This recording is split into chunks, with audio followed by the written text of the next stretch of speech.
Yo, walk one. Yeah, man.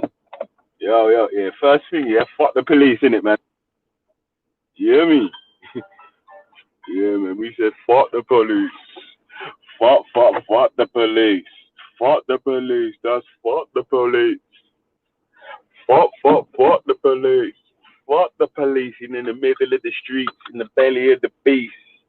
And we are screaming, fuck the police. That's fuck the police. Fuck the police. And fuck the, yo.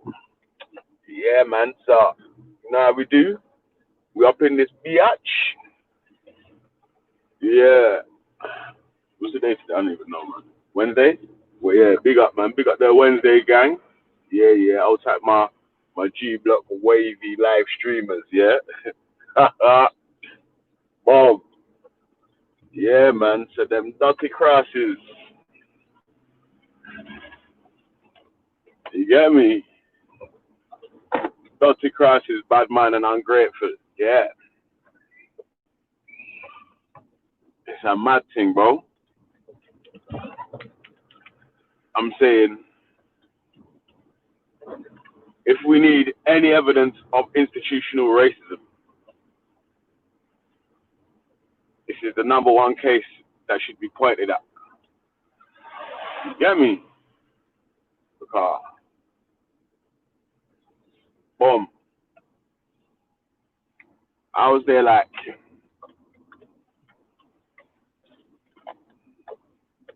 how is this happening? Yeah. A murder's committed. Listen, all right, let's go back to the start. Yeah. Boom. A murder's committed. Yeah. Murder's not a good thing, obviously. Yeah. All right, a murder's committed. Yeah, on a young black man. One of the men escapes. There's evidence that shows, as well as people giving evidence to the police, that there was 5 boys in Elton that killed this man, Stephen Lawrence. Yeah, he was a teenager at the time, so he never got to fully reach his full potential.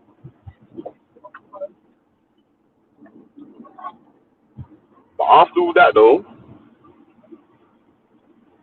there's enough evidence to convict these guys of murder. No conviction.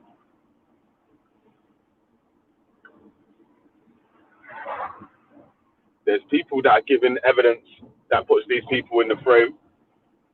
No conviction.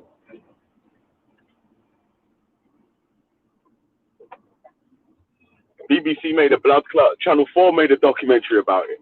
Yo, how do we all know who killed Stephen Lawrence? Yeah, and it's only the lesser two suspects that are fucking convicted for the thing.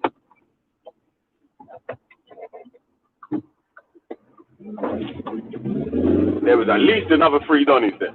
The 2 brothers and the other one, and none of them ain't been no charges or nothing. Them man are living their life.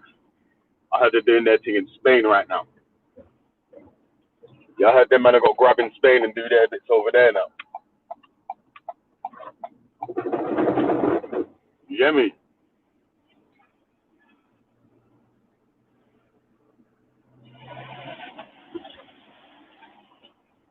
If that's not a display of institutional racism, I don't know what is. I don't know what is, mate. How the fuck do you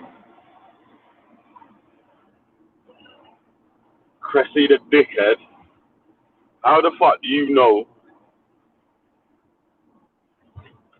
who all the killers are in the case and hardly any justice is served? That's mad thing, bro.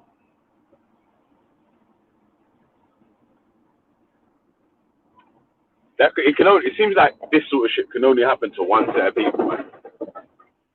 It's like it can only happen to one set of people, man. Well, in the UK, it seems like anyway, but bro, it's Amazon. It's Amazon, cuz.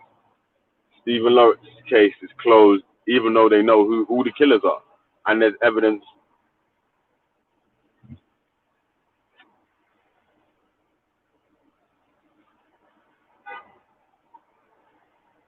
Yeah, man. So mad thing, so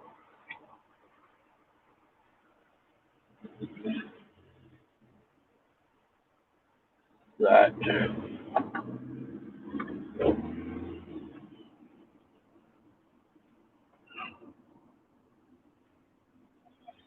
Yeah, I'm saying it blatant, fam. It's fucking racist, mate. Yeah, if they know who the blood clot killers are, yeah, and these men are still able to get away, man, it's a joke thing, fam. Straight up joke thing, fam.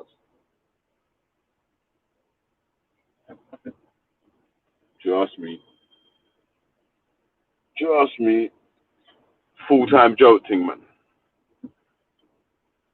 Man.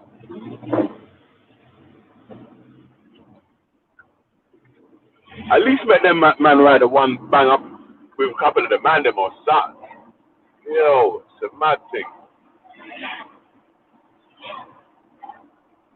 Mad, mad, mad, mad, mad, mad, mad. Yeah, big up the people them in the place, man. Yeah.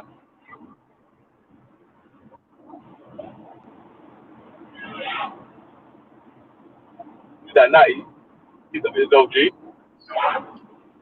Come on. What's What's happening? Where's the Oh informer? God, man. Yeah, I'm good, man. Ah, Yeah, shit. yeah, bruv. I think that Stephen Lawrence thing, man. I think they had obviously police involved in that thing as well. I think obviously the police were on the books. Obviously, you know, in them days there was big like you know, like Essex gangster boy type them like there, you know. Yeah, it's So towards the end of them days. yeah, Yeah, yeah, I yeah. It was definitely towards think the end of there was them a days. cover up. Yeah, Yeah. and I think it was But better. one of To them, tell you the truth, I one think of the youths, yeah. One of the youths, yeah. Their dad was yeah, a local air quotes gangster or whatnot, yeah. And that's the I think mm, it and that's one of the boys that got convicted. I think, man. I'm not even sure. But there's another three. It was two brothers and another one, yeah. And yeah, man. She's that they might have to have a little look over their shoulder, but they basically been able to fly the coop. You get me? yeah. But yeah, but you know what though, Veli? At the end of the day, like I'm not saying like I'm not saying my eyes ain't focused on like obviously the people who done it. My eyes are focused on the police for the cover up. Because right from the beginning they didn't have no suspects, and then years down the line, because there was constant talk about it, and I think because I believe that if they'd have done the arrest, come out with the truth there and then, I think there would have been a big massive like uproar, man. I think we'd have seen, you know what I mean, like we'd have seen some real tension. So I think they might have waited a little bit longer just to say, you know what.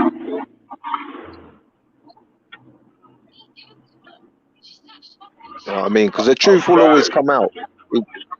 In cases like this, the truth will always come out. So I think they wanted to bring it out later on, when things had died down a bit, when certain links might not have been available, certain connections might not have been available, certain people might have been out of the force. You know what I mean? Like, Yeah, man. It's the head of the police force, yeah. It's got a funny name, yeah. Her name is Cressida Dick, and she was saying that they reckon they've taken the investigation as far as they could take it. It's like it's not closed, but there's nowhere else they can go with it. So anytime anyone comes with any new information, they can open it up again. I'm like, what more information do you need, fam? well, You've got the youth.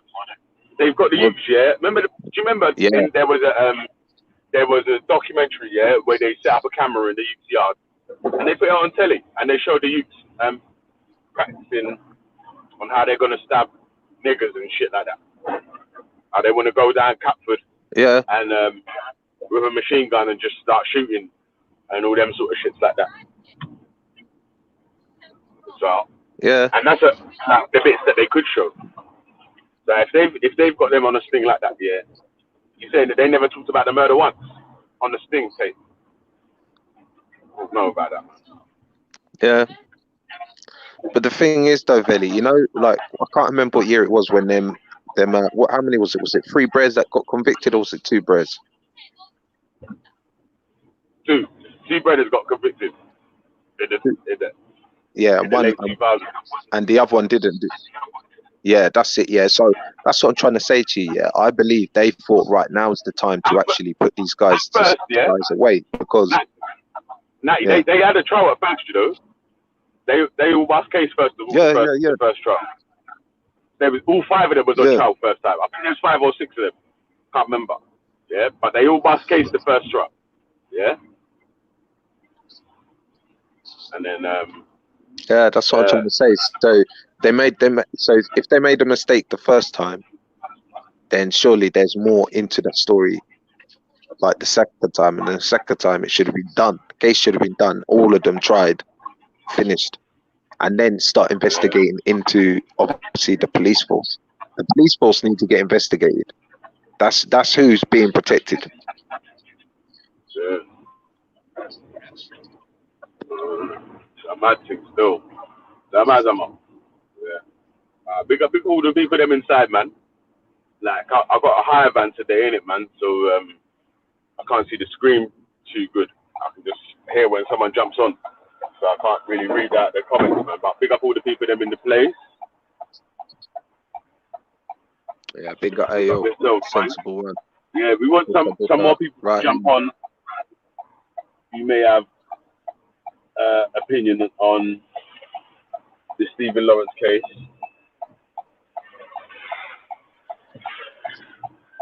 Yeah, I mean, I think it's clear cut. like I say, yeah, like them. Yeah, I mean, like I say, yeah, my anger is more towards how the police force dealt with these mistakes, man. Just it's unbelievable. Like, you know what? I could have solved the case. Anyone could have solved the case, you know, and the police force forgot how to do it, how to do their job, and then a few years later down the line, they're like, oh yeah, we got this, yeah, we got that. And not only that, and if those guys were all together and none of them spoke, even if the guys never spoke about it, it's still withheld information towards the crime. So it should have been a conviction anyway. Even if they didn't find like the blood stains, I think it was the blood stains, wasn't it? Yeah, they contaminated the murder evidence in the first Right. case. And yeah, Right, that's what I'm that's trying to say. they must have a technicality.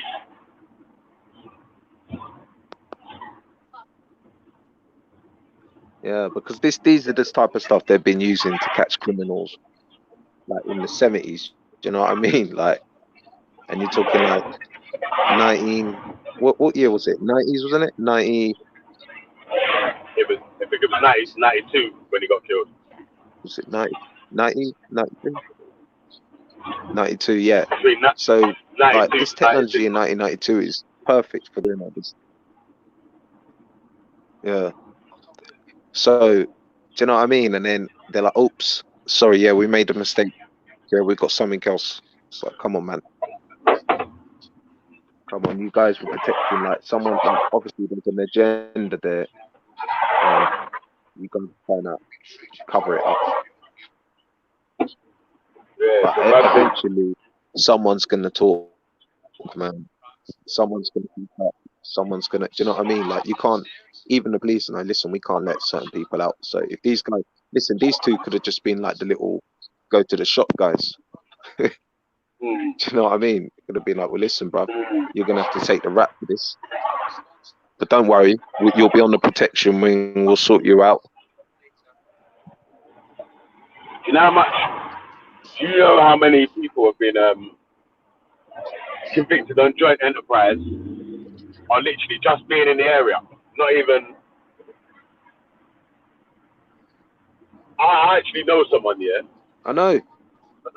who got convicted of a joint enterprise, GBH Section 18, and got 8 years I know, it's mad. for being in a party with the same people. Like, they come to the party together, the whole group, innit? With one group that had a fight with the next group. But my money involved in the fight. My money just at the party. Yeah, I know a couple of people that's happened to as well, man. Conspiring, you know. Yo, No, when they got convicted of the GBH Section 18 under the joint enterprise.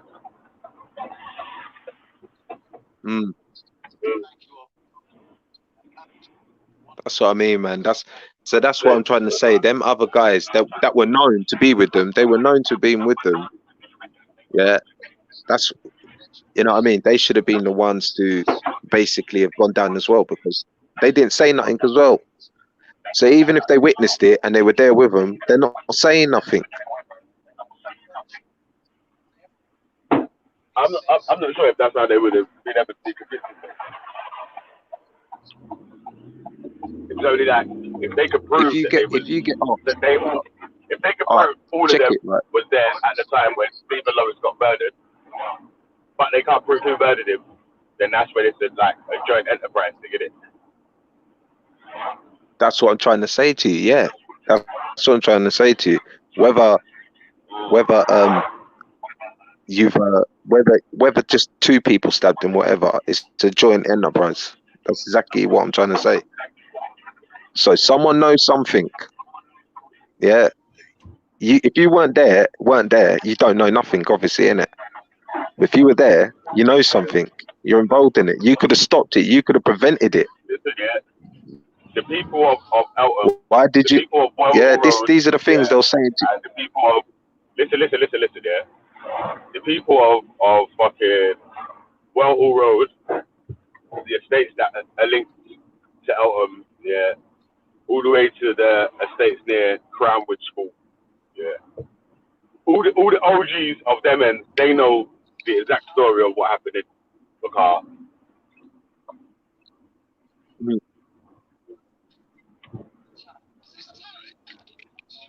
Like, people of an older generation have told man the story, innit? So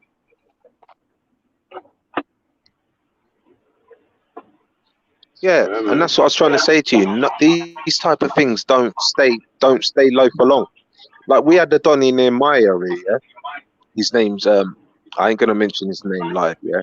But he done a thing, yeah. And I found out about it by whispers. I found out about it. People found out about it, and he bust case, bruv. And put it this way, yeah, this guy got pushed off of some flats, in it. Yeah, some big, tall, high-rising flats. He got pushed off the flats. So, like, I got told that he done it, innit? Everyone got told that he done it, but obviously it's Chinese whispers now, innit? So anyway, eventually, some girl was meant to come back from Jamaica now, right? This is a white man, by the way, who done it. This is a white man who allegedly done it, yeah. Anyway, he was with this girl who basically gained access into this flat, and all the people that were involved were basically, like you said, bruv, were all put on trial for the thing. Were like basically all said, yeah, you're all involved in it. But how he bust case, G, I don't know. He bust case, but this is what I'm trying to say. Later on in life, yeah, like the elders and the people that are around, like obviously the guys like my age, innit? We all know, like, yeah, okay, yeah. Like eventually, you got close brethren that were close to him. They're like, yeah, he did it, you know. And it comes out, bro. Eventually, man. It never stays a secret. Yeah, things mad still. Yeah, man. But me personally, yeah, I think that this is like a case of institutional racism. Yeah, well, bro, I mean, like, look at all these rappers just getting licked down by guns. You know, like Freddie. You know Fredo. Fredo, Fredo, yeah. yeah, was outside Hatton Gardens. Yeah, Fredo. He was outside Hatton Gardens sitting in his Fredo. He was sitting outside in his Jeep, and he must have obviously had I think it was about 40 bags on him, and he's flashing it up, and he's like, yeah, You got blah it, blah. But you next got minute, it. bruv, yeah, he was sitting outside Hatton Gardens with about 40 bags on him, and then the police turned up, bruv. Yeah. Yeah, he was live on Snap. The police are like, yeah, get Oh, all guns and shit. Yeah, he was on Snapchat. yeah.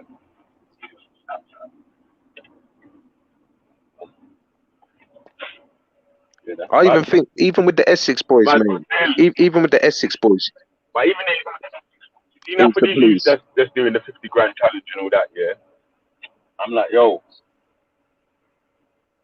that 50 grand challenge, yeah, you should make that the 50 grand fucking stocks and shares ISA challenge instead, fam. And show man how you fucking Yeah, slapped 20 grand a year in a fucking stocks and shares ISA, and it bubbled up over a certain amount of years. But this is what it is though, yeah. Because you don't get the what's it called, the quick satisfaction from investing and sort of stuff like that, or having a business that takes a little while to grow. You don't get the instant gratification, so yeah, it's hard to show these youths why they should do something like that. Feel me? Because like there's some youths that are seeing money that their parents couldn't even dream of. Yeah, yeah. You wow, know this, it's crazy, isn't it? Crazy, but that's crazy. what happens to Belly. Belly, you see, money, yeah, money can make you, can make you be very happy, bro, and it can make you go silly. Like, I don't know, man. Like even with me, bro. Sometimes you could just have them big racks and you're going out with your boys and you could have like £1,000 on you, yeah? You go out with your boys, you come back home, you've got like £100, bro. Like, what's going on? You know, fuck all that, man. I'm saying that them man need to do the 50 grand savings account challenge, yeah, where they can slap 20 grand in 1 year in one ISR. They can slap 14 grand in a fucking in 1 year in I think it's a pension PIP, yeah, like no, not PIP, a SIP, yeah, self investment pension fund. I think you can invest like 5 grand a year in a lifetime ISA. You hear me? Or they can open Yeah, up a little fucking a business like Creps and Conan done the Creps and Cones. You get me, cuz? You see the Creps and Cones thing, yeah? That's bad because yeah, obviously if they done a little music video outside it, and you know what I'm saying, like if they've already got their name brand of people, like people who follow their music are gonna follow their, at least try it once in it, and then if it's nice, people will return there or whatnot. Man. So hopefully there should be more UK young'uns that take off my man, of them two's idea. You get me? yeah. But how old is he? But what you gotta remember is though, yeah, he's only like 20 something, or bro, these youths like are not ready for this life yet. They've got too No, much but bro, you money at a can't stupid say young that. age. Like, look at me. You can't say that because they're only 20 Nah, something. man. Yeah, I'll tell you why. Yeah, because there's businessmen or business people, yeah, that start their businesses from when they're like, I don't know, 13 or 12 or 15, 16, whatever, yeah, and then by the time they're 21, they're doing business proper. Oh, their business is fucking smashing up the place. You get me, cuz?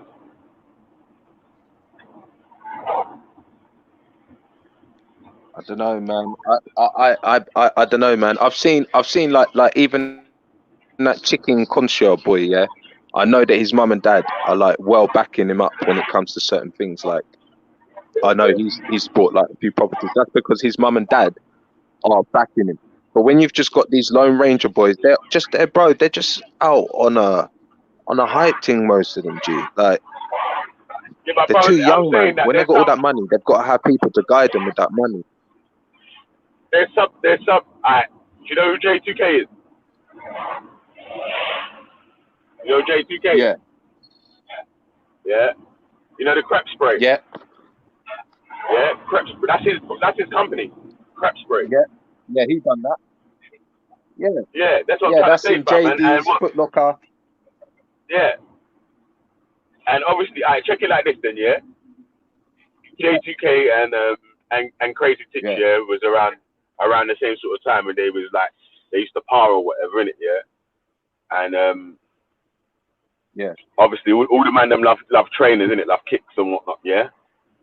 Crazy Titch goes to jail for yeah. M's with the other with fucking machine gun and all that, yeah. They got done for the Mac in it, yeah. I don't know, like it seems like J2K thought, wow, fuck that, man. I'm not going down this route no more. I'm just gonna Yeah, fucking try and put my head into some yeah. business. That's what I'm saying. Came up with a Yeah, prep spray, and it's like he's hit the ground running. You get me? Because obviously the crep protector spray thing, yeah, was about for a little while before that. You know what I'm saying? Yeah, but true. Obviously J2K is close to the road. these The grime man thing want. was busting at that time. Yeah, you get me? Yeah, It was another catalyst to his little yeah. business, But man. these So I'm man saying that, work, bro. bro. Yeah, but why Belly. won't These they? man worked for it. These man travelled up and down the country. These mans were on Yeah, radio but that's what, stations. bro. These man had to go Them man making far. They knew. the They man. knew. They knew about when you got £5. Yeah. The man that's making music, yeah, they're doing this. That's work as well, you know. Putting the I'm tracks not. together in the I know. studio and I all hear that. what you're saying. Yeah. What I'm trying to say is these. That's Yeah. work. But what I'm trying to Yeah. say to you is these newer ones. Yeah. They're not. They've not had to do no work, bro. They've not had to go on radio station and battle. They've not had to do no work. It's all handed on a plate. So that's why Crazy Not Titch and really, these man. man were Not like, really, though, nah, bro, man. I'm not gonna spend Do my you know money why, on that. though, man?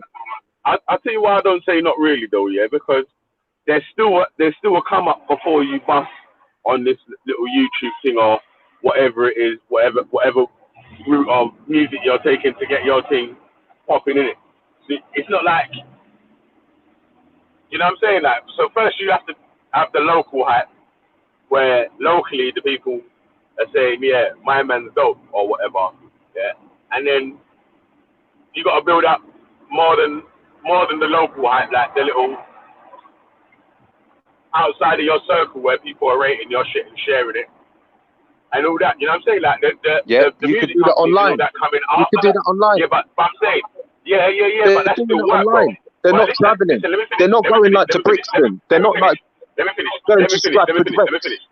Let me finish, yeah? Let They're me not finish, going yeah? to Because Birmingham Rainbow. let me finish, bro. Let me finish, bro, because all that is work, yeah?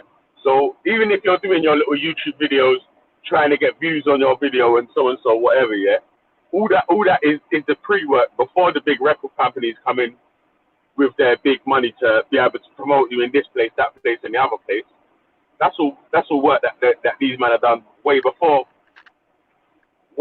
any music company or busting or anything. So there is steps that you have to do before. And like you were saying there, they might not have gone to certain raves, yeah, but you have to do a couple videos like in your ends or whatever in it. So people in your at least in your own ends have to certify you. You get me? You have to be at least 30 in your own ends before you can bust or something. Or, you know what I'm saying? That. There's some of them that are putting in work, yeah, and there's some of them that have got stuff handed on a plate. And them ones that got stuff handed on a plate ain't really on ain't really on knowing what the struggle is like getting businesses, owning houses. When Wiley disappeared for a while, Wiley's got a house in Barnet, a mansion, bro. Wiley's got a thing in Stevenage. A house is like, this guy was like, yeah, I need to do stuff. Certain man ain't on it. You know what I mean? Not just him, Skepta and all that, but these guys work. I mean, look at Snitch 9, bruv. You get me? He was made, bruv. Yo, bruv. Yeah, bro, six-sided all that. Yeah, fuck with them. That's the overall bit to it. I was more talking about the local youths, like that's doing their bit. Like there's a youth that's from down the road from my bits as well, called Swamp, and he bust by doing the same sort of thing. Yeah, he was locally. All the man them were saying, yeah, you know what, bruv, you're dope, rah rah rah, and then outside of the local circles, he got a little bust. He done a one tune. What was he doing? What, grime? Nah, there's that new rap trappy thing. Oh, right, yeah. You know what I mean? The other day he had a fucking crash in a fucking Lamborghini or something. You know what I'm saying? Obviously that's not really good, yeah. But I'm just like making an example of a younger don that came up on this YouTube thing doing his music, and then the big companies came in after because that's what I'm saying. The big companies come in after you bust. You know, it's not like they come in and help you get to a level. No, exactly, yeah. This is all after that, man. Exactly, man. And it depends what sort of level you want to get to, man. Like Grime Originals and all them, man, they make money. Like Grime Originals and all that stuff. You know, everyone's making a slice of money.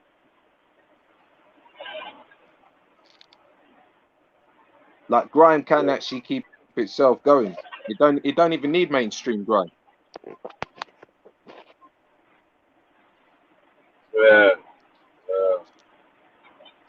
Yeah, man. But boom, what? Obviously, we strayed off the point a little bit, yeah. But what I was saying was that none of these men can make little business and things like self-sustaining things off the back of their name. That people run chase behind and run up behind it. Like they can end up making themselves little cornerstone industries or whatever. Like J2K done with a crepe spray. Yeah.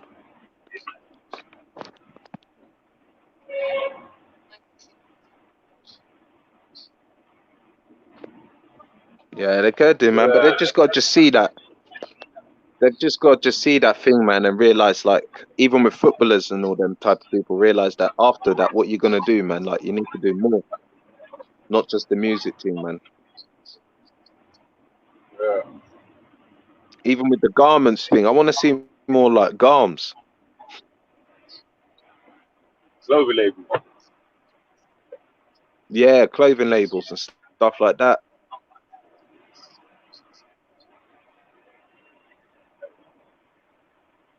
Man have to know how to design clothes properly, though, innit? Yeah, but fashion's fashion, bro. Like, no, but it's not just like you got. Yeah, you can't I know, just, bro. like, But put any brand on the t-shirt and it sells. If it's shit, it's shit. If it's dope, it's dope, innit? How do you? no, that's it. That's it. Yeah. What's a good design and what's a shit design? Yeah. It's what you like, innit, though.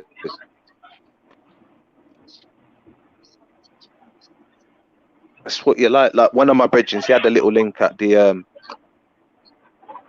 with one of the footballers, innit? So obviously he was just telling the footballer, like, yeah, put my hats on, put my what's the name on in. Yeah, bro, you got a few sales and all that. Yeah. And like fresh ego, kid. Okay. Yeah, man. That's good still. Oh, Oh, yeah, further up. Yeah, man. Didn't he? Perhaps.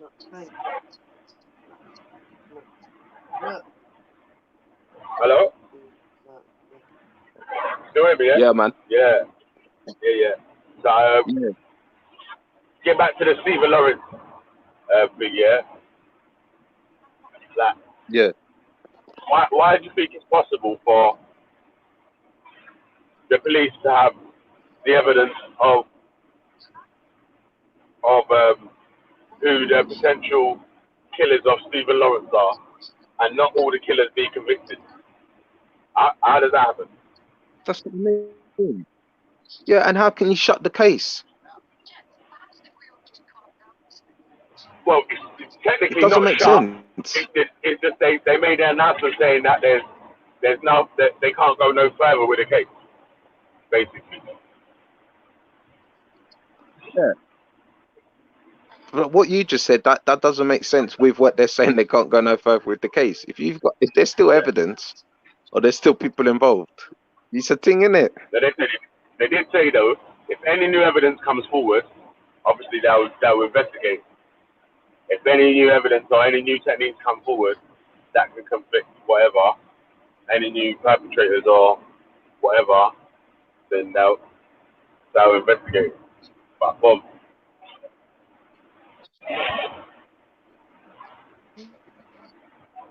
Crazy, man.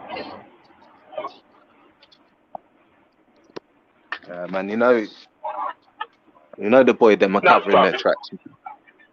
how can you oh shit. You know what, yeah, I need to make a phone call in a second, man.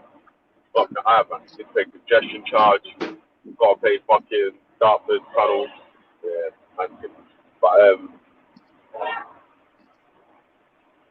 saying it's mad how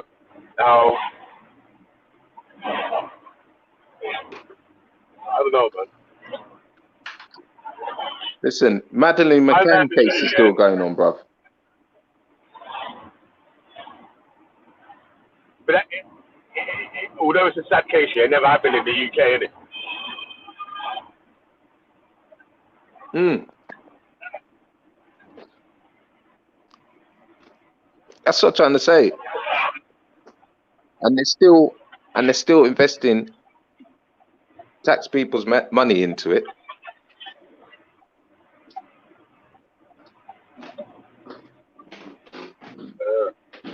You know, and they don't even know who they're looking for.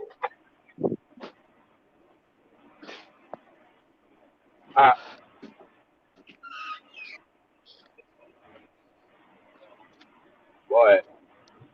But I'm saying that because even that's a bit of a different case, isn't it? Yeah. So there's a lot of evidence, or I don't know much about that case, yeah, or whatever. Yeah. But I'm saying that the Stephen Lawrence thing, yeah, there was actually the people was actually on the documentary or whatever. They bugged them. They literally had the evidence, and the evidence got contaminated, and they were still able to get away, even though they've got the evidence of knowing that it was purposely contaminated. Yeah, so then the real criminals is the police force for it being contaminated.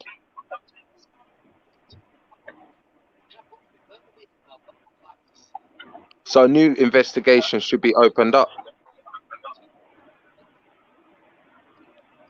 They've reinvestigated it a few times, you know. So it's not just like they've opened it up a few times, yeah. Obviously, Stephen Lawrence's parents. I can imagine if it was my parents, they probably wouldn't stop. Even if the police say the case is over or whatever, they still probably wouldn't stop at it.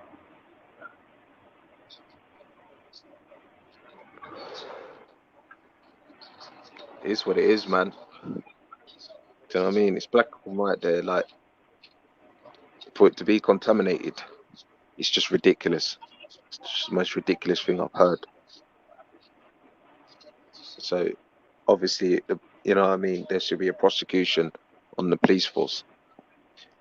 Imagine you tampered with evidence, Billy. Yeah. Imagine, right? Let's just imagine. Let's say, yeah, well, he went back in there. Billy went back in the shop and accidentally erased the CCTV. What are they gonna say to you?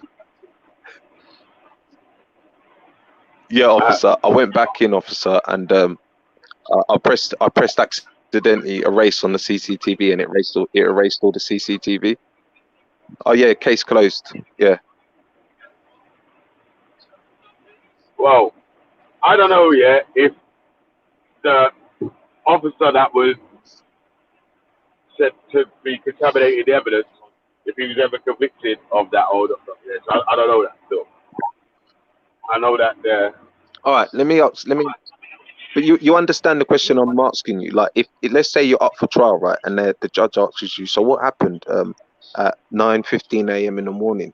Well, Your Honor, I went back inside the shop after the man got stabbed in my shop. I went back inside the shop to erase the and I accidentally pressed the erase on the CCTV. Like, is that not suspect? yeah, of course, man. Of course, of course. I tell you Yeah, what, well, yeah, Your Honor, we've got the evidence, Your Honor, but it's been tampered with, Your Honor. It's been tampered with. What do you mean tampered with? Well, someone's done right. So who was involved in all of that investigation? Whoever's involved in all of that investigation, someone has got to answer for it. It's as simple as that. That's law.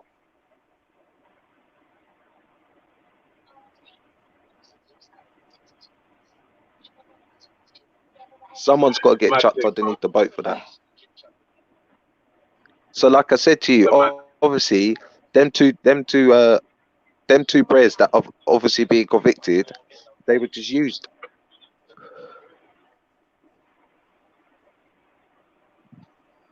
yeah. Let me I mean, they're probably going to look at they're probably going to look at a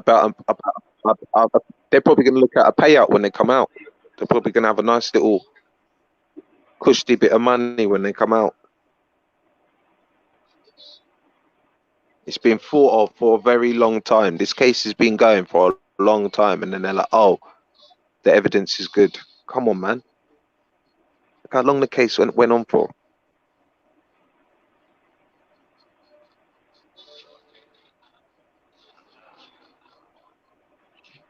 First case, no one gets convicted. Years down the line, years. You're talking what? Over 9 years down the line, someone gets convicted.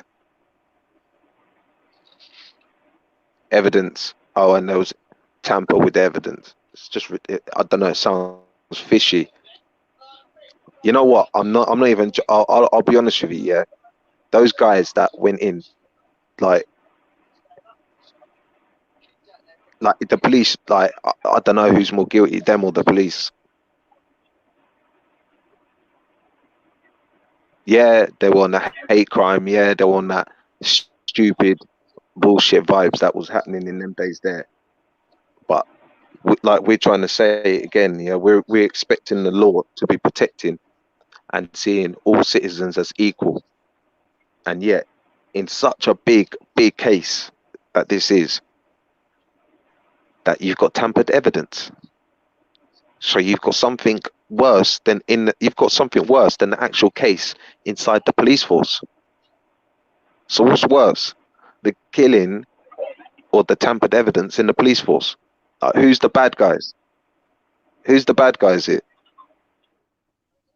yo. Alright, let me read that the Stephen Lawrence case for the people that don't know. Yeah, so it's in the Wikipedia Stephen Lawrence page. Yeah, it says Stephen Lawrence, 30th of September 1974 to 22nd of April 1993, was a black British teenager from Plumstead, southeast London. He was murdered in a racially motivated attack while waiting for a bus in Welham, Eltham, on the evening of the 22nd of April 1993. The case became a course for Celebre. I don't know. Its fallout included cultural changes of of attitudes on racism at the police, to the law and the police practice. It also led to partial revocation of the rule against double jeopardy. Two of the perpetrators were convicted of murder in 2012. After the initial investigation, 5 suspects were arrested but not charged. It was suggested that during the investigation that Lawrence was killed because he was black, and the handling of the case by the police and the prosecution service was affected by issues of race.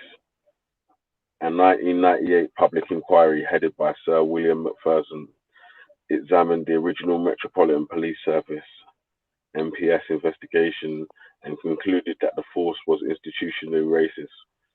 It also recommended that the double jeopardy rule should be repealed in murder cases to allow a retrial upon new and compelling evidence. This was effective in 2005 upon upon enactment of the Criminal Justice Act of 2003. The publication in 1999 of the resulting Macpherson report has called one of the most important moments in modern history of criminal justice in Britain. Jack Straw from 1997 to 2000, Home Secretary from 1997 to 2001, commented that in 2012, the ordering the inquiry was the single most important decision I made as a Home Secretary. In 2010, the case was said to be one of the highest profile unsolved racially motivated murders. On 18th of May 2011, a further review, it was announced that 2 of the original suspects, Gary Dobson and David Norris, were to stand trial for the murder in light of new evidence. At the same time, it was disclosed that Dobson's original acquittal had been quashed by the Court of Appeal, allowing the retrial to take place. Such an appeal had only become possible following the 2005 change in the law, although Dobson was not the first person to be retrialed for the murder as a result. On January 3rd, 2012, Dobson and Norris were found guilty of Lawrence's murder. The pair were juveniles at the time of the crime and were sentenced to detention at Her Majesty's pleasure, equivalent to life sentences for an adult. Minimum terms of 15 years and 2 months and 14 years and 3 months, respectively, for what the judge described as a terrible and evil crime. In the years after Dobson and Norris were sentenced, the case regained prominence when concerns of corrupt police conduct during the original case handling surfaced in the media. Such claims had surfaced before and been investigated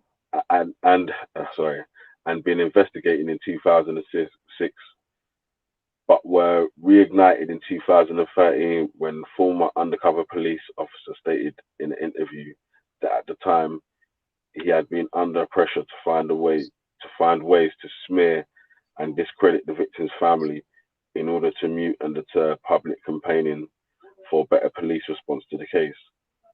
Although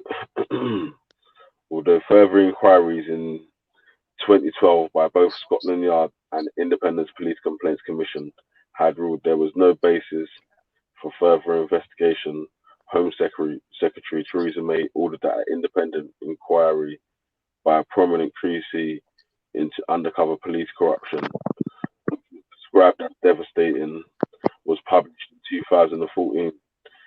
An inquiry into whether members of the police force shielded the alleged killers was set up in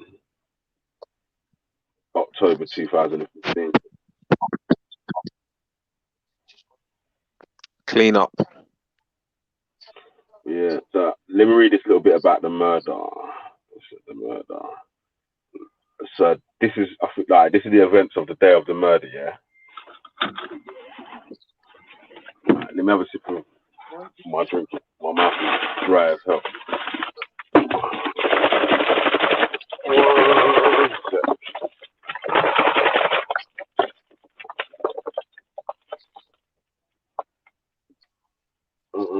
Yeah. All right. One sec.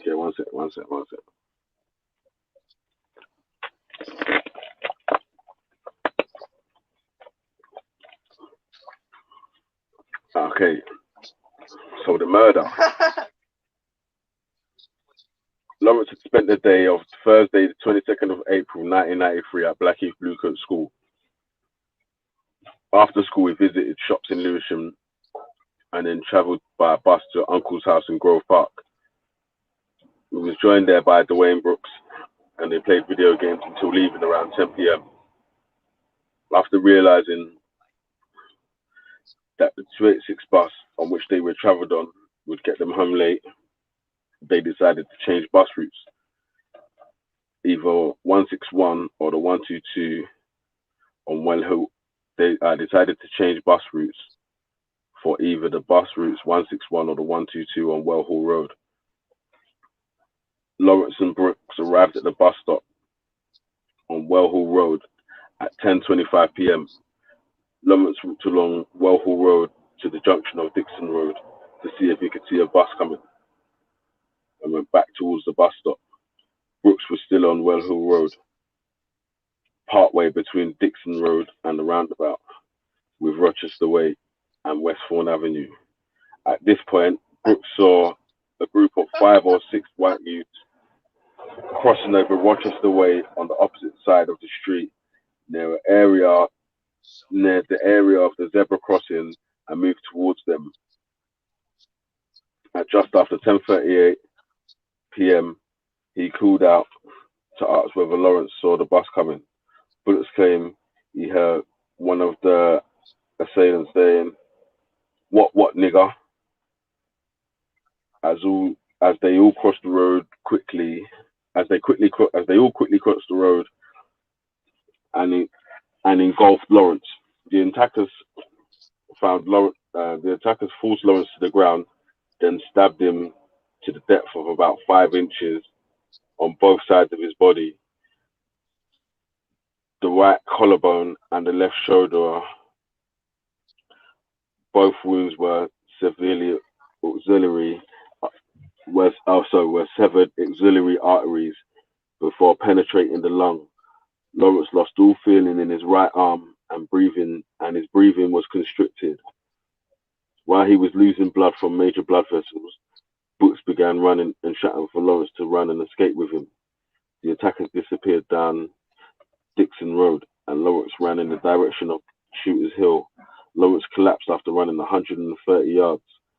He bled to death soon afterwards. It was a surprise he managed to get 130 yards with the injuries he had, but also the fact that the deep penetrating wounds in the right side of the upper lobe caused the upper lobe to partially collapse his lung. Therefore, the testimony of Stephen Lawrence's physical fitness, he was able to run a distance before he did collapsing. Brooks ran to call an ambulance while an off-duty police officer stopped his car and covered Lawrence with a blanket.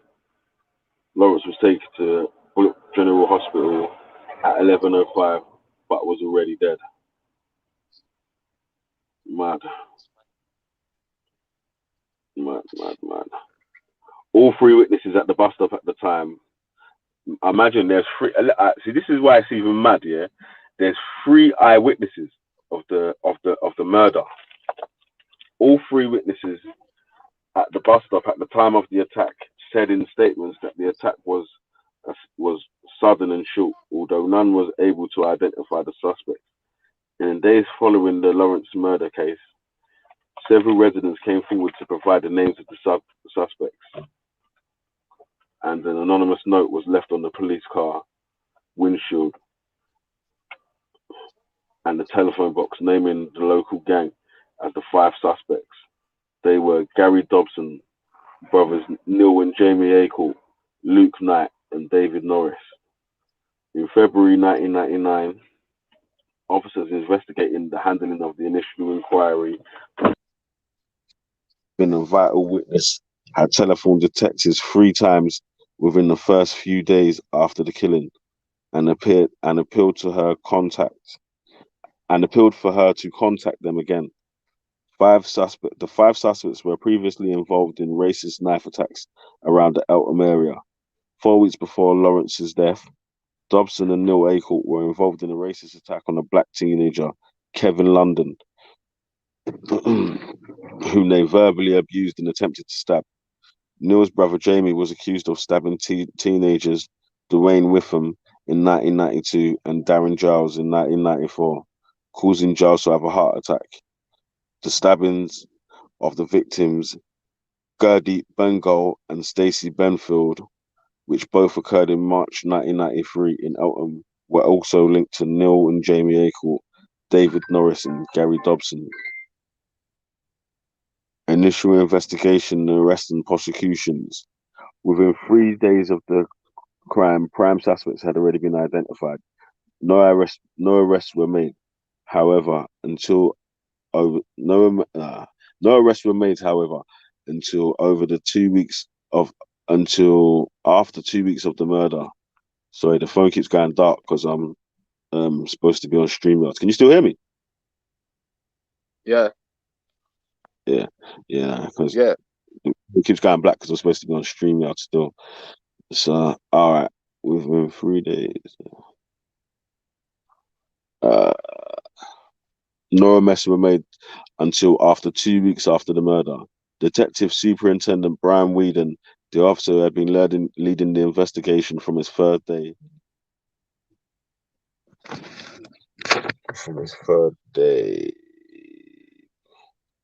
And he would ultimately lead the murder squad for 14 months, explained to an incredulous public inquiry in 1998 that part of the reason no arrests had been taken by the fourth day of the killing, Monday, 26th of April, was that he had not known the law allowed the arrest upon reasonable suspicion, a basic point of criminal law.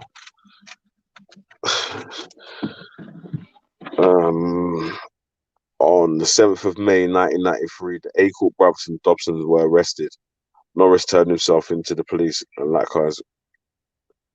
was likewise arrested 3 days later.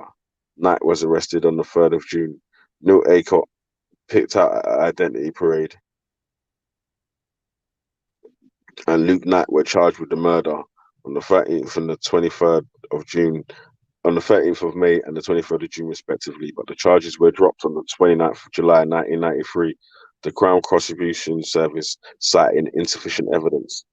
An internal review was opened in August 1993 by the Metropolitan Police.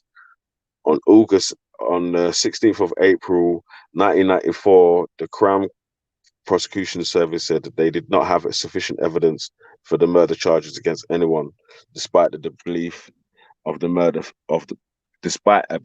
the Lawrence family that new evidence had been found. Private prosecutions, and they tried to prosecute them privately as well. Yeah, so in 1994, the Lawrence family initiated private prosecutions against the 2 suspects and 3 others, Jamie Acle, Gary Dobson, and David Norris. The family were not entitled to legal aid, and a fighting fund was established to pay for the analysis of forensic evidence at the cost of tracing and re-interviewing witnesses. The family, represented by counsel Michael Mansfield QC, Martin Sorojo, and Margot Boyer, who worked pro bono. So they I think they worked for free. The charges against Jamie Acle and David Norris were dropped before the trial for lack of evidence. On the 23rd of April 1996, the 3 remaining suspects were acquitted of murder by a jury at the Central Criminal Court after the trial judge, the Honourable Mr. Justice Curtis, ruled that the identification evidence given by Dwayne Brooks was unreliable. Wow. The McPherson report endorsed the judgment, stating that Mr. Justice Curtis could have properly reached only one conclusion: that there was no satisfactory evidence available. Wow. So, yeah, I remember that paper. They got the picture of the Daily Mail where they got the 5 youths on the front saying they're murderers. All right. So, subsequent events, 1994 to 2020. Listen, yeah, I got to jump off after this one though, yeah, because boy, I have some work to do, isn't it? But all right.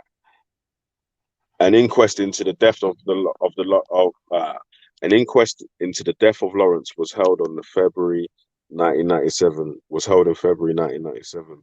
The five suspects refused to answer any question, claiming privilege against self-incrimination.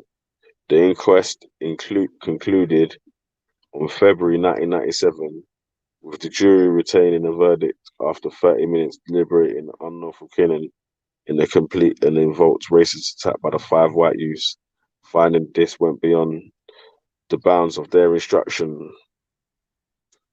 On 14th of February 1997, the Daily Mail newspaper labeled the five suspects murderers.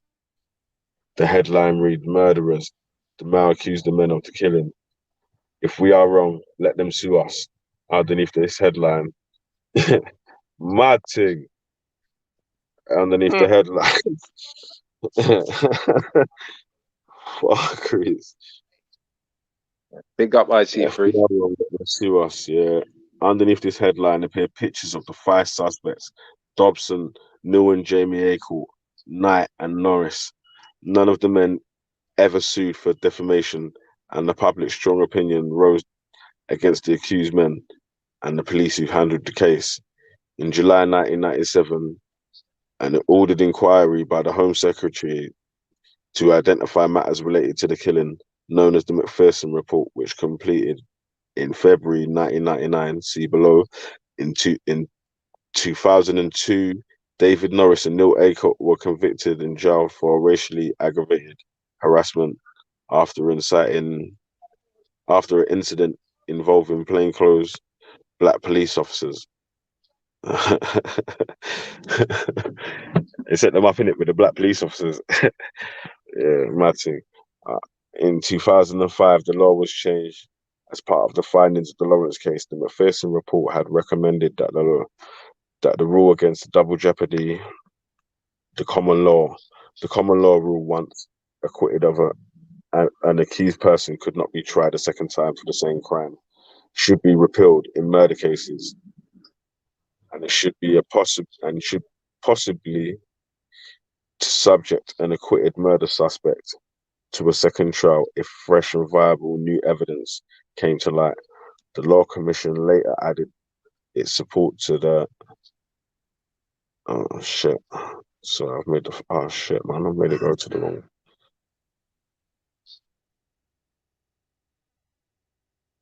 You know when I've made I've made the writing go big, man. Like I can't, like I need glasses and shit. So I was gonna say, wait. New and viable evidence came to light. The Law Commission added its support to this in its report, Double Jeopardy and the Prosecution Appeals, 2001. A parallel report into the criminal justice system by Lord Justice Auld, a former sitting presiding judge for England and Wales, had also commenced in 1999 and was published as the Auld Report 6 months after the Law Commission report. It opined. What's that? What's that mean? Like, whatever. That the Law Commission had been unduly cautious by limiting the scope to murder, and that the exceptions should extend to other grave offences punishable with life and or long terms of imprisonment. Parliament might specify, as Parliament might specify. These recommendations were implemented within the Criminal Justice Act in 2003, and this provision came into force in 2005. It opened the murder and certainly other serious crimes, including manslaughter, kidnap, rape, armed robbery, and some other drug crimes, to a second prosecution, regardless of whether committed, with two conditions. The retrial must be approved by the Director of Public Prosecution, and the Court of Appeal must agree to quash the original acquittal because of new and compelling evidence. On July 27, 2006, the Daily Mail repeated its now famous murderer front page. In July 2010, The Independent described the Lawrence killing, despite it having more than 17 years previously, as one of the highest unsolved racially motivated murders.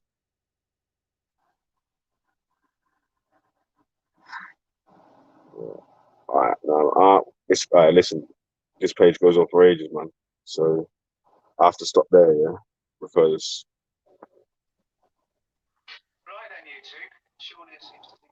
Yeah, man. Listen, it's a cover up.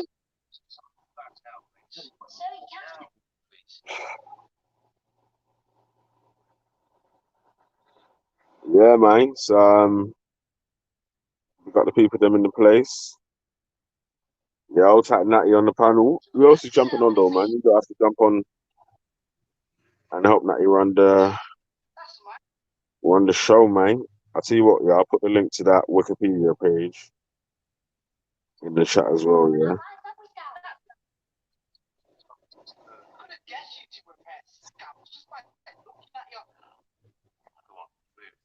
You can have a look through that. It's a cover up, man. Like, I mean, even like you know the one you said that there's one of them. His dad's like a gangster, innit? Did he get arrested? But he didn't get sent down though, did he? I'm not sure which one of them that it was though.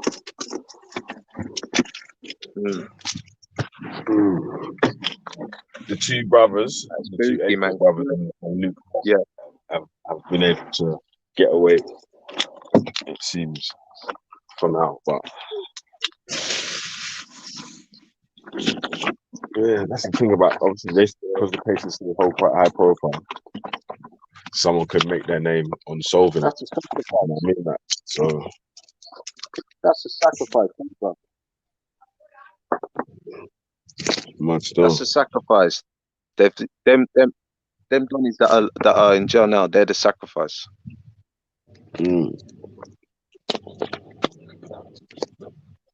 Trust me. That's called taking the rap. I need to put this timer in. Shouldn't take me that long. I'll just slap my headphones on.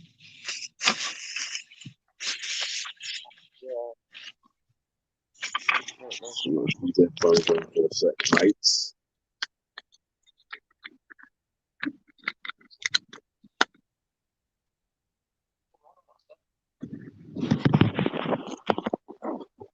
Battery high. You feel so? I will make that high. Imagine that though. They can't even prosecute all five of the man then that was involved. Imagine that. Fucked, man. Imagine. But it's obviously what. It's got to be some technical business, man. So it needs to be like you need to, like, especially in murder cases, it's like evidence beyond reasonable doubt, isn't it? And so if when Dwayne Brooks was giving his evidence, if they had reason to believe that it may not have been them guys as well, they might not have got convicted. Yeah. You know what I mean? Yeah. So, no. It's a bit much still. But it's the same. A couple of them man got banged up in Belmarsh, not even the full justice has been done. Yeah, no, I see. I see, man. I see it. Yeah. I see it. But you know what? There's some jails here where them man would have been safe, yeah? Like, there are some jails here where them man would have been safe, because there's like hardly any fucking other races. They're fucking racist. Yeah, Belmarsh is the tough. That's that fucking. Probably to keep on quiet. Sending man to the straight fucking. Sending man to the mosque. You get me, cuz? Yeah. That's to keep them quiet, bruv. Yeah. Do you know who was in Belmarsh before? No. Abu Hamza was in Belmarsh. Abu Qatada was in Belmarsh. You know what I mean? Right. But they was in the fucking there's a jail in the jail, innit? Yeah, so there's like the high security double A, and then there's just the normal A cat. You get me? I think Abu Qatada was just in the normal A cat walking about, bro. And obviously Right. I thought he's I high thought up one in of the sections. he's high up in the thing, innit, man? So There's, people was did what he tells them. You get me? yeah, that's what I mean. They do that to create a breeding ground. I mean, then they let these Donnies out going. After these Donnies have come from places like Belmos, they let them go out there to complete their mission, especially One around second, I just got to take a phone call. election times, isn't it? One second, one second.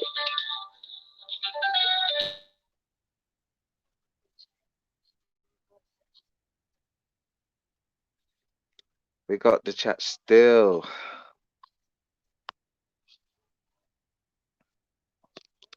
Yeah, man. Police are crooks. There's good police, bad police. But they're all the same.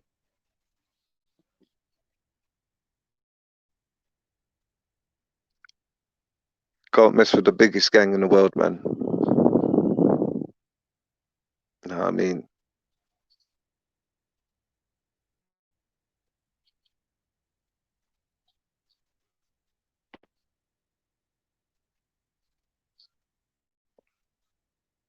Yo, IC3, you there?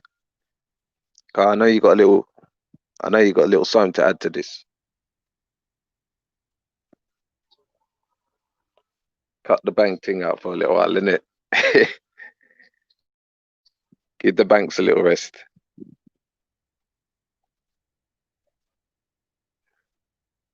Hey.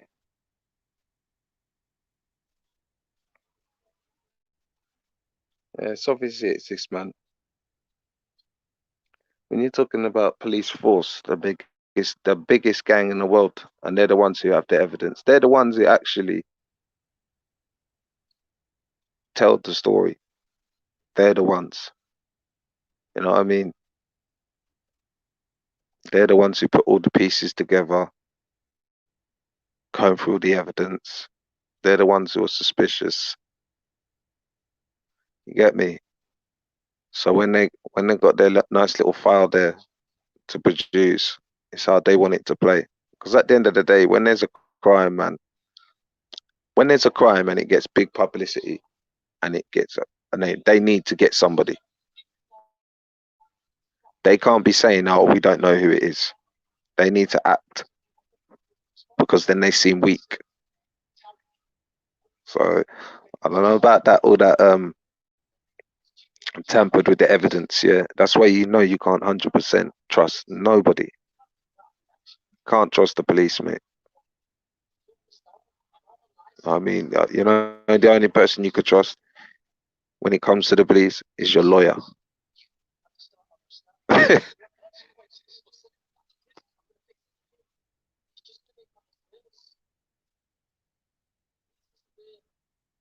Obviously, you gotta have police, but I'm not saying all police. Like, if you heard what I said, there's bad police and there's good police, but they're all the same gang, innit? They're all the same people.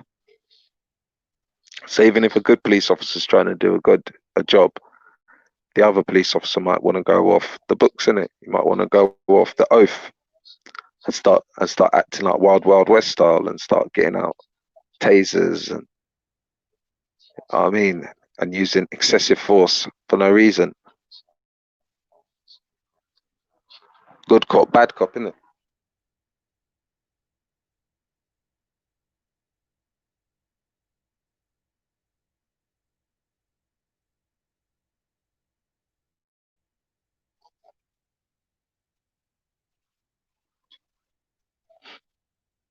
Walter. Christian Walter. How's church been, Cool, Walter? yeah. But Yeah. sure, I got to go in this job. Yeah, but you do your thing, man. Fucking master's quote.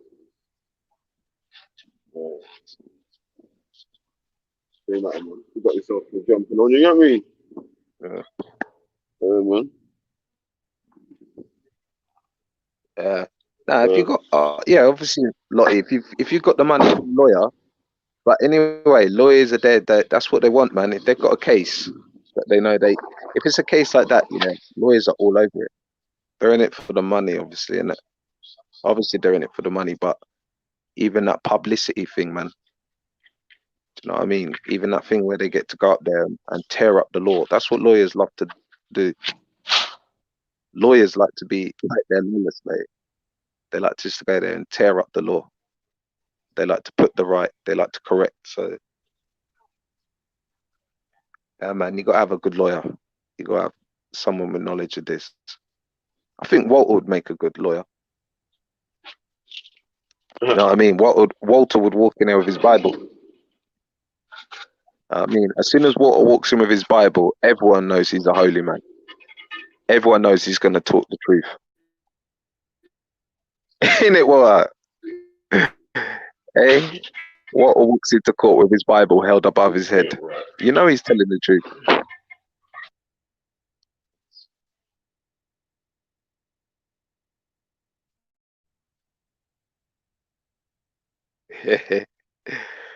Big up Walter still. This guy, man, Walter kills my soul, you know. You know what? There are some places in London where the police carry guns, you know that. Not that it bothers me. It doesn't bother me. Do you know what I mean? But there is some places you'll see them with guns.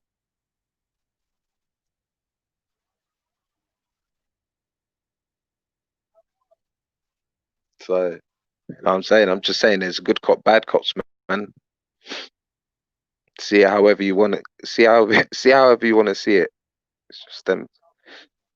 It's just how it is, isn't it?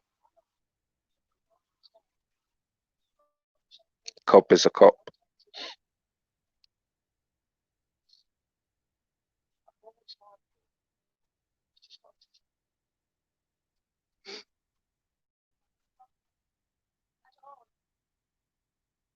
You can't be a lawyer and a person who represents God. Who told you that? What's that all about? So you're telling me because you're representing God, you can't be a lawyer? So if you go, can you get represent Walter? If you go to court, yeah, who represent you? Does God? Do you like call God for a witness, or do you call like your lawyer to like talk for you? Who do you like tell to talk for you?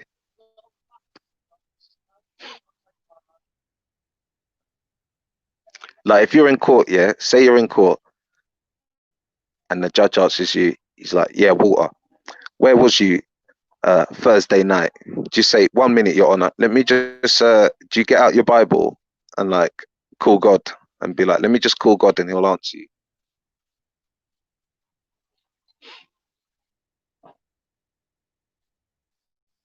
That's the most dumbest thing I've heard.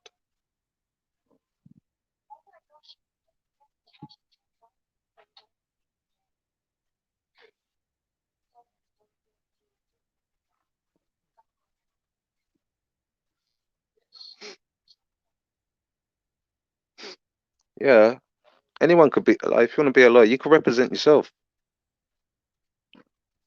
but you need to know the law, and you need to need to have that information. You need to have them objections, you know, and then you need to and you need to know when to push the case forward. It's not easy to do. See, when you know the law, you can play the law. If you don't know the law, you can't. You just take a seat back in it. Just take a seat back.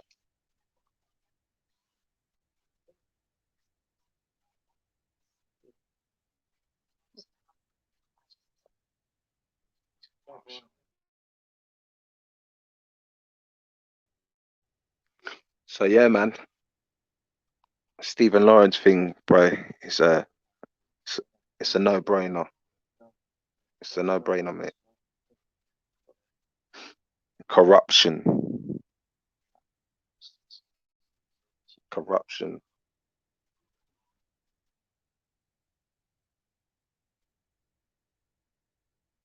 So what he's saying, you can't be a lawyer and believe in God or be a man of God because lawyers are so evil. Right. Okay.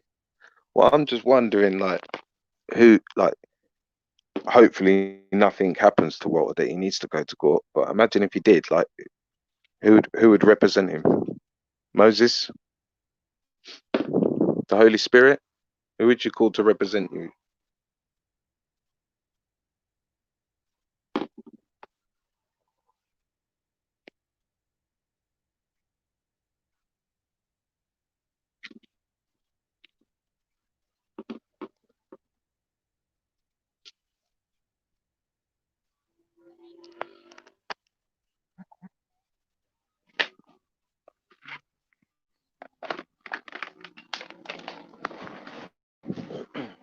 Me get up and make a cup of tea, you know.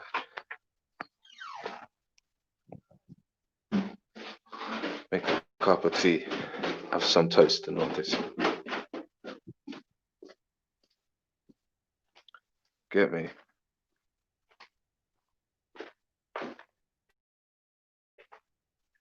Today nice.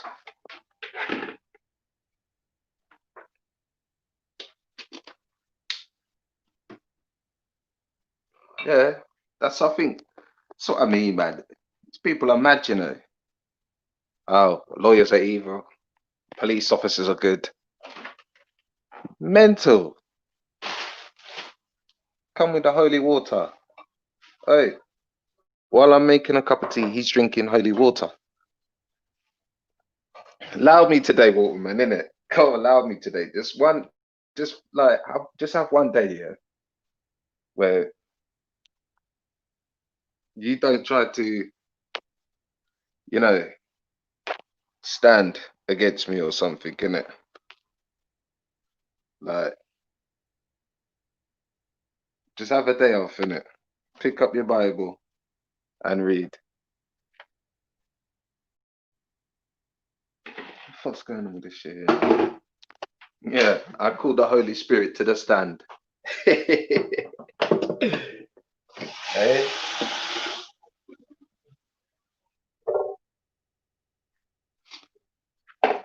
Holy Spirit. Walter's a madman, you know.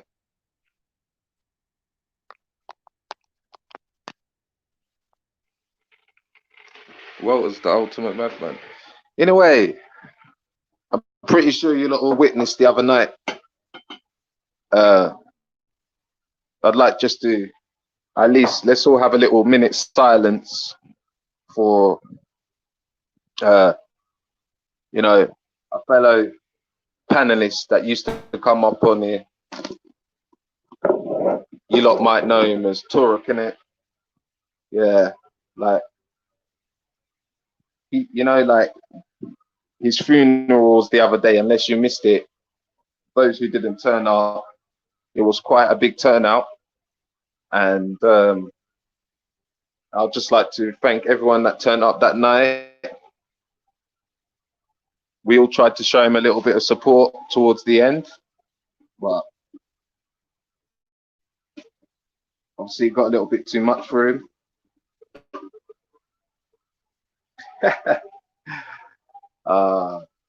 Jesus. That night was the most funniest night of my life so far in 2020. Complete breakdown. You know, just absolutely disappeared. Complete breakdown live. I mean, we've had someone crying, and then we've had someone rushing to the police station to go and hand themselves in. Wow. That's some crazy stuff on the G block, you know. Some crazy stuff on the G block. But hopefully he'll be having a full recovery, you know. I'm thinking about you, mate. Hope you're all right. Hope you get help. I hope you get the help that you need. You know, hope mummy near you, and mummy look after you. Hope puppy there too, look after you. For the people, them in it. R.I.P. And that's how it is, you know.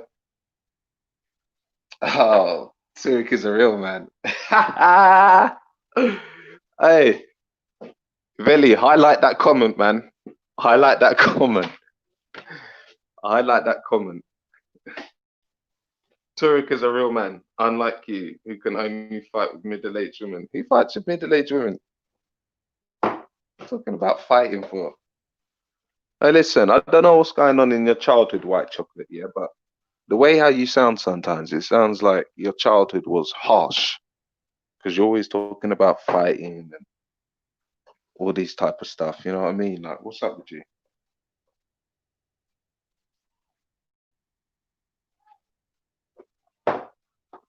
You know what I mean? Relax. Eh? I'm sure Turk will be all right. That's your opinion of a real man. You should marry him, innit? Why don't you marry him? Sure, he's available. It'll be funny to see who calls the police on who first. If you two ever have an argument, it'll be funny to see who calls the police first.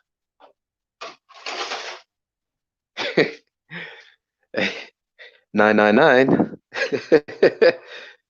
I mean, real man. Yeah, I've seen real men on here.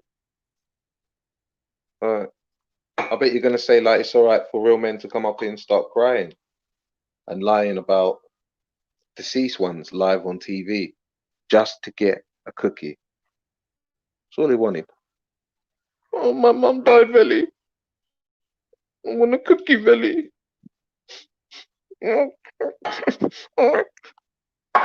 Real men, yeah?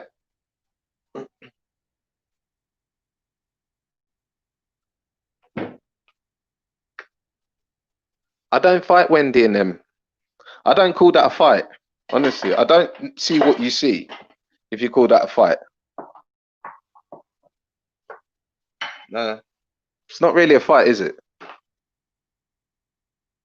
That's what I mean. You might have seen your mum and dad like that. Probably your dad was the one battering your mum or something. Maybe you've seen some real traumatic stuff. I don't know.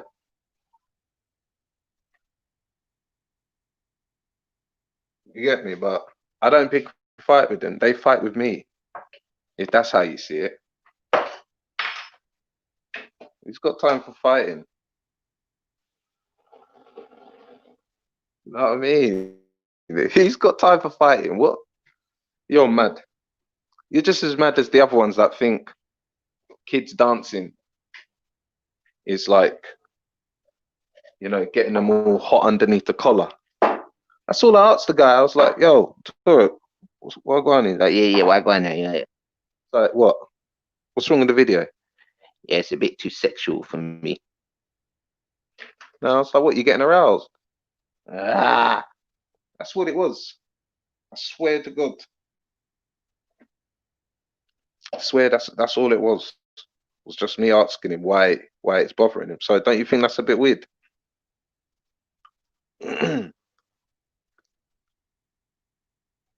I mean, I think it's a bit weird, man.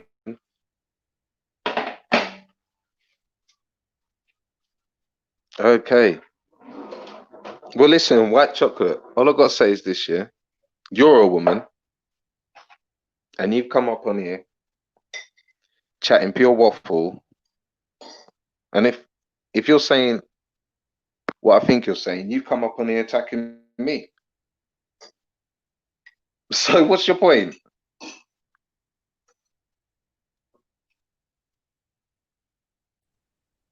You know what I mean? That's the sound of the police. That's the sound of the beast. Hey. You know what? Yeah. You're a fucking troll, you know. Oh shit! No, you killed me. Killed me still. You said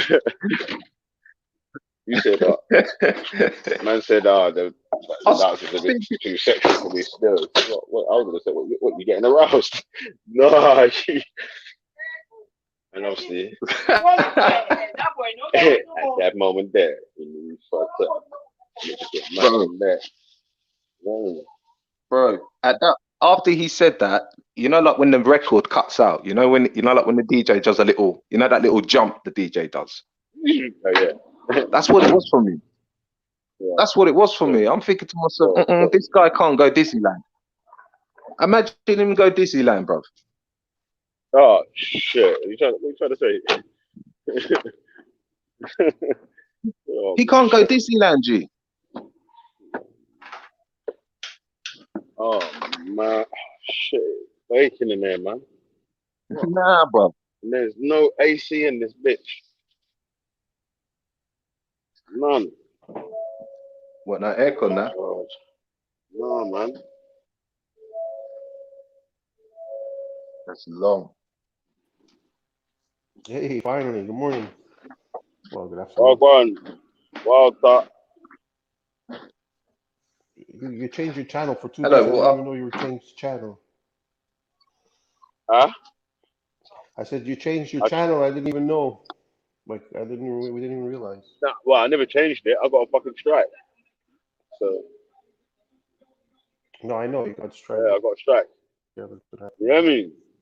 But when that happens, how That do we strike know? up. I'm Like in a Balotelli. unless we. You hear me? When me Yeah. come out, I'm in my belly. The doctor said, "Ooh, belly bad already." You hear me? Top strike up. You I'm know in my who struck you? Balotelli.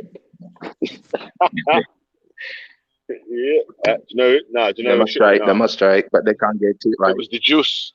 It was a video about the juice. You get me? Oh. He was talking about the juice. Loose about this house. You get me? And then next thing you know, mate, they said, "Hey, that's a protected species, and you can't say that." You know, you guys talk. You know, I was Ross. just wanted to say, you know, everybody's complaining about the police force, but you know, the police force is like in 25 to 30 years, you got a new generation coming in. You know, now is the time to be not attacking the police force, but attacking where they're Hey, getting Water, taught. You where go did you to hear anyone attack the police schools. force there? No, but When the I guy was should. reading out the Stephen Lawrence thing, yeah, No, I mean, but was that Natty attack was on the obviously police all force? over it. No, but Natty was all over the police. when we was reading out the Stephen Lawrence thing, there was that attack on the police force? No, no, that's not what I was saying. That was before that. I mean, obviously, this was another conversation when Natty was like all over the police, you know, saying stuff. And usually, in this new Look, generation, for some reason, everybody's I'm on the saying, police all of a sudden. But the Walter, thing, well, all I'm saying is this: what I'm saying to you is, if there's racism and stuff happening now, the way to change it is to get the schools that teach our police to change their way of teaching.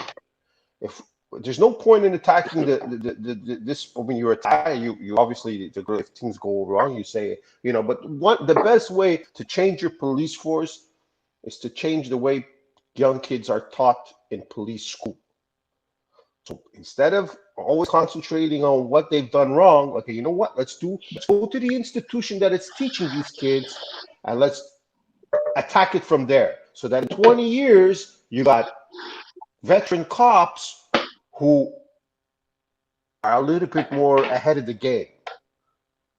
Because that's the way the world turns, man. It's your youth that's going to change the world, not the guys who've already been sitting there for 30 years.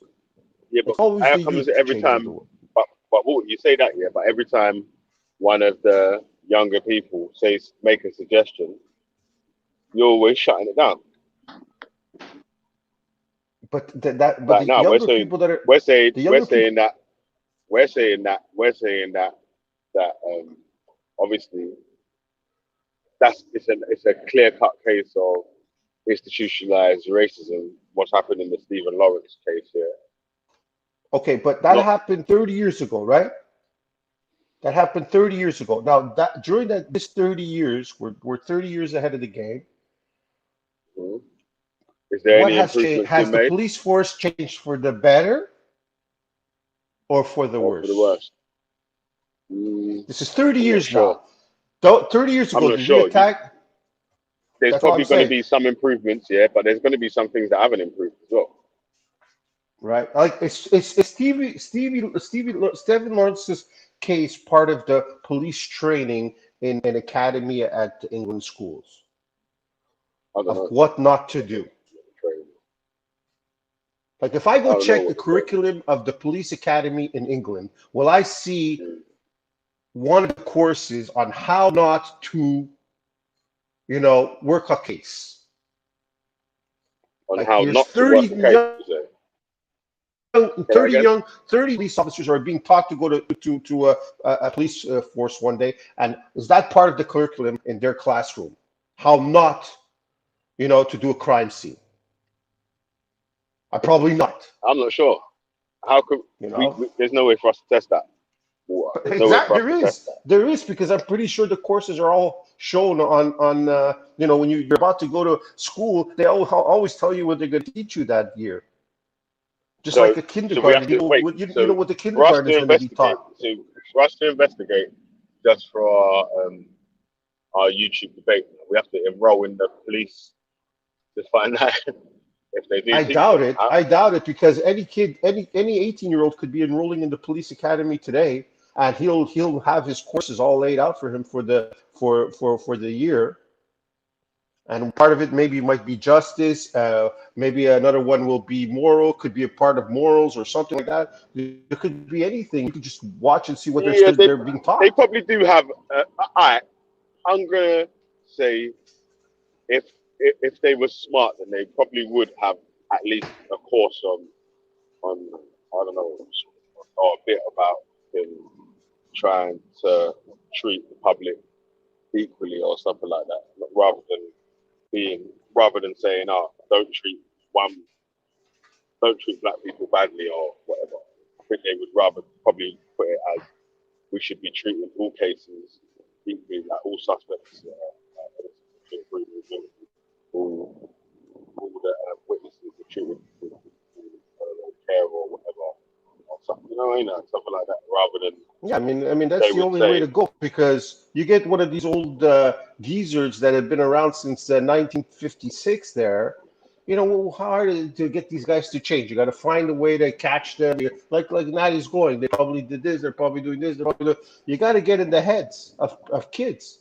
You know, this is why philosophy is one of the most important courses in the world because philosophy gets into people's heads. It gives you the idea of what's right and wrong. It's not, we're always making fun of important subjects in philosophy, but at the end of the day, the philosophy of respect, honor, trust is huge. And yet, nobody even wants to talk about that. So, the new world is more science than philosophy. yeah, no, I'm saying that if if they was gonna do like because if in because like I don't know, like they wouldn't have a thing. Well, in my opinion, if it's because you'd be able to get sued for stuff like if it was written into the law that you have to treat fucking one set of members or one criminal or worse than the other or whatnot. I don't know what to do about You're future saying, oh, testing you that. think? Yeah, we'd have to get police officers on here to speak freely. Do you think? Yeah, if I You never went get to that. You never a if I police went, officer, that's what I was gonna say. If I maybe went to my retired local police policeman. station, yeah. If I went to my local police station and said, would it be okay if I interviewed a police officer about race relations improvements since the Stephen Lawrence case till now? Do you think that they would say, yeah, okay, I'll and give me that sort of an honest interview? Do you think I would be able to do that? You can't do that. You can't do that with like it's a police force is almost like a business. You can't just go in there and start asking every cop like for there's a police spokesman, one talks for the police, one who talks. I mean, everything that they say in the press has to be said perfectly, or else they could be under scrutiny. It's got to be more a retired police officer or someone who's already out of the game to get the real truth. Because when they're in the Yeah, force, there's what I'm rules and saying, regulations that they yeah. just walk in there and start talking to cops. What I'm saying, yeah, because like obviously, like if you've got a company or a business or whatever, unless it's tailored to one specific thing, Rob, innit? Like it's sort of got to be um,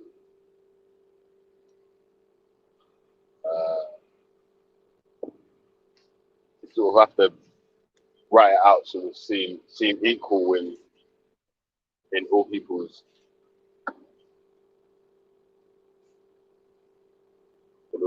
eyes. How do you do that? It's hard, man. It's hard for me. It's hard for me to listen to you. You're always cutting in and out. I don't know. My connection's not that great. Listen, yes, my phone's overheating, man. So let me jump off, man. Oh. I'll jump back on in a bit. Yo, Nat, you there? You there, fam? And I have to go shortly too. So hopefully somebody else can get on. Because I'm gonna be out of here in 10, 15 minutes. Natty all of a sudden decided to disappear. Yeah. All right. Well, while he's on mute, you can call him out or whatnot, and then obviously he'll come off mute. You know what I mean? Yeah. So stay around 10 minutes. Maybe I'll just read the chat, see what the Funky's in the house. Maybe he could get on. Big up Also, Nines, big up Funky's in the Funky. chat. And IC3 is there also. 9 Ether. So at least you guys, they should be getting on, no? Yeah, jump on, man. Jump on, Nines or Ultra IC3. We got IC3 to jump on, man. Knowledge. You know what I mean? Yeah. He likes to talk about police and laws and stuff. Yeah. So what? That's all I'm trying to say is there's good cop, bad cop. Yeah, but they're all cops. We all know there's a. Wow, are we talking 50-50 here? What are we talking? Okay, how many bad cops? 50%? 10%? 1%? I wouldn't even say a number. There's like a number. You can't really say like a number because. Yeah, but you can't say good cop, bad cop. That's because if just you just say good cop, bad cop, you're just giving me like a 50-50 right there. It's like, is that okay? Well, possible? look, even if you look at it, of your police force is good and bad. Well, you tell me. Like I said to you, there's certain cops that turn up that will be calm, collective, and respectful, and then you'll have his mate who'll pull up and be like, yeah, you, and then he'll act like all the big man. So yeah, there is different like attitudes when it comes to policing.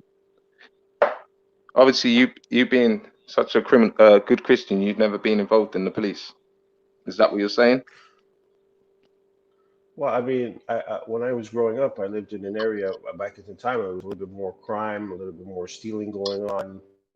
So, I mean, I used to see police, around a lot, but obviously it's because of all the crime that was going on.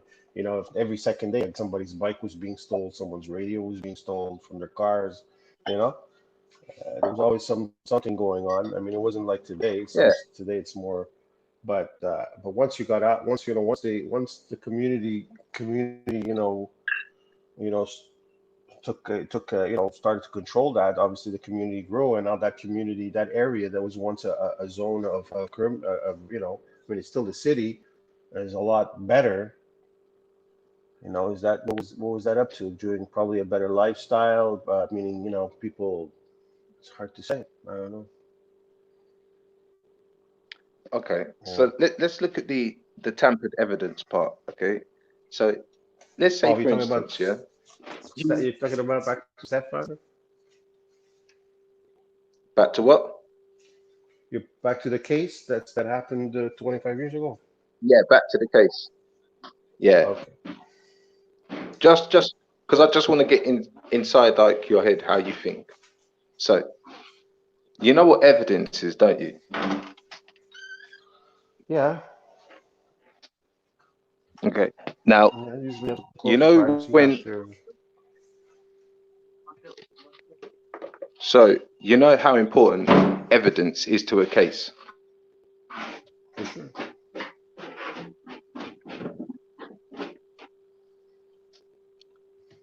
Yeah, you talking or evidence you to a cut it case. So, out? evidence is the most. I'm talking. So, evidence is the most important thing in a case. Yes.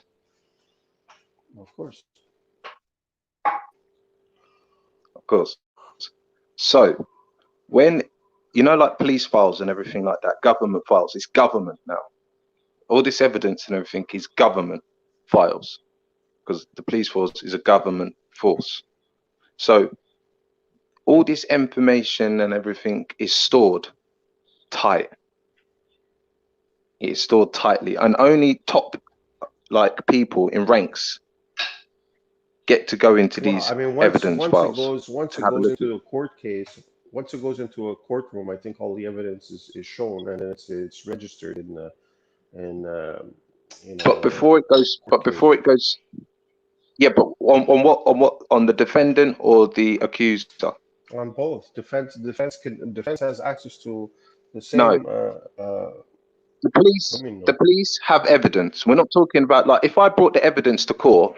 If I brought something to court, Yeah, before I bring it to court, the police would need to see that evidence. yeah, but so would the defense. It's back and forth unless the Okay, but court the system is people who had different. the Yeah. evidence, Yeah, but that we trusted with the evidence if I'm were on the the police defense side, force. listen, No, Natty, if forget I'm on the that. defense, Listen, wait, listen, Walter, if I'm on the Walter. defense, if I'm listen, Natty, if I'm on the defense side, I have a right to Mate. search for evidence also. Like, let's say someone puts charges on me, Okay, okay? I get a lawyer. My that's right. lawyer is allowed That's to right. look That's for right. evidence also, Right. That's and right. that evidence could That's right. be So when that's right. part of the law. That's right. So if your lawyer asks for the evidence, so where is evidence A, please? And they bring the evidence A and they go, oh, by the way, it's been tampered with. It's been, you know, how does that Well, look? that doesn't look good. If they brought the evidence was okay before, and then when the evidence got to the courtroom, it was somebody smudged it. Well, then we got a problem, right? Because the evidence was there, people saw it, the lawyer saw it, and then when it gets to the court, it's been smudged up. Well, something happened there. Obviously, anybody can notice that. So it's not good, is it? I mean, if the evidence was Right. picked up and So it was this is never what I'm good trying. from the start. So what you're saying is that Right. the videotape, or let's say, for example, what you're saying is that a videotape was grabbed. It was seen by the defense and by the attorney, the police, and then by the time it got to the courtroom, all of a sudden it was tampered with. Yeah, in police hands. So in the police hands, it was tampered with within the police force because they are the ones who have the evidence. So how Right, does but that look? who? Okay, but who told the press that the evidence that was picked up by the police was tampered with? Like, who said no, the tape was It got good, there was nothing wrong with it when I gave it to whistleblown the by the police force police? themselves. The police, So by the police no, force the police themselves. force themselves. Yes. Okay, so the police force took evidence, they said it was good, and then all of a sudden they said no, somebody tampered it with after the fact. So how does that look? It looks bad, but I have. If you're saying to me that they took evidence that was good, every people saw it, the tape was in their hands, and then all of a sudden it gets to court and it's not there anymore, then obviously that doesn't look good. Of course, that looks guilty like sin. Right. But what are they And they had protecting? people who look at it. So they had they have people who look into stuff and investigate it, and they But say, Natty, the this has case, been what you're tampered with. saying, Natty, is that the police are protecting the 5 thugs that killed this youth. Is that what you're saying? Maybe them, or trying to protect somebody within the police force that was trying to help them. No, but Who the knows? situation here is that there was a young man standing in the corner at a bus stop. 5 gang members came Yeah. along. An incident started. They stabbed the kid. They killed the kid. And now you're saying that the police force is trying to protect these 5 gang members because there was a policeman in there. I don't understand where you're going with this. Right, then don't worry. Then obviously, What no, Valley if you wrote don't up was that understand, there was this Walter, incident that happened. Walter, No Walter, witnesses. well, No, I'm not wait, going to explain Natty, myself no witnesses. again. No, it's fair enough. Let's move on. I might have another question for you because you obviously don't understand it. Okay. Yeah, you said, oh yeah, if the police force have evidence and then the evidence gets proven that You're it's been asking me, tampered who are they with trying? You're within the trying to tell police me. force, I'm asking you, who you're are they just trying to talking protect? The absolute 5. nonsense. Do you know what But you're saying they're do you know what this the sounds police. like? You're saying, This sounds like King James. This sounds like King James where it's been tampered with, Natty, but you don't want to listen, admit Natty, it. you're talking. Look, what you're saying is that an incident happened on the street. Or, There was a racial crime. or, 5 youths stabbed or the a New black kid, Testament. and then the Walter, police are trying to protect these 5 kids. Is that what you're saying? Is that could be, your yeah. theory? Why? One of them That's my kid's theory. son? One of the police officer's son? No. So just out of the We blue, think these 5 this policemen decide, you know what? It's they're 5 white kids, so let's leave it alone and try to protect these goons that go around killing and stealing houses. Because they were gang members, weren't Well, they? obviously Walter, you don't know. You haven't been listening, and I can't be bothered to explain the whole thing to you again. I actually can't be bothered. I was listening to. I'm talking about the to a evidence. really, I'm talking about the evidence. I'm talking about the evidence. Okay. mhm. Evidence has been tampered with, not by the people who are prosecuting. I'm talking about by within the police force. If the police force if you give the police force something that is evidence, if they say, "Well, we need to take your jacket off you," why? Because it's evidence, right? And they put something on you, and you say, "What the hell, man? I ain't done nothing, right?" And then next thing you go down. Let's say, for instance, you go to jail, yeah, and then later on you're trying to fight your case, and then they say, "Oh, it's been tampered with." How does that look?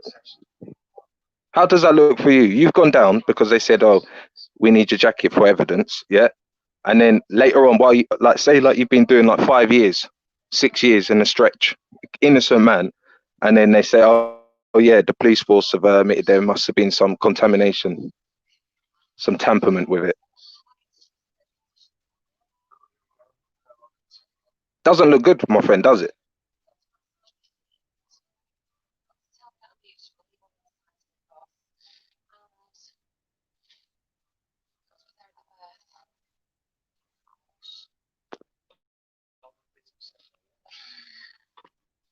So, you know what I mean? That's all I'm trying to say to you. Listen to the story of like within a trusted um, government body that has loads evidence. It's got fingerprints. It's got the whole like shebang when it comes to criminals and everything like that. And evidence is the one thing that always beats a case, is the evidence. Now, if any evidence that has been tampered with and omitted within the police force, it's a shambles. Therefore, you can't trust the police force fully. Therefore, what I'm trying to say to you, yeah, okay, we do need the police force to arrest people, to uphold the law, to bring some sanity on our streets. But at the same time, when there's corruption within their own police force, it's like, get the hell out of here, man. What are you talking about? So then who's real?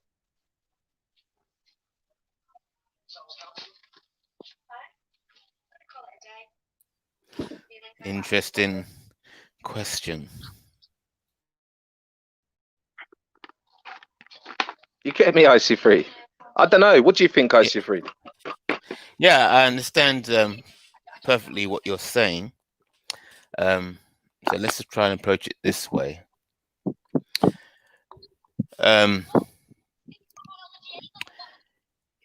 If, as you said, the police have evidence, and then the evidence is tampered with while in the possession of the police, and then the case comes to court, then it's, and the police say that that the evidence was tampered with, then it's just a head to head with the police, isn't it? Because there's nobody else who's got any evidence, so it's just you or the defendant up against the entire establishment of the police. Is that correct assessment? That's exactly the way to assess it. Okay, right. You have got it's in the yeah. Okay, good. Now, this is where it gets interesting. So, what is the next step after that? Do we then, does then the issue become the fact that does we'll be careful.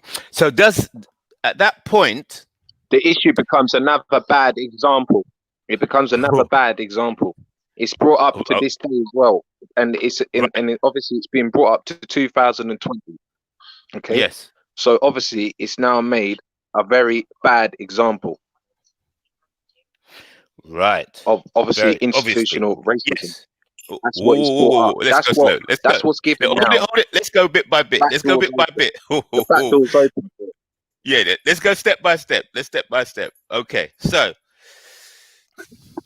therefore, the fact it's a fact because the police said, as you say, the police say that the evidence was tampered with. Okay, so then, because the authority says that the evidence was tampered with, then everybody has to accept that as a fact. Right, good. So that's fact number one. So,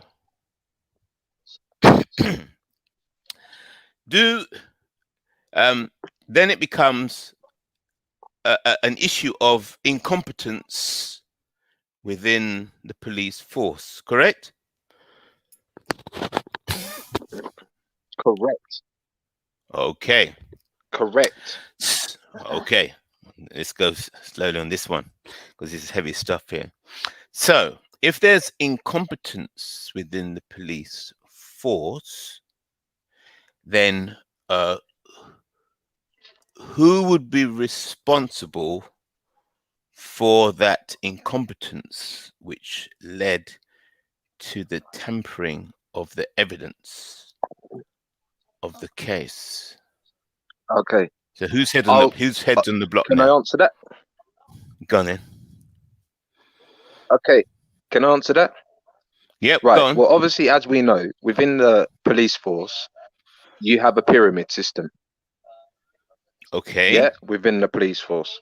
So you've got the little PCSOs, then you've got your PCs, then you've got your lieutenant, then you've got your sarge, then you've got your blah blah blah blah blah, and then you've got the people who are in charge of the administration. So, i.e., the files.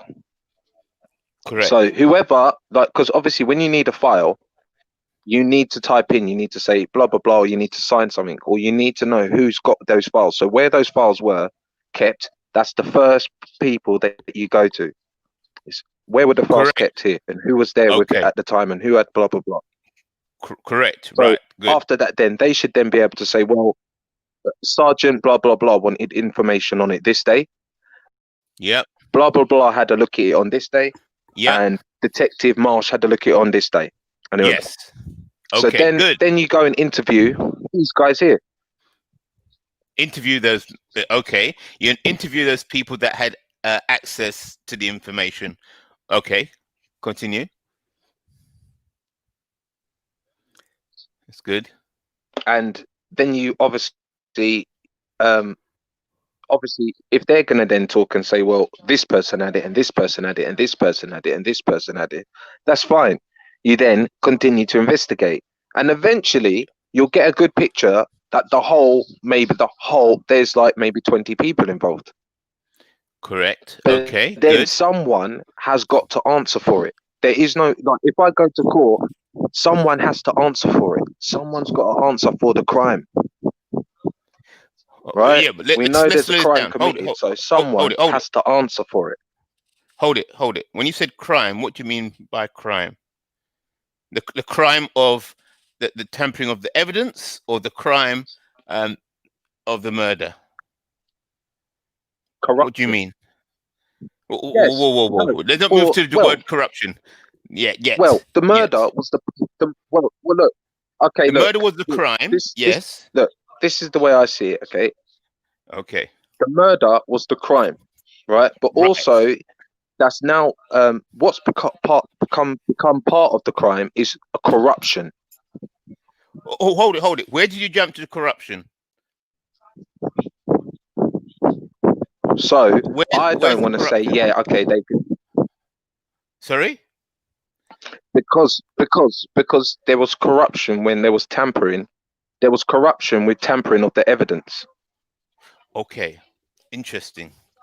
Corruption in the tampering of the evidence. Right. So if you say there's corruption and tampering of the whoa. But if you say tampering, so therefore you're accusing those 20 police officers who accessed the files on the murder case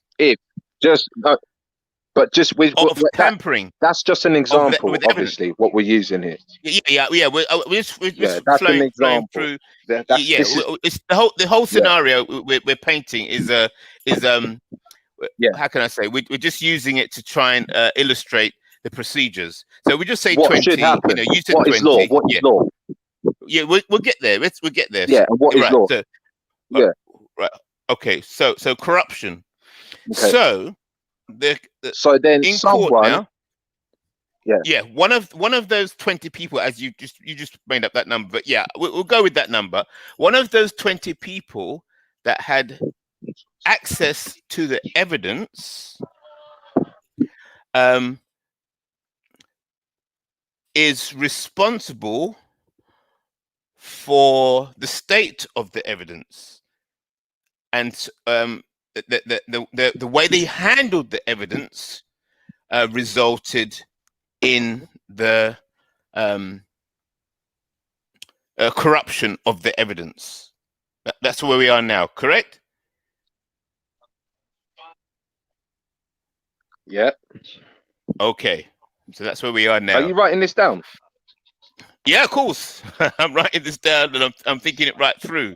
Yeah. Are we can you writing this down, where we are. Yeah, I'm writing down as I speak. Everything I'm saying, because sometimes I forget what the line of threat, the line that we're following in the argument. So I'm trying to keep my head around this, because I'm sure this is what happened. Yeah. Something similar like this has happened in real life. So because whatever you're saying, somebody else would have said it before us. Yeah. So we're just trying to work out what could have been said. Right. Okay.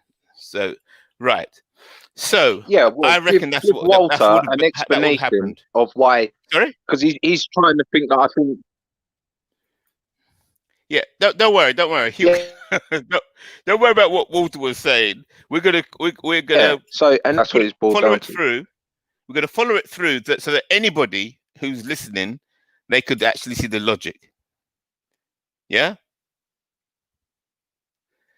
Anybody who's listening. So I can't really see how to make it more simple than this. So, to recap, the case is closed. So we hear Stephen Lawrence case is closed because the evidence has been corrupted. Yes, and so then we're asking, well, if the evidence has been corrupted, then who was responsible for the corrupting of the evidence? Then we went through in our scenario saying, right, okay, well, they must have files on who accessed the evidence at what time, dates, and so on. So then we just made up a number. We said, okay, 20 police officers accessed the evidence. Good. So the fact that the evidence has been corrupted, then we ask the question, well, who would be responsible? And that's when you start to illustrate that the files would have been accessed and who accessed the files and when. So therefore, then you put in the number of, let's say 20 people access the files. Then only the fact that those files have been corrupted must be one or all of those 20 people are responsible because they mismanaged the way they handled the evidence or whatever, which resulted in the evidence being corrupted. Is that correct? Does that make sense?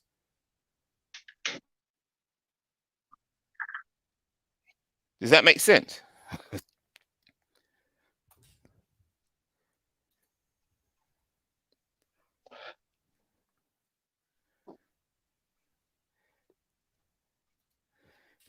Can I have a yes?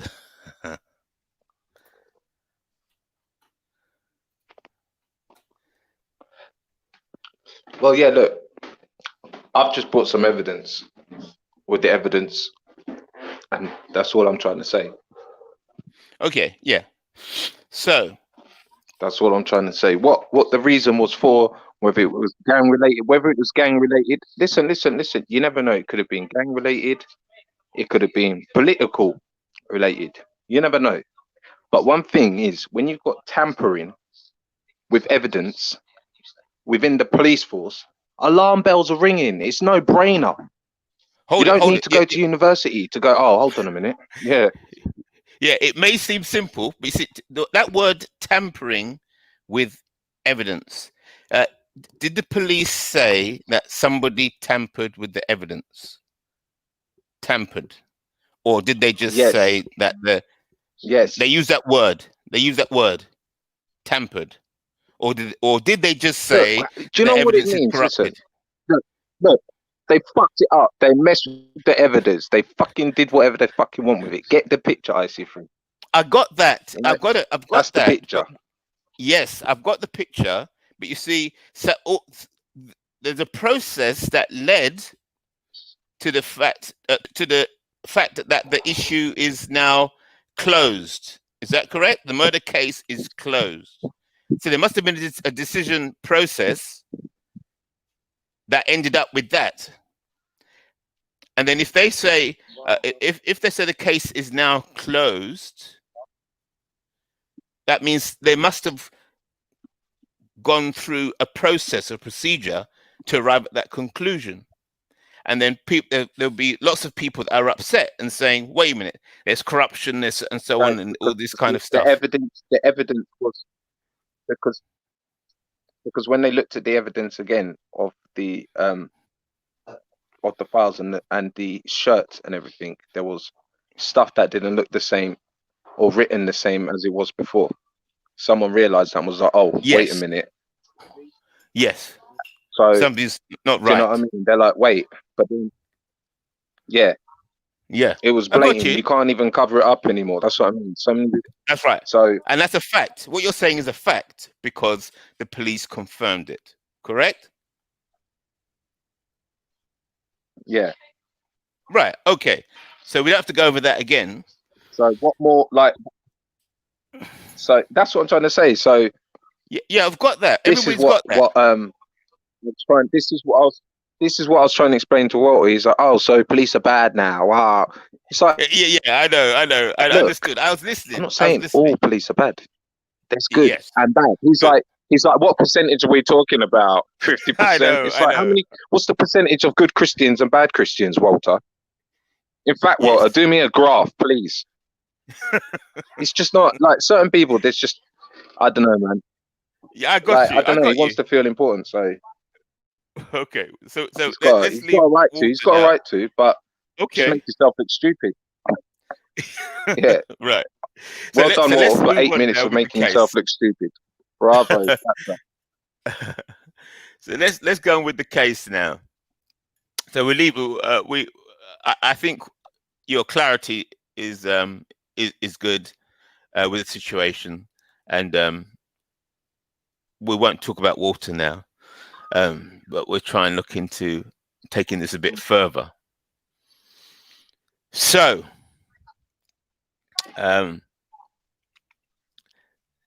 so the situation would be that somebody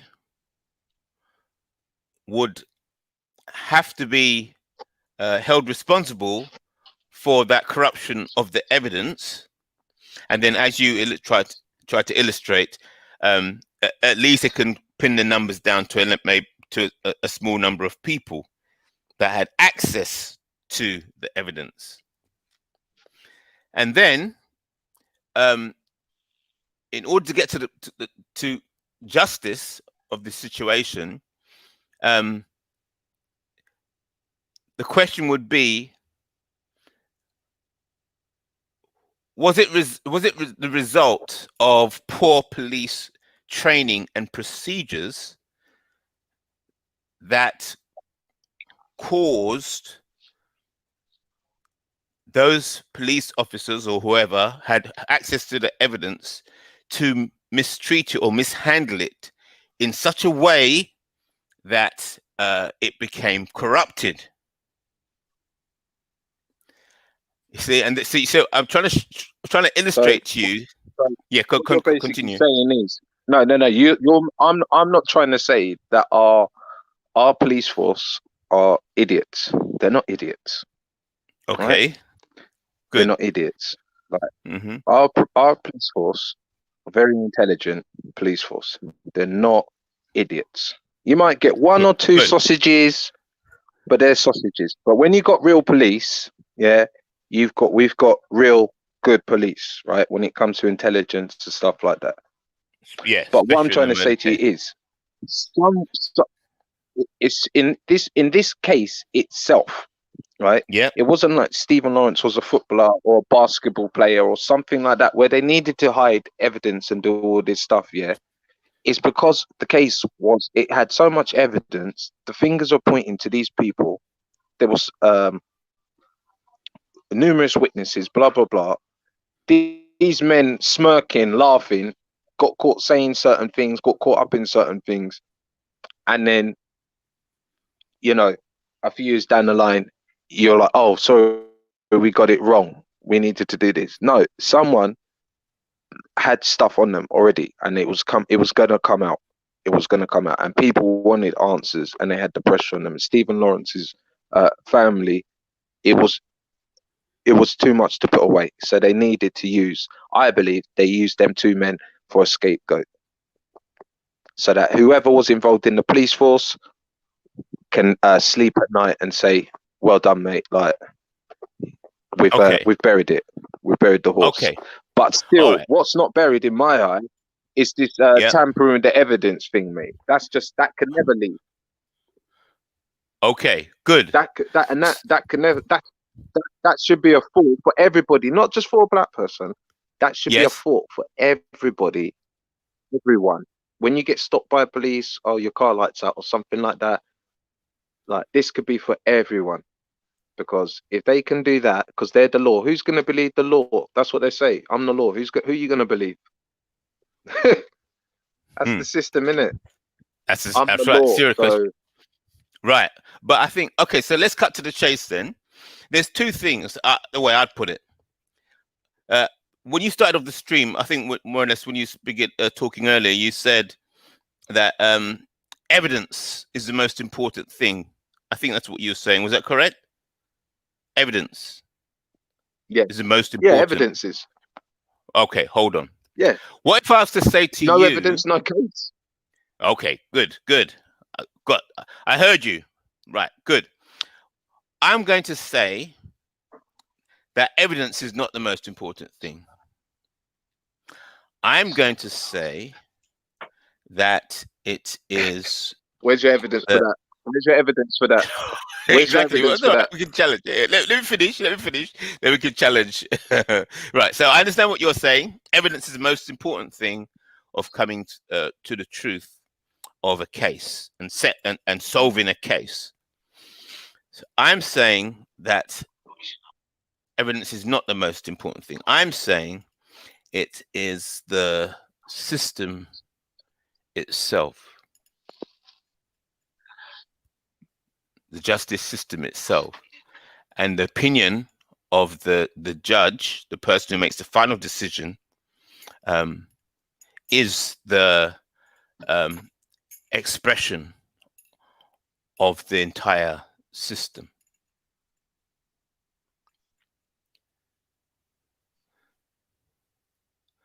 That's what I'm saying. Sorry, say that again.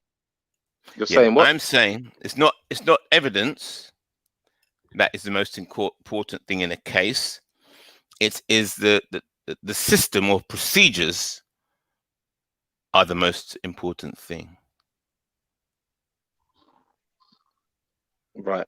Because the system let me tell you something, also has values. Wait. Let me tell you something. In it. Go on then. Yeah, but let me tell you something. Let me tell you something, right? You know, if you've ever been out somewhere and someone wants to sell you something, yeah. Yeah. Say like you're walking down the street, and like, oh sir, try this new wonderful juice we've got. And you're like, what is it? Why is it so wonderful, all this? You know what they're gonna bring to you? They're gonna state a case why it is. Yeah. They can sell it does all this wonderful thing and all this stuff. And you know what you're gonna say to them? What are you gonna say to them? Where's your evidence? Right. And then they'll say, well, the ultimate evidence is you trying it, and sir. then they're gonna give you tasting it. Yeah. Yep. That is the ultimate evidence, yeah. But you tasting it. But you need a little subtitle there to convince you to get it. Yeah, beautiful. So I like the way tell you oh, it's wonderful, right. Everything like this. Yes. Right. Good. Very good. So everything to get you to taste everything, it. And don't forget, I have to try it. Yeah. Why? Why and do I have to try it to see if it does all these wonderful things. Okay. Because I want to see if it will work for me. I want to see if this evidence. So you have to taste the products. You have to get the evidence. And when you get the evidence, you come back and you say, right. And then you can say to them, right, it's been a week.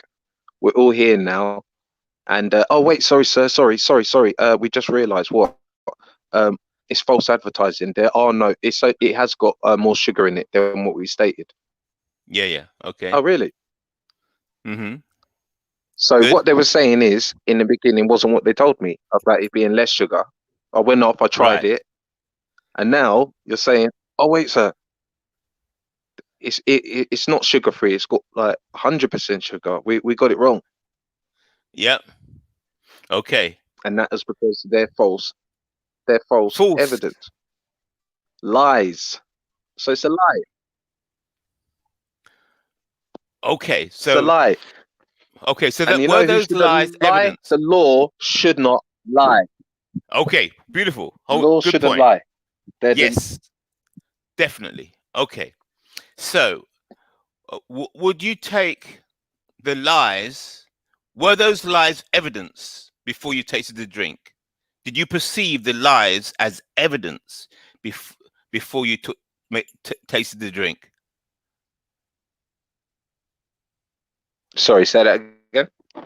They came to you on the street and they were saying, "Look, you got here's the evidence. We've got so many. 8 out of 10 people love this drink, and it's got these vitamins and stuff, and it really tastes good. That's our evidence. but we'd like you to taste the drink because you think you're going to like it, and then you taste the drink and you like it, but did you see, or do you perceive that what they were saying was evidence, and that is why you had a drink? You said that what they were saying is lies, but before you had the drink, before you tasted the drink, did you perceive what they were saying to you as evidence? Did you believe it, or yes or no?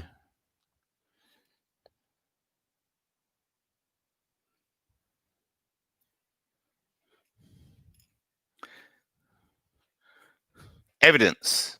It's all about this evidence.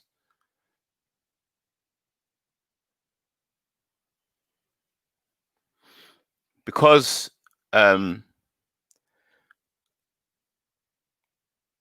just to say a bit more about this, I think it was last week. Yeah, last week at Speaker's Corner, we had this guy came down from Newcastle, and he said, "Oh yes, I'm starting up. I want to start up a critical thinking group in Newcastle. So I just wanted to come down to see what you lot all were doing in London." And he says, "Oh yes, he's always talking about evidence. You've got to get the facts, evidence." And he says, "Well, I'm not into conspiracy theories. So I said, okay, seems you're not into conspiracy theories. What is it that convinces you that some information is fact and unquestionable evidence?" And he was going around in circles, and then he came back again. Asked him again, "So what is it? What is it? What makes something a fact that can be used as evidence in contrast to a conspiracy theory?" And you're still going around in circles. So I said, this fact is based on belief, isn't it? For you to say something is a fact, your faith is still based on belief, isn't it? And trust. For you to decide that something is not a conspiracy. So let's have a look at this word evidence, actually.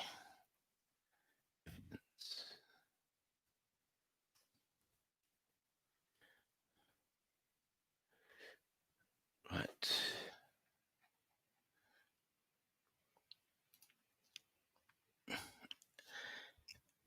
Evidence is broadly construed is anything presented in support of an assertion. Because evident things are undoubted, there are two kinds of evidence: intellectual evidence, that's the obvious, the evidence, and empirical evidence, proofs. So when we talk about evidence,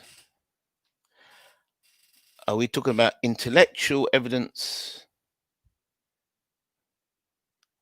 and or empirical evidence, proofs?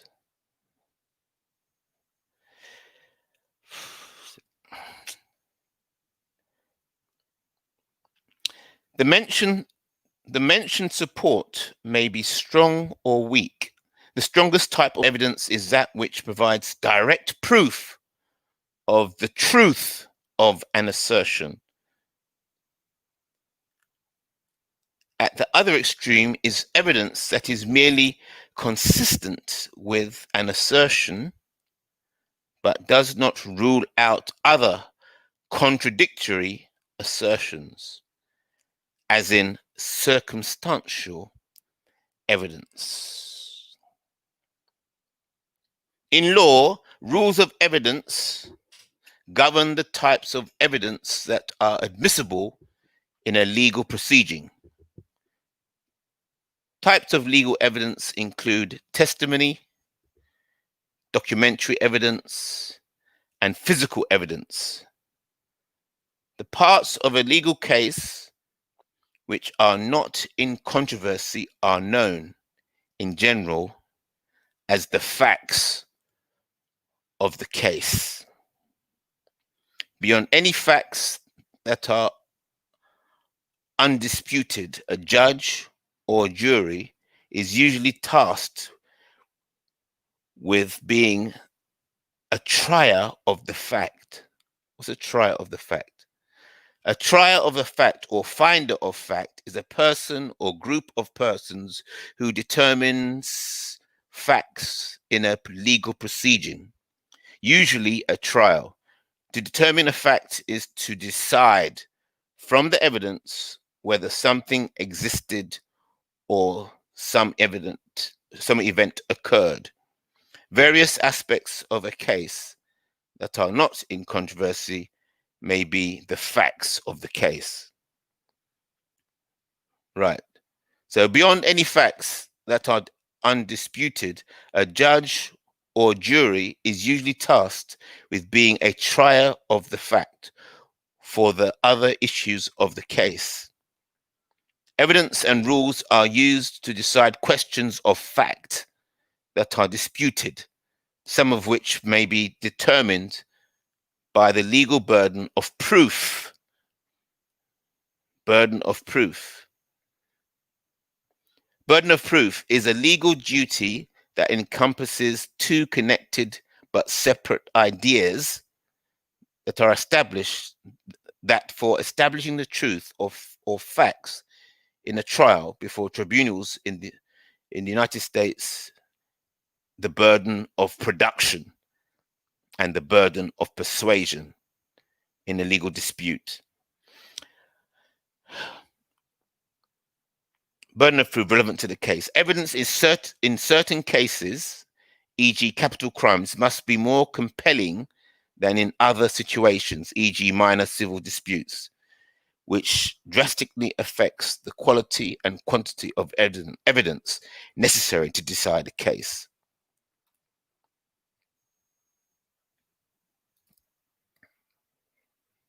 So, the point I am making is this. It says here that a group of people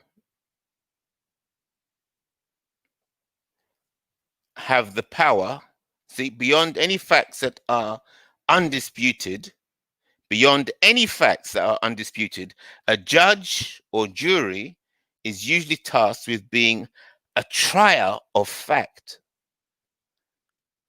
for the other issues of a case. So the authorities have the last word on whether something is a fact or not, whether it's truth or a conspiracy theory. So the authorities have the power to decide what they perceive to be fact. Yes? So that's why I'm saying I disagree that evidence is the ultimate. No, I'm saying it's the authority that has the power to decide whether to accept something as facts or evidence. So it'd be your word against theirs. So you might say, "Oh, this is blatant evidence. This is clear. Everybody can see this." But that's just, who are you? You see? So you could say, well, this is obviously blue, but if the authority says it's red, then what you're going to do? It's your word against the power. Then it boils down to power. Might is right. So, looking back at what was said earlier, if the authorities said that the evidence has been corrupted whilst in the hands of the authorities, and they are the ones that tell you the information or the facts have been, evidence has been corrupted,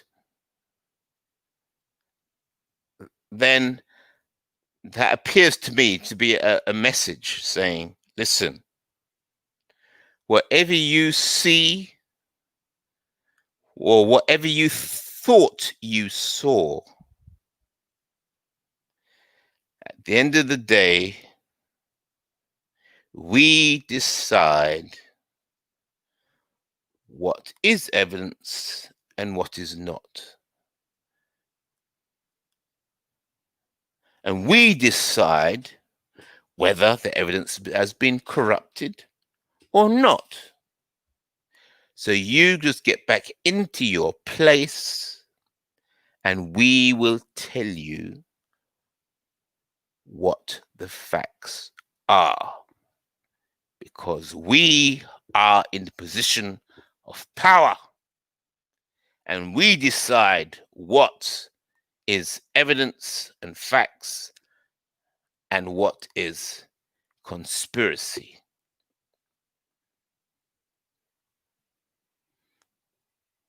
So I'm saying that to say, in contrast to those who say, well, oh, evidence, evidence, evidence.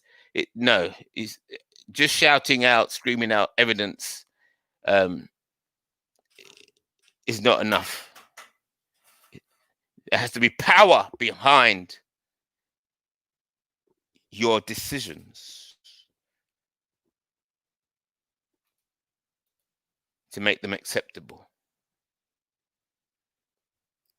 And if you say that the police, if the police said that the evidence has been corrupted, okay, so we're closing the case because the evidence has been corrupted. Right. And now what?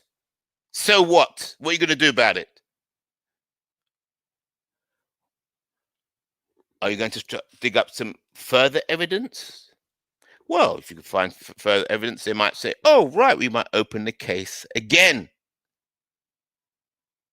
But if you can find no other evidence to bring before the court, and the system has already said that we've closed the case, then what are you going to do? Take the police to court? Which court?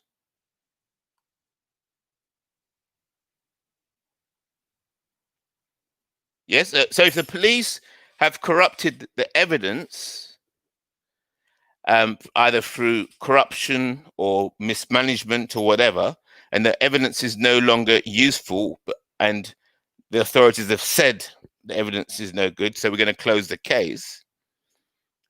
What are you going to do? Take the police to court? Which court?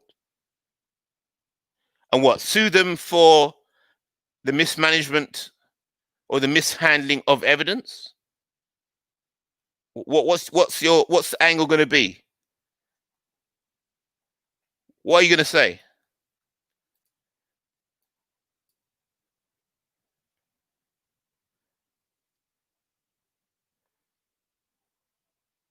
Yeah, they told you that the evidence has been corrupted. Yeah, and so what? So what are you gonna do now? Oh, we're going to what? To the police?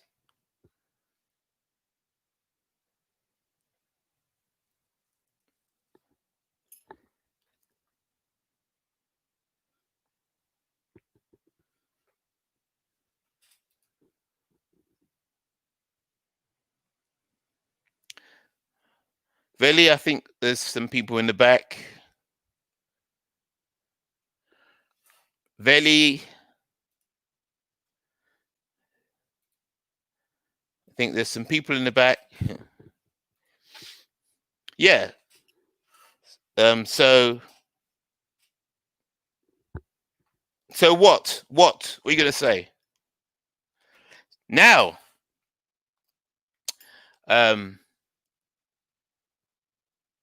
Stephen Lawrence's mother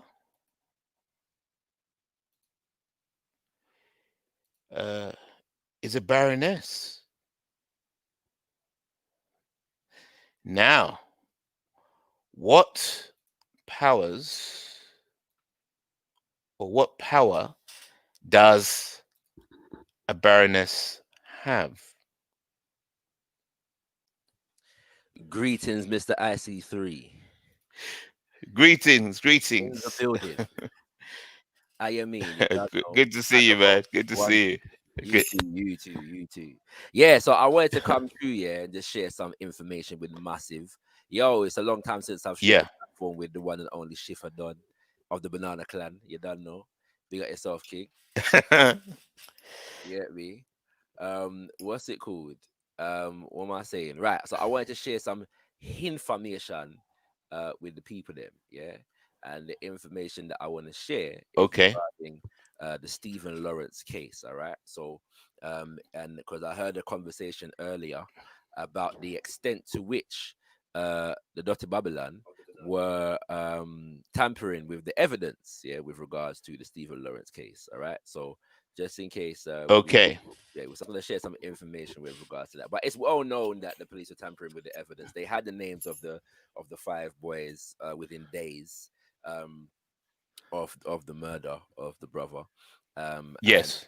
And yeah, many an investigation has been done in terms of the police investigation, and basically they were protecting these guys, and the reasons will become clear shortly. So firstly, I'm going to read from an Okay. published via The Guardian. The article, it was published, trying to get a date, 2018, yeah, 2018, Thursday the 19th, yeah, of April. And it's entitled "Corrupt Met Officers Protected Family of Stephen Lawrence Murderer." Exclusive. Clifford Norris, whose son David was convicted of teenagers' 1993 killing, paid network of police for information. Family claims. Yeah. And by the way, there were some documentaries done in the 90s with regards to this as well, because some of the families of at least one of the boys is like kind of connected. You know what I'm saying? They're connected with like Yeah. white racist organizations and also the police. So yeah. Yeah. It says the father of David Norris, one of the men who murdered Stephen Lawrence, used a network of corrupt Metropolitan Police officers to protect himself and his close relations from justice, according to claims made by his family. Victoria and Naomi Smith, who are related to the Norris family by marriage, have broken 25 years of silence to allege that Clifford Norris used corrupt officers to thwart a murder inquiry 4 years before Lawrence was stabbed to death in Eltham, southeast London, in 1993. Lawrence's parents, Doreen and Neville, have long suspected that Clifford Norris and the police corruption played a part in their son's killers, evading justice for more than 2 decades. Doreen Lawrence said that If the new claims were true, her sense of outrage will have risen to new heights. The 25th anniversary of Stephen Lawrence's murder is on Sunday, reigniting scrutiny of errors made by police in the initial investigation and what may have caused them. The extent of Clifford Norris's reach into the Met has long been a matter of controversy. The Smiths now allege that Norris used his influence with police after his brother Alex became a suspect in the 1989 shooting of Tony Smith following a pub fight. No one was ever charged, and the Smiths alleged sensitive information given to the police ended up being passed to Norris. The family of Tony Smith are related to Clifford Norris through his marriage to Teresa, a cousin of Tony and Victoria Smith, and the mother of David Norris.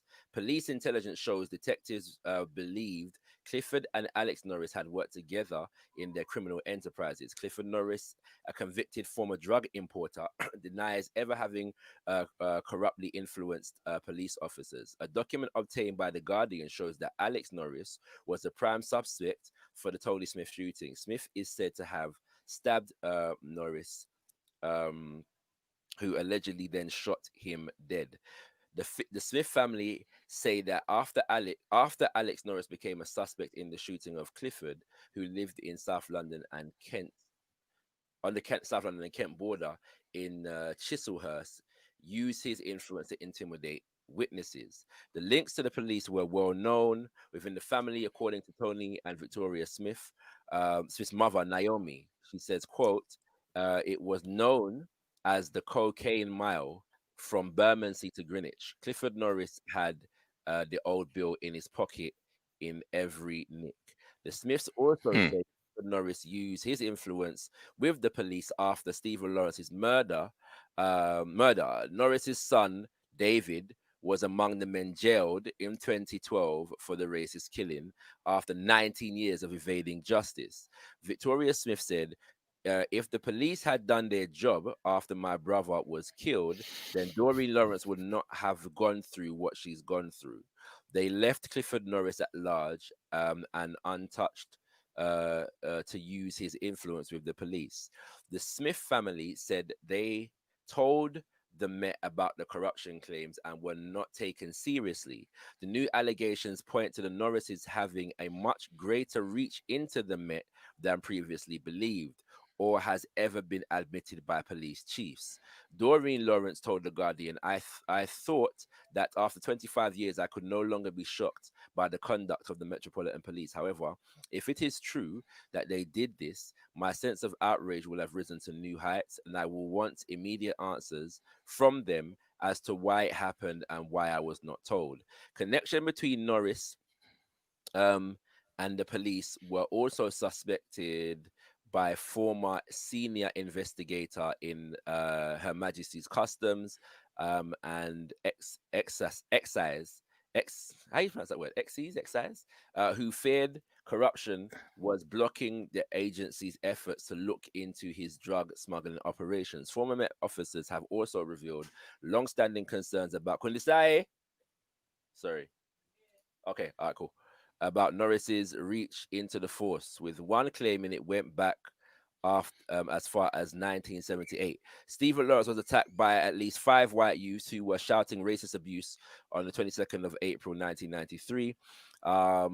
3 of the attackers are still to be brought to justice. Clive Driscoll, the former Met DCI, who in 2012 helped secure 2 convictions for Stephen's murder, including that of David Norris, believes a proper re-examination of the Smith case could help investigators in the Lawrence case, which the Met has said is stalled. Yeah, and that's one. And I'm going to read another one from the Independent, which was published on Thursday, the 1st of April 2010. Yeah, and this one is entitled "Detective Demoted for Tampering with Lawrence Evidence." Yeah. A detective has been disciplined for attempting to sabotage one of Scotland Yard's most sensitive cases. Detective Sergeant Paul Steed, 49, was demoted after interfering with the investigation into the murder of black teenager Stephen Lawrence. Senior officers were aghast when they discovered the officer tampered with key dates and times on an evidence log. The Sun newspaper reported the officer is suspected of acting out of spite after being told he would be taken off the inquiry. Steed of Greenhithe, Kent, was moved Yep. from the tightly knit team after getting involved in a punch-up in Spain. Stephen, 18, was stabbed to death by a racist gang as he waited at a bus stop in Eltham, South London, on April 22nd, 1993. 5 men, and it names the 5 men, remain the prime suspects. They denied the murder.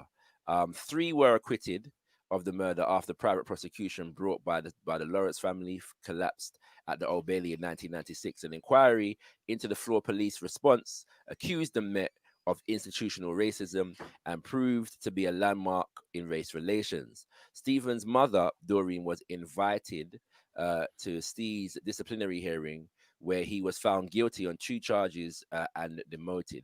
A Metropolitan Police spokesperson said on Monday, March the 1st, an officer attended a misconduct board at which 2 breaches of conduct codes, lawful orders, and performance of duties were proven. The officer was reduced in rank from a detective sergeant to a detective constable and was fined 13 days' pay. Okay. Unfortunately, the actions of this officer have not had any long-term impact on the review into the Stephen Lawrence murder, etc., etc. So yeah. So Interesting. it's clear that there was tampering, and all of that. Sorry, it's also been uncovered that the Metropolitan Police had sent spies into the community to spy on the Lawrence family and the campaign for justice, other things there. Okay. And so the actual extent of the corruption in relation to the Metropolitan Police on this specific issue has not actually been uncovered. Right. Okay. So, can I respond to that? Most def. Yes.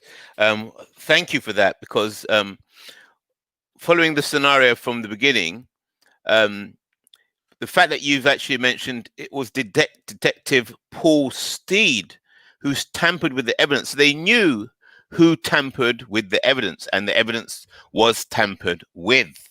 Well, okay, that's just one instance. So but I mean, yeah. So even at the time there was allegations of it, but they haven't never really truly uncovered everything, if that makes sense.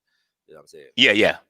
Okay. So that's another fact we can add to it. So we didn't have that before, so we know who tampered with the evidence, and that person has been sufficiently reprimanded. Is that correct? Well, I don't know. I'm not sure I'd use the word sufficiently, but yes, reprimanded. Okay, right. Well, the reason I put that word in there is because the authorities dealt with the issue, yes, found out who tampered with the evidence, and then they chose the appropriate punishment for that individual. Correct? Yes, sir. Right. By the way, right. there's another article in the Telegraph here called "Stephen Lawrence police officers could face criminal charges over alleged cover-up." Yeah, so there's all kinds of stuff going on here with the Stephen Lawrence campaign. But yeah, let's point that. Go on, anyway. Yeah. So right. So that's a step forward. So to give us a good picture, good handle on the picture. So the point I'm making is that the authorities decide the correct way in which to deal with officers or members of their organization that have misbehaved and tampered with evidence. And then once that individual or group of people have been punished to the satisfaction of the authorities, there's nothing more to be said about that. Yeah, nothing more to be said, because the authorities have taken the procedure, what they perceive as the correct procedure in dealing with a member of staff that may have tampered, that they say has tampered with the evidence. Right. So then you still have the situation where you have a case, but there's no evidence that can be used. So now what do you do? What's the court? So if the court says, right, we're gonna the authorities, we're going to close the case because the evidence has been tampered with, and we know who tampered with the evidence, and we've given them the appropriate punishment. Now what?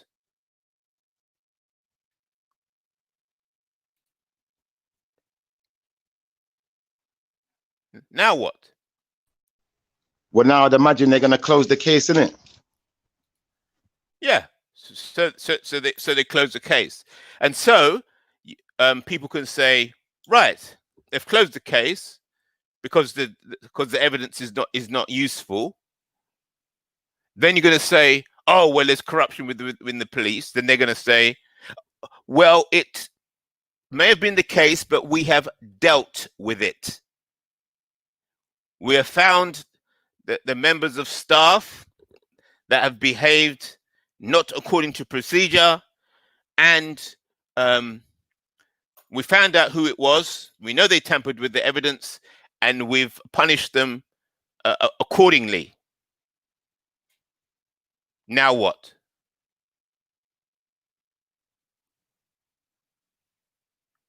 You say, oh, well, there's corruption. Yes. When you say corruption, do you mean that there are certain people within the police force who tamper with evidence?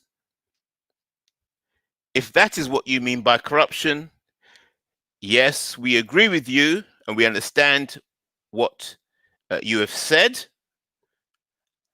And as a result, we've done our own internal investigations, and they have been successful because we found out who tampered with the evidence.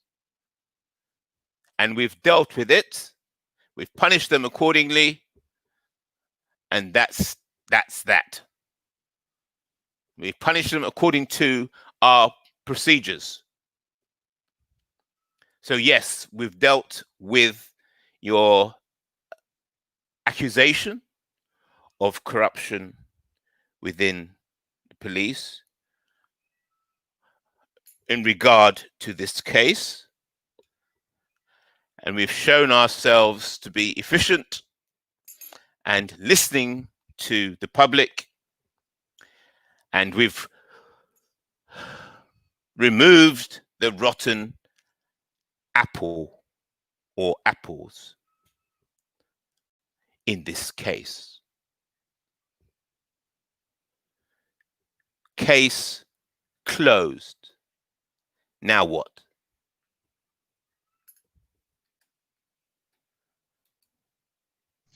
Now we know. Now we can see how easily black people will give up, and we can see that the community ain't connected like that. We're all so divided.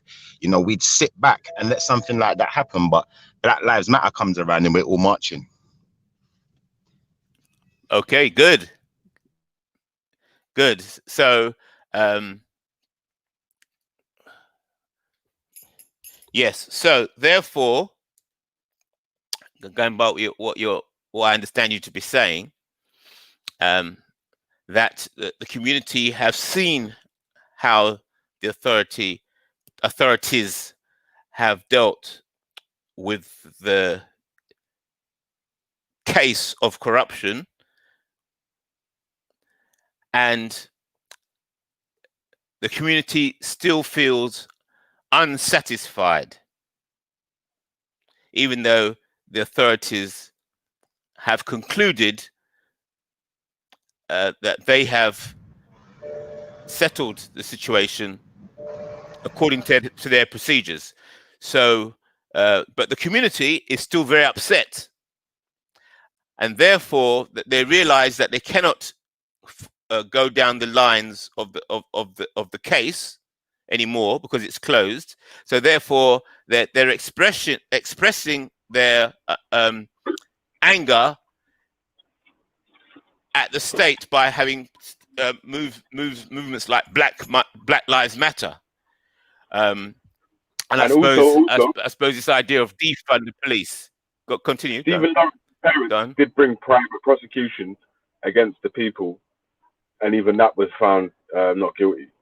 So you can't say that they give up, man, because they've tried to prosecute as much times as they could.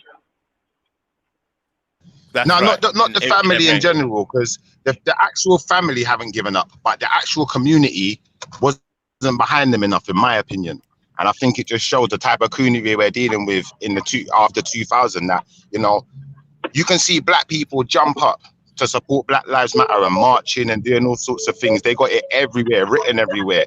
But when someone like Stephen Lawrence gets killed, the people then weren't jumping up like that. And I think like it just shows what level the black people's minds are at within this country. Yes, I'd agree with that. There was bare people marching up for Stephen Lawrence. In the 90s, there was bare people marching for the case and that. That's what I'm saying. Okay, where was the march? Which march are you talking about? There was all over SE, man. Like, you're from SE, so they marched. So, and what did they achieve with the march?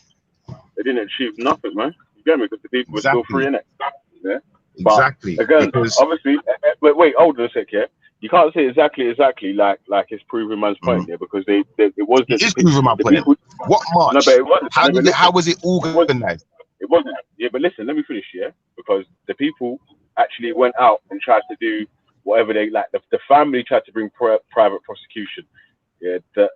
Even the fucking British newspapers printed fucking headlines saying these people were murderers, yeah, and they still never got convicted. So, like, what more do you think anyone else can do? Yeah, but that's not who I'm aiming. What I'm saying at, I'm not aiming what I'm saying at the family or the Sun newspaper. Yeah, but the fact of the matter is, really and truthfully, as black people, we're too willing to sit down and accept things.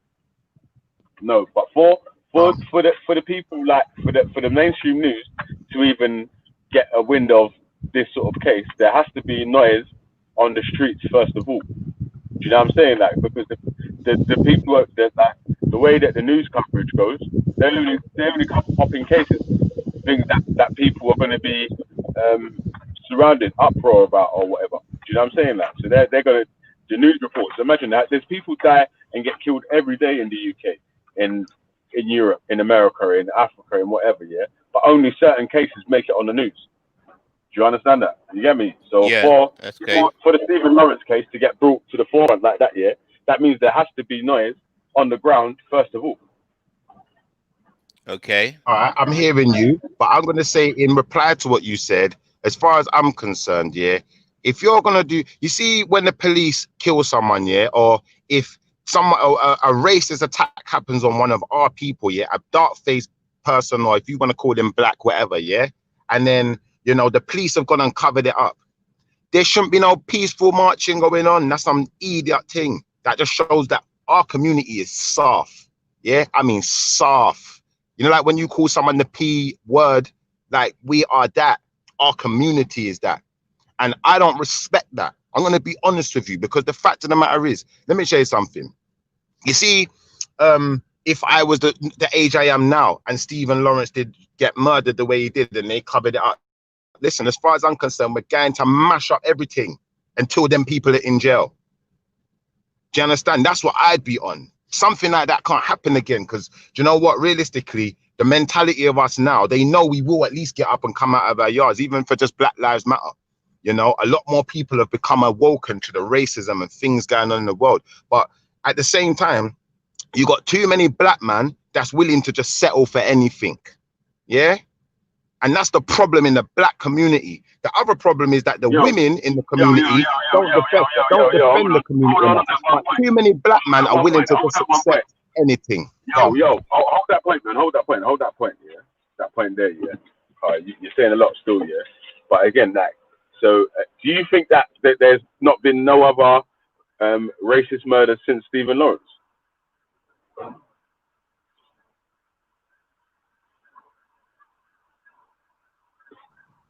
Yo, sorry about that. Yeah. I know there's been other racist murders, not as high profile as Stephen Lawrence, but there's been definitely. In fact, in America, they've had a lot of high profile. You had that Tim Duggan. We're talking about UK. In England, in England, we had that Duggan youth from North London. We had that other youth that not too long ago got murdered by police. So yeah, it's not no way has it stopped. Not murdered by police. Just obviously even murdered by police, but just another racially motivated murders. There's been other racially motivated attacks happen every day in the UK. See where I live. Listen to the point I'm making. Yo, listen to the point I'm making. Yeah. So the reason that Mandem know about the Stephen Lawrence case is because of the noise that was made up at the ground level in the first place.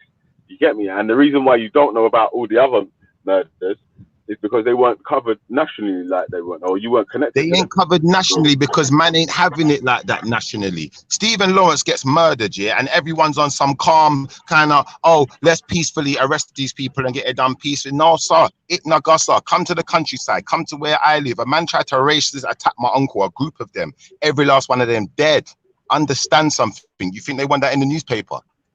Think about what you're saying, innit? Racial attacks happen every single day. There's too much coonery in our community. Too much black men are willing to just accept anything. Too many black women ain't about their community and are fully sold out anyway. They will happily grass you up. They will happily do whatever to get what's best for them and their family. They don't care about community. And that's not a problem that I can solve. That's a problem that we as a whole can solve. Wait, hold on. Pause on that point there. Pause on that one point there, yeah, because you can't say that there's too many people selling out, yeah, because they're not writing for the police arresting or whatever. Like, that don't even really make sense, because it's like,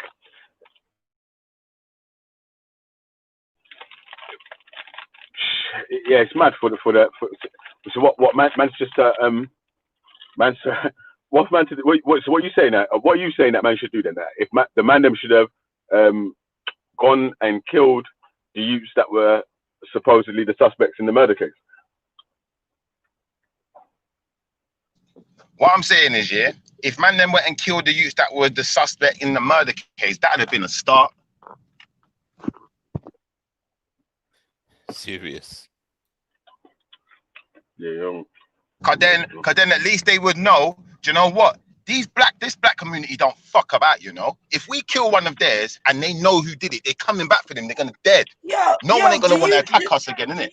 Yo, do you actually know about history in London, bruv? Do you actually know about the history in London? Bruv. No, not bruv. Not bruv, yeah. Sis, and open your windows, man, because I think you're hot, man. You're saying a lot. No, I'm not hot at all. I'm in the car, I've got air conditioning. Yeah. Listen, if it wasn't, just think about what you're saying, innit? Just really think about what you're saying. Yeah, because I'm thinking about what I'm saying. I just heard you make a comment. What did you say? I just heard you make a comment about black women selling out. All of these black women are the first ones to sell out. What are you talking about? Don't try hide it. How? Don't try hide it. If you tell me how. Okay, tell me how.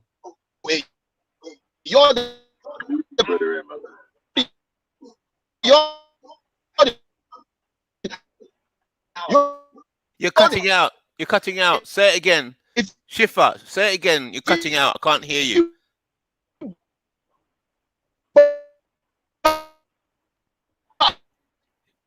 Shifa, you're cutting out. Can't hear you.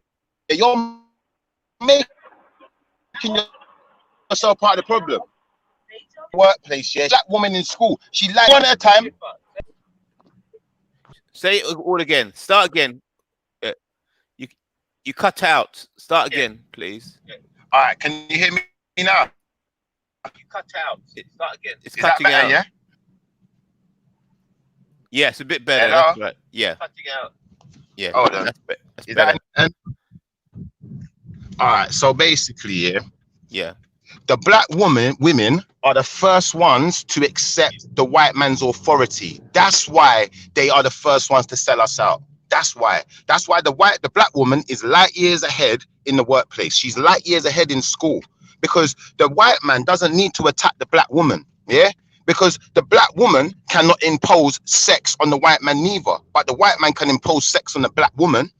You know, the white woman can't impose sex on the black man, and the white man could possibly impose sex on the black man, but he's not going to get no productivity out of that. No children don't come out of that. So that's how the world was set up.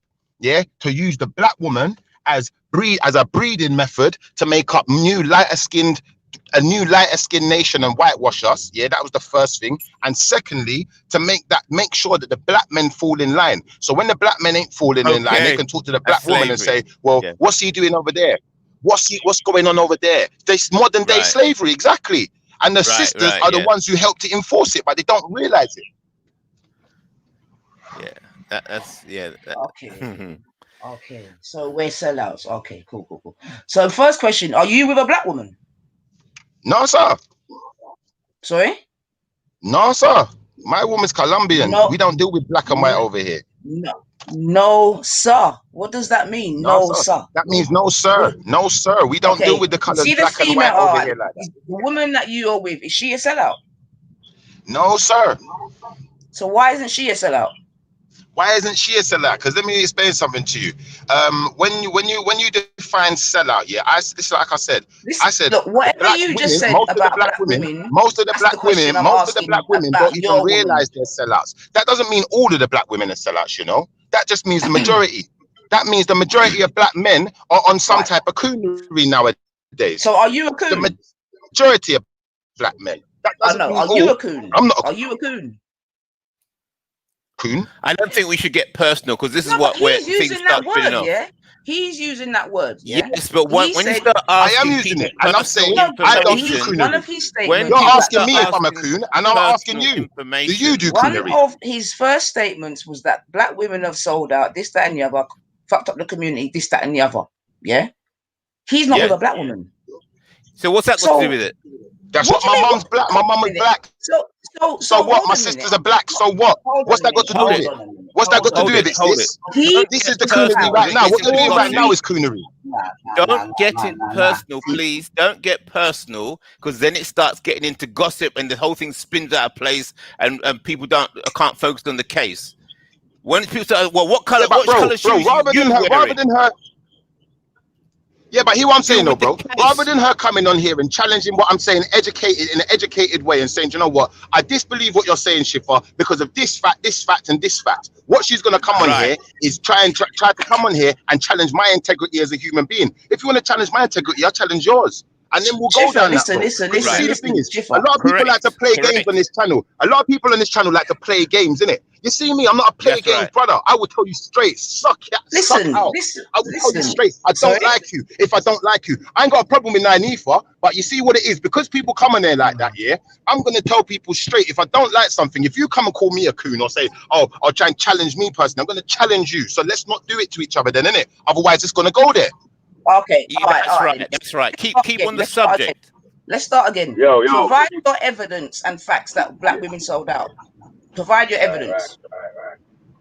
Good. That's I don't want no emotion and that the black woman has sold out. Do you want me to? You really want me to do that? Yes. You really want me to do that? All right. I'm gonna find you the evidence right now. I'm gonna find you the evidence right now. Go and do that. I can find you the evidence. I can find you the evidence. Yes, go and do it, man. Don't tell me. Go and do it. Okay. What evidence? What evidence would suffice? What type of evidence? What type of evidence would you? Yeah. What type of evidence would you like? The evidence that can prove your statement. The evidence that can prove my statement. Yeah. Evidence. Okay. I can give you the evidence. Do you remember all the stuff you said? Yeah. I remember everything I said. Good. And if not, rewind the show, and I want you to provide evidence for every single statement you made. Yeah. And if not, don't come while you're bridging. Okay. I tell you what. Yeah, I can provide some evidence right now. I can provide some evidence right now. Stay quiet long enough to hear it. Go on then. All right, be quiet then.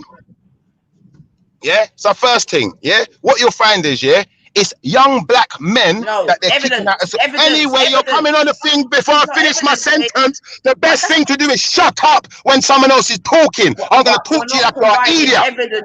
If you keep talking over me, I'm going to talk to you like you're some type of idiot. Listen, yeah, because this is what you idiots like to do on this channel. When I'm talking, you want to talk. You can do what you need to do. You understand what I'm saying to you? Yeah. All I'm saying to you is that your opinion. I ain't got time for you and your paranoid bullshit. So you shut the fuck up when I'm talking, innit? Getting hepped up and all that. It's not proving nothing, Schiffer. Yeah. All I want. Goddess, can I suggest that you let him speak and we can listen? Chat over people. But he's not speaking. He's shouting. Yeah. Oh, I'll go on mute. No problem. You don't. That's right. Go on mute and let's hear what we say. Hold on, though. Listen, if you make a loads of claims though, yeah, you can't make a claim and say the claims are evidence. Yeah, the claims are just claims, isn't it?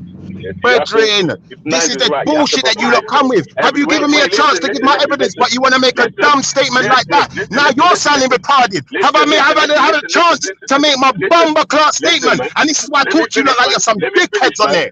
Dickhead thing. Did you let me finish? Did you let me finish? Did you let me finish? No. Relax for a bit, man. You need to calm down a bit, man. Have a sip on some water and chill out for a bit, man. Like I was saying, yeah.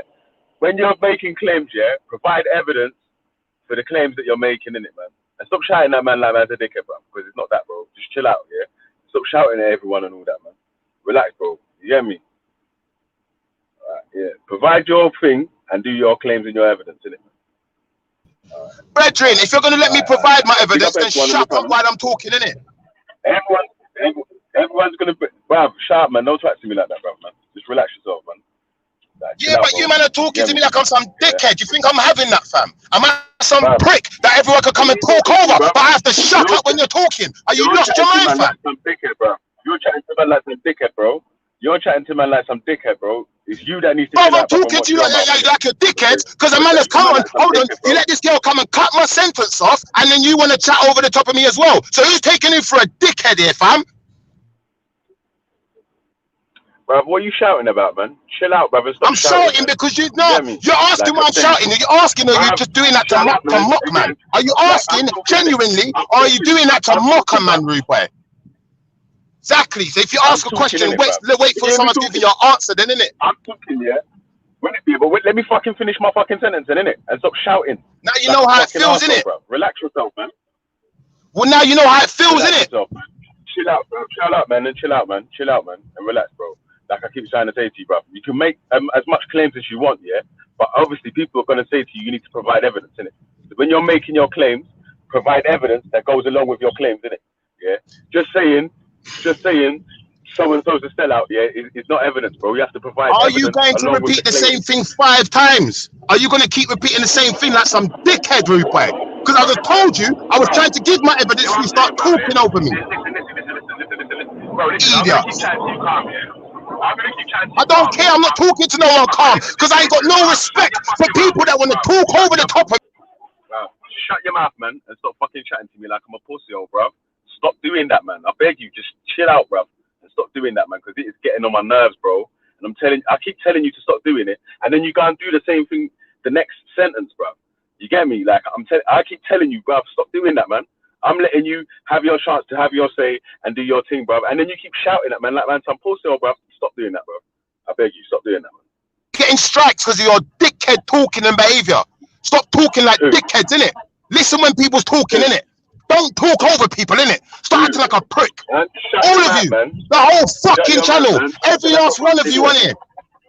Bro, shut up, man. You're a fool, man. You keep acting like a fucking I'm a fool. I'm the fool, innit? I'm the fool, but you're the one disrespecting me, but I'm the fool, innit? Remember that.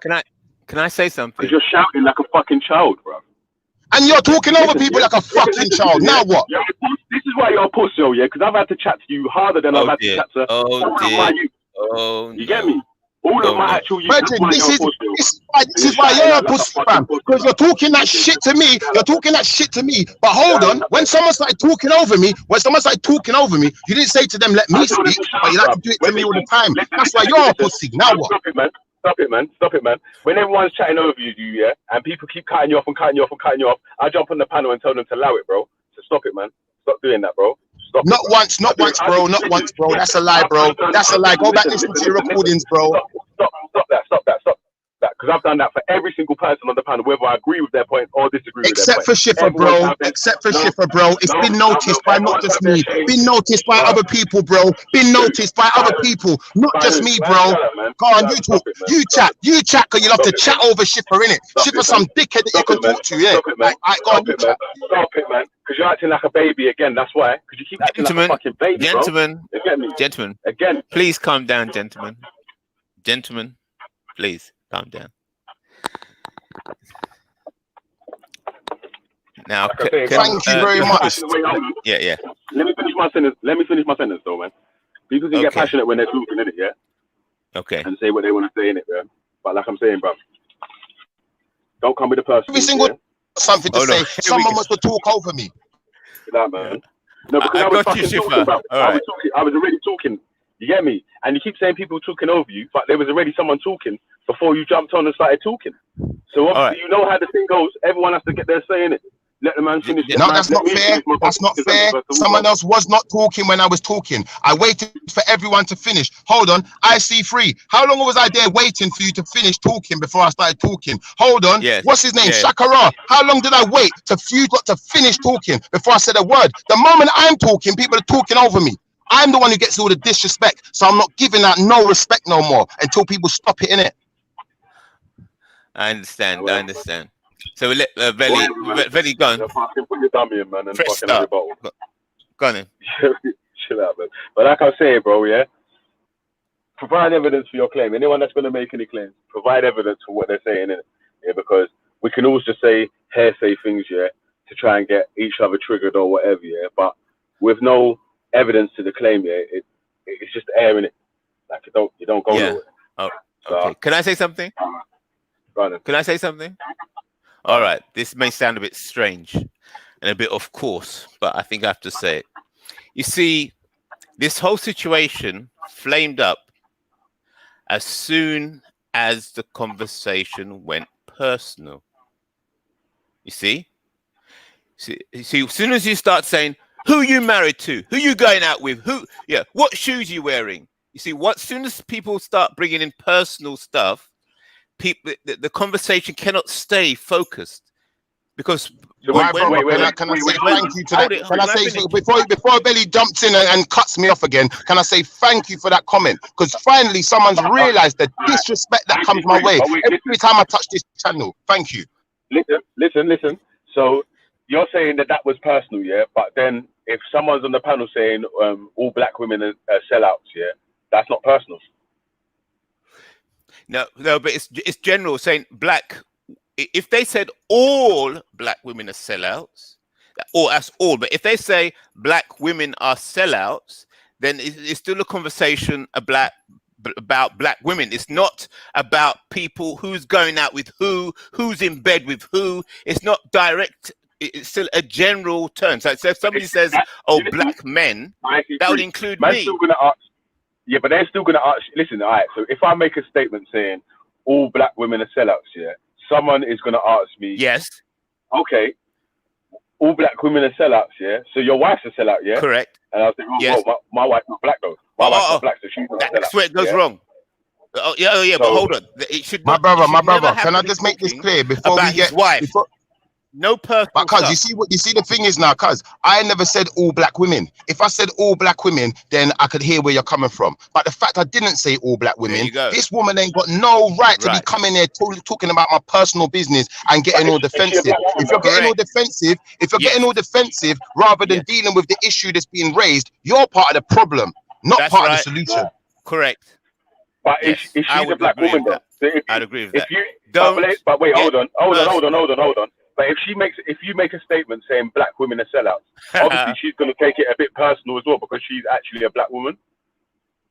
It don't matter. The fact that, listen, if you say that black men are sellouts, yeah, I know there's many black men that are sellouts. There are many black men that are sambos. There are many black men that are gatekeepers. That don't mean it's directly me, though, does it? If she says black men are sellouts, yeah, you got three options in it, yeah. you're either going to come on and say, not all black men are sellouts, yeah? You're going to come on and say, yeah, I agree with you, black men are sellouts, or you're going to prove the point to say, or ask them to bring the evidence in it. Like, so. Or what I would do is, because I'm a sensible person, because I've actually got a brain in my head, if I heard someone come in here and say that, if I, go on, can I just say this one sentence, yeah? Because I've actually got a brain that works. If I heard someone say black men are sellouts, what I'd be asking is, how are they sellouts? And what is it that you're getting at? Correct. Not just come on the defensive. Right. Because you see, when you just come on the defensive, what you're doing is, all right, go on.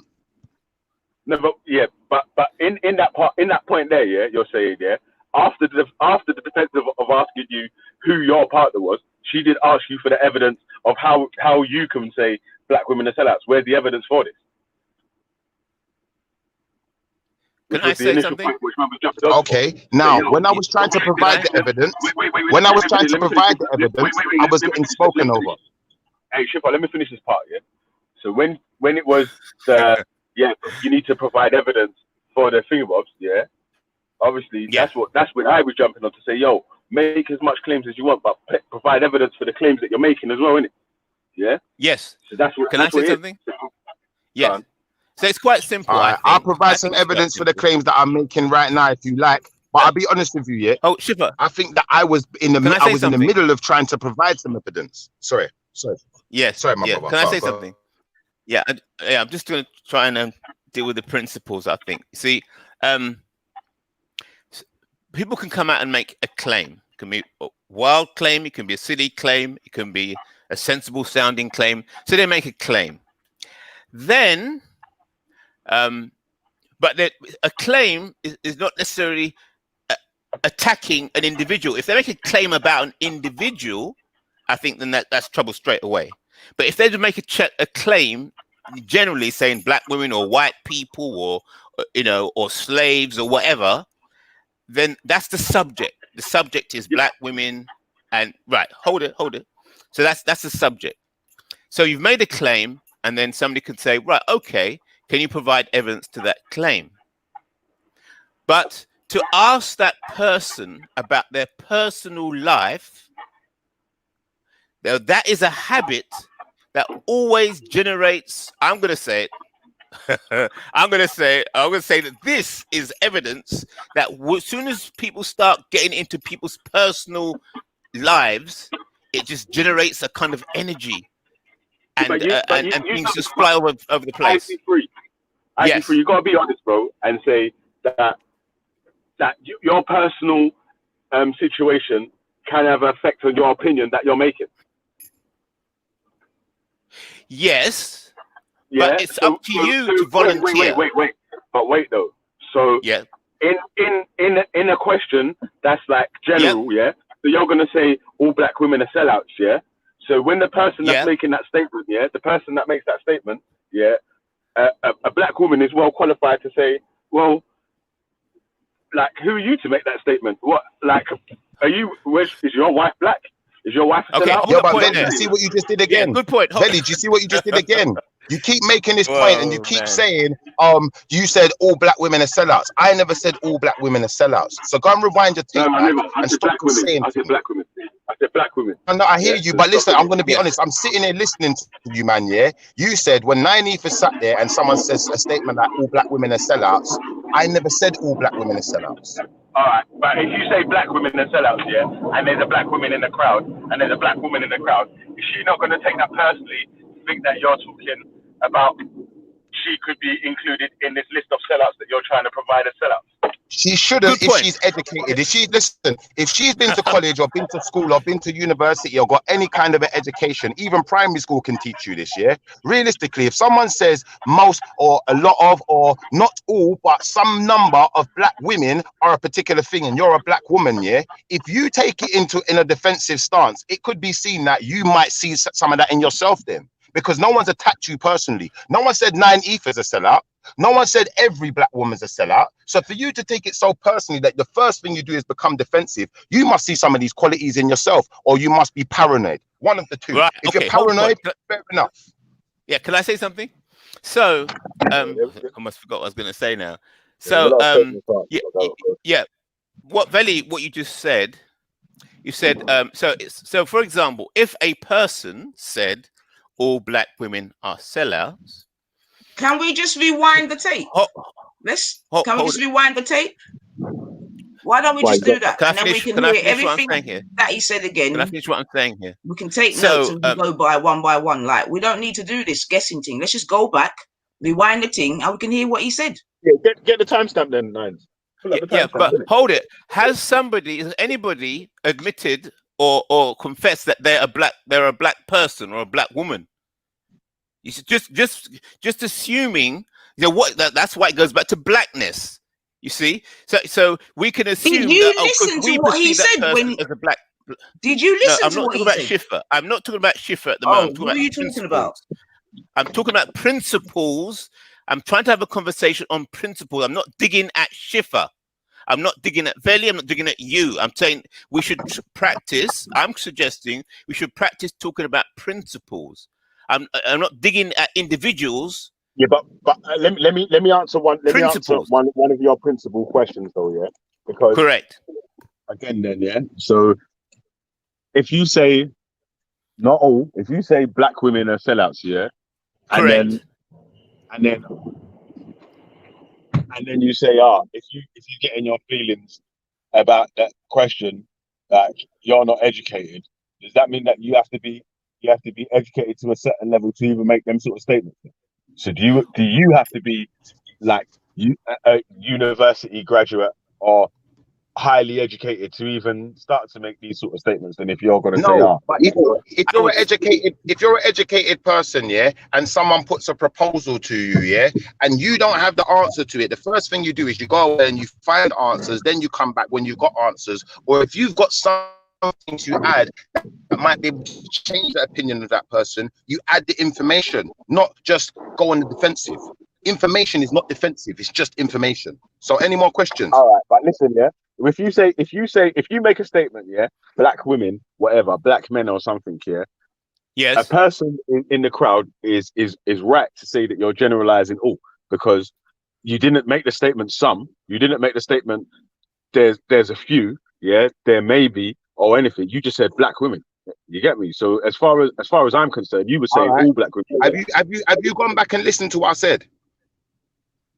Bruv, did you just hear what I literally just said there? I said if you said if you said black women, yeah, are sellouts, yeah, you just said black women are sellouts, yeah, by itself, yeah. No, it's not. That's not what I said. That's not what I said. Go back and listen to what I said. What did you say, Schiffer? What did you say? What did you say? Most black women. I said most black women don't even and I was going on to say that half of them don't even realize they're sellouts.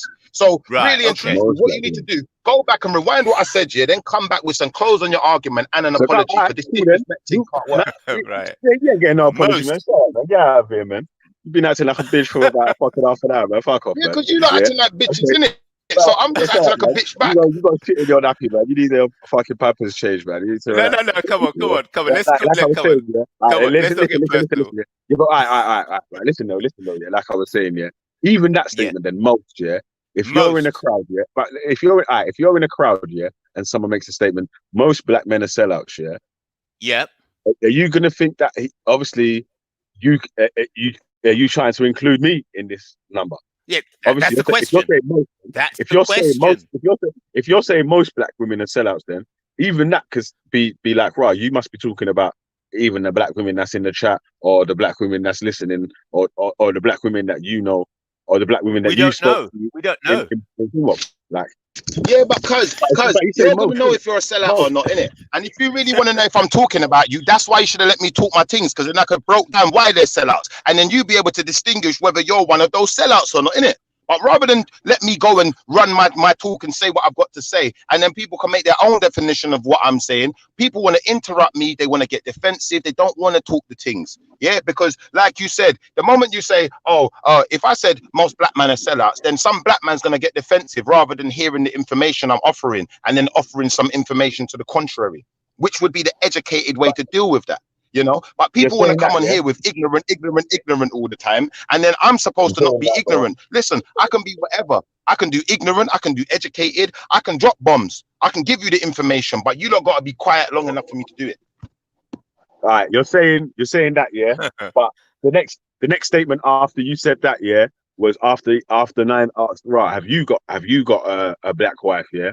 And you was like, no. He's like, right. Nines was asking, but wait, Nines was asking you to provide the evidence for your statement, which was the same statement that I jumped. The original statement I was jumping on to say, like, right, but all right, cool. Their claims are claims in it, man. Everyone can say any claims they want in it, yeah.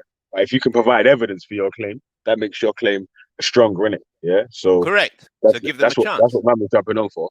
Yeah, correct. For you to provide evidence for your claim, yeah. But now you've had enough filibustering time, yeah, in arguing back and forth, yeah, to Google up some of your claims or to find some of this evidence, yeah, for these so-called most black women being sellouts, yeah, because I want to see this blood clot claims as well about most black women being sellouts. I don't know about that, bro. You get me? Right. Like, okay, that's good. So it's good conversation, yeah. A statement like that, bro. Like, right, like, you mad? I don't know about that. Listen, yeah, I don't know about that. Most. I said most. Right. So I know. Yes. So, you know what? So people make. All right. So, all right. Hold on. Let me ask you a question then. Let me ask you a question. You want evidence, yeah? And everyone does all this talking, yeah? But the thing is, Schiffer's not been given a chance to provide his evidence. So I'm going to provide some evidence right now. If you can be quiet for long enough, because I think it's disrespectful. It's gone this far, and I'm not been given a chance. Yeah, but you're talking again, yeah? But I was already talking in, yeah? So let me finish what I was saying first of all, yeah? And then you can provide whatever evidence. Yeah, but you're trying to criticize me for not giving evidence, but you're not going to tell the people that I've not been given a chance to give the evidence, are you? You're going to provide your evidence, whatever you're going to provide in it, yeah? So let me finish talking, yeah?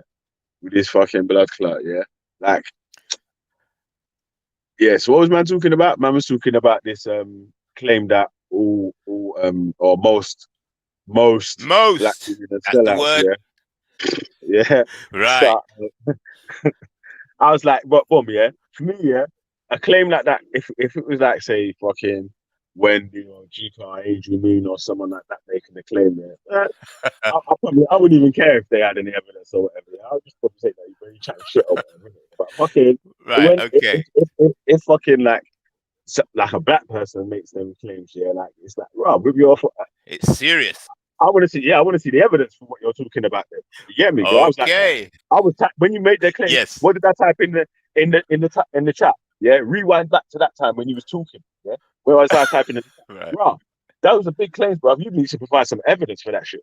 You get me? Yo, Vedi, can I provide some evidence here? Or are you just gonna chat forever, bro? Because this is getting annoying, fam. I'll just go, you know. I'll just go because it's the disrespecting that I can't take. How you fucking disrespect, bro, man? Stop fucking saying that, man. You keep saying, you keep acting like a fucking baby. It is a disrespect because you're sitting there saying, chatting forever, bro. I was talking before you, trying to give my evidence. And you're talking about fucking disrespect, man. Shut up, man. How the fuck can that be a disrespect when I'm already talking, but you're cutting in? Man, shut up, man. How the fuck is that disrespect, bro? It's the other way around, bro. You need to chill out, man, and stop doing that, man. You can provide your fucking evidence, man. Anyway, man. For fuck's sake, bro. Yeah? Listen, man. Just use that chat your shit on the panel anyway, man. Fucking idiots, man. You know, fuck the evidence. I ain't providing shit. You don't deserve it. Oh, dear. No, shit, go on, man. It's interesting. No, fuck that, bro. You see when man come with that disrespect talk, yeah? And Nine Ether wants to come with her black righteous woman stance. Let them explain everything in it. They know everything in it. Schiffer don't know shit. I ain't explaining shit. I'm some dickhead that you can talk to anyhow, anyway, innit? Yes. So I'd like to say it's very important that we don't get involved in people's personal life. Don't ask personal questions. And if people do ask personal questions about your life, you just take it back to the subject. Yeah, but I see free. You see you. Yeah.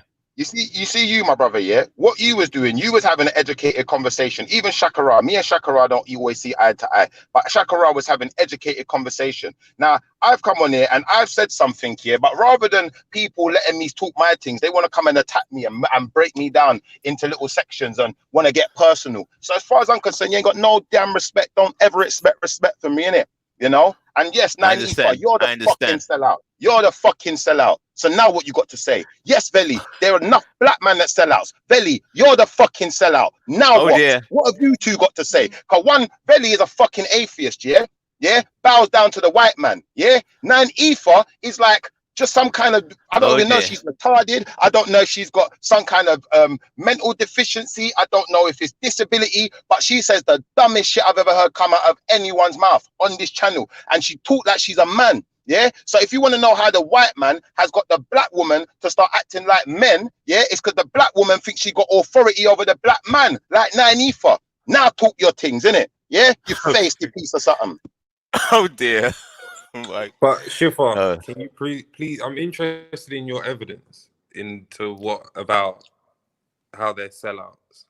Can you just? I wouldn't give any evidence now, bro. I'm gonna be honest with you, yeah. Do you want me to tell you who told me that most of the black women are the sellouts? Yeah, I'm gonna tell you it was a black woman who told me most of the black women are sellouts. Her name is Frances Welshing, yeah. And I've met her in person. Go look her up, look up her work, look up her studies. I ain't telling no one shit on this channel. They don't deserve it, yeah? Because this is some waste man thing where man can't come and challenge information with information, yeah? What they want to do is come with their face to talk, because they're the sellouts, innit? Because suck the white man's balls, innit, atheist boy. Francis Cresswell. Provide your fucking evidence, man, and stop being white, man. And act like a fucking pussy, man. Change your pampers and your tampon as well, man. Yeah, but you're not the only one who can throw insults, cuz. I can throw insults to atheists, boy. Provide evidence that you're not a paedophile. Provide evidence that Richard Dawkins ain't your boy. Yeah? Atheist boy. Stop talking shit. Because anyone can come with faith in this, you know. It's not hard to be rude, Velly. You provide evidence that you're not a paedophile. You provide evidence that you're not a paedophile. I can provide a lot of evidence that I'm not a paedophile. One, I'm not an atheiist.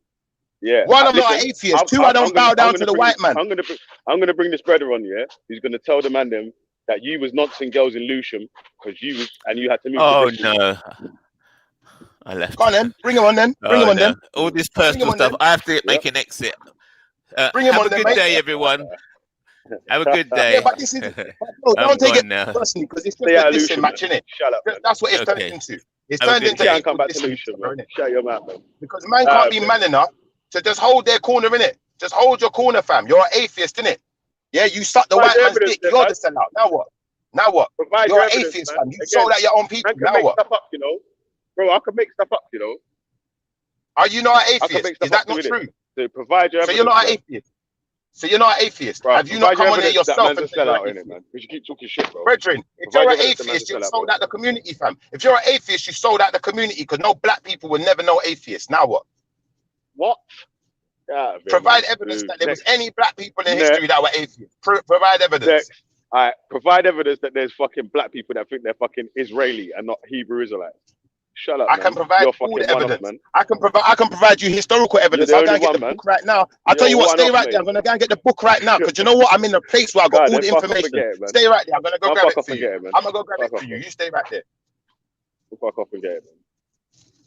Fucking idiot. You go find your evidence that black people were atheists, yeah? And I'll go find mine. My evidence of black I'll be back in 5 minutes. Atheist. Because I'm a black person and I'm an atheist. Bro, I'll be back in 5 minutes.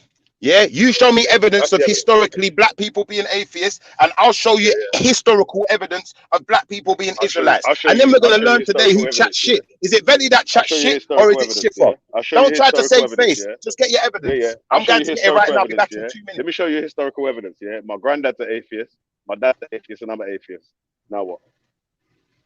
Bro, I'm going to be back in 2 minutes with actual historical evidence. Show us the historical evidence. That don't mean shit. It just means, bro, all it means is you're a sellout. Show us historical evidence. Show us historical evidence. Show us historical evidence. That's the truth, innit? Is that all you got to say? Where is the historical evidence? Out to man like Raheem, you know who's the sellout, innit? I'm going to get my evidence. I'll be back in 60 seconds. Wait right there. Bring your evidence, man. Why am I getting? Why is my name getting? Imagine this. What the fuck? Imagine this brother, yeah. But Raheem, hold on a sec, though. Imagine this brother is gonna come on and say most black women are sellouts, yeah. This brother, man, shut up, man. What the fuck is he talking about? I know. As I said, I'm still waiting to find out. Are you dumb?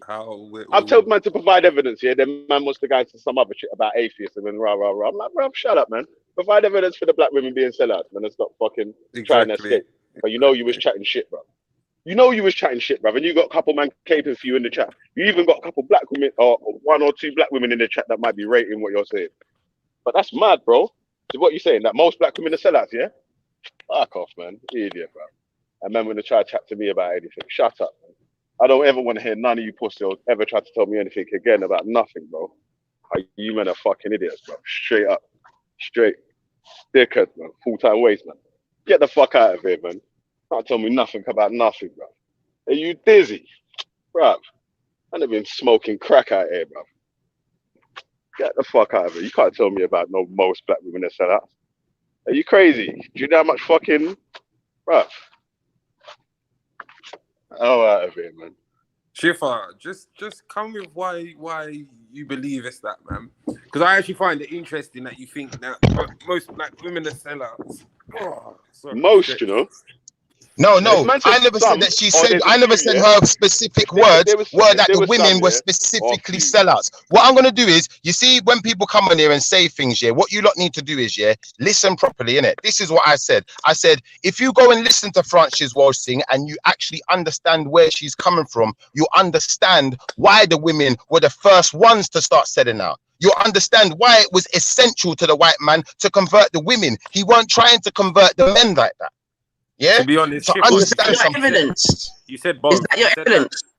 You said that both. You said that they are sellouts. Is that evidence? You said a lot of things.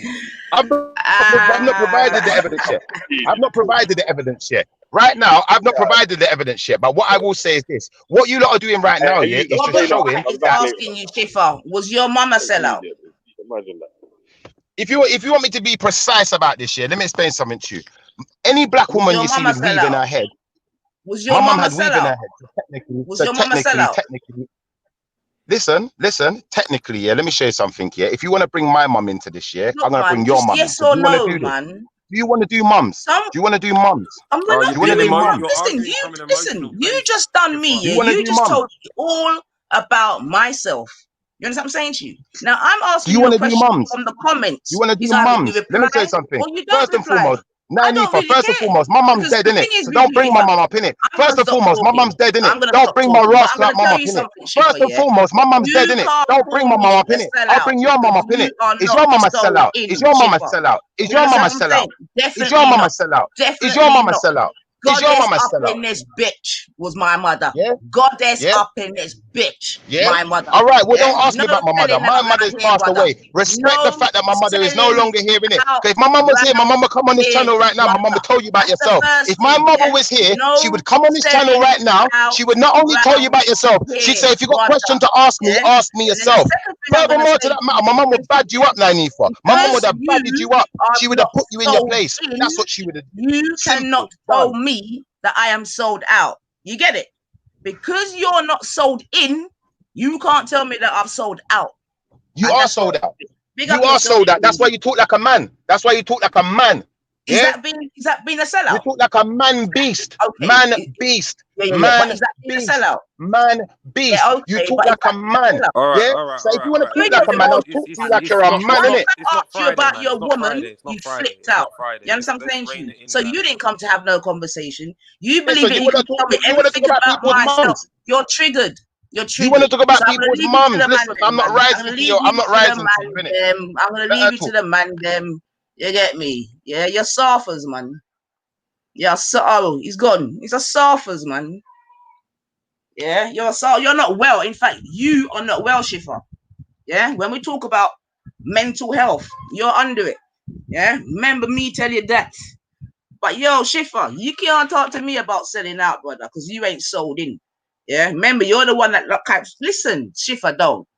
Let's not even go there, man. Let's not even go there. You're the one that comes up here trying like being proud about nah, Shifa, stop it. But I think either you need to have a drink or have a fag or open the window or something, but something's wrong with you, brother. Yeah, I don't know if it's Cocoon season or something, but I know what happened to some uno man them. Yeah. And the thing is, you know what I love? You must listen to me intensely as well, Bab. You could describe me very well. Yeah, man. About black women sellout. Are you stupid? If it wasn't for black women, there would be no community now. Yeah? Remember that.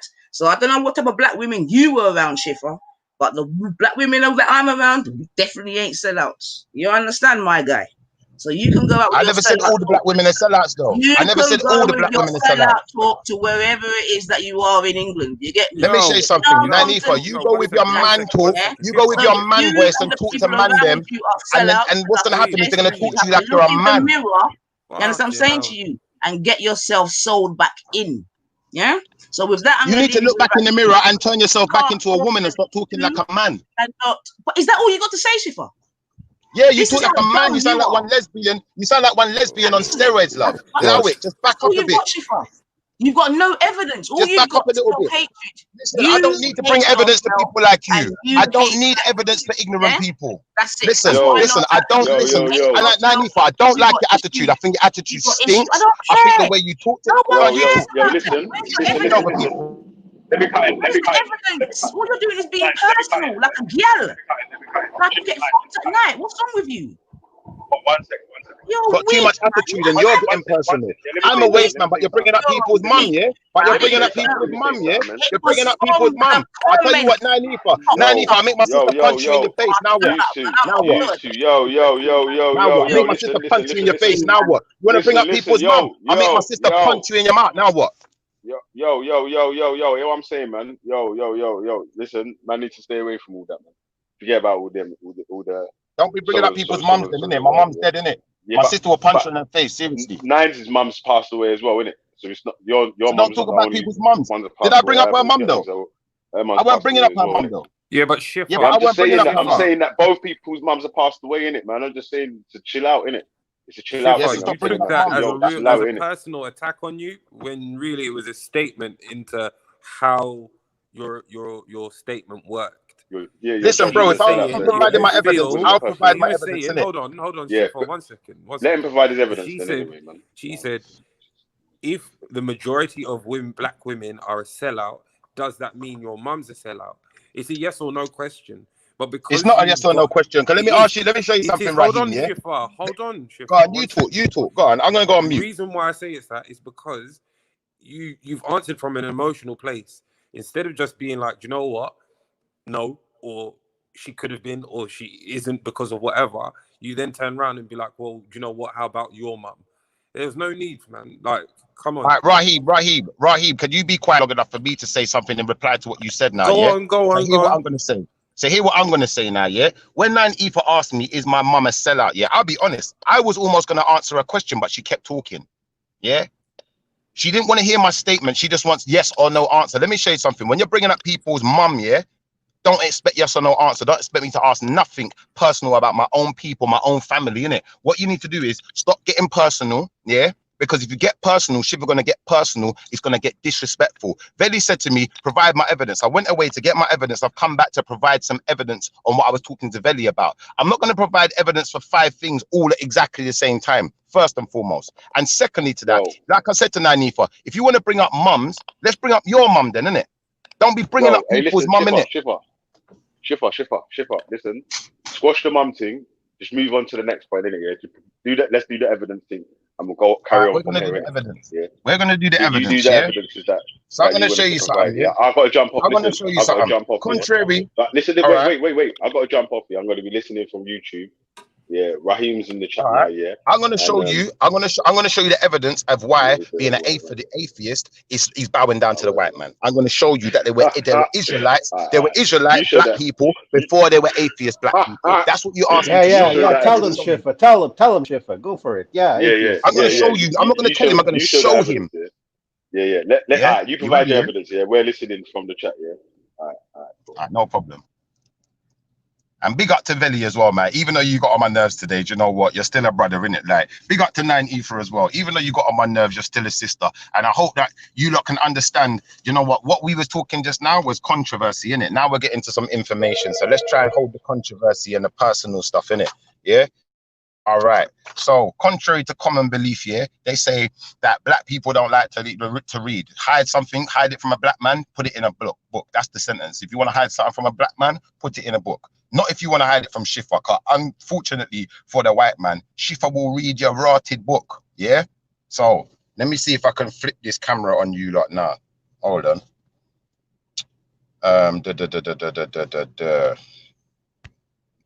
It's not letting me flip my camera, but yeah, what I'm gonna do, I'm just gonna turn the phone around because I don't know if this is some new thing where I can't show my camera. As you can see, yeah, I'm not getting this evidence from my brain, yeah, it comes from a book, yeah, first and foremost, yeah. So a man said that, I said to Veli, this was the challenge, I said to Veli, if being an atheist black man is not being a sellout, you show me an atheist, yeah, historically, yeah, and then I will believe that there were atheist black people before they came into white people's territories or white people's countries, yeah. Now he said to me, show him some evidence that there were black people that were Israelites before they came into these places, yeah. Watch, I'm going to show you something now, yeah. You ready? All right, wait right there, yeah. Let me open up this book now. Top blows now. Cause people have a chat, and ain't got no proof, no evidence, no nothing. Yeah. When I find this, after I find this, Veli, yeah, after I've gone through all of this, I don't want to hear no atheist talk again. Now, if I hear any atheist talk again, and I tell you that's sellout talk, as far as I'm concerned, you know where I'm coming from. You can't tell me that I'm just saying things, innit? Yeah. So watch this now. Bam. You're not gonna have to wait a second. If anyone's got anything to say in the meantime, you can have a feel free to talk, because I've got to find the right pages to pull up for you lot now. Yeah. Man think I'm joking. I just came on to ask. I just came on to ask Nanitha why she blocked me on her channel, but she disappeared. So, all right, continue, Chef. I'll be honest, yeah. I don't know why the channel's getting strikes here. But if everyone's gonna, like, rather than just show information, show and tell, it's gonna get personal. When a person makes a statement, you want to argue rather than just say, do you know what? Well, show us where you got, what information you've got. You know, that's probably why the channel is gonna get striked, because people ain't showing no form of respect for nothing. You know, they just say whatever's coming out of their mouth. They don't care. They don't care about how controversial it is. Like, I'll be honest, I don't really care how controversial what I'm saying is, to an extent, as long as I know I can support it, I can back it up with some type of evidence. But you know, people calling out my mum and saying, well, is your mum a sellout?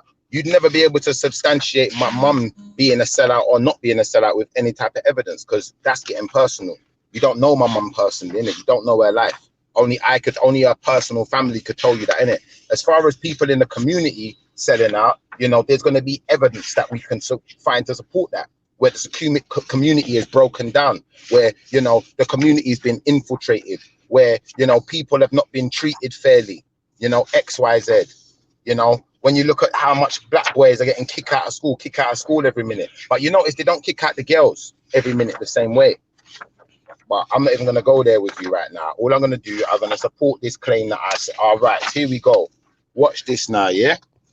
So, watch this now, yeah? So for these men that talk and chat, yeah, and don't know nothing, yeah? So, bam, watch this. If anyone's ever heard of the Sumerians, yeah? Like, this is the kind of things we got in there, like evidence that Sumerians existed, yeah? We can see evidence. A detail of the black obelisk found by Layard and at Nivea in Iraq, now at the British Museum. It shows Jehu, king of Israel, prostrate before the Assyrian king, Shalmaneser III. Yeah, and if you could see this picture properly right now, I can't turn my camera around, innit? But there is the Sumerian guys, yeah, that are all standing up here. Yeah, I don't know if you can see any of that. They're all standing, yeah, and then there's one black man that's on the floor kneeling down. Yeah. Now he's supposed to be what's his name again? It's Jehu.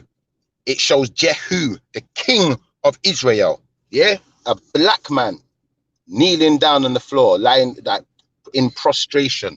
Yeah, watch this.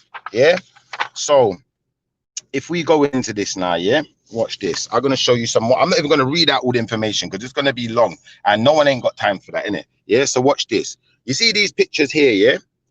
These are pictures of Assyrians, yeah? It says detail from an Assyrian relief showing the siege of Lachish by Sennacherib's army, yeah? Israelite prisoners taken by King Sennacherib's army at Lachish on the reliefs in his palace at Nivea in Iraq. So it says above, yeah? Above is Israelite prisoners taken by King Sennacherib's army at Lachish on the reliefs in his palace at Nivea in Iraq. These are stone tablets, you know? Yeah? These are stone tablets that they have in the British Museum. You can take your black ass there and go and look at them and stop chatting stupidness online. Yeah? So understand something. Look at what these people look like. Look at what the issue. Look at what this is. The Assyrian guy.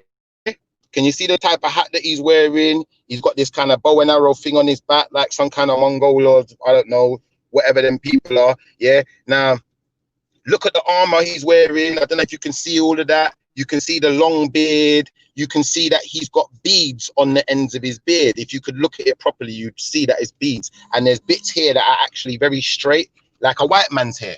Yeah. And then the rest of it's got beads at the bottom. Yeah.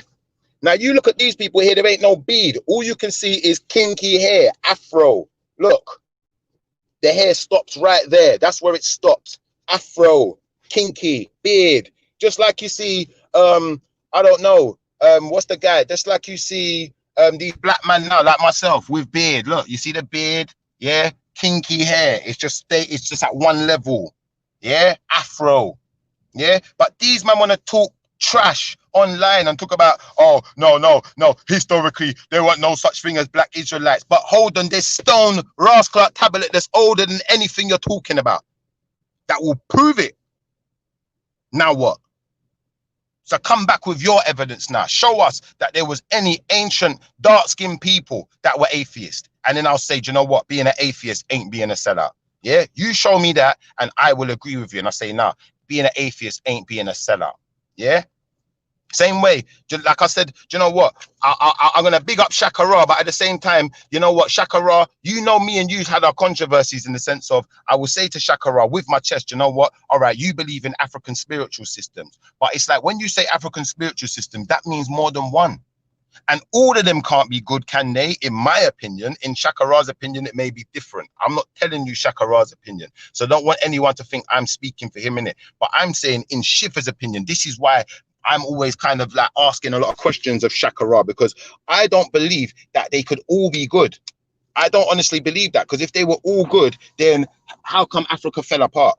In my opinion. And then secondly to that, if they're all good, you know, how come some of them seem so controversial? That's my personal opinion. But I'm not saying it's fact. And if I can't prove something, I'm not going to just say, oh, African spiritual systems are bad, because I don't really know. And some of what Shaka Ra has shown me has helped me to see that some of it might be similar to what I believe in myself. And it might even relate to. So to that extent, I can't just go in there and full guns blazing, just take it down and say, you know what, no, that's some kind of paganism or that's some kind of this. I have to ask questions. Yeah. Same way when Shifa comes on there and Shifa says, listen, most of these black women nowadays, they're sellouts and they don't even know it. When Shifa says something like that, you got to be able to ask Shifa the right questions to get the right information from him to distinguish where he's coming from. Not just try and attack it, not just try and break it down, not just come on here on the defensive. Yeah, because when you go on the defensive, all you're doing, you're now making yourself look like a coon because you're not ready to deal with the information.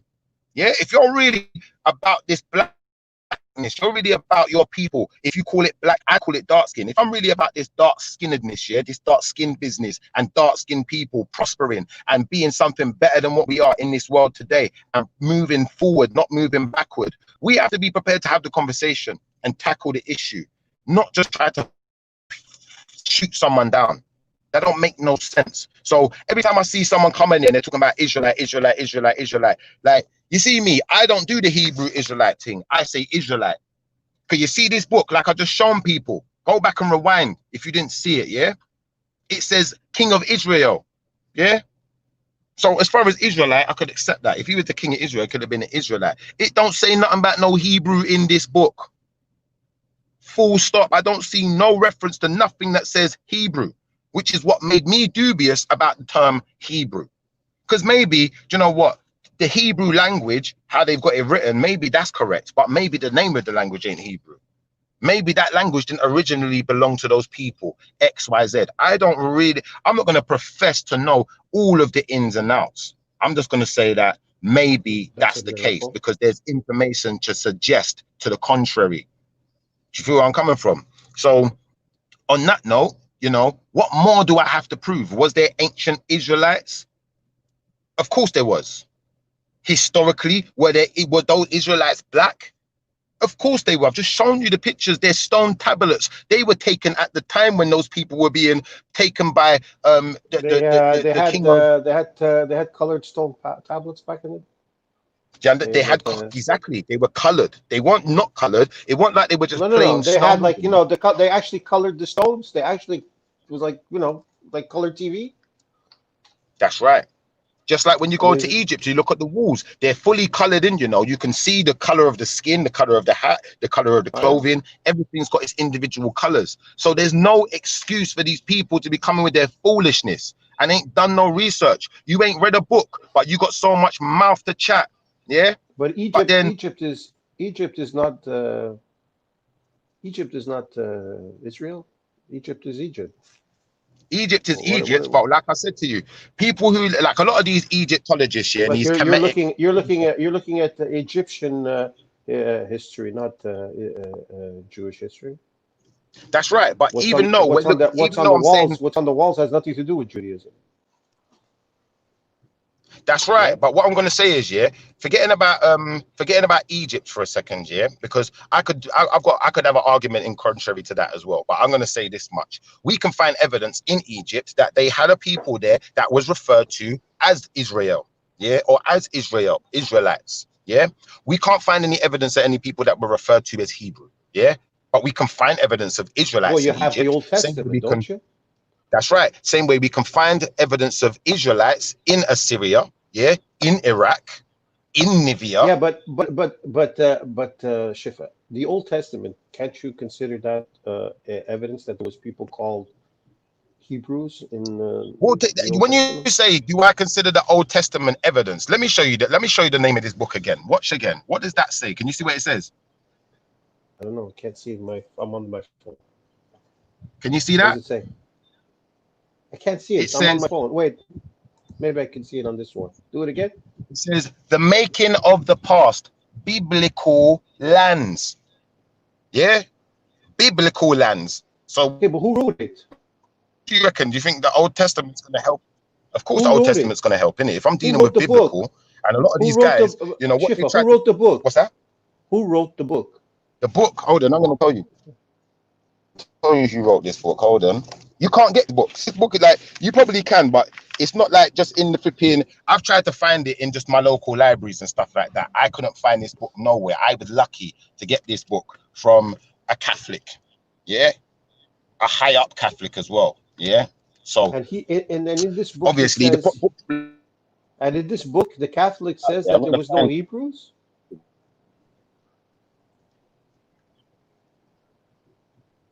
Say that again, please, bro. The Catholic guy never said. Did you say the Catholic said there was no Hebrews? Well, you said it was a Catholic guy who wrote the book. No, a Catholic guy gave me the book. Yeah, I used to go to the Catholic church. Yeah, a Catholic guy gave me the book.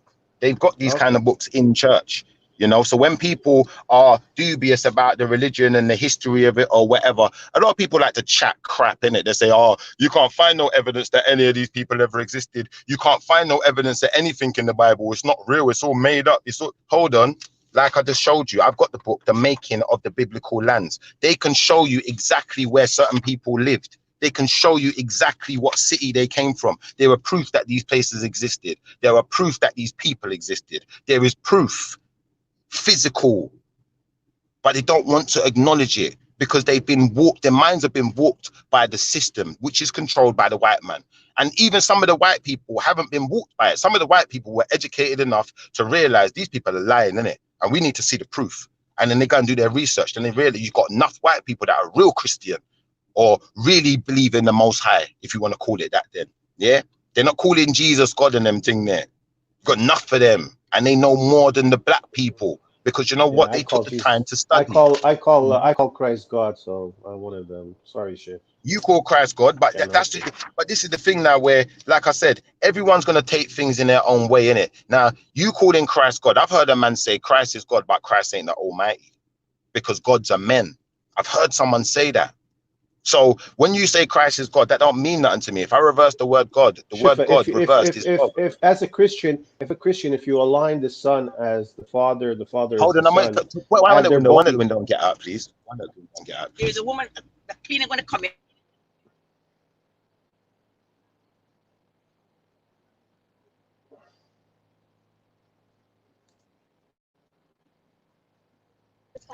Yeah, sorry about that, bro. Sorry, someone's invading my talk.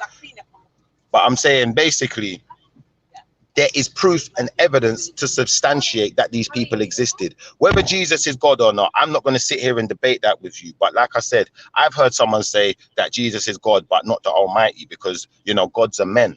Well, what's the Just like difference? Zeus is a god, and Jesus is how you say Jesus.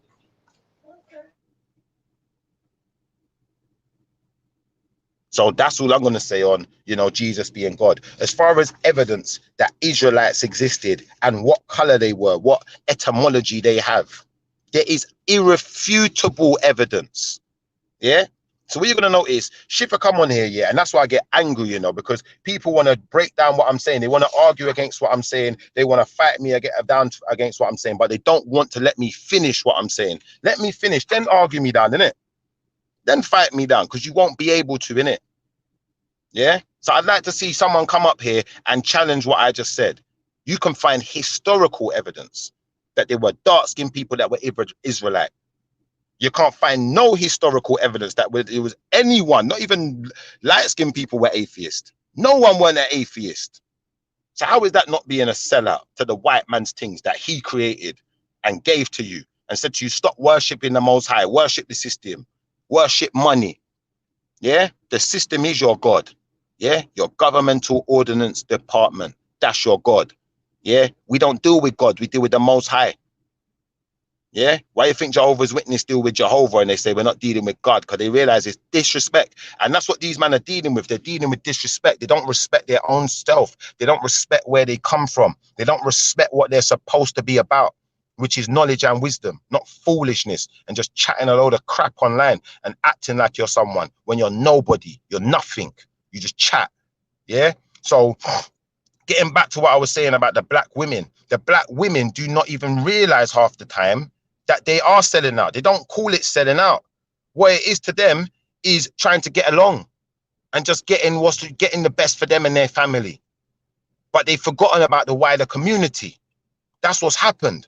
Because if you go back in history and you look at the wider community, this is my evidence that I'm going to support it with now, yeah?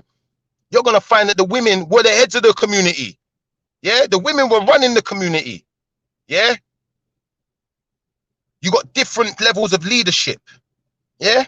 So when they go into the communities, the black ones, like the ones in America, that lot of people on here, like they always say like Africa every minute. Forget about Africa being the hub of everything. Remember, we were everywhere. Yeah. But you just want to claim Africa every minute because you know what? You don't want the rest of us to have rights to our own land. Yeah, same way when they went to Australia, what they do is they whiten the population, they breed them up and get rid of enough of them. Some of them weren't letting them in like that. So what you notice when you go to Fiji, Samoa, Australia, mainland and whatever, and New Zealand, you see a lot of these so-called Aboriginals or indigenous people, but they're very much more lighter skinned than they would have been. How do I know that? How can we prove it? Go to Papua New Guinea. Go to the ones that they took longer to infiltrate. They're all black. Every last one of them. Just like Mexico was black.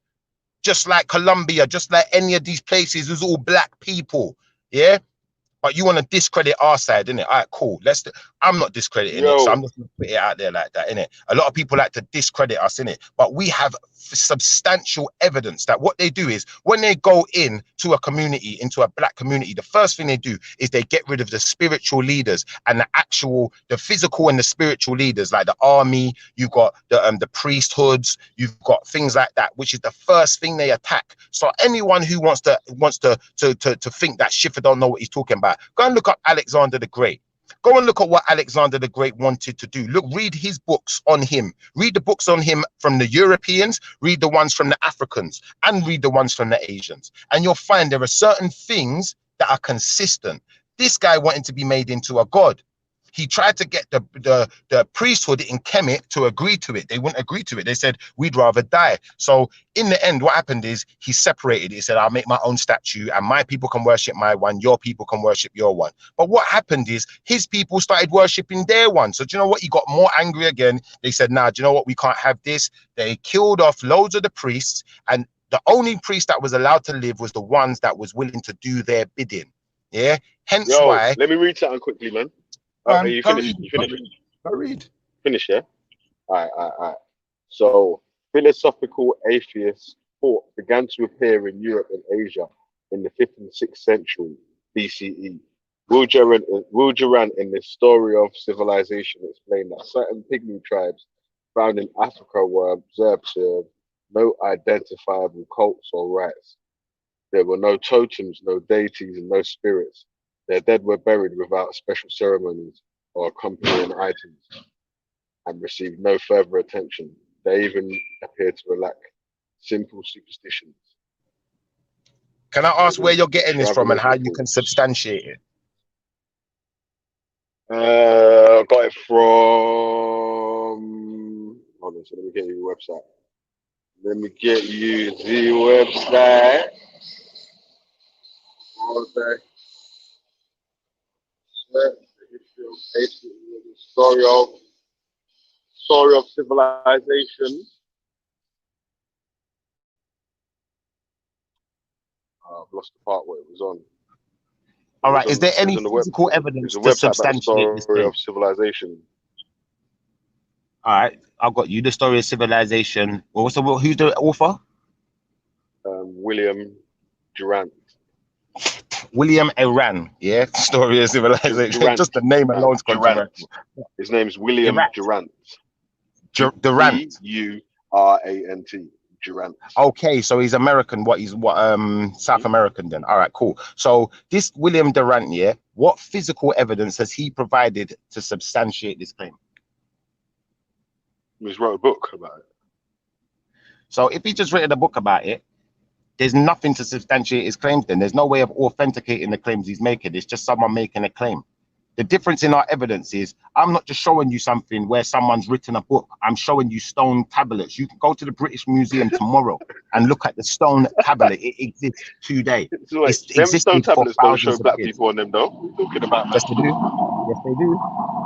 Yes, they do. And that's the ones you ain't. You obviously ain't seen those ones. Stone tablet that you were talking about.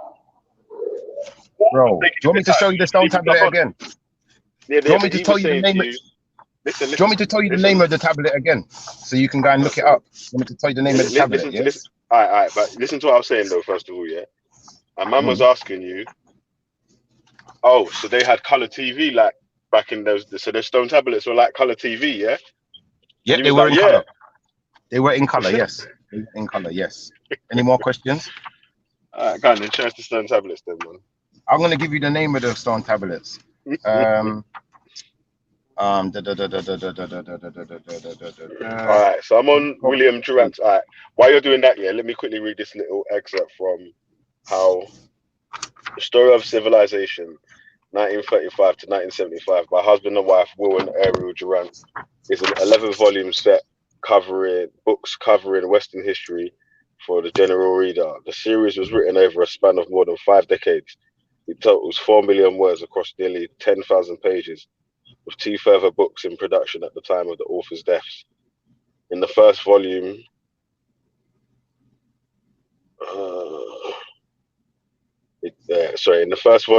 Our Oriental Heritage, which covers the history of the Middle East to the Orient to 93, Will Durant stated he wanted to include the history of the West to the 20th century. However, the series ends with the New Age, Napoleon, because of the Durants both died, she in her 80s and he in his 90s, before they could complete their additional work.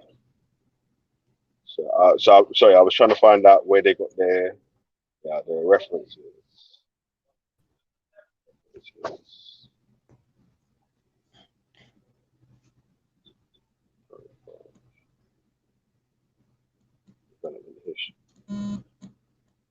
I was trying to see if I can find out where they got their information from it.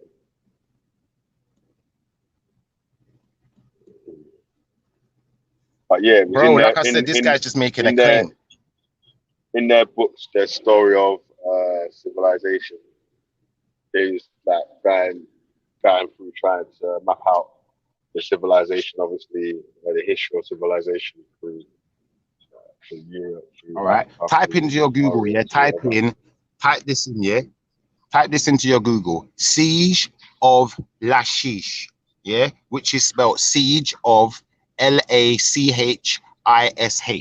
Lachish or Lachish is how I think it's pronounced. I'm not entirely sure because I don't speak whatever language it comes from. But what I'm going to say to you is this. When you realize that King Sennacherib, yeah, not only did he make 2 recordings of this siege, yeah, like I said, these stone tablets where? are some of them in the Lachish, British Museum, yeah. Lachish, yeah. Some of these stone tablets are in the British Museum. Now, in these ones, they may not be full vivid color. We don't need full vivid color to make out that the Israelites are clearly distinguishable from the Assyrians. Yeah, because like I said, wait, they've got hold on a Afro second. You're saying hair. that this fucking tablet here is what you're using to say that there was black people in where? Syria? Not one tablet. There's more than one tablet. There's loads of tablets. So go through it. There's a whole. He done 2 documented recordings of this battle of Lachish. This what is it called? I'm going to tell you what it's called. It says details from the Assyrian relief showing the siege of Lachish by Sennacherib's army. Sennacherib's army. I said the name wrong before. It's Sennacherib. Yeah, and Israelite prisoners taken by King Sennacherib's army at Lachish on the reliefs in his palace at Nibia in Iraq. So this man was documenting things all those years ago. Yeah. Stone on stone, writing, drawing, all of it. Yeah. You can see pictures of the battles, X, Y, Z. Yeah. So you can see pictures of the prisoners when they're being led by the army, by the warriors that have now taken them captives. Yeah, you can see pictures where they were mutilating them, cutting off their private parts and all sorts of things. Yeah, and what you notice is all of these ones that are being mutilated, all of the prisoners have got afros. So check that one out. I can't see. Listen, I can't. When you're looking at them stone tablets there, yeah, like you can't tell whether they're fucking black, Arab, Jewish, white, Chinese or what, bro? I think you can't tell. So are you telling me that Chinese people have kinky hair like that? That could have been a Chinese man with fucking a Western Samoan. It could have been anyone, mate. You know what I'm saying? All right, so you're telling me, hold on, wait a second. Let's get into this now, yeah? Because Veli is saying with his chest, what, you think China man grow beard like that, yeah? Could have been anyone, when mate. every last one of them's got a beard like that. You're telling me China man. Anyone, mate. Could have been anyone. Not only Chinese, mate.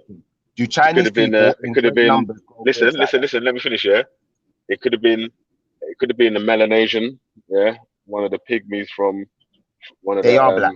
They are black. One of the yeah. It could have been and anyone. I've already said on here loads of times. I've already said that Israelites went everywhere. So Israelites, there's some of them people in the Polynesians, yeah, they are Israelites. Some of them people in Americas, yeah, they were Israelites. So I've already said this before. So you're just now authenticating my argument, which is, yeah, it could be Polynesians, but they're black. So they're still black people, aren't they? And Israelites are still black. Let me read this out for you quickly, yeah? So the origins of the Black Hebrew Israelite movement are founded in Frank Cherry and William Sanders Crowdy, who both claimed I never said Hebrew Israelite. Oh, let me finish reading, bro. All right.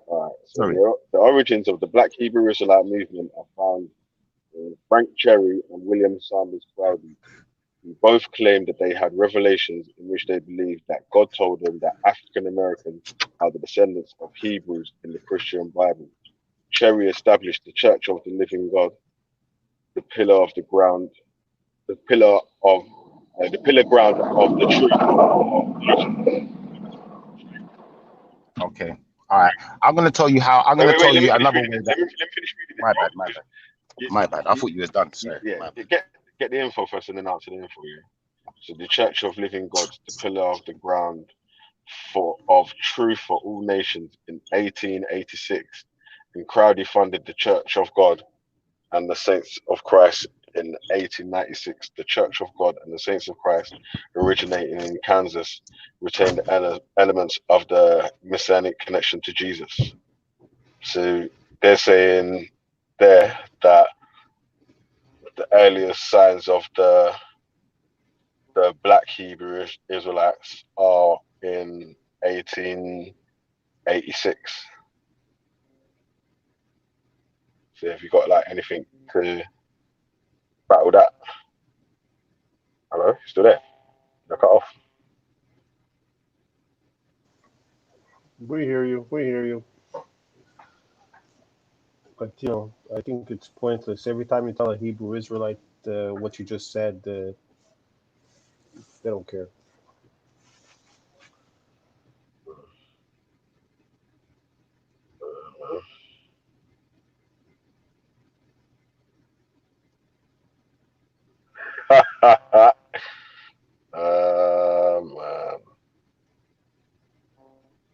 Man. No, I'm not even breaking down the Hebrew Israelites thing yet. I was talking to fucking Shifra and his Israelite thing, innit, man? Cause he's talking some bullshit about this. There's no such thing as no tribes of atheists or whatever. But even that is a fallacy, yeah, because there's no such thing as a tribe of atheists. Like, it's not a I would group have like to that. agree with that one. That's a good one. Try to fix it. There's no you won't ever find it like that. So there may be a group of people, like a group of people that come from one country, and there may be some atheists in the group. Yeah, so that's sort of how it goes, man. All this trying to so and so, blah blah blah, this that and the other, some joke thing, cuz. And then differently, like I was trying to say, let's get into the second part of the accusation then, Schiffer, if you want to try and bring the evidence forward for most, or was it most black women are sellouts or something like that, still like, let's see if we can get through that evidence as well. Can I say something quickly? Big up everybody. Go through, brother. Oh yeah. You know the thing that Schiffer was saying with the Assyrians. What was he exactly saying? So He's saying that certain men have got beards that look like a black man's beard, so they're black.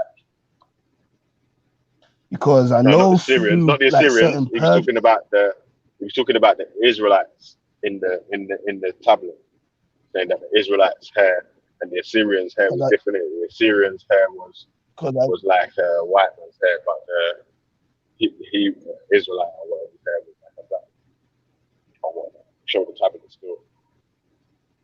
I didn't see the tablet because I was in the job, innit? I heard man. You hear me? I heard man barking still, fam. So I was like, oh. You hear me? Where my dogs at? You hear me? But boy, like I'm saying, man, like, man, them are funny though, yeah? Man, them are funny though, cause man, them are gonna be balling, yeah? Man, them are gonna be balling though, yeah? And saying, oh, I am Hebrew, rah. How can you try and disprove that though? But when my man says, most black women are sellouts, yeah? You got even fucking some air quotes pro-black women in the chat, backing up the chat with man, and then you got man in the chat that called themselves this pro-black so-and-so, this, that, and the other. They ain't saying shit, bro. So I don't want to hear none of you tell me nothing about nothing, bro. None of you, man, none of you gal in the chat, or no one on the panel, don't ever tell me nothing about nothing, bro. I don't want to ever hear none of you come in here and talk shit to me about nothing ever again. Ever. Yeah, ever. So what's if you're saying black women are sellouts? I don't ever want to hear none of you posting ever tell me anything about anything. What's if you're saying black women are sellouts? That he said most black women are sellouts, yeah. And yeah, man. No one went wilding out for that one though. I didn't hear no one spazzing out. Oh, you can't say that about black women. Oh, what? Hey, Benny, why aren't you backing it for black women? When I jumped on the fucking bucket, I come to not hearing no one spazzing out about that, though, man. Shut up, man. Yeah, man, they move like fucking patios out here, bro. Not sellouts. Yeah, man. That's what man said still. Oh shit, you gonna have Not all, yeah. I to, said most. you gonna Get have to me? I don't want start. to hear nothing about nothing ever from no one. Yeah, never. Yeah.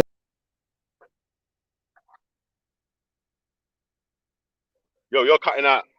Nah, Veli. Be fair Yo, though.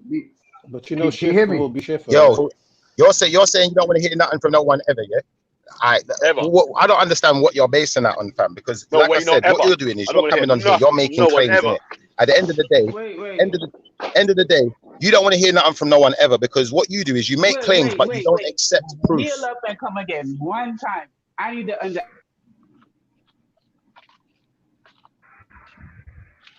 Hello? Because at the end of the day, What Veli, man? yeah, Can you you hear cannot me? show me And historically you. that Can no you hear me, black Shifa? people Yeah, man, they was keep cutting out, you atheists. know. I can hear you, bro. Shifa. Everyone What is keeps your cutting out position? still. Say that. Say with your chest. What you said about Do you black know what? people? What? Let me talk to let me just talk to Veli first, innit? Because this is getting Go on then. confused. I don't know who I'm talking to. Okay. Go on then. So your Nah, I thing can was hear Shifa properly. I your don't know claim was, about yeah. you though. Your claim was most black women are sellouts, yeah. I'm saying that claim is bullshit, bro. Yeah, but boom, I'm not even. But you know what? Yeah, you can hold that. That's not even what I'm mad at. Yeah, that's what I was saying. Yeah, boom. What I was trying to say, yeah, is that I don't want to hear no one else in the chat coming to tell me nothing about nothing ever again. Yeah, because when Schiffer was saying most black women are sellouts, yeah, I didn't see all these fucking pro-black, biggity black blacks jumping onto fucking wave their capes about and start swinging their fucking swords like they're fucking some black he-man out here, yeah? Like they try and say that they're You're gonna cutting do. out, bro. I didn't see You're none cutting of out. you, You're bruv. cutting I don't out. want to hear nothing. Hear me? Nah, I hear Belly loud and clear. He ain't cutting Fucking out. black he-man in Where's the chat. Your fucking where black the capes brothers on. at? Fuck off, man. Don't tell me nothing, bruv. Yeah? Where That's the what I'm brothers saying. at? I don't want to hear nothing from no one. None of you I hear fucking you. black he-men I hear or you. supermen with your capes, Where yeah? them dead? Swinging your Where swords them I about dead? in hear the chat you. and chatting shit. I don't want to hear I nothing hear from you you. ever again. Don't tell me I nothing, can bruv. respect that stance still. I can respect that stance because at the end of the day, if you're talking all that shit all of this time and you know you're saying you're about the black community and you know I've said something that might sound controversial, you should challenge me. And even You don't want Nyanifa, like I respect the to fact that hear she challenged what I said, you know. Nothing. I respect Nothing ever. her No way, challenging not what I ever. said. I just want to know that people, if we're gonna have a conversation, you're I'm at least not gonna black hear nine me out. ether. I'm melanated goddess. I'm not nine ether. I'm melanated goddess.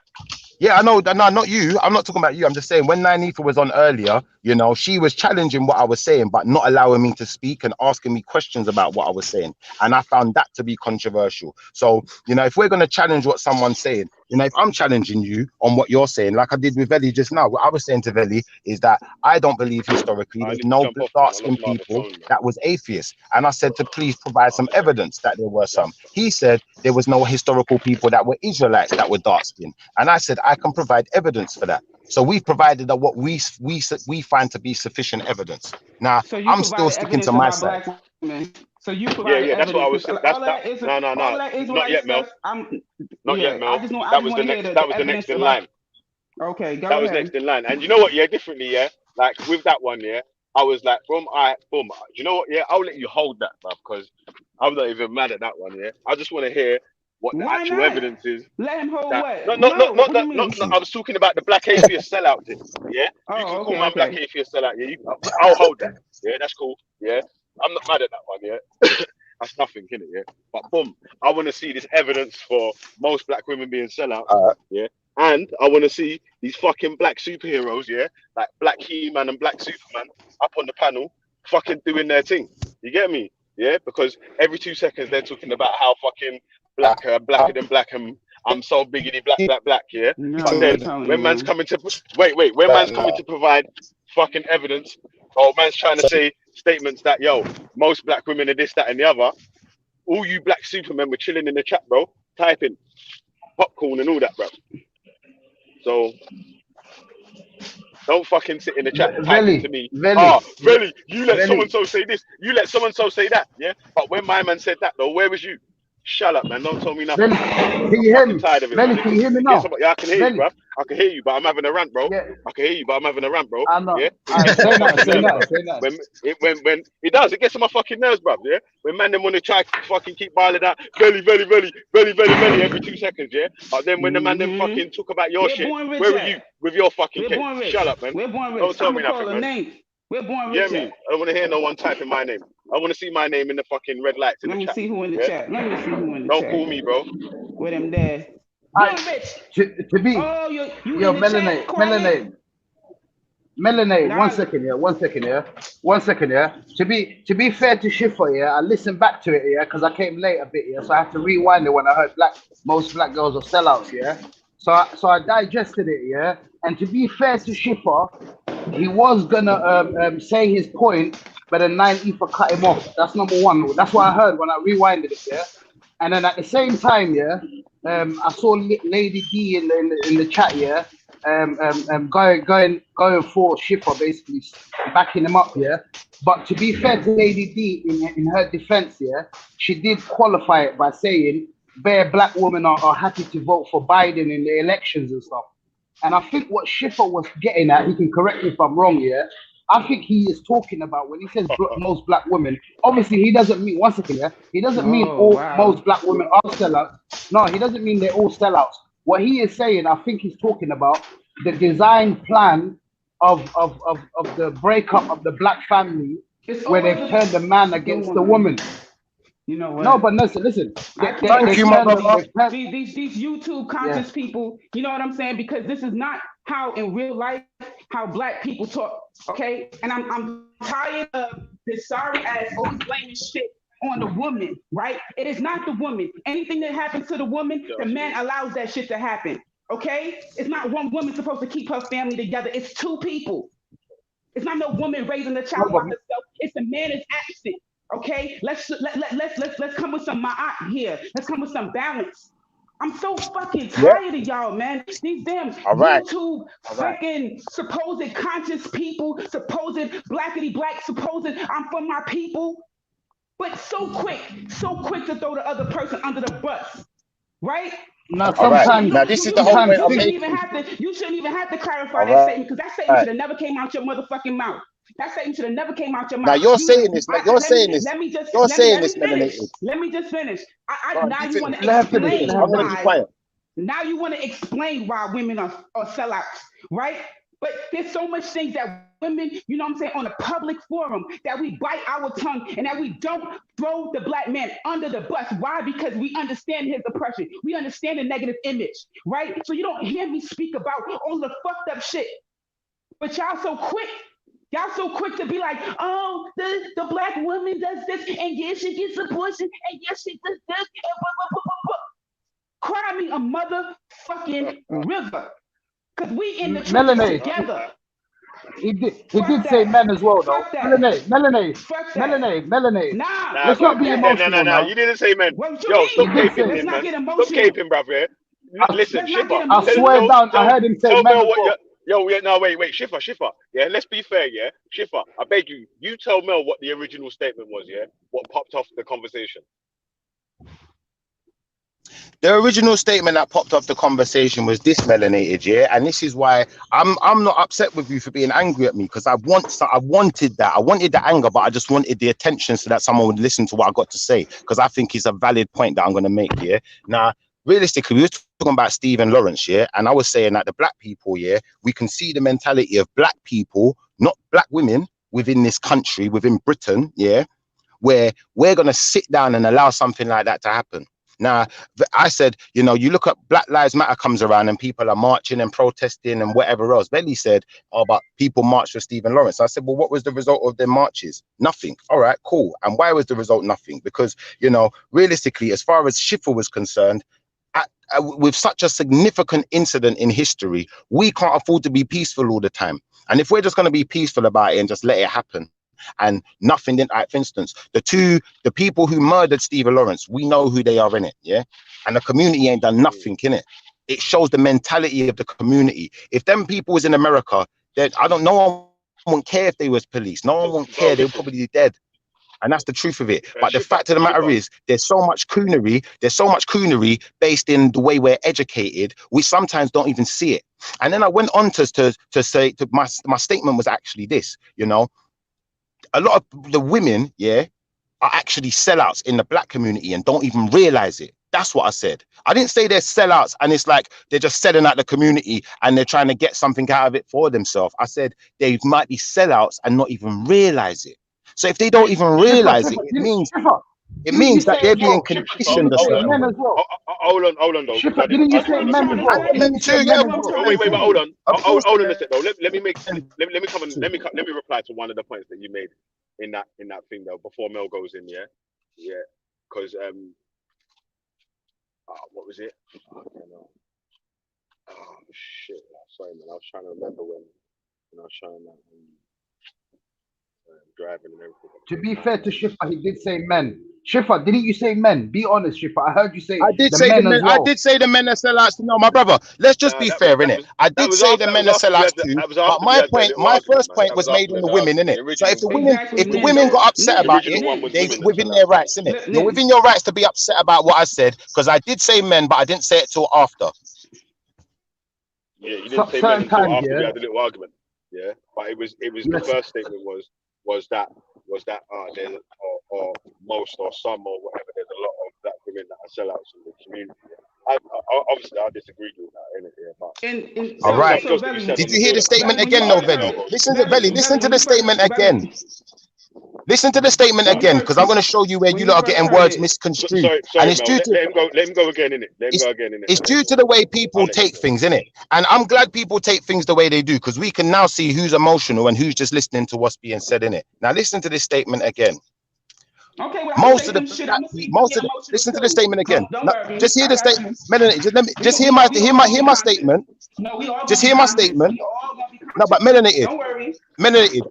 Hear my statement, yeah? Hear my statement, and then hear my breakdown of why I'm saying what I'm saying, and then interact with me and tell me what you got from it, yeah? So this is what I'm going to say to you. I'm saying that most of these black women, yeah, in the community, yeah, don't even realize when they're sellouts. That's what I'm basically saying, you know, in a nutshell. I'm not saying that all the black women are sellouts, you know, because there's loads of black women that ain't sellouts. There's loads of black women that are about their community, that do things for their community, you know, that try to help repair the damage that's been done to our community. But what I'm saying to you is the ones that are sellouts don't recognize it.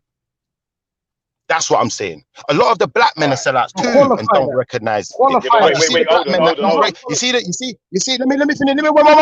One second. You see the black men that are sellouts and don't recognize it. The black men that don't recognize it are fewer than the women that don't recognize it, in Schiffer's opinion. Because I think the black men that are sellouts, 9 times out of 10 know they're sellouts. They know exactly what they're doing. The women who are sellouts don't even realize they are. Yo, Schiffer, yeah, you gotta be honest now, yeah. Be honest though, bro, yeah. You've put clothes on that argument now, yeah. When you first made the first statement, you didn't put clothes on it like that. Because he was cut off, bro. He was cut off. Nah, but bro, come on, man. Stop that, Nin, man. Thank you, Veli. Thank you, Veli, for proving my point that you lot listen. I said it earlier, Belly. I said this earlier. And now someone's here with a bit of humility that's going to say, do you know what? That wasn't fair that was done to Schiffer, you know? Because Schiffer was ready to explain in himself and putting clothes on his argument, but Nyanifa was to jump down people's throats. So, go ahead. I tell you what would be the most honest thing to do, yeah? Because I tried to make it real so you can say it in your own words. Yeah? What would be the most honest thing to be done, yeah, is rewind back to when Schiffer jumps on, yeah, first jumps on, and then Nyanifa jumps on with Schiffer, yeah, or whatever, yeah, and you'll hear what man was saying in it. First of all, Nyanifa was on before I was on. All right, so when Nyanifa, IC3, Shakara, and I think Shakara must have jumped off when you first jumped on, though, innit? Yep, Shakara jumped off. I was on waiting for Shakara and rewind it, yeah, and hear it for yourself, innit, yeah, and then go ahead, and then see what man's talking about, innit? I've already done it. Yeah, it's too late for that. I've already rewound it. Yeah, that's cool. But I'm telling Mel, innit, yeah, so she can hear it for herself, innit? Yeah, because honestly, yeah, although Nines did cut you off, yeah, and that was right though, yeah, you only made that first statement, and it didn't seem like you was getting, you know what I'm saying? Like, we was asking you for the evidence, yeah, of what you were saying to bring, yeah, and was going to give you time for the evidence, yeah. But when you first made the first statement, yeah, the clothes on it that you put on it when you made the statement the second time round just now, you didn't put that clothes on it. Yep. You get me? Like, that's right. I'll be honest. I didn't want to. I'll be honest. I'll be honest, cuz I didn't want to at the time. Yeah, you see the moment when Nynaeve has cut me off, yeah, and she does this rude thing where, you know, she likes to presume she knows what someone's saying, innit? Now you've said to me about this. Me and you've had a conversation about it. Let the person finish their sentence and their train of thought first, because you may have it misconstrued. They might even just be saying something to then clarify something else, and you don't know that because you're just interrupting when people are talking. And what I find is every single time Shifter's talking, someone's interrupting. Someone got something to say. So I ain't got time for people like that no more. If they were, you see what? If they want to get me halfway through a sentence and take a statement like all black women are flipping whatever, I don't even care no more. You can take that statement, run with it, because I know when you rewind back the tape, every single time I'm going to prove myself right. I don't care no more, innit? Like, and I don't care if her feelings were hurt, because when she was coming in talking about people's mum and talking about people's partner, who's your partner, and I'm not asking her personal questions. She ain't got no type of respect. So do you know what? I still got respect for her as a human being and as a person, but differently. You see all of this personal shit, all this personal shit. Shifter. Pause in that part, bro. Pause in that part, bro. Yeah, and you have to be honest with yourself now, yeah. Well, even though Nan asked you about, so is your wife black or whatever, and so, yeah, and even so would you call your mum a sellout? Yeah, she was asking. She wasn't asking you anything. She didn't say what your mum's a sellout. She asked you, would you call your mum a sellout? And is your wife black? You know what I'm saying? Like she was. You see at that point, yeah. Rather than trying. You see at that point. I got you, but at that point, I don't care what she's asking me, because if you're not going to allow me to deliver my information and you're going to stop me before I even get to finish a sentence, and then you're going to take half of a sentence and then make it out to be my sentence, and then you're going to start asking me about my personal stuff. As far as I'm concerned, you just got no manners. You don't know how to have a debate. That's not my fault. You need to go and learn how to have a debate, then come back to the drawing board with a better head on your shoulders, because otherwise what you're going to get from me is just animosity. I just wanted to wind her up, innit? I don't care no more from that point onwards, innit? I want to wind you up, innit? Same way you come on here talking about my girl, my mom, whatever. You want to wind people up, we can play wind up games then, innit? And that's fair. Shifter, that's not. Can I interject? That's not fair. Shifter, you cannot, you know, I don't know if you don't see the relevance, but the fact that your partner is not black, for you to make that comment is very relevant. I don't give a fuck about your feelings at that point. It's very relevant. Let me show you something. No. Hello, I'm speaking. I just listened to you talk for I don't know how many minutes. So the minute I say one sentence doesn't mean now it's Shifter time to talk. So go on. The very fact that your partner is not a black woman, it looks very bad for you to come now and talk negative about the black woman, right? It's very relevant that you a man who doesn't. Why? You maybe your intelligence isn't you can't comprehend that. No, I'm asking you to explain why, innit? It's not my intelligence, it's your intelligence. Why can't I say something like that? You explain why. Because it may be a factor in why you're trying to think like that. Because that's what I'm saying. It's an honest question. Because it could be a factor in why you're speaking like that. So that's the reason why she asked the question. Listen, if someone tells me if somebody tells me, black men, if somebody tells me black men are that's not being funny, yeah. Not being funny. Listen. Wait, if somebody tells me Mel, listen, yeah. No, listen, though, yeah. It's to be honest, yeah. You gotta say that sometimes your personal situation may affect your female as well. Like how you're living may affect how you can see things as well. So although it may have been a personal question, because it was related to this black women being sellouts, yeah, I think it was a fair question. Because if the answer was yes, that your partner was black, right? Then it would be. Then what was the next question after that? Is your wife a sellout? That's what I was saying, and that was the exact question. And I went down after, and that was exactly what I said after. But guys, one be honest, bro. Yeah. But wait. Listen. Be honest, though. Yeah. Be honest. Yeah. Because when Nine said that, yeah, and then it went off, yeah, and then we calmed down a little bit, and I was saying that, well, obviously, if you say the first statement, she like a black woman about black women being sellouts, yeah, not all, yeah, or group or whatever, yeah, just black women being sellouts, yeah. Obviously, they may come back with a question like, bro, but is your wife black? Yeah, is your wife a sellout? You know what I'm saying? Like then, but I get that, but then that's not the academic thing to do. The academic, intellectual thing to do would be to ask. We on YouTube. So come on, go somewhere with that, and then. We not Yeah, nah, whipping out scriptures. nah, We ain't talking about primary nah, but sources. We no, we're but I would, definitely not. It's not an academic. It's, you going into another extreme, and that is not a viable argument to have. Melanated. Okay, Melanated. Let me finish here. Sometimes there's something called attacking the ball, then there's attacking the man. What she did was, instead of attacking the ball and asking a question, saying, "Okay, so why that? Why are most black women sellouts?" Instead of saying that, she said, "Oh, but what about your girl?" Or she went That's she not an started attack attacking on the him. man. That's not No, an no, That's attack no. an on attack. him. It's Yeah, very but wait, relevant. yeah. Listen, It's very That's yeah. when it went off. Listen. It's very Wait. relevant. Mel, let me answer. This one, yeah. Nin, it was.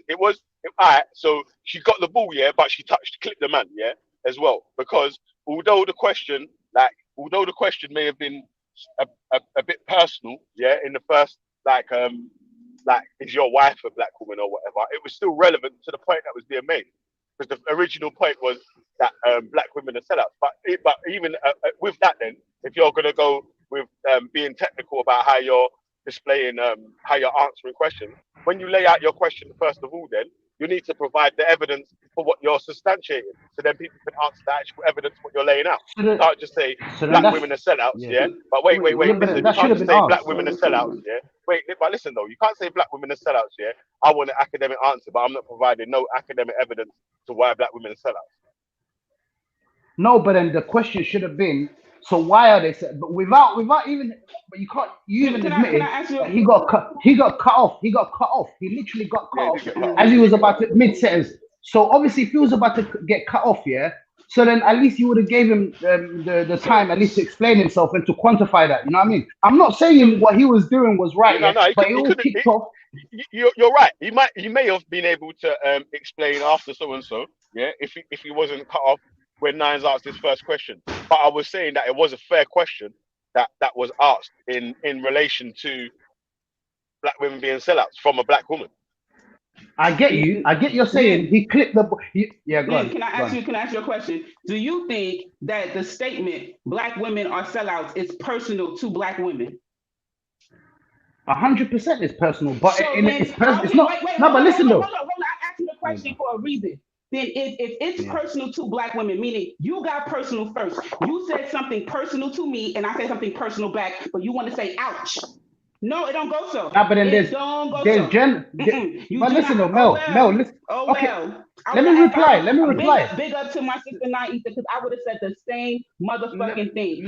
What you not Okay, gonna let me do? What reply. you're not gonna do is on fucking YouTube just being some black man degrading and berating black women. And what we want to do is we want to protect your emotions. We want to protect your dignity. We don't want to no. So what did I say that was shit. degrading to black women? No, you What did said I say that personal. was degrading to black women? You Please, went please, personal. please She Most went black quantify your women are personal. statement. sellouts. I said you Please went quantify personal. your Most She black went statement. women are How is personal. it? sellouts. Joke How on. is this? Listen, you went personal. She went Listen, personal back. what does the word degrading mean? And this is the problem we're gonna have with people that's coming in this room. Yeah, you come in But this even room that, and you want to but shout your Shiffer, mouths off. When Shiffer's listen, do you know what? I'm gonna start talking no, again because You Shiffer's don't not shout. allowed to You talk don't until you shout. say so. Come on, finish. man. Get out of Let him here. finish. You need to You you need to go through re-listen to Shiffer. some of the I'm gonna re-listen to some reply of to the what you're videos saying, innit? because if you think you're not shouting, you got another thing coming. You need to re-listen to it. Your mic is big, louder than everybody else's. All you yelling, but then you want to talk to somebody, they yelling. But he started shouting after. No, but Melanated, be fair. He started shouting after she started getting on really He should have been. No, but listen. Just for the record, I want to say I think black women are great. Just for the record. See, we know they're great though. You don't even have to say that. Y'all open up doors for that.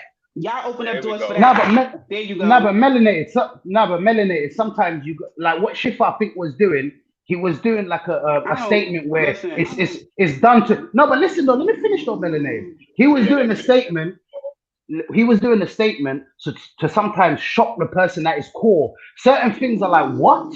Then a big conversation can open up from there. So what I think he was doing, when she he was asked doing about his girlfriend or his wife, he was shocked at the core too. What the fuck? It can only go shocking one way. No, it's shocking both ways. Just shocking. No, but what he.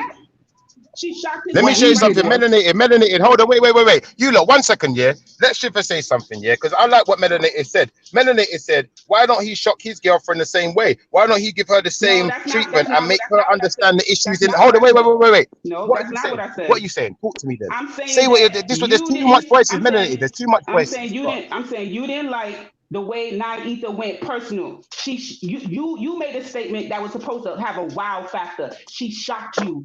What I'm saying, she No, she wowed didn't your shock ass me. right back. She wowed you with No, that she didn't wow question. me What back about at all. submissive? She didn't Yes, wow me because it back was a at all. trigger. I'll be You honest. was What she triggered, did bro. was, You what was she did triggered. was, this is what she You did. You're was saying I'm triggered. triggered. No, sis, this is what you're not understanding. Schiffer don't get triggered. I'm the one who triggers people. Yeah. So realistically, you have to understand something. You I'm playing literally your just game, innit? said that If you want to you have a literally just constructive said that comment, she asked you sis, about you're your doing the same weakness. thing You to me literally right just now. I'm talking to you, yeah, you on a level, literally yeah. just said I'm because you're talking not to you on a level, and I'm not talking at you, innit? But you see, while I'm talking, you're talking. Then you expect me to be because you're respectful, lying. but you're acting like a man, You're sis. lying. You I'm Let actually him talk speak. now then, Let you're him innit? I'm speak. gonna lying. be Let him quiet. When speak. you're See, finished Let him talking, speak. you tell see Schiffer you. when he's allowed Go to one at speak. a time. Talk. One at a time. So Yeah, one men at a time. speak. Bam, bam. That's a man thing to do is to speak and to respond. That's manly. Oh, okay. Oh, okay. I guess Yeah, because go I one was at a just time though. Yeah, so Be fair, we man. can Let get Schiffer listen. speak. I'm just Let saying, let Schiffer It's your Schiffer speak, know time. when man. he's Let allowed Schiffer to Your speak. speak. time. Yo, just go one at a time though. You Yeah. spoke enough. You good. I just got on the panel. DC. Schiffer, Okay, go so on, you Schiffer, good. man. So like Go so on, go on, that so Schiffer. no, you just say I'm gonna let him for me to let him know. So I'll let him know when it's time for him to speak. Right? Okay. So like Okay. I said, he had an issue with what Nanita had to say, and so he literally just said, you know, why she brought that up, why she such and such. She went personal. That's why I asked you, him making that comment, was it personal? Was it personal to a black woman? Would a black woman take that personal? You don't get to then say, I could be personal with you, but guess what? I'm not gonna allow you to go personal with me, or you went too personal. Oh well, that's what you get. That's what you get. You know your situation. You know who you with. You might want to tread lightly on some stuff that you say about black women, especially when they not out here just dragging y'all through the mud. That's some bullshit. No allegiance, no loyalty. And I'm not going to say that's all black men. I'm so glad that I know black men that's not like that. That's not that. I'm so glad that black men know how to correct their sisters in love. They don't do that. That's why I said this is some fake ass conscious community bullshit. That ain't no real black man speaking like that. Fuck out of here. So quick to always call somebody a man. You don't, but yet when the racist is here, you keep and hi and all up in their motherfucking face, right? Let the truth fucking come out. Over here licking they damn boxy hole, Here. Yeah. kissing up behind them. Are Let's get you finished now? analytical, Jupiter. Let me assess this, Jupiter. You know, I want to really hear what you got to say, Jupiter. That's you, Schiffer, Don, you. That's how you speak to them. But for a black woman, you're You acting finished like now? a man, and you're Are just you saying finished now? that. I would let you know. You told me to tell you when you could speak, so that's exactly what I'm gonna do. Because I'm listening to a man. I'm humbling myself to the man, and I will tell you. I didn't tell you yet, huh? You got me all the way fucked up. Because nobody can tell you that they heard melanated goddess saying all type of shit. You know what they say about me? That I just kiss up behind the man on these YouTube stuff. That I'm always making excuses for y'all. So to me, this is very personal. It's an act of disloyalty. So I'm gonna check that shit. Because other people is watching and you, my sir, are not on motherfucking code. You on that bullshit. No, but you know what? Okay, Yeah, Melanated. like I was Yeah. saying, man's allowed to Am I make going to get a man's allowed chance to to make respond, or is statements. everyone going to start Yeah, chatting again? I'm going to shut Shift, up. you Go can on. go. You lot. So it's not You Melanated can telling go. me Yeah, when I can you can speak. go. It's You everyone can telling me when go, I can bro. Yeah, speak. I tell I you what. wanted. Go, I'll Schiffer. Go on, chat I in Schiffer. it. was. Go on, Yo. Schiffer. What I was gonna say was gonna help you out, though, bro. Yeah. So that's why I wanted to come in before you spoke, though. Yeah. But what it was, Yeah, though, yeah, yeah, that's was that true. That's true. we were saying that man's allowed to make statements or whatever. We was asking man to back up the statement with some evidence to go with it. You get me? And then it went out of hand after. You know what I'm saying? That, but all the others, you know what I'm saying? Really and truly, yeah, man, I just wanted man to come with the evidence for what man was trying to provide in it. So, but man didn't get a Veli, chance. Veli, Though, so right now, hopefully, before Schiffer wait. speaks, But right now, though, yeah, hopefully Schiffer will get a chance to provide his evidence clearly. We can just go through from that and try and, you get me, make the conversation progress from there onwards. Against the four. Veli, let me Schiffer, let me say 1 second, yeah. Watch this, yeah. I am not saying I agree with Schiffer in his thing. What I am saying is the methodology in how to ascertain information going back and forth. Do you get it? So what I was just defending him on the point where that he was cut off and he was supposed to say what he had to say. And obviously in that debacle, and I want to ask one question, Veli, yeah, and answer it honestly, yeah. When it was going back and forth normally, yeah, what was the trigger point that tipped them off the edge? Do you know? Because I heard it back, I listened to it before it went crazy. Do you know what the tipping point was? I'm not even sure. I'm not sure. What was it? It's after she asked him about his girl.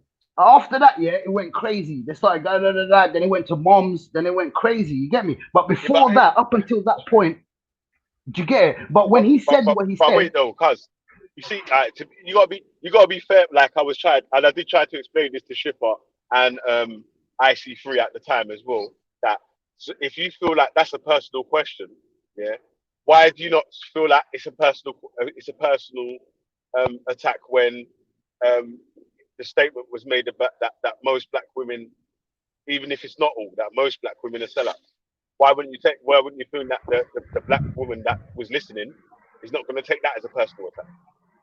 No, I get that, yeah, Veli, but then there's something called being general personal, then there's specific personal. When you're being general, it's like if I say, most black men, they're criminals, something like that, yeah, you're going to take offense to that, but it's going to be a general statement. But if I say, you like Veli, you that is specific person. I'm being specific. I've done a micro. What's that thing called? A micronism, whatever that word is, yeah, to bring it specifically to you. So what Schiffer did was he was being general, but I know that was personal, but he was being a general statement. What Nine Ether did was she done it specifically to him. She asked him, "What is your girlfriend?" That is specifically to him. But what he was doing, I'm not saying obviously I'm not saying she shouldn't feel personal. That's not what I'm saying. Yeah. Even though it was personal, yeah, it was still partially relevant to the point that was being made. You get me? Because you get me that like if the answer to the question would have been yes, obviously the next question Nines would have come out with is your wife still out then? Is your girlfriend? Can I interject, please? Because I'm the person being spoken about. Go true, yeah. I'm gonna jump off now anyway, yeah. But use that, yeah. Let's shift to get to the end of this. Before you go, Veli, can I say one thing just to clarify something before you go? Because I don't like this hypocrisy, man. Like in real essence to what you're saying, yeah. Like you're saying that I've made a personal statement by saying that. This was my statement. Going back and listen to it again. I said, most black women, yeah, are sellouts. And the worst thing is they don't even know it. Yeah. I never said all, I said most. And why have I said something like that? No one's asked me that. What she's done is started coming and trying to say, well, how can you say that? What color is your girlfriend? What has that got to do with it? What's that got to do with information? What color my girlfriend is? What has it got to do with information? What my mother is? It's not about my mum. It's about the people on the whole. So stop talking personal stuff to people, innit? Because then when I get personal, you're going to like it. I'll disrespect you, whoever it is. I don't care who it is. I ain't got no respect for no one with no respect in it. So if you can't have a educated debate, yeah, then don't come on the channel. I don't know why you're here. You're personal, innit? You're just an idiot to me. You're not serious. You're not giving us nothing to learn from. You're just here to just talk and ramble and just have your little rant. Yeah, I've had my rant now. You've not learned nothing from what I just said. Nothing.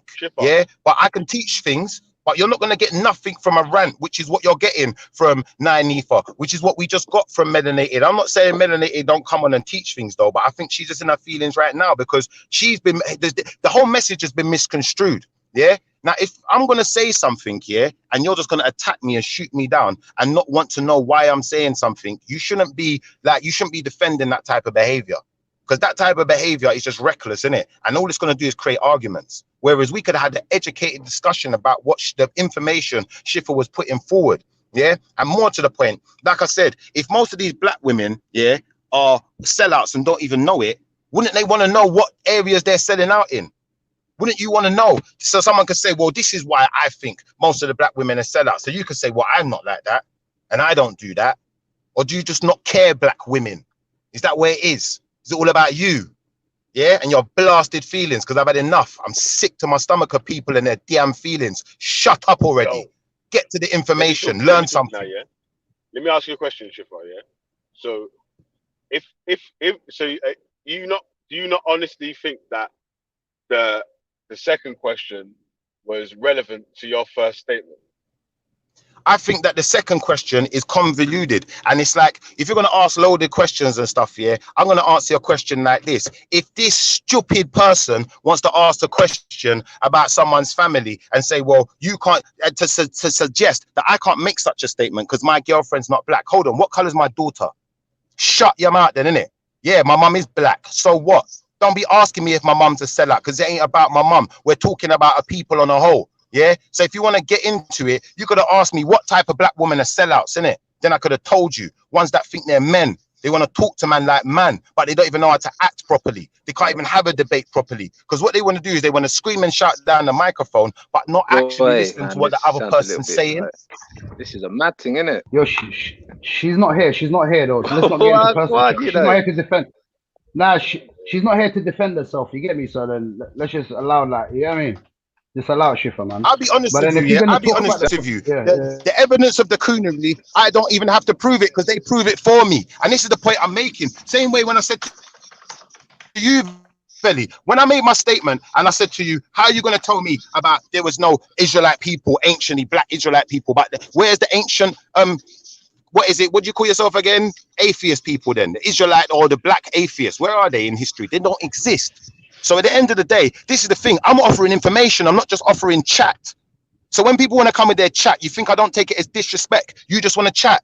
But people's offering information. Shut up already. Go and find some information and come back with your subject then, innit? Don't shoot my subject down because this is a good subject. And yes, there are lots of black women that are sellouts, that are part of the system and are happy, willing, full members. Yeah, like Oprah Winfrey. Yeah. These ones that drink, what's the thing called? Adrenochrome or whatever it's called. You know about adrenochrome? So you want to offer information. Come with information like Schiffer's coming with information, yeah? Understand something. Are you talking yeah? about my the black man is the spearhead of the community. Yeah? To destroy the black community, you destroy the black man. And when the black woman is fully behind the black man is when he will be at his strongest. Yeah? That doesn't mean to say that every black woman is a sellout. No, because enough black women are about their people and support their people and support their things. They're not about this government thing. Yeah?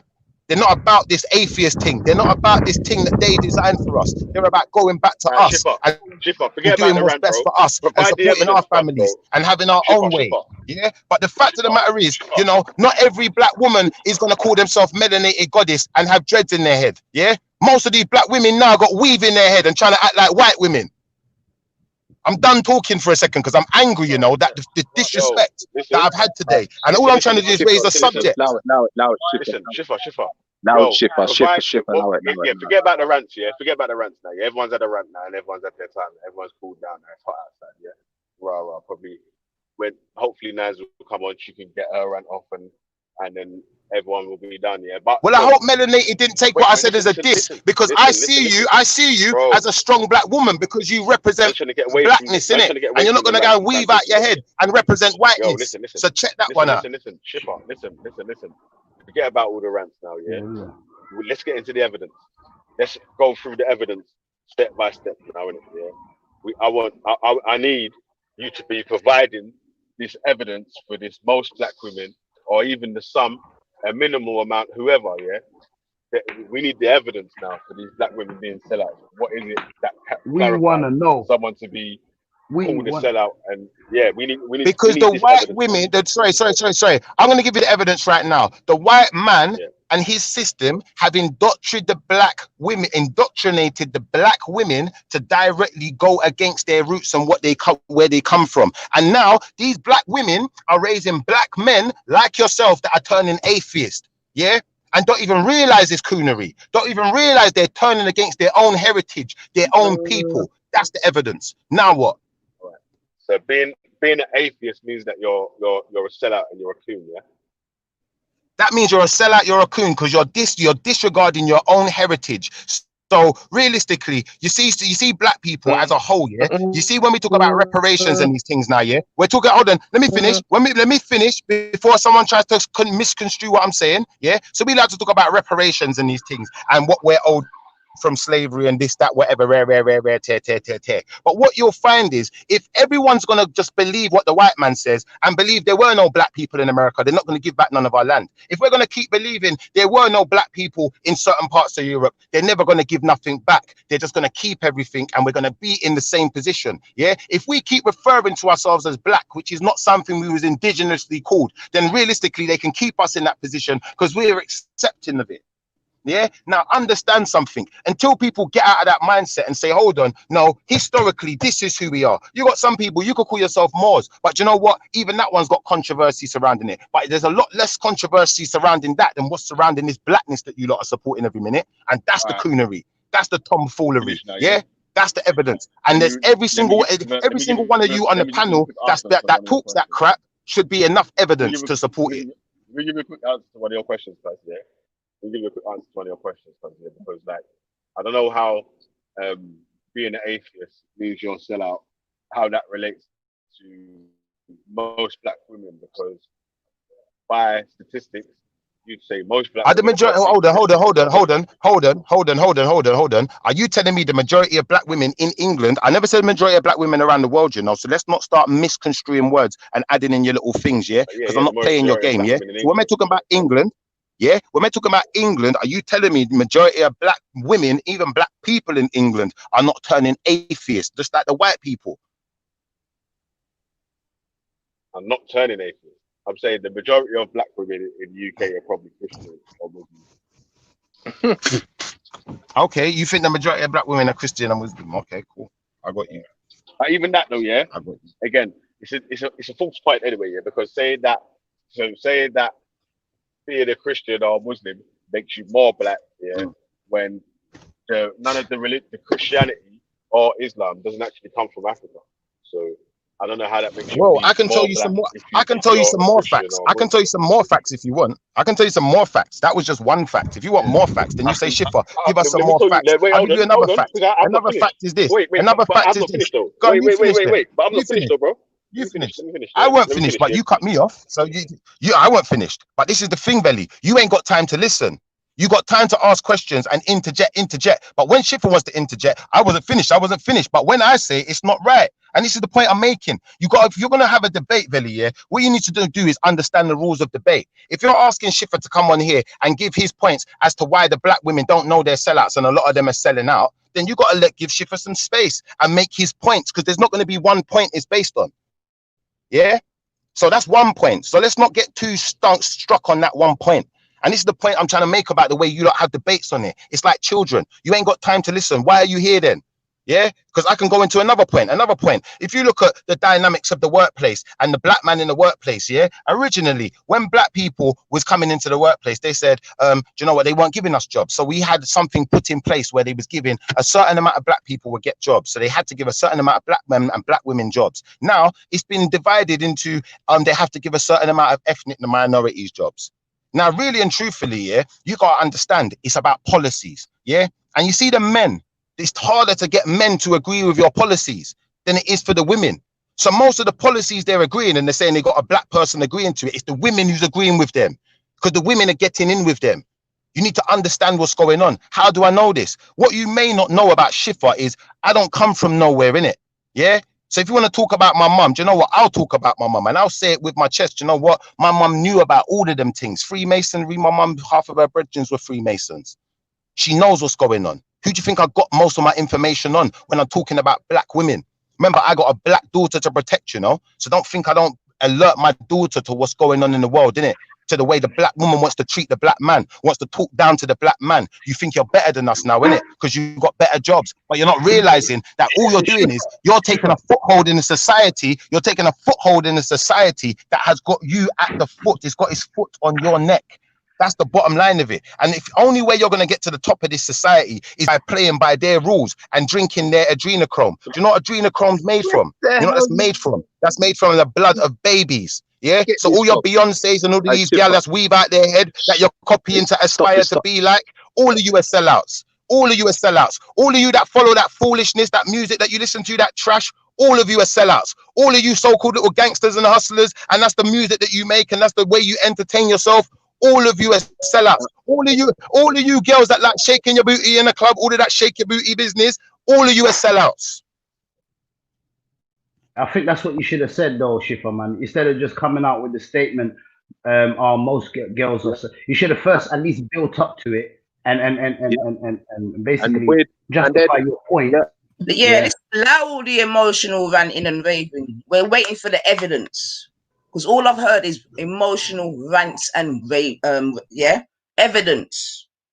Where's the evidence?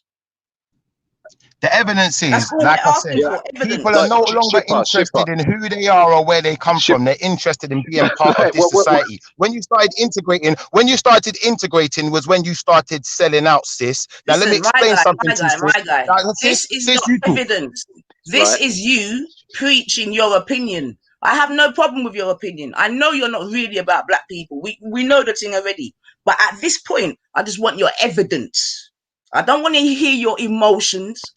No, sis, you're not really about black people. Evidence. And let me explain something to you. Let me explain something to you. Just if you're telling me, are you not integrated with society then? Are you not integrated with society then? Are you not integrated with society? One at a time, you guys. One at a time. Tell the youth to bring the evidence in it. I ain't here for no fucking. I'm waiting for that as well. I'm waiting for that as well. Get the evidence. Are you telling me? Hold on. Is this evidence then? Would this be substantial as evidence? Yeah. You see the fact that young black women can aspire to be like Cardi B and all this foolishness I see on the TV. That's evidence enough for me that the young black women, the young black women of today, the way they talk, the way Nanifa, the way you come on here and you talk so aggressive, you're not even worth it. You're just coming and you can't have a conversation. Is evidence enough for me? I don't believe you deserve any more evidence than that. For me to give you any more evidence than that would be me bowing down to your ignorance. You're just emotional. That's what it would be. Go and get the evidence. One at a time, you guys. Listen, we can't hear none of you guys. I just want to say this. Schiffer sounds like a Karen right now. He is regurgitating all of the fuckery for all of the stereotypes, like young black women, like this, like that's the majority, right? The majority of black women. Why would you? We don't. What I'm saying is that image and those stereotypes and those concepts are already out there. We don't need to hear from our brothers. Melanated. You probably couldn't hear what I was saying, because it's quiet. Let me just clarify what I'm saying to you, Melanated, I'm not saying only the women are sellouts, first and foremost. What I'm saying is the women were the first ones to fully integrate with the society. That's what I'm saying. And I'm saying the more we integrate, the more we are selling ourselves out. The more we cut ourselves short and fall further and further away from our indigenous heritage of who we are and where we come from and where we were heading, is the further and further we sell out as a community. Not just the women, but the women are at the top of the household now. You have to understand a lot of our households are divided. Yeah, so the women are raised. Listen. Yeah, I'm confused because you're talking over me, and I can't talk and finish my train of thought when someone is talking over me and being so rude. I'm being so rude that rather than let a person finish their train of thought, they're just gonna make me say "fuck you." That's what you're gonna make me do, because every time I'm fucking talking, you're fucking talking, fucking idiot. It's the least of what you said today, Schiffer. Remember, I'm a cave piece, man. Remember, you get me? Remember, you think that the mother of earth is a cave beast.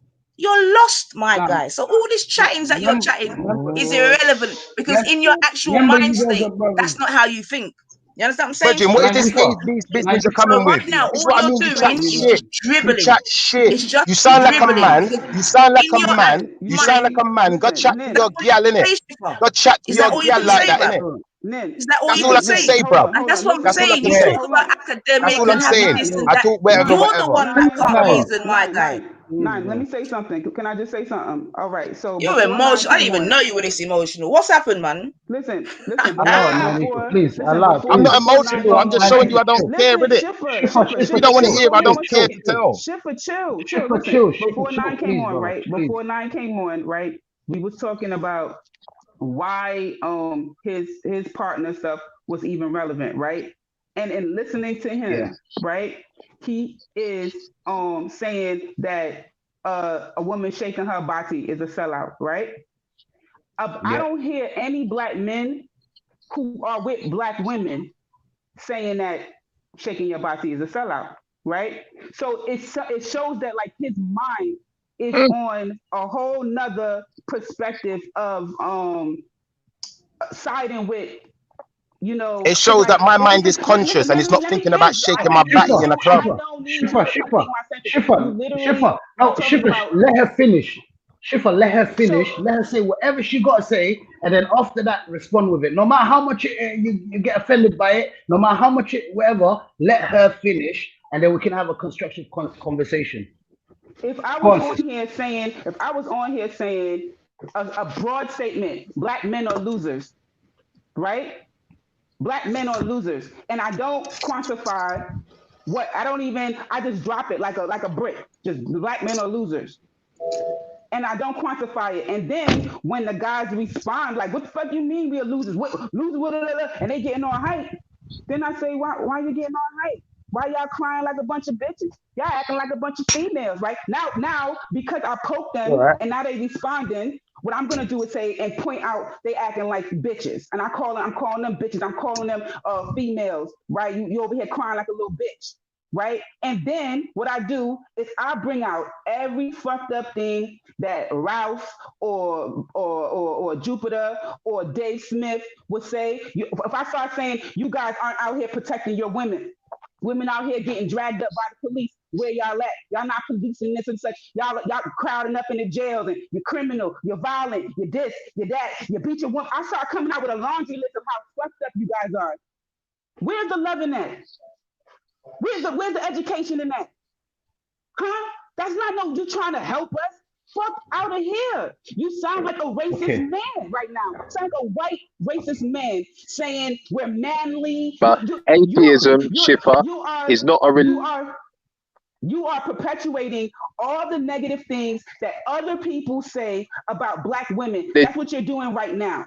Right? What you're not saying is what you're not saying is that when atheism. the man dropped the Yeah, ball, we the don't black believe in woman God. picked up the ball. You sound like a sellout, You're Shipper. not saying that. Natty, let her finish. Listen, Let her finish now. what you're not saying is that when the black man dropped the ball, at least the black woman picked it up. Now, if you want to critique what she did with the ball afterwards, I have my own critiques for my sisters and for myself, right? Of how we could improve. But what you're doing is just shitting on a black woman, right? All we do, we got weed. You literally, I freaking feel like I'm speaking of Hector and Jupiter right now, right? We got weed. You might as well call us baby mamas. You might as well, right? Sister, let him get in there. What you're not saying is that where is the black man? You said that the black woman. Ning, chill out, man. Yeah, listen. You're saying that the black woman is raising atheists, but you're not saying that the black man allowed his child to become an atheist. The black man abandoned his child. You're not saying that. You're absent with that. We got to pull that out of you when you explain it. But that's not the first thing come off your mouth. Hold yourself Yeah, but accountable. melanated. Is it fair to say though, melanated? Is it fair to say, yeah, that you can say that part? And is it fair to say that you have the right to ask that question and I can agree with you? Yes. Where are the black men? Yeah, where are they? Where was my dad? Do you know what? My dad was around, but he wasn't around like that. I get when you. it comes to men. It's actually Get more you. effective I get you. when men critique men. It's more effective, right? Because the man is not going to feel like the woman is putting him down. He's going to feel like his brother is pulling him up. Don't that make a lot of sense? That's why you see. I hear you, but sis, there's brothers and there's sisters. There's brothers Listen, and their and sisters in the community, though, sis. Sis, there's brothers and their and sisters in the community, innit? cultural So aspects, at the end of the day, let even me in the go on, church, even go on. in the church, Me, even in the me, mosque and whatever, you have women, they have women's circles, they have men's circles. Why do they have that? They have for women to correct, to teach, and to guide other women. They have, you do not, maybe that's your, I don't know where you get in that That's not men what I heard. is I doing heard they that to have women in women. men's circles because the women, melanated. I'm gonna be honest with you, yeah. I heard they have women in men's circles because the women can't control their emotions. So when the men are talking, the women can't be part of the discussion. Loads of people Women have in that. men's circles? I've heard that in loads of places. I've heard that in loads of places. What groups? I've heard that in What loads of places. organizations? What Why is organizations? the mosque divided? Why is the mosque divided? I just told you why. You telling me something new. I just told you why. I just told you why the mosque is divided, but you're not listening. There's no point. Women Why ain't the tell women other allowed to sit women at the to be table with the wild. men? Because when we're Women, talking and we're having a melanated, when we're to listen, melanated, listen again. When we're talking and we're having the debate, yeah, you lot like to talk about people getting triggered, but you're not able to control your emotions. Where can you come with the word triggered from when you can't control your emotions? You have to be able to let people talk, listen to what people are saying, and not just go in there full force attack all the time. You have to let a person get their train of thought out so they fully explained, and then you can critique them and ask them questions to clarify what they're saying. When you've clarified what a person's saying, it's probably the best time, if you're angered by something they've said, to then go at them. Schiffer, you the most emotional out of all of the dudes that be on the panel. You be having little temper tantrums, and then you go off and you hang up and you come back and all this. You putting the camera on your. You are in no position. Yeah, but to it's talk not just about anything having about emotion, it's about controlling it. It's not just about the emotion, it's about controlling it. Yo, do you actually know about history in London, bro? Do you actually know about the history? No, not wrong, yeah. And open your windows, man. I think you're hot. You're saying a lot. No, I'm not hot at all. I'm in the car, I've got air conditioning. Yeah. Listen, if it wasn't, you just think about what you're saying in it. Just really think about what you're saying. Yeah. Listen, I'm thinking about what I'm saying. I just heard you make a comment. I just heard you make a comment about black women selling out. All of these black women are the first ones to sell out. What are you talking about? Don't try to hide it. How? Don't try to hide it. If you tell me how. Okay, tell me how. Wait,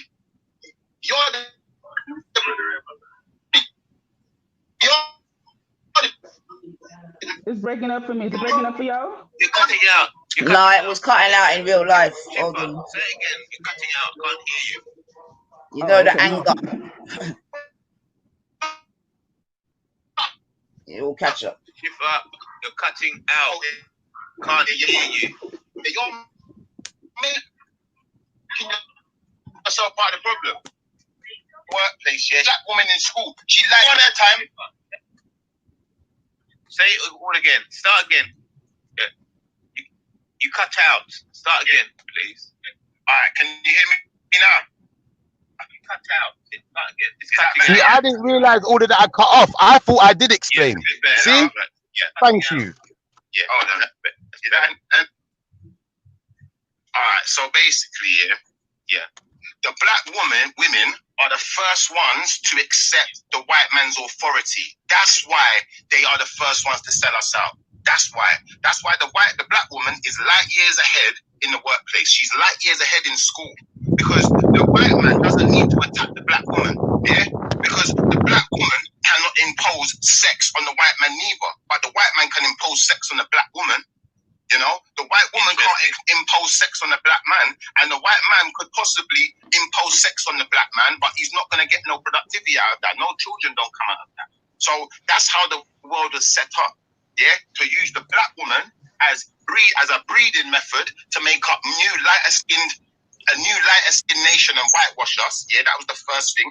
And secondly, to make sure that the black men fall in line. So when the black men ain't falling in line, what's he doing over there? When did the lizard people get in here? Slavery, exactly. And the sisters Bro, she's playing this, innit? I'm not playing this. This isn't me playing this. Whoever's playing it, can you stop it, innit? Like, because, like, at the end of the day, yeah, like, people come on here, yeah. So first question, That's a repeat. Thank you. Can you stop the recording, please? Whoever's playing that. Sorry? No, sir. Whoever's playing the recording, can you stop the we don't recording? deal with black and white over here. No, sir. What does that mean? No, sir. That means no, sir. No, sir. We don't deal with the colors See the black and female, white over here. the woman that you are with, is she a sellout? No, sir. So why isn't she a sellout? Why isn't she a sellout? Because let me explain something to you.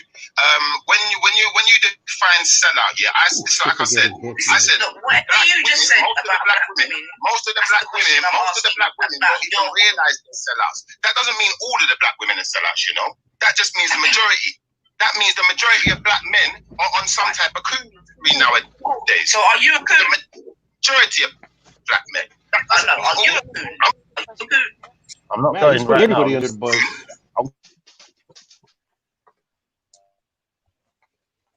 I don't see anything wrong with her line of questioning. To be fair, you made blanket statements, and she wanted to see if you and the people in your life were included into your blanket statements. Like if you would have said black men are stupid, she would be like, so are you stupid? She wanted to know, are you including yourself into that? What is wrong with that? If black women are dumb, is your mother dumb? Is your daughter dumb? She wants to see if the people that are in your life are included into that. I don't see anything wrong with that. Now, if you want to get your feelings hurt about it, then your feelings is just hurt. But I don't see anything wrong with that. There's very valid questions that she asked, and she wasn't like, "Well, I know your breed, that's all right." Well, she didn't come on you like that. She literally was asking. You said the statement. She had a rebuttal right then and there. How is that? I don't listening to it. I don't hear where you took it that she was like, "Yeah, your mother this and your mother like call people names and all this kind of stuff." Right? But to listen... All right, melanated. Not being funny, yeah, but this is the way we're gonna get. Like, you talk about me having emotions, yeah. Like I said, you see my emotions. I've got them under control. I can let them go when I want, and I can put them back in the box when I want. There's no point where I can't control them. Yeah. So what I'm gonna say to you is, you see, when other people come on there and they come at me sideways, yeah, I'm coming at you sideways. I don't play people's game, innit? I play my own game. My game is this: if you're feisty, we're gonna be feisty. If you're completely like, polite and yes, thank you, and you wait while I'm speaking, I'm gonna wait while you're speaking. I'm gonna treat you how you treat me. I'm not letting no one get away with it, because as far as I'm concerned, this platform is not here for, it's not a debating platform. This is here for people to chat in it, so people are just chatting. So when we get into a debate, sometimes people who's just chatting, it would be nice if they would not just chat at that point. Just relax yourself. Don't just say things, offer information, or just shut up, because it gets on my nerves, and that's where it is. So it's not against you. I ain't even got a problem with 90 for coming and offering some information. But if someone's offering information, like when Shakara's talking about something and I don't really know where he's going from or where he's getting his information, I'm giving him space to talk. I don't care how controversial he sounds. It's not getting to my emotions like that. When Elron's talking, or when one of these racists, or whatever her name, I can't even remember their names. That's how insignificant they are. Jupiters or whoever is talking, I don't even remember them like that. I don't care about them like that. Them the KKKs. Let them say their piece, because when I say my piece, they're done, innit? We call them the KKKs still. So you just gotta say KKK. You understand? When I talk, they're finished. They ain't got nothing left to say. Anything they got to say left is only controversy. But you got all the talking points. You got all the talking points down packed though. Yeah, but melanated. When I said melanated, yeah, that originally this is what I said, how I started off, and I heard that it cut out. So I'm gonna just refresh people a little bit and give them what cut out, yeah. So what I actually said was, yeah, the black women, yeah, was the first ones to be integrated. That's the point of selling out. It's the integration where we are no longer ourselves. We become like them. We start acting like them. We talk like them. Now, if you want to talk about my mum, yeah. My mum was very much about blackness. My mum grew up in a white area. She was attacked by racists all the time. They saw bare racism. All they saw was racism. They saw white people as just racist. Do you understand? Probably worse than London. Yeah. But because my mum grew up with a strong black role model, who was also my role model, I grew up in the same house. I grew up with my grandparents. Yeah. So my granddad weren't like that. He weren't bowing down to no white man. He licked down everything, bust up everything. So we all got the same mentality. Do you think any man could come and tell me about my black skin and not get a thump in his mouth? You're mad. You're crazy. You think I could see my black sister in the street or my black brother in the street getting run down by some white man and Schiffer don't get involved? You're crazy. I'm the first one involved because that's where we've come from. But in the same respect, I understand that my community has certain issues. Yeah. So the first person who highlighted me to the issues, funnily enough, was my mom. Yeah. That our society is built a certain way. Yeah. It's built for the women to prosper. Yeah, because I used to ask as a kid, well, how come my dad's just not around? How come my dad's a this and my dad's a that? My mum would say things like, no, your dad's not just a this and a that. The society is structured a certain way. Your dad's an educated man. Your dad's got qualifications, degrees, not one. Yeah, but the system is designed a certain way. Your dad is not willing to bow to no society. Yeah, so he's going to do it on his own terms or none at all, like what you're supposed to do. Yeah, okay, it's all well and good having a job. My mum had a job, but that's not who she aspired to be. My mum ran several we know all companies. this stuff, yeah. So Yeah. So the fact of the matter is, you're talking about something that's come from a black woman. Where I learned it from is a black woman. And then when my mum told me, let me just say one more thing. When my mum was telling me these things, she don't just tell me these things. My mum sent me to, I used to go to Lewisham Way Centre. Go and Google it. Look it up. Yeah. Look up the history. Yeah. They used to have a school for black kids in New Cross. Yeah, New Cross, South London. So if you want to talk about history of London, hold on. If you want to talk about history of London, yeah, let me explain something to you now, sis. Let's go into some history. Right, so listen, I can go and read about that. Don't cut me. Don't cut me. At the moment, all I want to know is how we are Because if set you out. cut me, if you cut me, sis, if you cut me when I'm offering information, all you're doing is proving me right again. I'm gonna shut up. You lot got the floor. Go ahead. It just gets a bit long though. Shipper. We want that information. We want the information about the point that you tried to make. That's what we try. Right, that's the give information. the information then, yeah. So like I was saying, they used to have a school for black kids in New Cross, South East London. What your mum told you. My mum used to tell not what my mum told me. Not what my mum told me. This is fact. The statement that you made. Listen, I'm giving the you statement facts. that you made. Bring the fact to that statement. Schiffer, focus, man. Bring the facts. Bring the facts of the statement. Bring the facts of the statement. Is that what you want me to do? Who's talking? Are you talking two at a time, or are you talking one at a time? Is one person going to ask a question and shut up long enough for me to answer, or am I going to listen to three other people talking as well? Schiffer, let's allow it. Let's just, what they're saying is to you, I think, yeah. Forget about all the stories and all of that. Now, 1 second, all the stories and everything, tell us factual evidence where we can say, okay, there's an article written here, there was a survey done, there was a study done, there was polls done, they want factual evidence where they can see where these structural things that you're talking about, because I think you're talking about the matriarchal article system, which is no. Nins, you don't need to assume. You get me? Make him talk what him He don't need to assume. He don't. All right. Do you know what? If you want me to break down some things, yeah, I can break down. So I can break down some facts, yeah. But I'll be honest with you, yeah. You see, for me to pull certain information, like I did earlier on, when I was luckily enough to be in a place where I've got some information stored, like I've got my Bibles, all of my religious stuff at my nan's. I'm at my nan's house right now, yeah, because my nan goes to church every week. She don't play in it. So if I've got a good Bible, if I've got a historical book that was worth something that's got anything to do with religion, it ends up in this place. This is my library, yeah. So understand. We was talking about religion. I could pull that up for you. If you want to start talking about things like this. No, wait, 90, for you're doing it again. Stop talking over me, yeah? Stop talking over me, because the disrespect, I can't take it no more, innit? Relax yourself, woman, innit? Just behave, yeah? Now, what I'm saying is, yeah, if you want me to pull these sources of information, they're not Google. Listen, my brother, listen. It's not Google information that I'm dealing with first and foremost. So what you're going to have to do is we're going to have to go on we're going to have to plan it for another day, and I will pull the actual sources for you. Yeah, if you want me to pull actual sources, because I've seen indigenous documents, not Google. Yeah. Now, what I'm going to say to you is this, my brother. When they was doing, when black people was enslaved, yeah, when we was in, let me finish. Hold that point there now, yeah. Listen. I just told you I'm going to come with them documents on another day in it. So relax your skin in it and stop being rude. There's no need for it. Schiffer. Stop a second. 1 second, my brother. 1 second. Right. There is a question that I feel personally, you might not personally. You're cutting out. You're cutting out, Natty.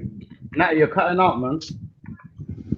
Yeah, just question, Exactly. right? When she says what she's had to say, yeah, Nines is going to ask you this question.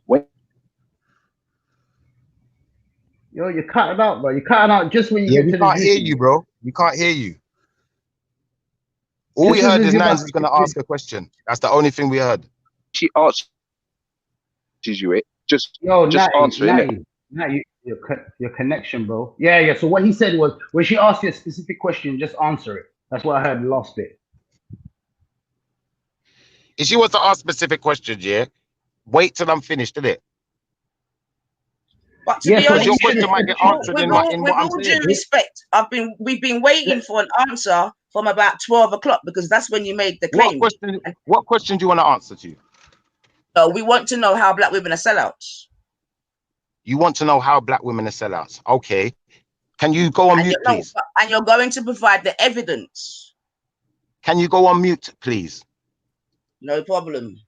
But evidence, Thank you. Not your life All history right. or what you think or books that we've all Right. read. All Yeah, because I don't know if you think you're All the right. first man to read a book. Yeah, but we want I don't. evidence. You get me? So All go right. through.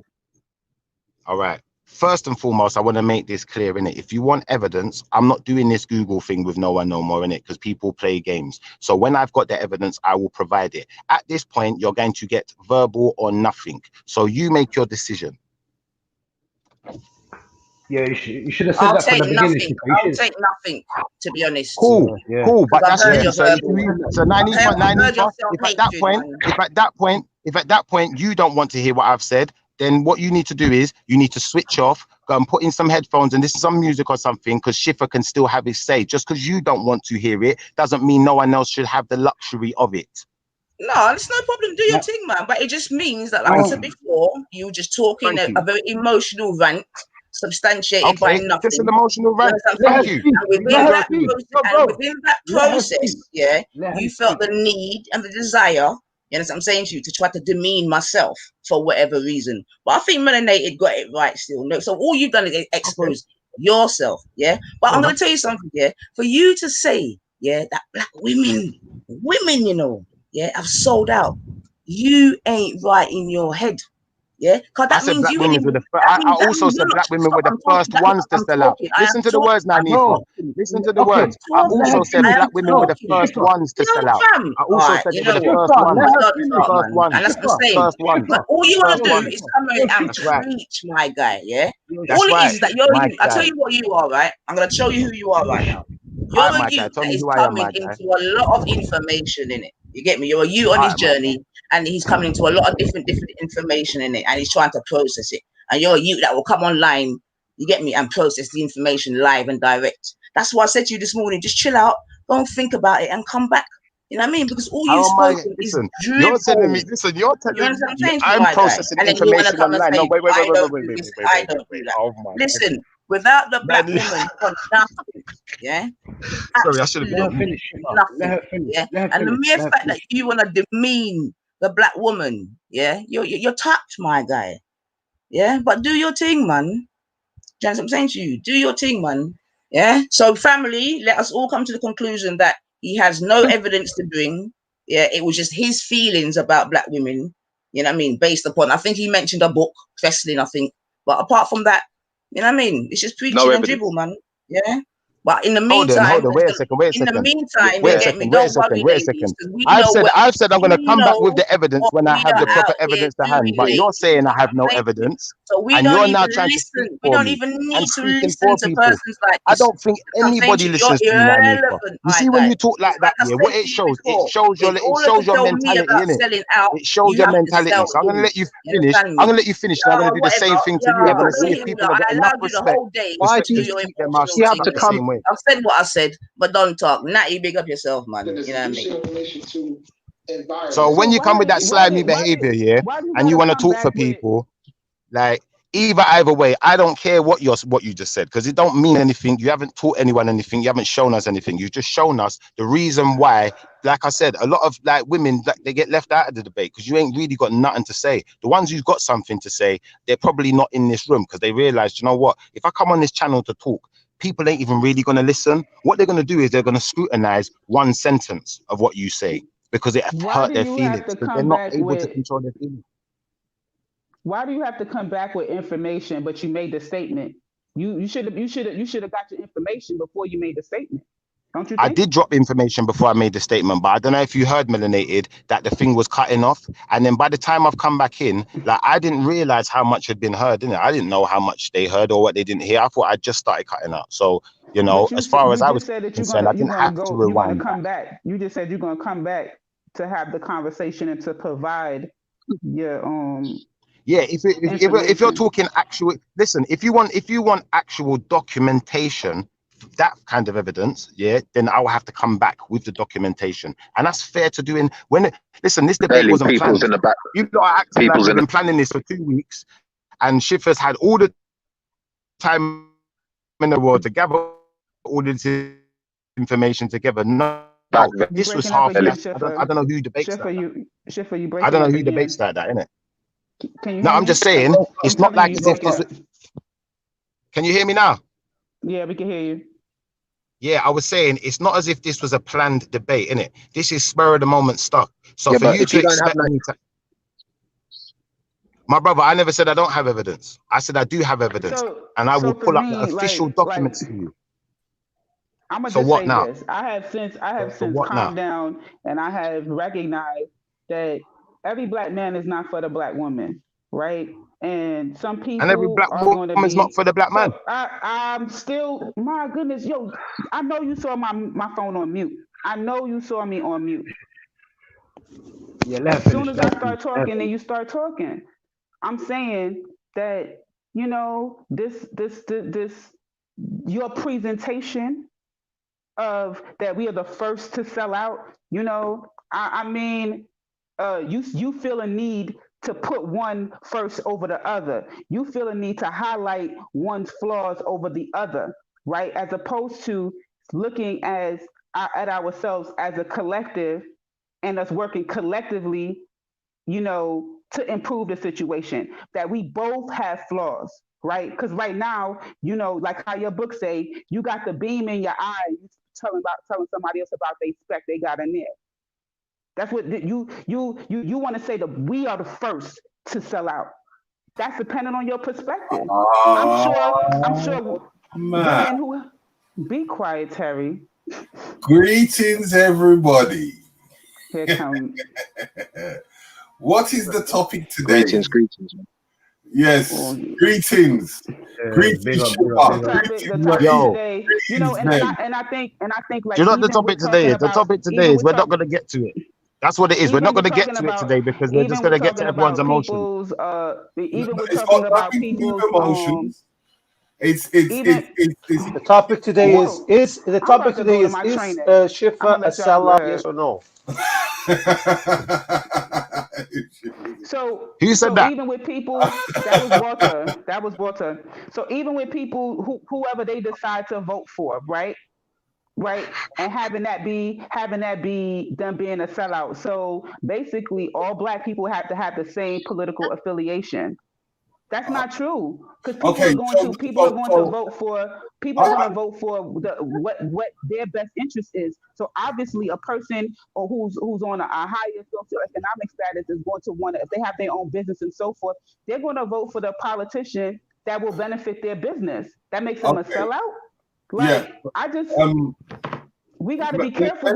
We so quick to, we got to be careful with that label. Yeah, wait 1 second. Schiffer. Yoza. Yeah. It seems the direction's in your corner. Yeah, of course it is. Just give me a kind of a brush end of your perspective, as it's your perspective.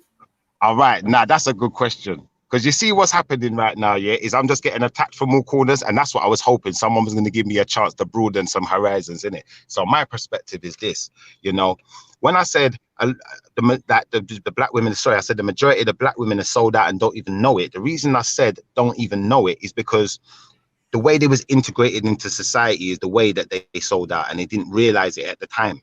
And the way the black woman was integrated into society, if you look at like historically slavery, then yeah, what they would do is they'd have certain black women and they will breed them up and have kids with them. And then the lighter skinned ones would usually end up being the house slaves because they were still family, innit? Like, so they wanted to keep them ones in the house. They treat them a bit different to the other ones, innit? Now, in that respect, now what's happened is the ones who have been integrated into the family have also been integrated into the society.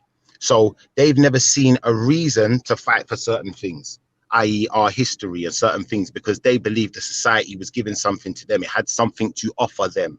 Yeah.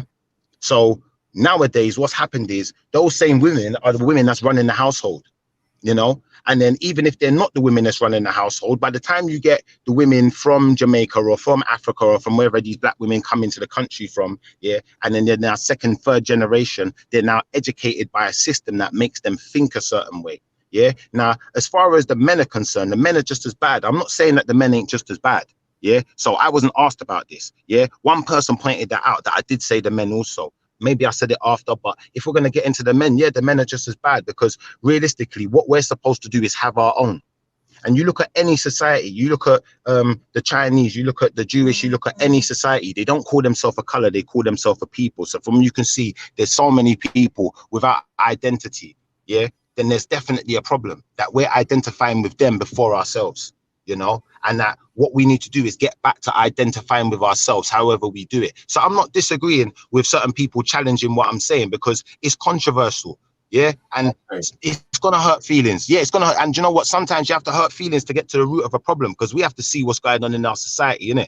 And understand the way our kids are being educated, understand the way they're being educated in the schools, understand the way the household is being segregated, understand the rules and regulations that are being implemented into the parenthood, into the way you can parent, you know, and then understand that, you know, if you look historically, yeah, at the way they take over a society, like in South America or in Africa, when they go in and they take over the society, like the Hutus and the Tutsis, what they do is they will have loads of kids with a certain section of them, you know, and then they'll integrate with those ones more. Do you feel what I'm trying to say? And the other ones get pushed out to the corner of the society until they're basically no more. They dwindle out, or they have to slowly filter in. And then the ones that are like the figureheads, like the spiritual leaders and XYZ, majority of them are going to be executed. They don't even keep them alive, because they know those people can bring them back to their indigenous way of thinking and indigenous ways of life. So that's what's been happening, you know. And then what's left is, you know, some of the women and a bunch of new kids that know nothing about that previous way of life. And then we just keep integrate. But we don't realize that, you know, the more we integrate, you know, and keep complaining about reparation, this, that, whatever, it don't make no sense. Okay. It just makes us look dumb. Okay. So you first said that the women sold out. In the situation of I'm going on your conversation, are you saying that women sold out, or were they raped? Well, I wouldn't say originally that they were selling out. The idea wasn't to be sold to sell out, is it? Like, the idea is interpret our words. Yeah, they was even a volatile situation. And if you're being raped, that's not selling out. It's the point where the raping and everything stopped, and then you just decided to accept their ways, innit, and their lifestyle, innit, and then you know, just carried on from there. So we've identified that it's more on being forced into a situation. Yeah, 100%. Okay. The second path. Do we believe that we can carry old traditions regardless of any forms of situations? It depends on what they are. So, for instance, certain African spiritual systems were carried along, even though that they were suppressed by, let's say, for instance, the Christianity religion. They still carried some traits of their old traditions. Yeah. So then that means that there's some parts of their history that they'll still pass on, even though that things start to change. That's right. But like I said, they get pushed out to the edge of the society. They'll be like, literally, they'll probably be the poorest ones. You don't hear about those ones. When you look at that place, go on. So would we say that it's not the woman, but it's the particular man that put that suppressed the woman into the situation that she is in? In what sense of the word? If the man did not force or put pressure upon that woman, then that woman wouldn't have gone into that forms of even being raped or being suppressed or being hard upon. Exactly. When you say this, you mean when you say the man, are you talking as in the white man? Regardless of the situation, I'm not even going to go in forms of race. I'm just going to say in the fact of whoever was pressing the woman at the time was the woman was forced into a situation. So yeah, 100%. If the way you explained it now, as long as we're on both of the understanding that we're talking about the oppressors who came in and was raping the women, then I'd agree with you. I have to agree with you. It'd be nonsensical not to. Because the reason why I'm saying it is that we have to be very careful of blaming that we're saying that the women are selling out. We have to change the kind of form of words that we say in that format. Because if you say selling out, that means that the woman actually infiltrated herself into selling. Right, thank you. No, my brother. You see what you just did there, yeah? Let me just show you it right there now. What you just said, I'm going to prove what I said now, yeah? So when you say sell out, this is the whole definition of sell out, innit now? So when they was being oppressed into doing it, you see when people are oppressed into doing something, yeah? That's not selling out because someone's forcing you, innit? When you're doing it willingly, is when it's now selling out. And you may not, the thing is now, what I said was this, my words specific were this, you may not realize you're selling out. But when you're doing something willingly that goes against everything you're supposed to really stand for, that is actually selling out. So although maybe they're not willingly doing it, that's the result. And that's why I wanted to highlight it so that people could be mindful of it. But then they weren't willingly wanting to do something when that person forced them and put them in the bedroom and forced them to open their legs. Exactly. So that is not that is not selling out. That is being oppressed. That's abuse. That is abuse, but at the same time, if you don't recognize the abuse and you're accepting of it and you recognize the abuse as something friendly now, then that's where it gets to a point where it's like you're selling out because you're not even going to recognize it. If someone tells you it, you're not even going to understand it then. You don't even care. You're just cool, but you know what? It's cool because of whatever. Because someone that sells out is someone that goes to the other side and goes and reports, yes, sir. Not necessarily. Please explain to me.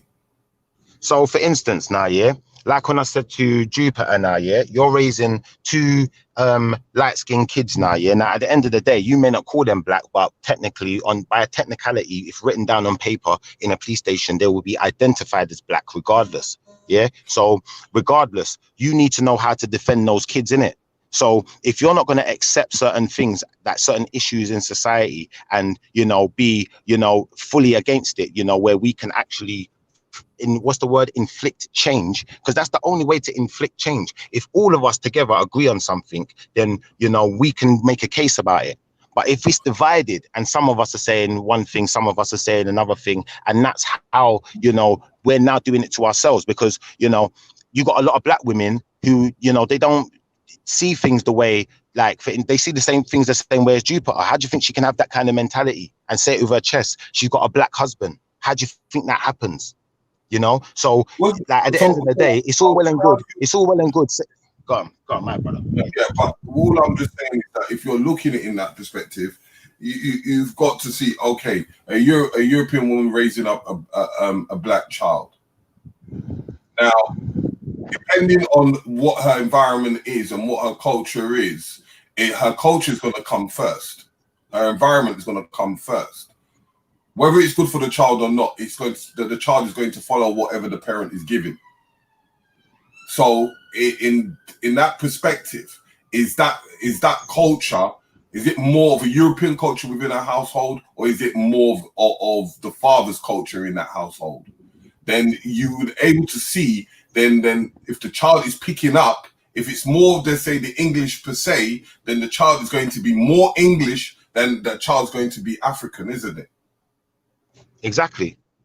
But if it was a black woman, regardless of her situation, and has a black culture, and she teaches a mixed race child, she's going to teach more of her black race culture, isn't she? I hear you in one respect, but not necessarily. Because then there is two different cultures within the situation. It's like if you're amongst all your black friends, you're going to get a different perspective than when you're with all your white friends, aren't you? In what sense? In forms of culture. In forms of culture, in what sense? What do you mean by culture? I've got a barber shop. I have a whole heap of white women coming to explaining how they need to deal with the child's hair, right? But then the black woman wouldn't. I don't get that from the black women. Why? Because obviously they're expecting that you as a black man should know how to do with your own type of hair, innit? Exactly, because it's part of our culture and part of our roots. So yeah, but I'm understanding what you're. This is the thing, yeah. I'm understanding what you're saying, my brother, yeah. But I don't understand the point you're making. The point I'm trying to explain is that you may categorize someone as Jupiter, but their cultures are still different. Yeah, their cultures are still different. All I'm trying to say is, all I'm trying to do is I'm trying to highlight an issue that has existed not just yesterday. This is something that's been going on for years. Now, obviously, because a lot of the black women, yeah, you know, especially having the house separated, and you know, they may not be as well provided for as the white woman, in the sense of, you know, there's a lot of broken households, where it's single parent families and what else going on. But there is a lot of black men that are in, you know, good relationships and stay with the family. So I don't want to put that stereotype out there neither, because there are lots of black families that stay together. Don't ever get twisted. So what we got to be careful of the words that we use, because this is where the scenario is. Because when you're saying that all black and most black women at a certain period of time sold out, it's a big statement. But I'm not saying most black women at a certain period of time sold out. I'm saying most black women in England, in the UK. I'm being very specific. What's happening is it's still a big statement within the UK itself. It is a big statement within the UK, but then I must know something to be able to categorize it that way. I hear what you're saying, but it's still a big statement. If you read it is a big statement. It is a big statement. It is a big statement. And like I said, you see, when I was in the train of thought, yeah, and I was trying to put out the information, what I was basing it on, yeah, like no one didn't want to hear me, innit? Like, so there's no point in trying to flip shout over the top of people and give actual information. I'm listening to you. And I will ask you, what are you basing it on? Okay, so if you're asking me what I'm basing that on, so basically, yeah, like I said, if we go back now, we're gonna have to rewind back time to, like, I think it's like late 80s, 90s, them kinds of times, yeah. Okay. So there was a lot of educated black men in this country that were not getting opportunities, yeah. It was in the media, everything. So what they did was they said all the companies have to give the black men a certain, or the black people a certain amount of jobs, not just the men, the black people have to get a certain amount of that's jobs. The way the word diversity came into it. All right, do you remember that, yeah? Do you know about that? I know the whole history of that. All right, so just so we're not good, like we're not on the like different pages, and you know I have to start putting up information to prove. We're talking the States, right? Affirmative action in America. Is that what you're talking about? No, we're not talking in America. We're talking about England, bro. We're not talking about America at all. This ain't got nothing to do with America at all whatsoever. Yeah. So what I'm saying is now, in the UK. In America, it could be similar. I'm not in America. I haven't been to America. I've been to Canada, but I haven't even been to America. So who am I to talk about America? I don't know, innit? So if Melanated is offended by what I said, like, let's just be clear. This is about England. We're not talking about the whole world here, but I'm just saying what's going on in my own backyard, innit? Yeah. So what I'm saying is, like, there was this movement in, like, I think it was like the late 80s or something. Like, I can't remember when it was, yeah, where they had to give black people a certain amount of jobs. So if anyone remembers that, if anyone can pull out that information, if you don't know about it, because then at least you're going to be able to know that what I'm saying is official, innit? Now, bang. After that happened now, yeah, a lot of black people were getting jobs and were in the workplace, but they weren't getting the opportunities in the workplace, you know? So they'd be overqualified, too many of them overqualified for their jobs, yeah? All right. So what's happened is You know, a lot of these overqualified men, you know, they exist in those jobs for X amount of years, yeah, and then what happens is they say, well, you're overqualified for that job. We need to bring in someone, you know, at a lower rate. So you need to find a better job. Do you know what I'm trying to say? So now they ain't even got a job. So now they're on the flipping the benefits or whatever it is. So that was one way of getting them out of the workplace. The next way is, all right, for instance, there was a thing in where a lot of black men were cutting off their dreads because they'd find they're going to work and the workplace is complaining that a man's got dreads. Do you feel what I'm trying to say? So there was a lot of men that would either cut them off or they just would end up losing their job because a man's got dreads and stuff like that. So there was loads of things that were done that were directly targeted at us to get us out of the workplace and to put us at a disadvantage. And then they said, okay, what we're going to do is we need to change this thing up. We need to make it so that it's not just black people no more. So they said black people and ethnic minorities. Yeah. So they switched it up like that. Now, how did they manage to switch it like that? Because remember, before they had to bring in something just for the black people. Why didn't they bring in something just for the ethnic minorities as well then? Because then they'd have their own thing. But they couldn't do that. They said, nah, do you know what? We got to be crafty about this. But how are we going to get everyone to agree to it? We're going to have to get the black staff that we've got to agree to this too. That's the truth of it.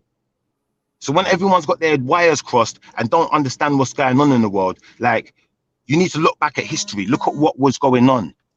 So look at the dynamics of the workplace. So give me a point where it with that history, because you've talked about the male not getting jobs, but I want to see the connection between that and as you said, the black woman selling out. Because the moment you change the thing from a certain amount of jobs are designated to black people and you get the black women who are still in the workplace and maybe a 1 and 2 black man that was left, you know, that managed to survive all of the backlash that was thrown at them. Yeah. The moment you've got them to agree to it, you know, the rest of the black people coming into the workplace can't now disagree. They have to agree because he's agreed for us. That's the whole, this is the thing that you lot don't understand what's going on in the world, obviously, innit? What you need to do is you need to look at certain things like the gatekeepers. You got the gatekeepers in every single industry. You know what it is? As I said to you, I know the history. I'm just trying to see in your perspective is that you're explaining of a situation. All right, so basically that's what I'm saying. I'm saying a lot of the sisters in the UK previously were gatekeepers.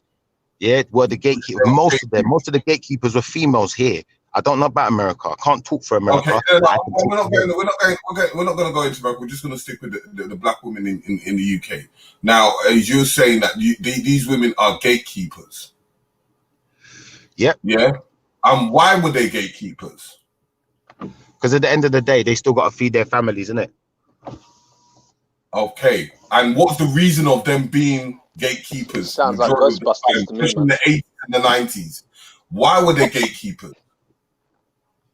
Because people wanted to get better jobs in it. They wanted better prospects in it. So they had to agree terms with the state in it. That's what it comes down to. Or wasn't it more on the perspective that a lot of men were running away from their responsibilities and a lot of men were going into prison?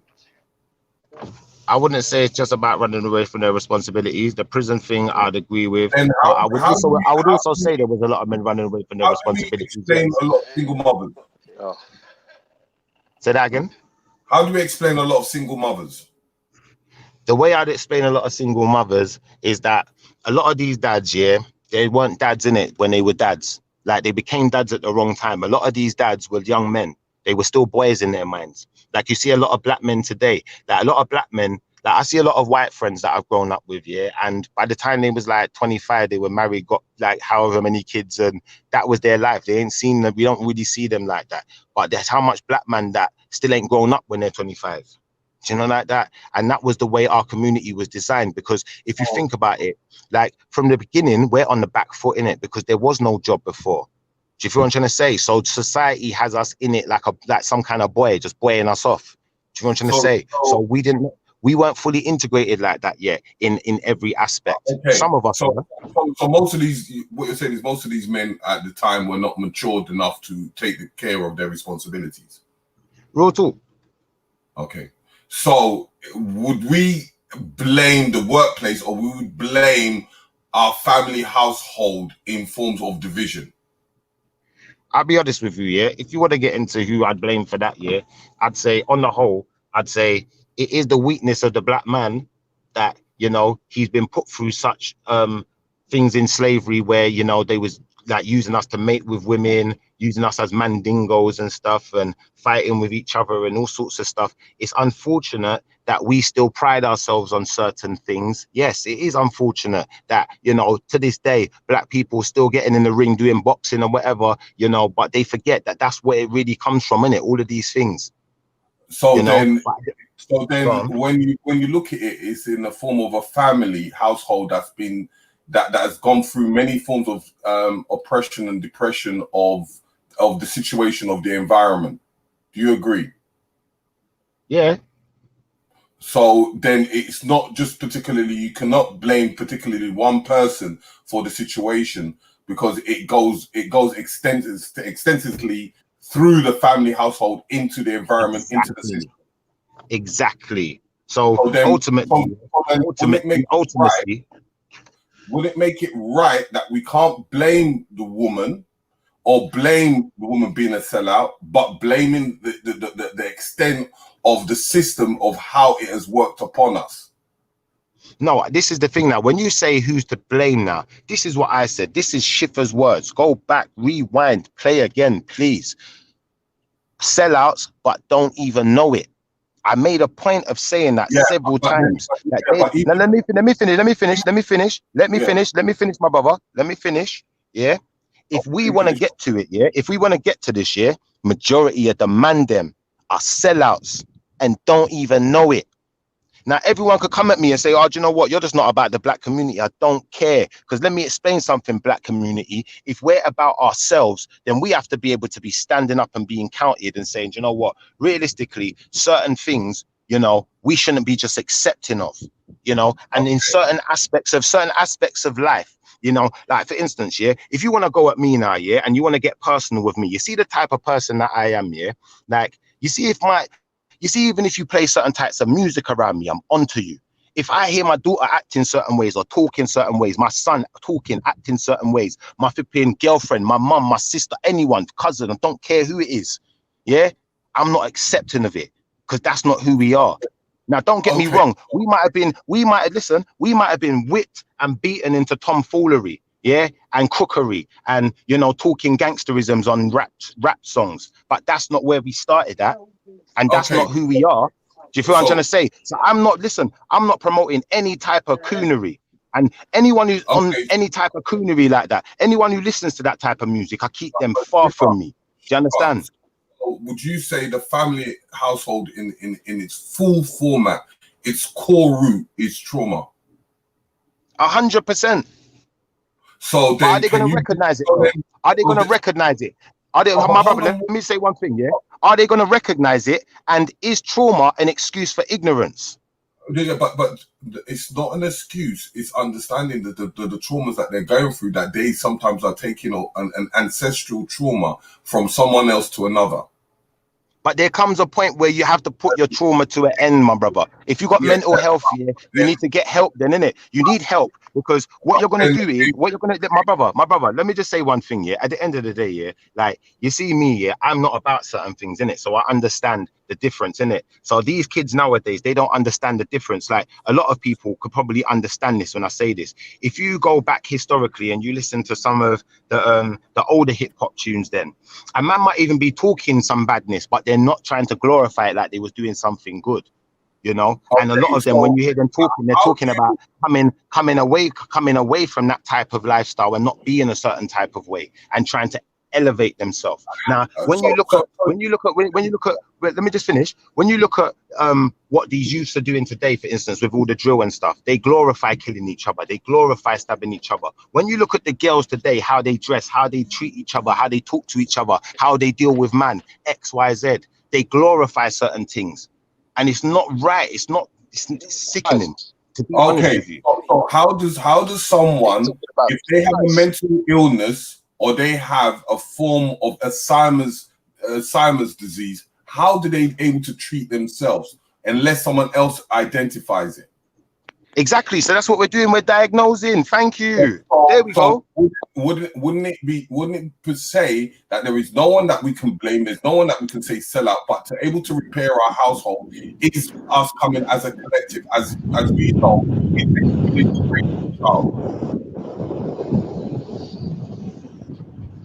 Yeah, but how are we going to come together as a collective, yeah, when there's been how much, man, for how long talking this come together as a collective talk, and nothing, and hold on, wait a second, my brother, wait a second, and nothing ain't changed. So, you know, you got all of these men talking all of this, they talk a good talk, but if you're not going to affect actual change and make people recognize what they're doing. So here what I'm going to say to you, my brother, yeah, like, if someone had asked, listen, let me just say this, if someone had specifically asked me, you know, what type of black people are the sellouts? Which ones are the sellout ones? I'm going to tell you which ones are the sellout ones. The ones that promote certain gangsterism. The ones that do you know what? Listen, I've said one sentence of what it is, so don't even take that as my answer, because it's going to take me about at least 3 minutes. I just want you to listen to a quick conclusion. As we are talking now, there's two of us, right? There's me and you. Doesn't it make sense if you identify something, I identify something, then it starts from the two of us to making that change? 100%. You can't change the world unless you change yourself first, and then you can affect change in others.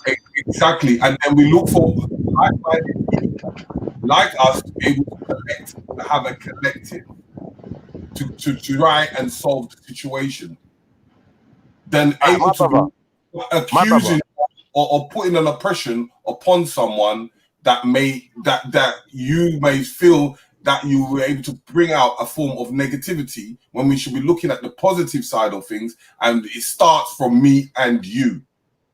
I hear you, and I totally agree with what you said in the sense of you have to look at some of the positive things and try and bring out the positive. And I'm also going to say this, like, in me hearing you, I'm going to overstand the situation and say, realistically, we can't just be positive all the time. We've got to have a duality where we can identify things as what they are. Otherwise, people are going to keep doing them. So I'm going to tell you what made me start talking like this and get so self-righteous, yeah? It was, I heard a conversation between a couple of the youths, and one youth calling one youth a pagan. Now, why is he a pagan?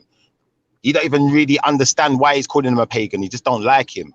Do you know, like that? You don't even know how he's using words. You don't, but you see those words, that word pagan, it cut through. It made him think. Do you know, like, that guy's a pagan? And when he says it to the other youth that he's a pagan, the other youth's upset. Why are you calling me a pagan? Now they want to fight. Do you know what I'm trying to say? Just over a word. Now, let me explain something to you. Like, words can change things, innit? So when I tell people, listen, everyone's selling out, everyone can now adhere to me and say, do you know what? This guy thinks everyone's a sellout. But if everyone asks me, why do you think we're sellouts? Then I can denote to you and I can say, listen, like, at the end of the day, really and truthfully, for us as black people to accept that, you know, they put all of these black faces in the mainstream that are just on foolishness and tomfoolery and talking madness to the kids for them to learn from. And none of us ain't stood up and said nothing. If you know what, realistically, the majority of us are in the club listening to it, bobbing our head to it, and we're cool with it. So the majority of us must be sellouts then, innit? That's the real reality of it. Now, if we're not going to call it selling out, then what's going to happen is it's going to be misconstrued, and people are going to think, no, that's cool. Let's just carry on doing the same thing because it's not that bad. So the statement you say today, you would say that to like obviously the black youth them, yeah? You'd say that. I would say that to the black youth them. I would say to the black woman, to the black man, to the black kids, to the black elders, everyone. We all need to fix up. Because it can't be a one thing, can't be a one, like, it can't just be the black men and it can't just be the black woman. But we have to identify the problems that we're each having in a sense of, like, I see a lot of young black men waking up, but you see the young black men that wake up, they get ostracized and pushed to the foot of society even worse. And the next telling them, it's my brother, let me finish. Next thing they're telling them they're mad. When you're targeting just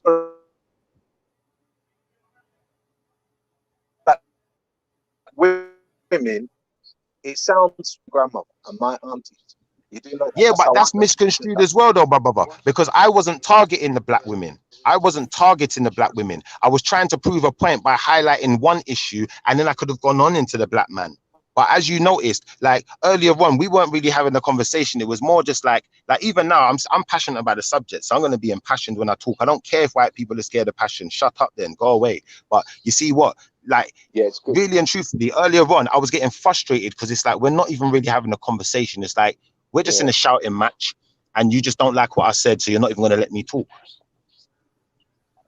You feel where I'm coming from? Sometimes you're not going to like what people say, but sometimes it's good that you didn't like what I said because it's opened up a door to a conversation where we can actually understand, yeah, this is a real thing, you know? Because why do we all go to the club and listen to that foolishness then? Yeah, why is it that the youths that's talking about stabbing an ex-youth and killing him, and they probably did do it and all did do it, and where they're promoting it and buying into it and got the youths then promoting it and going to the concert? No, sir, that shouldn't be happening. What kind of community is that? Talk to me, Natty, because I know you got sense in it. Like that's why I'm not even. I'm not arguing with nothing you're saying, you know.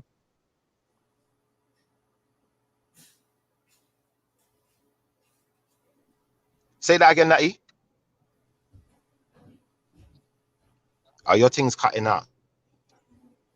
But that's the bottom line of what I'm saying, man. Like at the end of the day, unless we start looking at ourselves, you know. So if I say the black sisters, the black sisters are gonna get defensive. If I say the black brothers, the black brothers are gonna get defensive. If I say black people, everyone's gonna get defensive. We need to get away from this defensiveness, man. Why did you say black family first, and we'll deal with the family? Because it don't matter what I say. If I say the black family, all Nine is gonna do is come on and say, "Hold on, but is your Mrs. Black?" Hold on. All right, cool. That's not really any kind of subject to conversation, really, is it? Like in a debate. But that's your preference. But if you just say, you know, that it's sometimes we have to reword how we say certain things. But you see what you just said there, Natty? Like this is the thing now. You said that's my preference. No, this is the thing. People are confused, and this is I know people are dilute. Yeah, they're dilute. They're not real. They're half people. Now let me show you. No, my brother. Let me finish. I'm not talking about you personally, but let me show you something. This is how people will perceive. Yeah, and this is the actual truth of the matter. Yeah, you would perceive that I prefer white girls or lighter skinned girls or something. What? Because my missus is Colombian, right? This is Mr. Riggs, right? What you will find is that I don't care who you deal with. But for me personally, as I said, I'm about my black women in it all day long, every day. My brother, you're saying you're about your black women. Let me show you something, my brother. I'm about my black women. Let me explain something to you, my brother. Yeah, when I say I'm about my black women, yeah, like really and truthfully, yeah, when I was growing up, I didn't even look at white girls like that. I would only look at black girls. I was only attracted to black girls growing up. Yeah, you see, as I've grown up, I've had relationships with just black girls my whole life. That's what you don't know about me. Yeah, I've got black. So listen, my brother. Let me show you something. I got black babies. Listen, I got black babies, beautiful black babies. Yeah. Let me show you something on top of that now, yeah, realistically, yeah. You see, for me now, yeah, who's a man who I don't go for someone or make a friend because of the color of your skin. Like, you see, if I like someone, I like you because I like you, because I like the person. But Shifa, that is your personal stances. As I said, I don't have no qualms with it.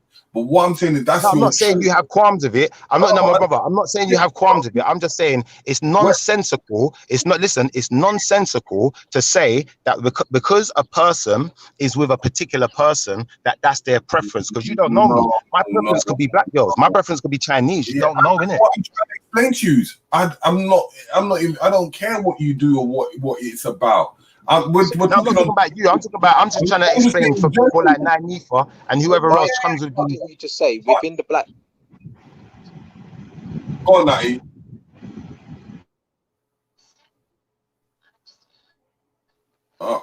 Yeah, all I was just gonna say to you. There are people who are like sellouts.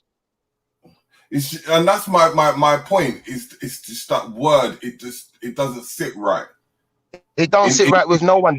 My brother, if I say all black men are sellouts, does it? My brother, if I say, listen, I didn't say all, I said majority of black women in England, first and foremost. Now, let me ask you this question. If I say majority of black men in England are sellouts, well, how does it make you feel?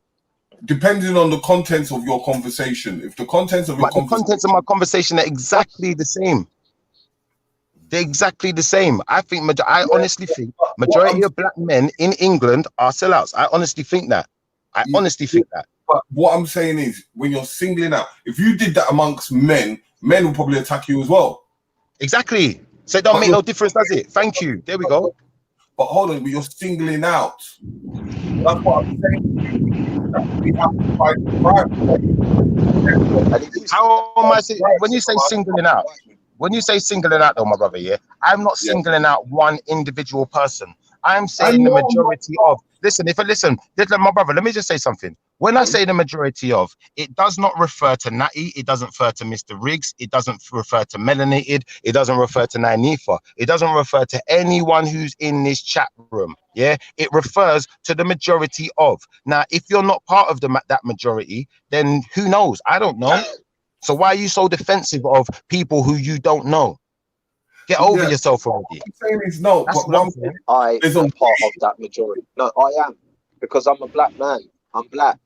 Yeah, but are you one of those black men that are sellouts that are promoting certain types of foolishness?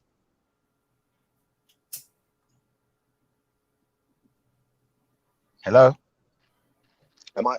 What? Are you one of those types of black men that would promote that type of foolishness? When you see these kids who make drill music and they talk about killing and stabbing each other, would you be there in the club just like dancing along to it like it's cool? Are you one of those ones? You know, when they're playing that on the radio and making that go big and putting that as mainstream, are you one of them ones that think, it's cool, it's only music? Are you one of those ones? Is what I'm asking you. Let me ask you a question though. You see, that's why sometimes you have to be careful even when you say music, because I can bring out bare things in throughout all music that is negative. But exactly, it's because of the traumas we're going through. We're speaking our traumas in our music. But are you promoting it? Are you listening to it? Do you go to the club and nod your head to it like it's cool? Promotion, you got to look at who's pushing it out to the mainstream, who's allowing it. But forgetting all of that, because I'm asking a brother, like, seriously, do you listen to that kind of stuff? What kind of guy are you? Where are you at with it? Because I'm telling you that I believe anyone who promotes that kind of stuff, anyone who listens to that kind of foolishness, anyone who's going to be bobbing their heads along to it and buying into it and downloading it, like, you're part of the problem. Do you listen to R&B? Do I listen to R&B? Yeah, I do listen to R&B. Yeah, go on, talk to me. So some of the lyrics within the soul, within the soul music, like let's say a man taking another man's woman in an R&B music, wouldn't you dance to it? You see, if I hear a tune like that, I don't promote them kind of foolishness. So it's not playing in my car, it's not playing in my house, it's not playing on the radio. It don't play nowhere where I'm at. So that means relatively majority of music that you're listening to, you hardly listen to music. No, the music I listen to is just clean. There's there's heap loads, there's shed loads of music that is clean. Okay. So what type of music do you listen to? What type of music do I listen to? All types of music. Okay, but what is your particular kind of music that you actually listen to on a constant basis? What type of music? On a constant basis. If you're gonna go on a constant basis, like, I'm not young in it. I look young in it, so I listen to a lot of old music, reggae, revival, rare groove. I listen to a bit of hip hop. Listen to a bit of house. I like house music, the ones with no words. I like those ones.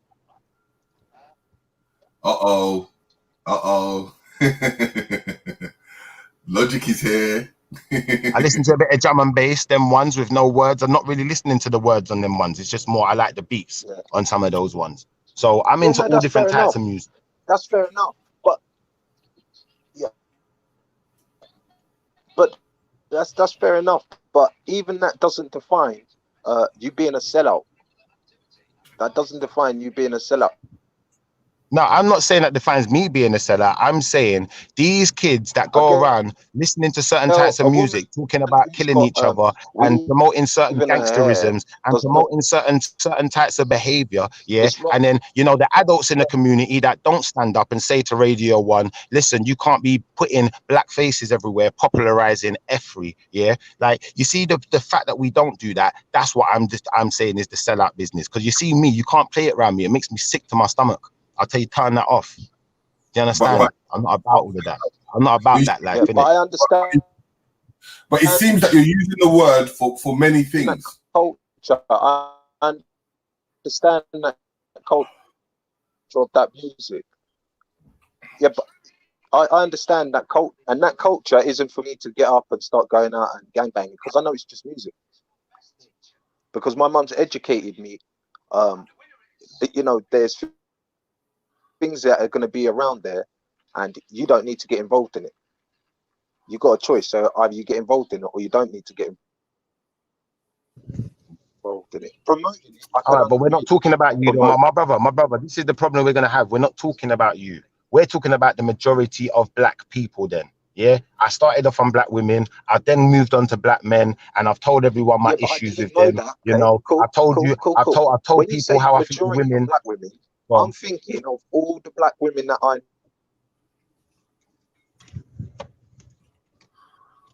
know. Now, unless majority, then I'm going to still think that you've put someone that I know underneath that majority. So unless you start banging up, oh, not that person. But my brother, I've just defined it, my brother. Listen, it's very hurtful. My brother. Before, you could have the excuse that I had not defined which specific black women and black men I was talking about. I have specifically defined which ones are on the coonery. Yeah. So if you cannot by now denote which ones I'm talking about, then you need to rewind back, listen again. Yeah. You know what it is? It's the wordings that you're using. Yeah, my brother, I'm not trying to sugarcoat my words for no one and make no one feel better. Feel bad. Yes, feel bad, please. But you're putting that word on nearly everything that you're explaining. So, that word sometimes does not define the conversations that you're trying to put out. No, but you're saying the word doesn't define the conversation because of the way you want to have the conversation. It defines it the way I want to have it. Word, I'm talking on a form of majority. If you went into a room full of educated women, and then you turned around and said in the seminar, you turned around and said, all you women are sellouts because of X, Y, and Z. They're gonna hit you on why are we a sellout? Yeah, but I don't care. Listen, I don't business. This is the problem. This is the problem. This is the problem that people have with me. Yeah, you see me. I don't care, innit? Prove it. Listen, prove me wrong, then innit? If you got a problem with what I'm saying, prove me wrong. Because if you try and prove me wrong, then you're probably gonna come with some type of information. You see, if we was on a debating platform where we was given space to talk properly and stuff like that, and it was orchestrated properly, and we knew we was having this debate today, I wouldn't be talking like this. But because of the way this platform is designed, that's the only way I can really get my point across. I have to shock people, because otherwise people are just gonna sit here and just chat, and we don't get nowhere. And I ain't got all day to be on there, innit? So at least we got to the root of something now, innit? If you try and prove me wrong, then you're probably gonna come with some type of information. You see, if we was on a debating platform. James, who's saying that? That's to do with honor. James. Exactly. Sorry, exactly.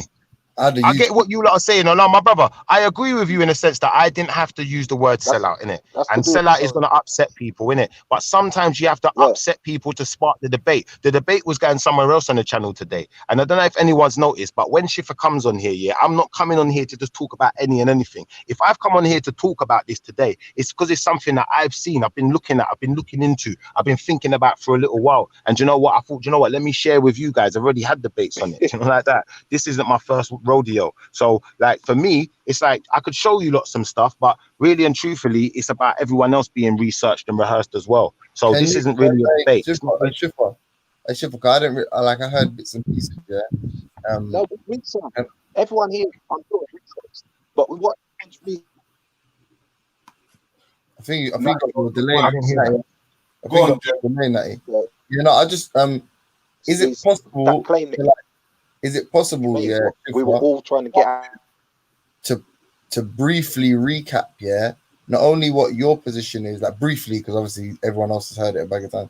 Yeah, what your position is, and then what other people have said in response to you, and then where you are now. Could you just go through the whole little thing? Well, I was in the same place when I started that I'm in now. Which was I started off with the sisters.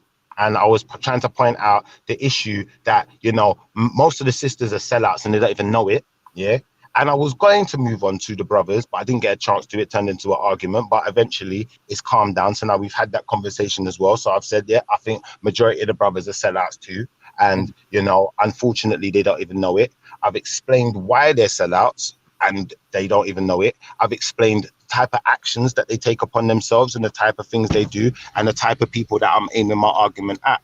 So at this point, there's not really much further I could go in my explanation other than to say, you know, I could define it more because there are other characteristics that would define and denote those types of people that I could put out there. But you know, I'm happy to stick with those ones for now and let you guys, you know, divulge what you will.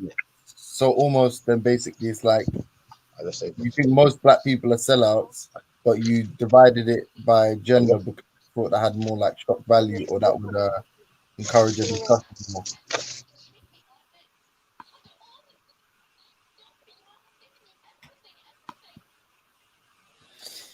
Sorry, Yeah. Baba, can you say that again? No, yeah, no, I was just saying, like I was saying, you think your position is most black people are sellouts, but you sort of categorized it by, or you distinguished it the genders because you think that had more shock value and encouraged more of a discussion. Yeah, it had more impact. Yeah, it had more impact. You see, that's exactly. Because you see, sometimes you have to impact people so that they wake up, because otherwise, like, it probably might not so many people are jumped on now. Do you know, like that? Not so many people are going to be sparked into conversation to talk about something. But in all honesty, yeah, regardless of whether it's the men or the women, it makes no difference. As far as Schiffer's concerned, most black people are just on some sellout thing, because you will promote that. You will allow that to go down in your house. You will allow it in it, like. And if you're not allowing it, you're not a sellout. If you're one of those parents that says, "Nah, turn that shit off," nah, don't. Excuse my French. I don't mean to swear. So if you're one of those parents who says, "Turn that music off," I'm not allowing you to be that type of person. I'm not allowing you to portray certain mentality. I'm not gonna just turn a blind eye when you turn up at the house and you got stolen this or whatever. I'm not. But if you're one of those parents, then I'm not saying that you're one of the sellouts in it. You know, if you're paying attention and you're making sure that you're growing decent people. You know, but the ones who ain't paying attention, I'm saying you're sellouts. The youths them that just crazy with it, don't care, you know, will do whatever, talk about whatever, ain't got no kind of conscience. You're the same, you know. In a situation where there's like a single mum, yeah, and she isn't proactive in her child's life with regards to like discipline or whatever, in that instance, and that child, whatever's on street, or that child doesn't have any sort of authoritative figure in his life, yeah, who is more responsible? The father who is absent, and I'm saying this specific, I'm not saying it's the case for all black people, just for example, yeah, or the mother who is overwhelmed by raising a child on her own and isn't as proactive as she should be. Who's more at fault for that? Who becomes more of a sellout in your opinion in that instance? Hold on, my brother. Can you say that again? Repeat that. Sorry. I do apologize.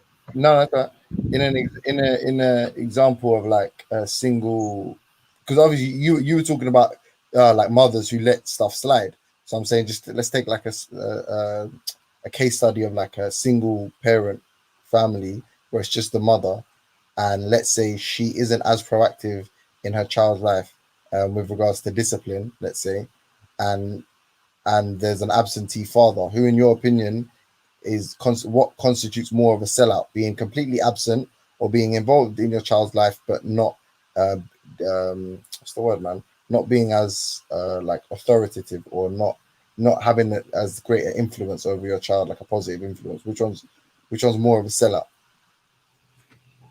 It depends. Because I'm going to say this now, yeah? I'm going to put some more controversy in there now. So what's to say that every situation is the same? Because some situations might be that the mum won't let the dad see the child. What about that situation? So I'll throw that into the mix. But then in other circumstances where what you're saying is absolutely true and absolutely in effect, I'd say, do you know what? All right, the dad being totally absent there's no excuse for his behavior. Now, you as a parent, full stop, regardless of whether you're a single parent, mother or father, it doesn't matter. You've got a certain amount of responsibility as a parent to your child. Yeah. So at the end of the day, regardless of whether you're a single parent or not, you're supposed to be able to protect your child, you know, and you're supposed to be able to teach your child and show your child how to do things the right and proper way. If you ain't got time for it, okay, because you're working or whatever, okay, maybe there's some excuses that could be used. But in the end, it's only going to affect you and your child. So I'm not going to go there with you and say who's more right and who's wrong, because every situation is different. I can't tell you no one's personal situation. That's a loaded question. Do you know where I'm coming from? No, I just said I can't tell you every situation. I can't tell you because I know situations where, you know, the mother has said the dad's a this, he's a that, and whatever, but the mum wouldn't let the dad see the child, and the dad wanted to see the child. Now what? Now what you gonna do? Who's the traitor then? Who's the sellout then?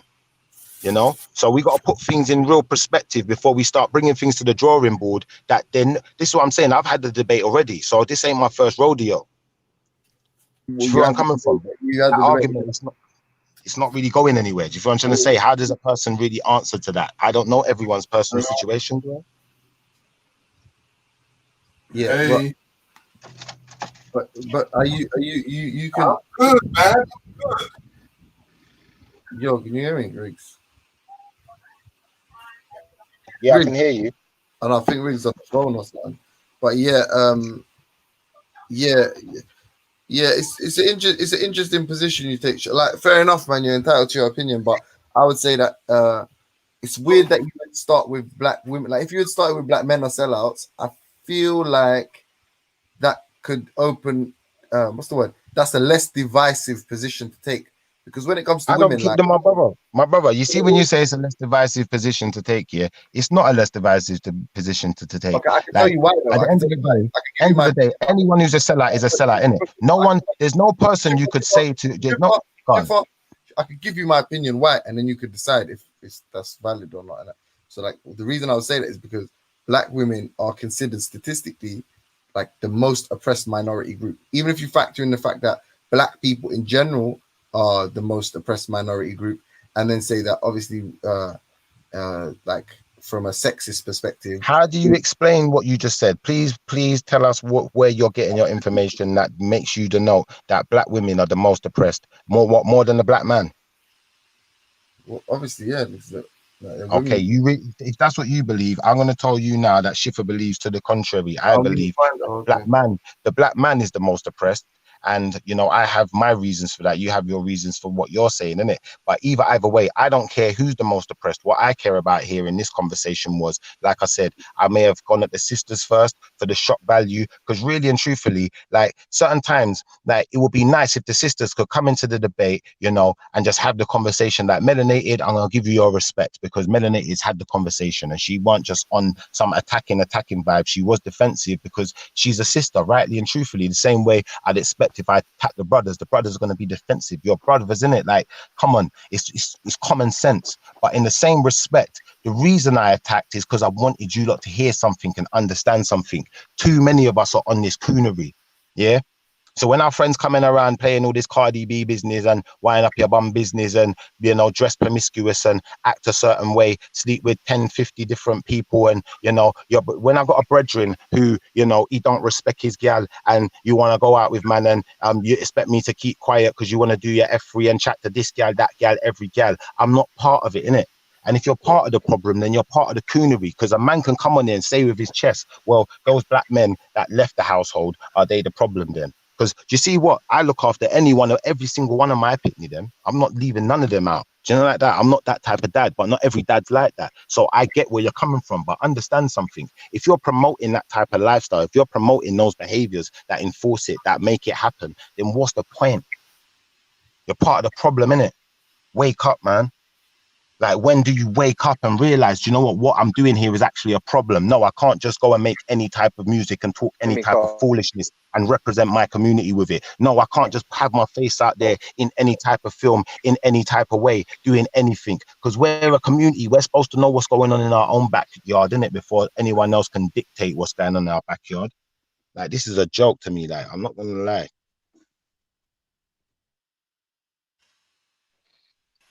Come on live and start selling stories to people that are.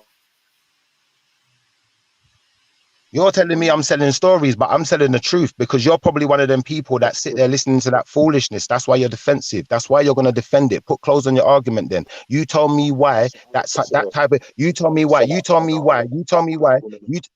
Go on. Say that again. I can't even hear you. All I'm saying is, yeah, realistically, yeah, anyone who's promoting any type of music that promotes any type of F3s with black faces, yeah, and listen, as far as I'm concerned, you're a sellout. I've told you why you're a sellout. I'm not explaining it 10 times. Rewind the tape back. I'm done talking, innit? Because this is going to get silly now, innit? Yeah, you're asking stupid questions, innit?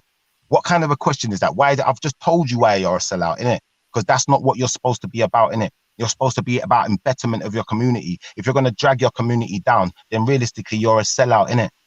Simple. So stop doing it. So what are you doing in here now? What am I So doing? what are you doing? What am I doing right now? I'm having a sensible conversation. What are you doing right now? You're dragging down the black women. Then I'm not dragging down anyone. you're going to move on to the black man.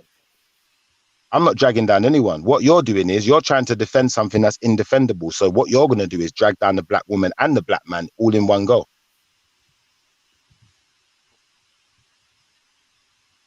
No. I talk Yeah. about the positive stuff. I'm not going to go. So you tell me what's positive about kids making songs about if a killing woman's each other. successful, I'm Hold not on, wait. You tell me what's positive about anyone I promoting agree. that. I agree with you. Listen, I agree with you. But that's how you should have come with it. If you wanted to talk about Don't them matter sort how of I should have come. That's people, what I'm coming with. them there. That's a minority. That's a minority. There's not I got you. there's not a majority of them. That's not a majority. That's a minor. It don't matter if it's a minor. It's not an excuse, my brother. There is no excuse. And when we start addressing the fact there is no excuse is when something's going to change. We know that's no excuse. We know. I know this is low, yeah. I know. Can't. He's freaking. He's an Italian brother, bro. Do you know what I mean? This isn't just a black community. This is in all societies. Yeah, but my brother, when you are willingly, my brother, This is what all societies do. when you're willingly promoting certain, my brother, when you willingly promote something, yeah, listen to something and act a certain way, when you willingly do it, it's not someone forcing you to be like that. You can't make that excuse for them. Stop making excuses for them. There is no excuse in it. If my brethren comes around me, yeah, I'm a musician, innit? Like if you come around the studio, yeah, and you come in there talking some foolishness, some gang banging foolishness, we'll tell you, listen, go to another studio because this isn't what we do here. This isn't what we're about over here, innit? So until more people start waking up and start acting and behaving a certain way, you know, the community is always going to be on a certain level. We're always going to be looked at a certain way. You have to take the plank out of your own eye before you keep always saying the white man, the white man, the white man all the time. Okay. If you listen to that drill music, yeah, do you get tempted? Are you weak? That then you get tempted to go out and do what they do? My brother, I can't hear you properly. You got to talk louder. And start shooting or stabbing someone? Are you that weak? Was you not raised to that drill music? Are you going to go out and start shooting and stabbing people? It don't matter if you're going to go out and start shooting and stabbing people. You're putting money in the pockets of people who are promoting that foolishness to your listen. You're putting money in the pockets of people who are promoting that foolishness to your community, innit?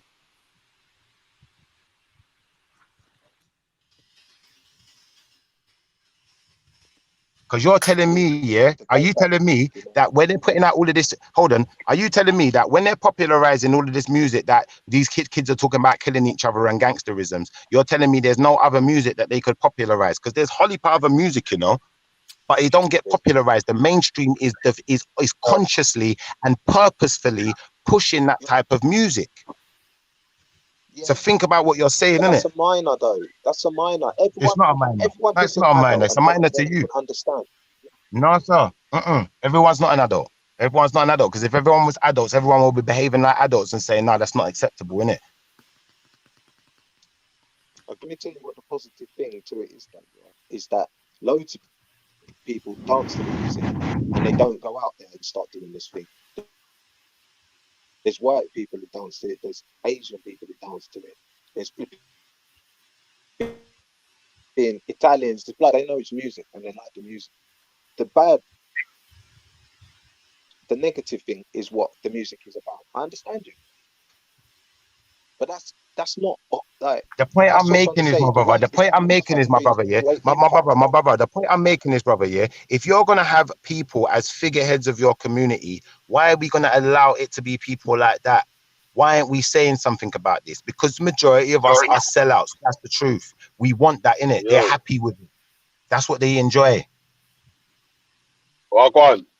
Hey, do you know what? Yeah, I missed the convo for a little bit, man.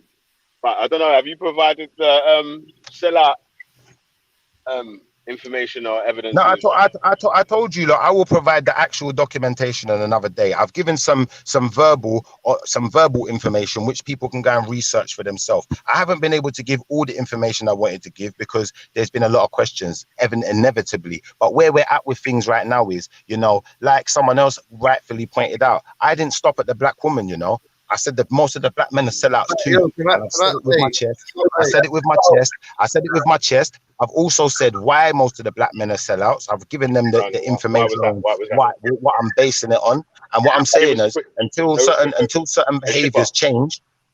Can I give us Shipper, give us a refresh on why black men are sellouts. So the reason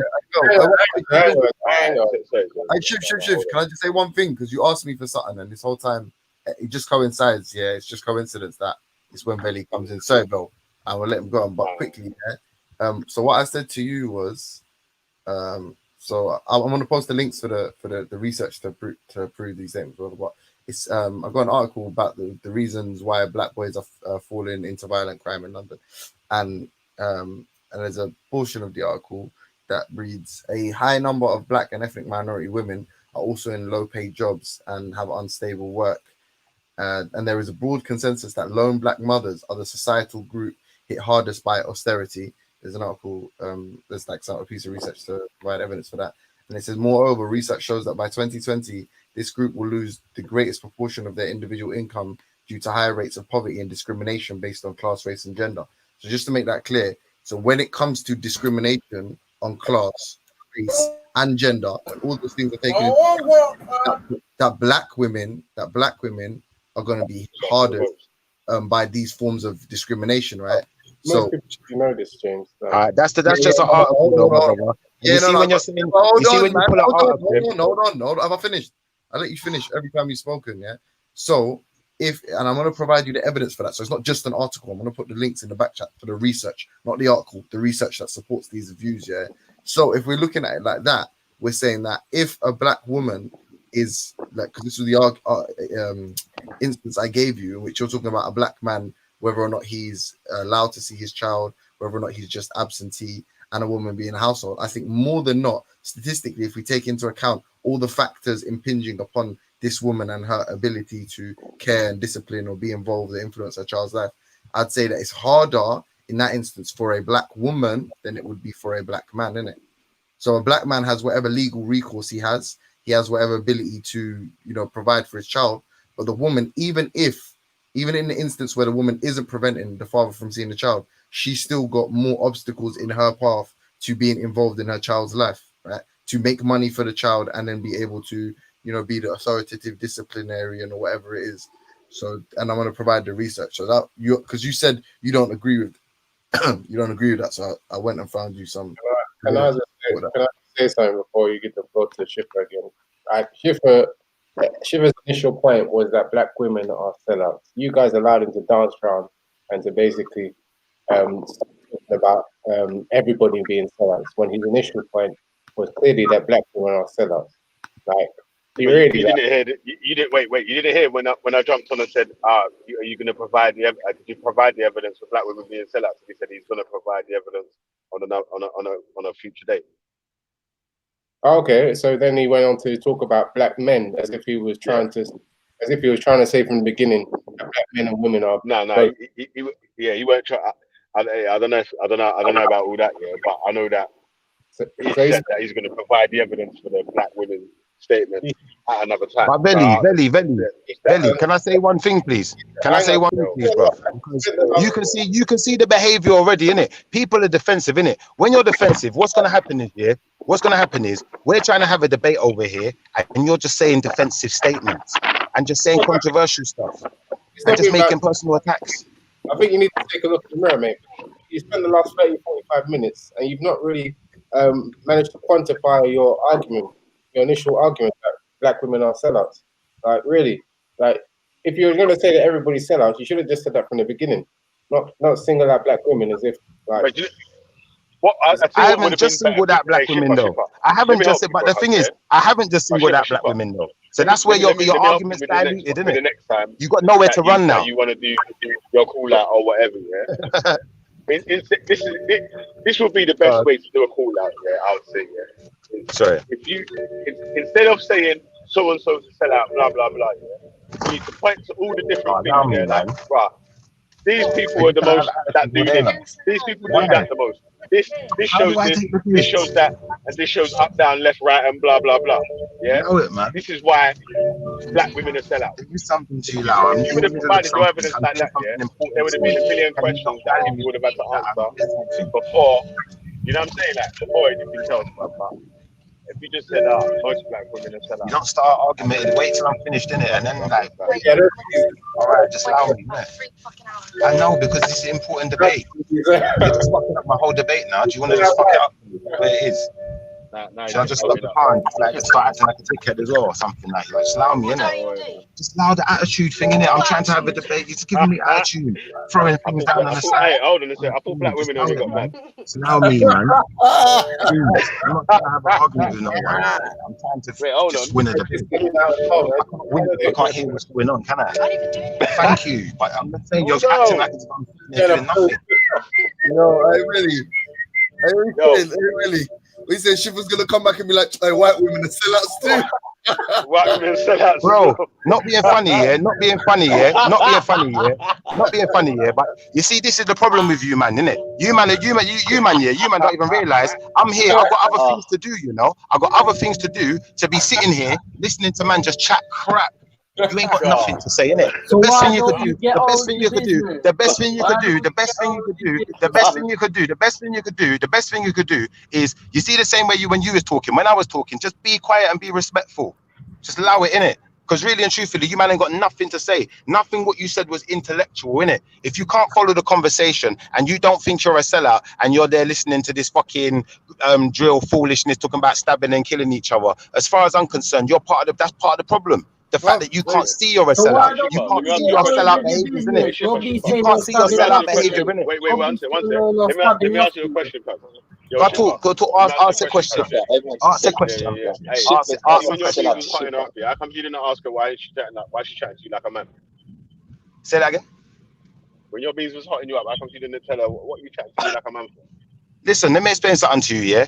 Really and truthfully, yeah? No one ain't hotting no one up around here. You don't need to bring yourself into other people's personal lives. Keep yourself. This is what you do. Keep yourself in your position, innit? You run Belly Vision. That's the only thing you run. Don't come out into the world. Don't come out into the world thinking outside of your box, because you won't know where to go with it, innit? You won't know where to go with it, innit? You might end up in muddy waters, innit? You might end up in muddy waters. It's probably best. You hold it down, innit? It's probably best you hold that one down, You innit? got a problem with your wife and mute your mic. Simple as that. Relax wisdom, man. Relax wisdom. I really, I just random say there's nothing to do with Tripper. There's nothing to do with Tripper, yeah. But do you reckon she's been listening to too much Cardi B? Let me show you something. My brother, yeah? Let me show you something. Really and truthfully, yeah? What you have to check is, what you have to check and ask yourself is, yeah? What you have to check now, my brother. What you have to listen and check and ask yourself is your wife a Nicki Minaj? Is that what she's about? Is she got the plastic face? Is that what she's about? Because if that's what you're about, then we know who you really are, innit? Yeah. No, I agree. So if you want to get personal, talk your own things. Talk your own things. It's not. Listen, I'm not trying to get into no one's personal life because I don't need to, innit? My point, listen, my word is bond, innit? My word is bond. You man are just chatting. You didn't mute your mic while your beans was hotting you up, innit, man? So obviously you got to laugh about it, man. You know what Yeah, that's what I'm saying. Hey, listen, we all agree that there is. Wait, hold on. Wait, Sorry, you was cowering in the corner like a little bitch in that, bro. So we had to laugh about it. You get me, cuz? All over the live stream and shit. It's like, oh, I'm to big mad shipper. You just, shut up! What you saying, Belly? What you saying, Belly? You know about that stereotype, angry white women. You get me? You know, So what you're saying is, hold on. Listen to Belly now. Listen to Belly now. This is the thing now about controversial people, and this is how you know this is a man who chats shit, innit? Because really and truthfully, you're telling me I'm supposed to scream and shout in my missus's face. Is that what you're saying? Are you lost your mind, brother? That's how you talk to your missus. Cool, like I got you, bro. Like that's you in it and your family. But you see what I'm gonna say to you now, yeah? But she Stop did bringing sound a bit people's like a personal cop. She into it, innit? sounded like Let's not get personal in it. Because you see the personal thing. If we're gonna do personal attacks, what you don't know about me is like I'm a lyrics man, innit? I will go there with you. I'm gonna hurt someone's feelings today. That's what's gonna happen. I'm trying not to, but you lot keep pushing buttons, innit? So keep pushing buttons. We'll just have a dissing match. It will just turn into something else. Hey, Shiv. Hey, you know, You can hold on, tell hold me on. whatever from then, innit? Hey, I'm gonna send you 3 6 Mafia's album, yeah. you're not about that, man. Hey, Shifa, I'm gonna send you 3 6 Mafia's album, yeah. You know the Hustle and Flow soundtrack. Oh no! Brethren, all I'm gonna say to you is I don't promote no type of foolishness. That's what I'm trying to say. So there's no point in sending it to me if it's any type of foolishness, isn't it? I'm not gonna listen to it. I'm not playing it. Now what? Can I say what though? That's what you lot do. You lot listen to all that You foolishness. came on the channel and started the fuckery, man. You know what I thought? Hey, do you know what I thought you were talking about, Melly? I don't know what I thought you were saying. Listen, yeah, I'm jumping off anyway because you lot ain't really got nothing else to say. Unless you got something sensible, I'm jumping off. What's the point of me being here? I no one ain't got nothing to say. Man, I want to challenge. Man, want to challenge me in a debate. Man, want to challenge me in a debate. I want to get personal and can't offer nothing. They have offered no kind of information, no kind of critique, nothing. But they want to challenge me in a debate. Bro, you say you don't have no evidence. I beg you. yourself, Yeah, I beg you 1 second. You say you don't have no evidence. Hey, 1 second, man. Hey, 1 second. Hey, Shifa, for the claims I made, I provided links to 2 pieces of research that's in the chat. No, but James Jones, I'm not talking about you. James Jones specifically, I'm not talking about you because James Jones, that's all you did. You just offered some information and you asked me to clarify what I was talking about and where I was going with things, and I clarified. I broke it down to you. Like, to be honest with you, yeah, even if you do disagree, yeah, that's as much as I've heard from you. We've not gone into a big debate over it. You've not offered me much statistics other than to say, do you know what, you think that the black woman is more disadvantaged than the black man. Okay, do you know what, James Jones are? I'm not really having that debate right now. So, do you know what? I'll go and look at the statistics myself on another day, and I might get back to you, and I'll come back to you on that one. But as far as certain other people, they ain't got nothing to say, nothing to offer. Yeah, it's really a lie. I'm with you. Yeah, really. Sniffer bum. Your name should be Sniffer bum instead, man. You ain't got shit to say. All you do is what I'm saying. You know, they want to. You got shit all to say. All you do is sniff coke. What I'm saying, because they probably and you're doing the sniffing coke thing. That's probably, you know, the fact that, and at the end of the day, it's that way, innit? You got nothing to say, innit? If you got nothing to say, what you do is you just shut up. You're doing the coke thing, man. Yeah. I'm joking. I got you, but Veli, I'm not even aiming what I'm saying at no one in particular. I'm just saying in general, yeah. Like I've come on here, I've put the matter out there, innit? I've put the subject out there, I've put the big juicy questions out there, innit? So everyone can come at me, innit? But I'm just saying, come at me correctly, innit? Let's not always do all this shout in my sideways, trying to guess what people are saying, then misinterpreting people on purpose, then trying to call people names, then trying to say, oh, well, what color's this person's girlfriend and what color's that person's whatever. Listen, really and truthfully, yeah, like I said, a lot of these people have got black faces, but they're still on Cooney. Are you a sellout? Rodrin, the only thing that I believe in selling are commodities that are on the market, innit? I'm not a commodity, innit? I'm not selling myself, innit? Like I stand for something, innit? I believe in something, innit? So you see, like I said, if you come to my house and you go around, listen, I don't promote certain things, innit? I don't promote certain behaviors. What you man are going on with, I'm not part of it. I'm gonna stay out of that. On that note, you can only sell commodities. Listen. And goods or whatever. How can you call listen. You're saying how can they? Like as if you're saying how can they? Like as if none of them are. Okay, cool. There's no problem with no black woman being sellouts. You believe that, and I'll believe what I believe, and everyone believe what they believe. Same way you can believe no black men are sellouts too. Whatever you want to believe. I never said that. You Anyway, believe but what I you don't. want to Yeah. believe, though, innit? Like, let's not get into what Number people one, believe and ask let me people tell how you, can they yeah. believe it. But I've I got never my said own that. information. Yeah. You got I yours. don't believe no. I don't believe sellouts. I didn't Don't call before, anyone but I sellout believe or no. whatever. Anyway. Yeah. If you're fucking up, you're fucking up or whatever. Anyway. I'll say you're fucking up. I cannot really get into this. This one's a sellout because they're doing that and that one. That's why when you did make the statement, the first thing I typed. This is what I keep trying to say to you, bro. If you rewind and look what I was saying in the chat, yeah. First of all, and obviously the reason why I jumped on, obviously will convolute with what I was typing in the chat. I was saying, bro, you need to provide evidence for this, man. Before it gets into the back and forth of the whatever, yeah. If you go into the, yeah, this is why so and so I believe, this is what I believe, yeah, then, you know, it would have been a bit more smooth, innit, the way the other way with that. So that's sort of what I was saying. My brother, like I said to you, yeah, like I said to you anyway, Veli, yeah, I provided all the verbal evidence that I should have to provide at this time. As far as physical evidence, when I got the physical documents in my hand, I'll bring them out and I'll show them to you. That's what I'll do. I'm not going to sit here on Veli Vision talking about, oh, I've seen this, I've seen that, and not be able to show someone something, though. Not going to do that. That's what other people do. But they ain't got no information to bring nothing. What is that that now? So keep chatting. But when I come back, you're done, innit? You're finished.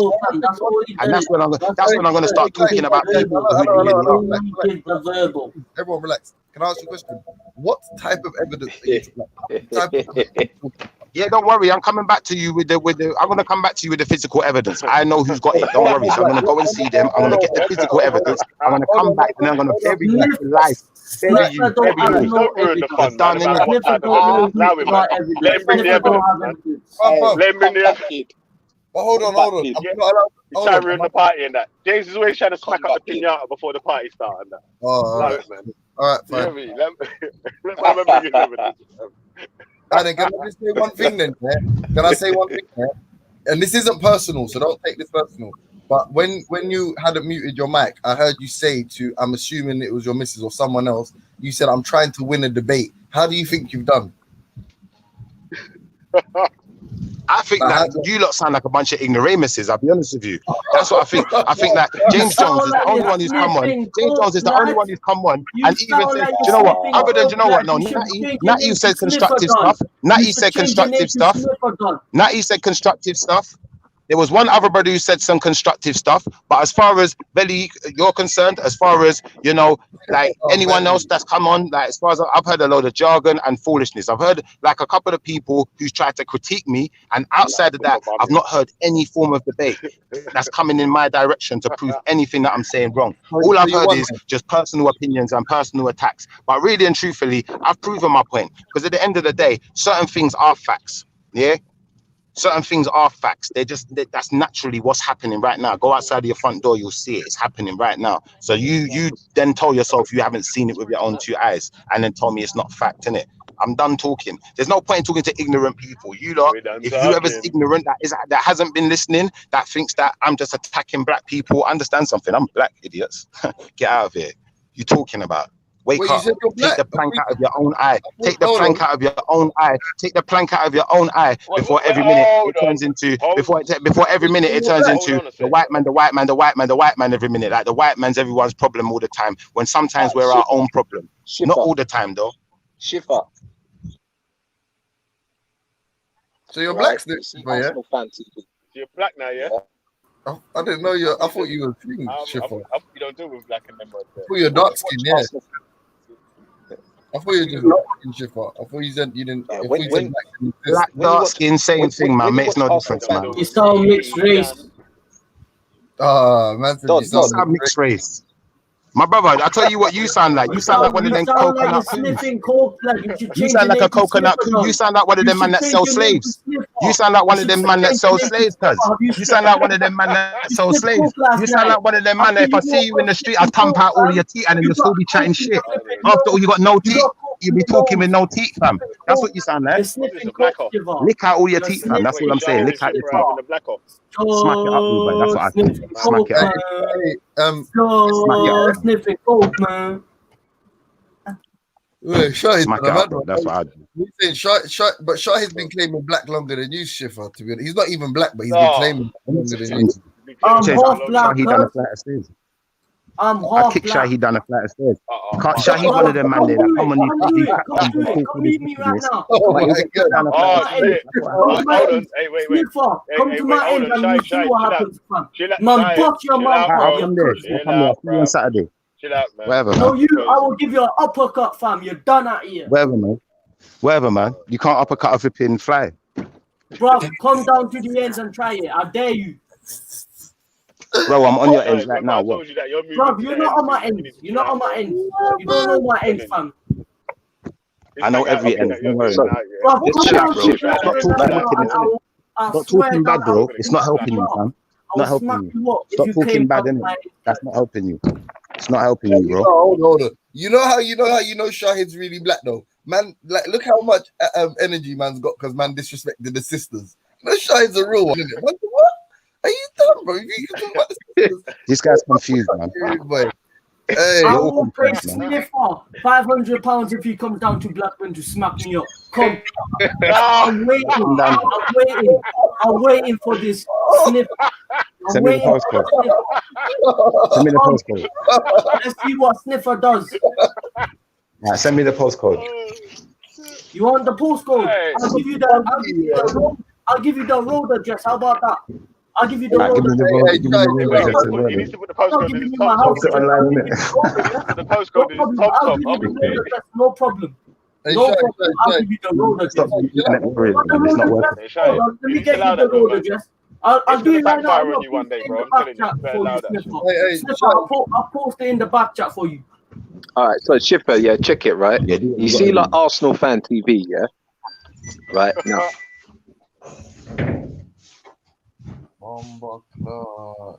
Why? Because they're coming up there, yeah, talking negative about their own football team.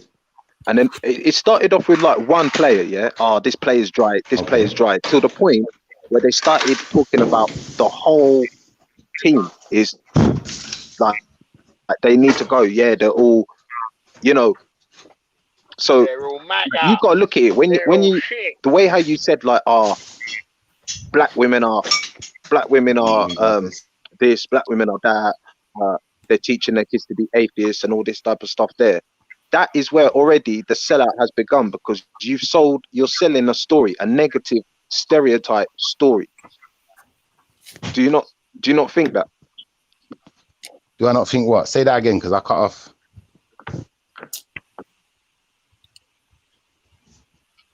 Do you not think Hello? that you what you said today, call it a story, a definition? Yeah, okay. Anyone hear me? Yeah. I can hear you still. Right, man posted the thing, you know. All right, yeah. So I posted the thing, fam. It's in the fucking back chat, fam. 99. I say nothing. I said, well, you send me the location, and I'll be right there. Verify location, you know. Yo, Verify. you send me the location. so what I'm basically going to say to you is, yeah, I agree with what you're saying. See that as a minor few artists. Is it bad? Hey, your internet is mad, bro. Yeah, your internet shit, man. You need to upgrade your like me. I need to upgrade my home internet as well, man. Oh no. I never got answer to my question earlier, but it's all right, man. I just want to know, like, in Schiffer's opinion, if he was to leave right now, was it a win? Is he going back home with the chip? Is he saying, "Babe, we did it, baby, we did it"?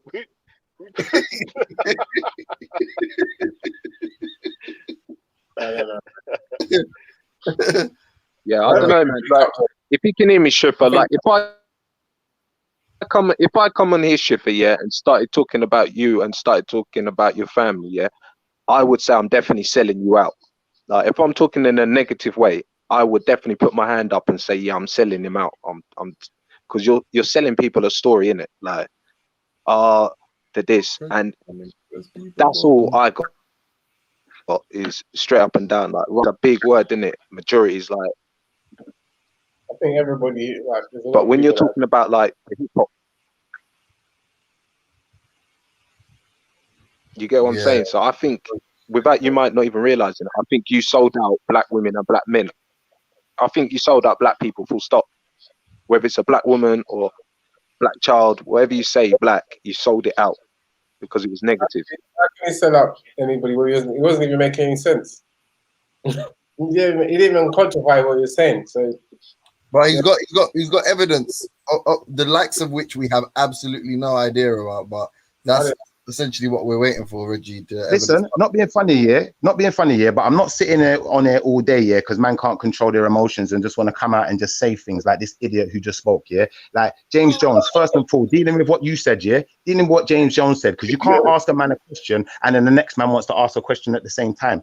Only idiots do that. So ignoramus who asked that question, next time shut up after James Jones speak. Let me answer the question, innit? Yeah. So first and foremost, James Jones, as far as I'm concerned, I didn't really get a chance to really embed your question in my mind to answer it the way I'd want to answer, because a man wants to come in and divert the conversation like that. So could you please ask your question again? I can't, which question? I don't remember what I asked. What did you just say? You do know what you asked. If you if not, yeah. To be honest, Hey, listen, fuck James's question, man. You need to answer Shahid's question. You get me? No, I'm answering James' question first, and then I answer Shai's question. We're not playing these childish games anymore, innit? You lot need to grow up a pair of balls and be men about shit, innit? You don't like James's question, so there's no point. Like he asked you a question that was rhetorical, to be fair. Hold on. I don't care if you think it's rhetorical, innit? If a man's asking me a question, it's for me to decipher if I want to answer. It's not for you to decide for me, innit? You don't make my decisions, do you, bro? You're not my dad. Sorry, Belly. I'm gonna ruin your surprise. I don't care though. Yeah, I'm hater like that. What type of evidence are you going to provide? Like, what is it gonna be? Is it gonna be in a form of research, an article written by someone prominent? Like, what can you provide what can you provide to be evidence for someone to say, oh, based on this, I can agree that black people, the majority of black people, are sellouts? I'll be honest with you, yeah. I told you what information I'm basing it on. As far as actual evidence, I've told you when I will provide the evidence. So you going back and forth, asking the same question 6 times is only going to get you the same answer, James Jones. Is that a good enough answer? The question. You asked for the question, and he gave his statement. You always want to burst the pinata before the party started. You hear me? Allow him, man. Let him provide his evidence, and then we'll go through when he provides it. A big man thing, yeah. Real shooters don't like surprises. Jeez. Gangster shit. That's gangster shit. I don't know about that. That's gangster shit. Come on, son. Yo, I'm a contract killer out here, B. Come on, dog. Fucking surprises. Okay. Belly calls you on the panel. He gives you a name. I don't want to see no one else. James Jones, you know what the silly thing is? Do you know what the silly thing is, James Jones? What you're asking me here is information that I've already shared. I've already given you a slight breakdown of what type of information I'm going to be sharing and what type of documentation will support what I'm saying. But at the end of the day, if you've not really been listening and you've just been looking for ways to come in here and just say something to attack someone, listen, at the end of the my brother, listen, if you just come in here just to think of such ways to attack someone because you didn't like something they said, then my brother, your mind is not fit for debate. Same with whoever is coming in here with that mentality. That's incorrect, brother. My involvement, my level of involvement in this discussion, you've witnessed. I came on, asked you what your position was. We spoke about it, and then now you're talking about this evidence. I haven't heard you speak about it before. This is the first time I'm hearing about it. Veli saying I'm ruining the surprise. You don't have to answer. Like, you can make it a surprise if you want, but I just would like if I said black people, the majority of black people are sellouts. I don't know how. Number one, I don't know how to qualify the definition, like the usage of the term, or quantify how many people statistically fall into that category. You seem to know how to do that. So I just would like to know what kind of evidence supports that. Is there some like research done by someone that how many black people are sellouts based on this criterion? Like, how does that work exactly? You don't have to tell me again, but that's like a really fair question to ask, I think. I think there's probably several different. There is some research. So that's what I'm going to be putting up for you, as well as the evidence, the physical and the documented evidence. Yes. I think there are several definitions of what people would call a sellout, and even among the 6 or 7 of us on the panel now, you probably get 6 or 7 different definitions. I mean, so at the end of the day, Who said that? No, who said that? Seriously, who said that? He's onto you, Reggie, boy. No, do you know what? Now, being honest, you're saying I'm onto him, but being fair, yeah, that's the most educated conclusion a person could make in this circumstance. Because it's like when I was having the debate with the Islam boy, Shamsi, and he was talking about what his definition of prophet is. And I'm telling him what my definition is. We could have different definitions, and we definitely did by his own conclusion. So at the end of the day, it's down to definition. And I like the way my man put that across. So when you think someone's shooting someone down, don't be so quick to think that someone's shooting someone down. what is your definition? I don't know. You might have mentioned it before. I haven't heard it. Some people say the definition of sellout is Reggie. Okay, I think that's tongue in cheek, but To be honest, I don't agree, but a lot of people do say that. I don't agree with it, but a lot of people do say that. some people say that. Because you don't. Majority of people that say that are Nigerian as well, which is kind of confusing. But anyway, it's irrelevant. What do you think about the majority of people that say are Nigerian? Forget. Carry on. I'm not. Nah, what's different, man? What's your definition of sellout, bro? I haven't actually heard it. Or James, what's my your definition of a sellout? Yeah, my definition of a sellout is someone who consciously does things to bring down that will bring down or degrade or demean or deteriorate in any way their own community. Right. And do you think that? Okay, then fine. Do you think that accusation could be leveled at you as well? I think at a younger age, yeah. But hold on, Chipper, you like up until this point, you didn't even consider yourself black. So what community are you talking about? Native Americans? When you say black, I say dark skin, innit? But you know it as black, so I'm talking to you in language you understand, innit? Because I know it as dark skin, you know it as black skin, but they're both the same thing, all right, bro? So if you just, bro, the thing is, if you just want to go into these stupid conversations again, yeah, like, I'm not going to even talk to you, bro. Just allow it, innit? No, but you know what? No, that's not fair. Bro, stop it, innit? Bro, do you know what stop it, bro? Bro, serious, bro. Do you know what stop it means? Bro, do you understand stop it, innit? Stop it, innit? We're talking about something. Stay on the subject, but just go away, innit? Allow it, man. Yeah. Relax, yeah. Wind up. Hold on. You've got a stance. And that stance, excuse the pun. Bro, I don't care. We're not talking about my stance. We're talking about what this conversation is about, which is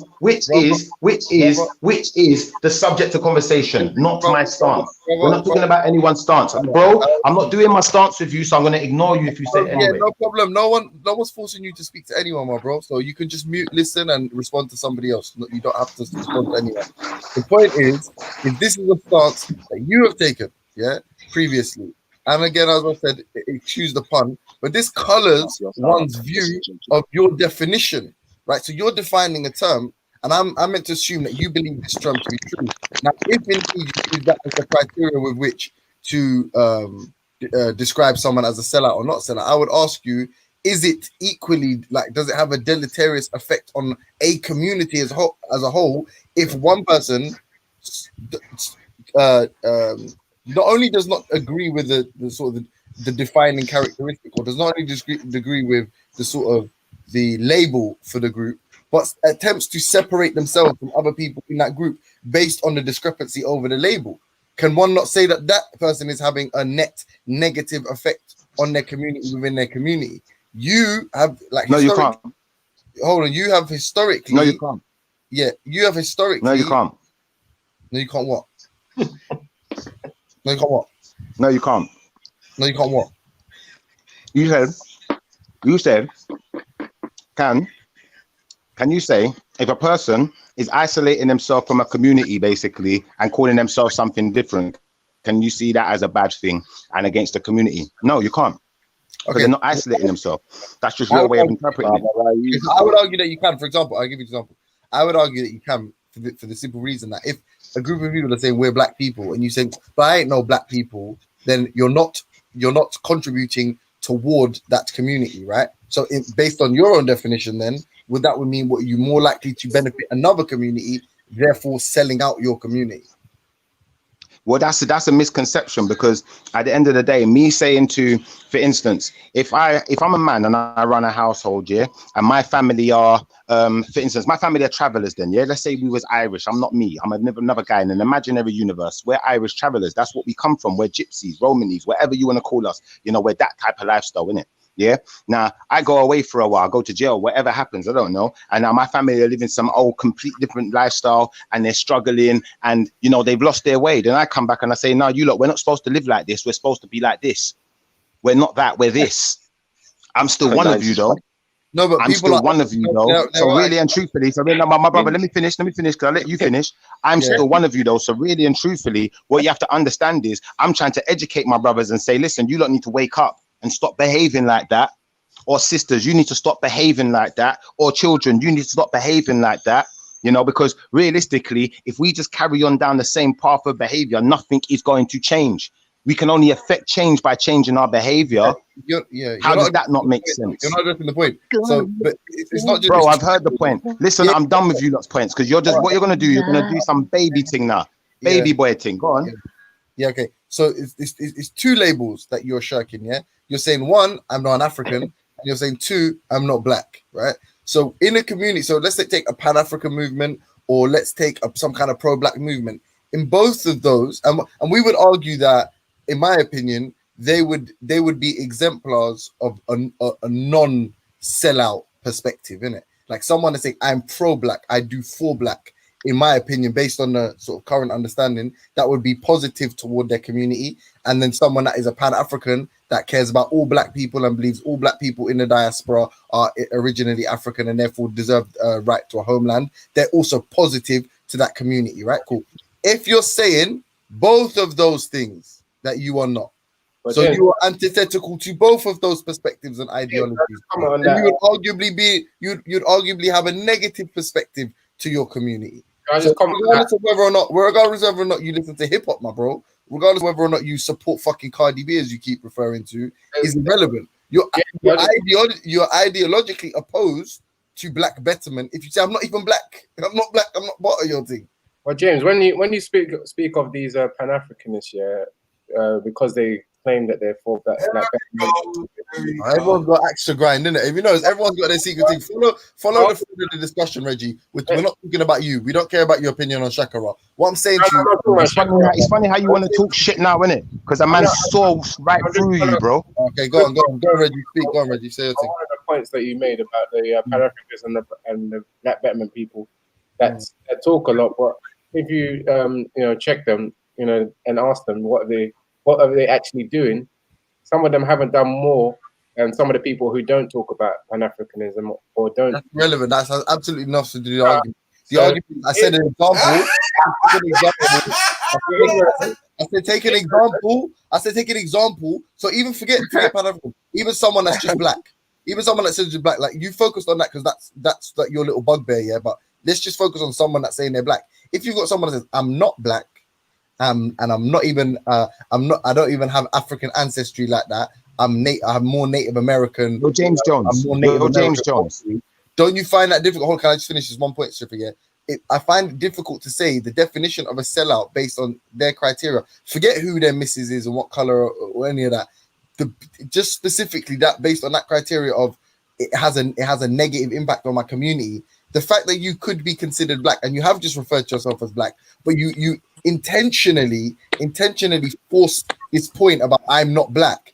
If that isn't seen as divisive, I don't know what is. Like it's not seen as divisive. It's seen as me not obeying to labels, isn't it? It's seen as me not obeying to labels. That's what it should really be seen as. But for people who have ignorant minds, they're not going to see things for what they are. They're going to see it as what their emotions tell them it is, like James Jones. But the point I'm trying to make is, like really and truthfully, James Jones, if you had listen, not being funny, you said to me, am I going to come off of here feeling like I've won a debate? Yes, for one, the first debate that I won was, I said to Veli, at the end of the day, it's all well and good coming on here and talking me down when people are talking over the top of me, but you got to do the same thing to them because it's not fair. Sorry, when I'm talking over the top of people, but you got to do the same thing to them because when I'm talking and Nynifa is just on some attack mode and she just chats over people and whatever else, like I'm not having it in it. I'm not having it from her. I'm not having it from Jupiter. I'm not having it from you. I'm not having it from no one. I'm not gonna disrespect them to any like major point in it in their life. But I'm just saying, like, come on, man. No respect in it. Because if I've got something to say, I've got something to say respectfully in it. I've not got something to say. I didn't come with no disrespectful tone in my voice. Do you know, like that? So I wasn't trying to disrespect the sister. Yeah, no one's Wasn't like that. disrespected. No one's disrespected. No, I'm not, I'm sorry. No one said. I didn't say you were disrespectful. But it turned into disrespect, though. It turned into disrespect because the approach that people have taken in it. It's like just now I said, do you know what? As far as I'm concerned, certain people who's promoting certain types of music, listening to certain types of things, and promoting certain types of lifestyle that are adhering to certain things that are being pushed on them, they may feel like their ignorance is an excuse. But as far as I'm concerned, that's as good as selling out. So rather than you critique me on that and say to me, well, do you know what? You told me why people who are like that are not selling out. You explain why they're not sellouts then. Why don't you do that? That would be intelligent, wouldn't it? I would say, yeah. That would be intelligent. I don't believe there's such thing called sellout. Bro, you're avoiding the question now. I'm saying to you, explain to us why that's not selling out. Explain to us why that's good. Hold on, I'm gonna be really brief, and then Terry, you come through. Yeah, I don't believe there are sellouts to a racial identity. I believe if you're black, you're black. There are sellouts to movements. Yeah, like so. I don't know if you're trying to speak. Yeah, but yeah, you want to come through. Tell. I don't believe there is such thing as. I don't believe you can sell out your identity. The only person that's a black sellout, if you like, is probably Michael Jackson. But big up Michael Jackson, same way though. But yeah, I was gonna say Michael's a G, but anyway. Allow Michael, man. Allow Michael. No, Michael's cool, man. They mashed him up, man. They mash him up. Yeah, that's not his fault. He looks like a tanny, bro. But hold on, Terry, Terry, can I ask, one second, James. So Shifa, what do you briefly touched on what you qualify selling out as? Can you go into a bit more detail as to what it is?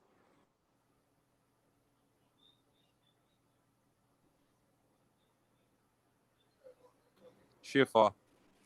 Sorry, bro. I didn't hear you because do you know what? I'm trying to put on my shoes because I still got things to do in it. But I'm giving you a lot of the time of day that I'm actually having this half debate with you. In it, it's not even a real debate, but I'm having it. Can you go into further detail as to what a sellout is in your opinion?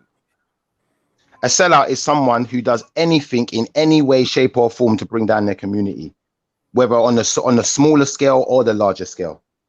Can you give anything examples that of that? that community, anything that can make people look badly on that community, anything, no matter what it is, how big or how small. The moment you turn into that, so what do you think you've done? Say that again? But anyone could be guilty of that. Like that's such a simple. Anyone could be, exactly. Thank you. Anyone could be guilty of that. Thank you. That's the kind of conversation. Right. Pardon me? Shifa, have you ever been? Shifa, you don't think the statement that you made today did not? Yeah. So the statement you brought today, yeah, you don't think that's brought down black women? I don't think it's brought down black women or black men. I think it's made people conscious that there's a conversation that could be had. That's what I think. And at the end of the day, it took someone of intelligence to think about the conversation and think about the way they wanted to put it across. Because like I said, I think that had more shock value, like I've already explained. By the end of the day, if it shocked people, I must have been right in it. Do you know, like that? So I don't care if everyone thinks that I got a problem with black women. Well, good for you, because you didn't listen properly. Because Shifa ain't got no problem with black women. Anyone who thinks I got a problem with black men, good for you. Because listen, realistically, I'm dark skinned too. I look just like you. I got the same type of hair, the same DNA. What does that mean? Yeah. So let's not get this thing confused, innit? Like really and truthfully, what I'm saying is there is a serious problem within our community that needs diagnosing. Certain people don't realize that by you portraying certain vibrations and that's the same thing Judas. That's the same thing Judas told Jesus. Let him speak. That's the same my brother, thing. That's not the same thing Judas told Jesus. That's not the same thing Judas told Jesus. You're the Judas. Do you know why you're the Judas? Because really and truthfully, you will do anything to hold on to the fuckeries that you're doing. That's how I know you're a fuckeries brother. That's how I know you're a fuckeries brother. You're a fuckeries brother. You're a fuckeries brother. Because what you want to do is you want to come on here and talk about, oh, that's some Judas talk. Hold on, let me explain something to you. This is Judas talk. Judas talk is promoting badness. That's what it is. That's how I know you're in it. You're being very tight now, yeah? And this is not how young black men should condole themselves online. You know what I mean, Shifa? Bro, I've I heard was what you following what you said were and I've saying made till my you started reply. losing it then a little bit. So Shifa, Bro, no Shifa, one's have you ever losing it, been to bro. prison When or I'm been talking, everyone arrested else is or talking. If you can't hear that there's other Shifa? people talking Bro, while your I'm mic talking, cutting then out. you're the That's one why, who's being man. ignorant. Shifa, have you ever been arrested or gone to prison or smoked weed or anything like that? Listen, let me show you something. I'm not talking about my personal life on here. What I'm saying to you is realistically, yeah, That's not if really you personal life. It's a simple thing. want to Because have an your educated statement as to conversation, what a if you sellout want to have is bro, bringing a negative you're doing impact the onto same the thing. You're doing this community. childish thing again, innit? So I'm gonna let you talk, but when you're finished, make sure you give me space to speak. Otherwise, me and Yeah, you's not that's gonna be absolutely friends no more, fine. innit? But the thing is, you're giving a non-answer, and I'm trying to stop you from doing that. In terms of, oh, come on, boy. 1 second, people.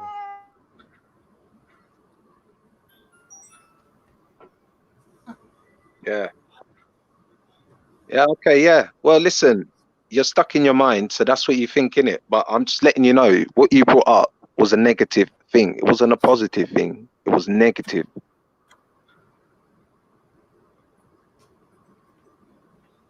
It wasn't like, black women are working hard and they're successful and they're trying to do what they're trying to do in any country and they're trying to raise up their children.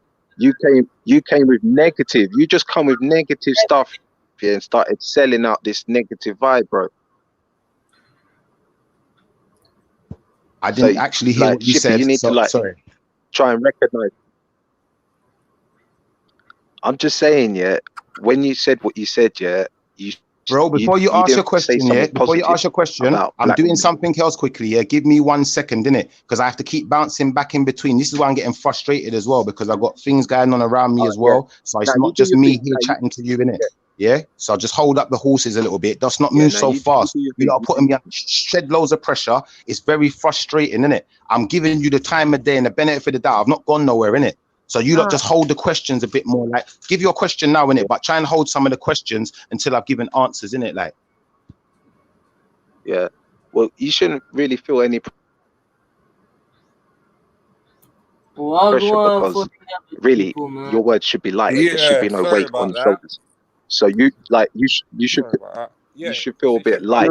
You shouldn't feel no pressure or anything like that because obviously what you're saying is a minor thing, isn't it? But to you, but obviously, like a few like of the black brothers and sisters have actually come up on it and said, "Hold on a minute, what you're trying to say is very outdated and very stereotyped. And how you're saying something negative. That's what I'm trying to say. It's a negative thing you were saying. So it's not a positive thing. It was negative."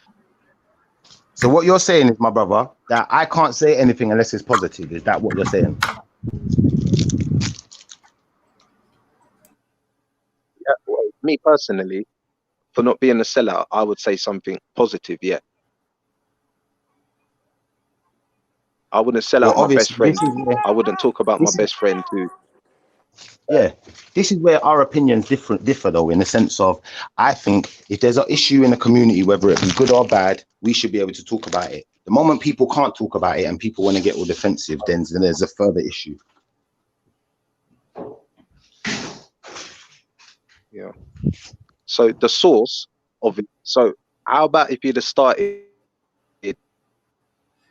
off with what black community, some of our black sisters and some of our black brothers to start swaying into unnatural ways, unrecognizable ways to how we was before.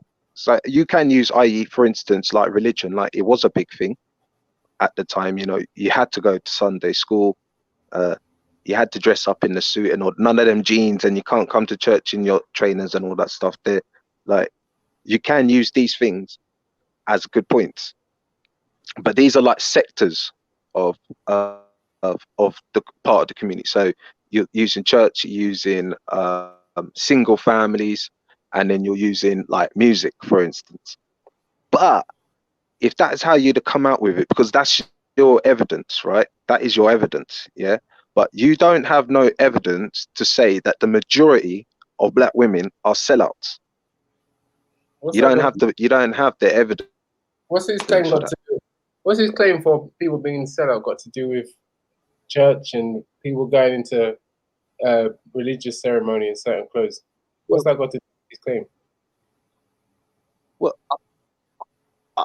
I could understand his point. I could understand his point as to how some of these things can, if you look at it, for instance, man, like half of these kids, it is mainly kids. If there's any big grown man going out there ballied up after they've just listened to drill music, Lord help me, I've never seen it, but I've only seen little kids, youths, and obviously they're kids, they're growing up, and this is what obviously they're seeing on TV. And it's not just hip hop movie, it's not just in the hip hop, it's in the movies, it's even on the TV dramas, you know. So that there is something My brother, that is happening within our community, it's and not not just just about our ballying up community. and going and stabbing someone, though, bro. It's Yeah, about the whole it's not just behavior. our community. It's It's about the happening whole in mentality. Can you tell me that the majority of those kids who listen to the drill don't come out with that mentality? And if they're a big man listening to that type of music, they probably got that mentality already, and they promote it to the kids. Yo, sorry. I don't like. At the end of the day, his definition of being a sellout is actually not too much of a controversial one. A lot of people might actually agree with his definition. That anybody that does almost anything to the detriment of their community is basically a sellout. That accusation. Why would that be, Reggie? Huh? Why would it be that is something to the detriment of their community? There are plenty of black brothers who. Why would it be that it's to the detriment of their community? That means you're a sellout. No, I mean, I personally, it's not my definition. It's not what I would accept. But I would say is that it's not a controversial one. I think that a lot of people that are listening will probably accept that definition as well. You know what I mean? But I don't really think a lot of people would, because look at the amount of negative impact that the black community brings upon itself. That would mean like 50% or more of the black community is a sellout. Yeah, like, that can't work. That doesn't make sense. That's what I said. I said the majority, didn't I? I said majority, didn't I? People strongly. So what? That's a lot, though, Bob. Shiffer, can I ask? Are you excluded? Are you excluded from that? Hold on. Are you excluded from that majority, Shiffer? I've already asked him this, man. Like, we're asking the same questions so again. I have no idea. Yeah, well, that's what I mean. Like, we've already asked him these questions, and basically. And what did he say? Well, he sees himself as someone that was before, and it's basically he's basically seen the light. So now he's a lot more wiser. Oh, so you can sell out and then buy back in. Is that how it works? ultimately, my brother. Yeah. If you listen to the beginning of the receipt for your selling out, you can say you changed your mind. All right. You see this guy's got his knickers in a twist, innit, guys? And this is the thing, because he didn't listen to the whole debate. He just doesn't understand. So I'm going to break it down for him, because it's not fair on him, really. I'll take my. So this is what I said. These were my exact words, my brother. These were my exact words, brother. Yeah, that a lot of these black women are sellouts and don't even know it. And I also said the same thing about. Let me finish, please, bro. And I also said that the black men, a lot of them are sellouts and don't know it. Then I went on to define why they're sellouts. And I said because they promote certain types of behavior willingly and do certain things willingly. That's what I said. Yeah. And those things directly bring down their immediate and larger communities. Yeah. And they consciously do it every day and don't care, because as far as they're concerned, things like that don't matter that much, you know?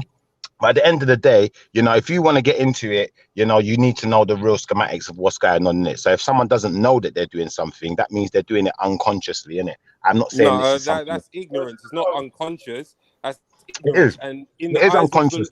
It's unconscious unless someone's told you. It's unconscious unless someone's told you and taught you it. For ignorance. It's unconscious unless someone's told you and taught you it. Ignorance. It's unconscious unless someone's told you and taught you it. No. If you've been taught something, if you've been taught something and you know something, come on, man. Let me show you something. Yeah. When you say unconscious, yeah, me and you use the word conscious in different ways. Yeah. consciousness to me is enlightenment. Consciousness to you is something else, clearly. But either way, yeah. When a person is enlightened to the effects of their behavior, the behavior should change. If a person is not enlightened, like I said, when I was a child, I may not have So known it's everything. I may have ignorance. listen. It's ignorance. Call No, it no, whatever no. you You're call it, literally whatever you giving the listen. Call it definition whatever. of Listen, my ignorance brother. and Stop not playing this game, innit? being My brother, ignorant. please Like, stop come playing this on. game, innit? Stop playing this game, innit? Because me and Who's you are playing the not gonna game? You're trying listen. to use Listen. semantics, but you're proving points. If someone is not aware of something and becomes aware of something, they are no longer ignorant of that thing that they are aware It of. don't matter what words you So put to it. therefore, they are enlightened. So if you do It not don't matter think that what it's words you all put to right to it, bro. steal, and then you I don't find out that listen. you're not supposed to steal, you've been enlightened and you're no longer ignorant. So Bro, you're again, saying the same what you're thing. You're saying saying is the no same thing. excuse. You're saying the same thing, bro. You're saying the same thing, bro. And I don't use the same words as you. I don't use the same words as you, innit? If that's your way of explaining things, then that's your way of explaining things, innit? I'm a spiritual guy, innit? So I see things different. Yeah. So don't try Schiffer, and explain it in your way to me. ignorance is spiritual as much as it is physical. Like you're You say trying that. to use semantics to try and prove a point, but it's not working. Bro, no one's using semantics to try and prove a point except for you, bro. Someone sell out and buy back in? How can someone sell out and Bro, buy back in? let me show you something. You can't sell out and buy back in unless you got money in it. Because if you sold all of your bitcoins, then you're gonna have to have money to buy them back in, idiot. But first and foremost, bro, let me explain something to Then you. you had the The definite hold on, Bitcoins wait. there to buy Let me back in finish. after Let me finish. the Because Fed part. you had your say in it. Every time I'm talking, you want to keep talking in it. Just be quiet while I'm talking in it. I'm not finished, yeah? So what I'm saying is, if someone is sold out physically, yeah, they're selling out their mental, they're selling out different things. There are different ways you can sell out. So you can't denote what you're saying the same way because it's not the same type of selling out. And at the end of the day, if you're saying, okay, can you sell out and buy back in? It's not that type of thing. It's not a thing you can buy and sell like that. It doesn't work like that. It means that when I was younger, I might not have been as educated as I am now. So certain triggers that I had when I was younger, I don't have now, innit? Certain things, certain music that I might have entertained and listened to and thought, oh, that's cool, it's all right. I don't do that now, innit? So at the end of the day, I've learned that behavior, that's some sellout behavior. I'm not exercising it, innit? If you exercise the sellout behavior, then fair enough. But don't come over here and try to just get controversial because your feelings are hurt, innit? My feelings are far from hurt. Why would my feelings be Your anywhere feelings near you? are hurt clearly because you're talking shit. You're trying to defend the indefendable. Are I you think telling you're- I me there's think any? you're- No, what let me you're ask saying, the question the before you language reply. Let me you're ask the using- question how before many you of our reply. dads? Let me ask the How many of our dads do you Let me reckon are ask the like question drill before artists? And you how many of our reply. mums Let me ask the question are before like you reply. I got a drill question for artists? you. Got a question for you. All right. So let me ask the question before you reply. This is my question to you. Go on, Yeah. go Are on. you telling me that by me saying that anyone who's promoting any type of badness in our community is a seller, I'm saying something wrong? And are you telling me that there's something good that can come from people promoting badness in the community? Talk to me. Right. So my answer to that question is that right and wrong, like good and bad, are a matter of perspective. So what you think is a negative may actually have positive repercussions for those who it needs to. So if someone is selling drugs to provide for their family and their mother who is sick, then there's nothing wrong with that for them. You are putting a judgment and a criteria on a person based on your understanding and your beliefs. And that is where you're going wrong in saying that that is a sellout, because that person is doing something more for the community, i.e. their family, than what you would be doing by saying you're a sellout and therefore you don't belong to us. Move that from him. Okay, if that's your conclusion and that's your belief, yeah, like I'm gonna be honest with you. Your argument to me was I'm using semantics. Everyone's listening to you, bro. I don't know if you think people on there are just stupid, but Shift is not one of them. So you're the one using semantics first and foremost. Second and foremost, yeah, let me explain something to you, bro. Realistically, if something's bad, it's just bad. It doesn't matter if our community is doing it, the Chinese are doing it, the white people are doing it, whoever's doing it. Don't matter who's doing it. Gangsterism is bad. We shouldn't be allowing that to be promoted in our community in any way, shape, or form like it's good. We shouldn't be allowing that to exist. Now, let me finish. At the end of the day, yeah, if you're gonna listen, bro, if you're gonna sit here and try to find ways to make excuses for foolishness, then realistically, you're the problem. That's what I'm saying. Yeah, you're the coon. Now what? Right. Again. Who said woo? Was that Reggie? Right. So in terms of what you said, quantify what is good and bad. Like qualify what is good and bad to you. Because it's not even to you. Just qualify what is good and bad. What is good and bad? Yeah, preservation of life is good. Taking of life unwillingly is bad, isn't it? Okay, so is the preservation of a paedophile who has murdered and raped a 5-year-old good? Nope. Well, then it's bad. Of course it is. So how can what you just say mean that it's good and bad? You just contradicted What do you yourself. mean? How did I contradict preservation myself? of life is good and killing is bad? I just gave you an example of someone who, in my eyes, would deserve to die. You've agreed, so therefore you. I never said they deserve to die. No, you put words in my mouth there. You see, and this is what I mean by semantics. I asked you, do they You think deserve you're to smart? die? No, bro. No, bro. You never said deserve to die. You said should they preserve his life? Did I? Oh, then well, and you said what? Yes. You said, is You that said a bad yes? thing? I said, yeah. I said, yeah, it's a bad thing You that said his it's a life's bad going to get preserved. Should But that unfortunately, person some live? bad things have to exist. That's life. What Should can we that do? I'm not person killing live? him. Should that person live? Yeah, you have to let him live in it. But you like at the end of the day, you know, really and truthfully, like, you know, it's unfortunate, but that's the fact of life, innit? Murder's wrong, innit? Taking life is wrong, Says innit? who? Says who murder's wrong? If you come up into my house Right. with my family here to do something to me, to take my property, to harm my family, I will murder you. Am I wrong I for got that? you. That wouldn't be I've called got you. murder. Say that again. That wouldn't be murder. That'd be No, manslaughter. well, yeah, Self-defense, it innit? depends on. It depends. Exactly. So let's not get into semantics, bro, No, because we're you not. keep But doing the I semantics. would kill Bro, you're someone. telling me Is you're that not doing good or semantics, bad? but you are, bro, you're dancing And that like is you're murder. Ali with your Funny semantics right enough, now. if someone comes into my house and there's an opportunity for them to leave and I kill them, that is murder. There's a premeditation there. There's enough Bro, you're time dancing to around my just. question, bro. This is I'm my not. I'm question just to you, saying to bro. you, How can you find out, bro? You told me, bro. You told me what good can come from, you know, young people being, you know, overly sexualized and I never prone to mentioned anything about gangsterisms. sex. Now listen, this is what I'm talking about. I'm saying that the types of things that are promoted with our faces, with dark-skinned people's faces, that are pushed in our communities, and the type of behavior that is executed week in, week out within the communities complements these things. The gangsterisms in the music. Yeah, Yes, no. the flipping. So listen, do you know what? There's no point in talking to the blind, innit? Because It's you're nothing never to do going to with see being in it. blind. It's nothing to do with being blind, Shifa. You're talking about our culture is overly sexualized, and that's why certain things are the way they are, right? So how can it be that when a lot of our culture was based in dancing, gyration, like in nudity, and it wasn't seen as a sexual thing?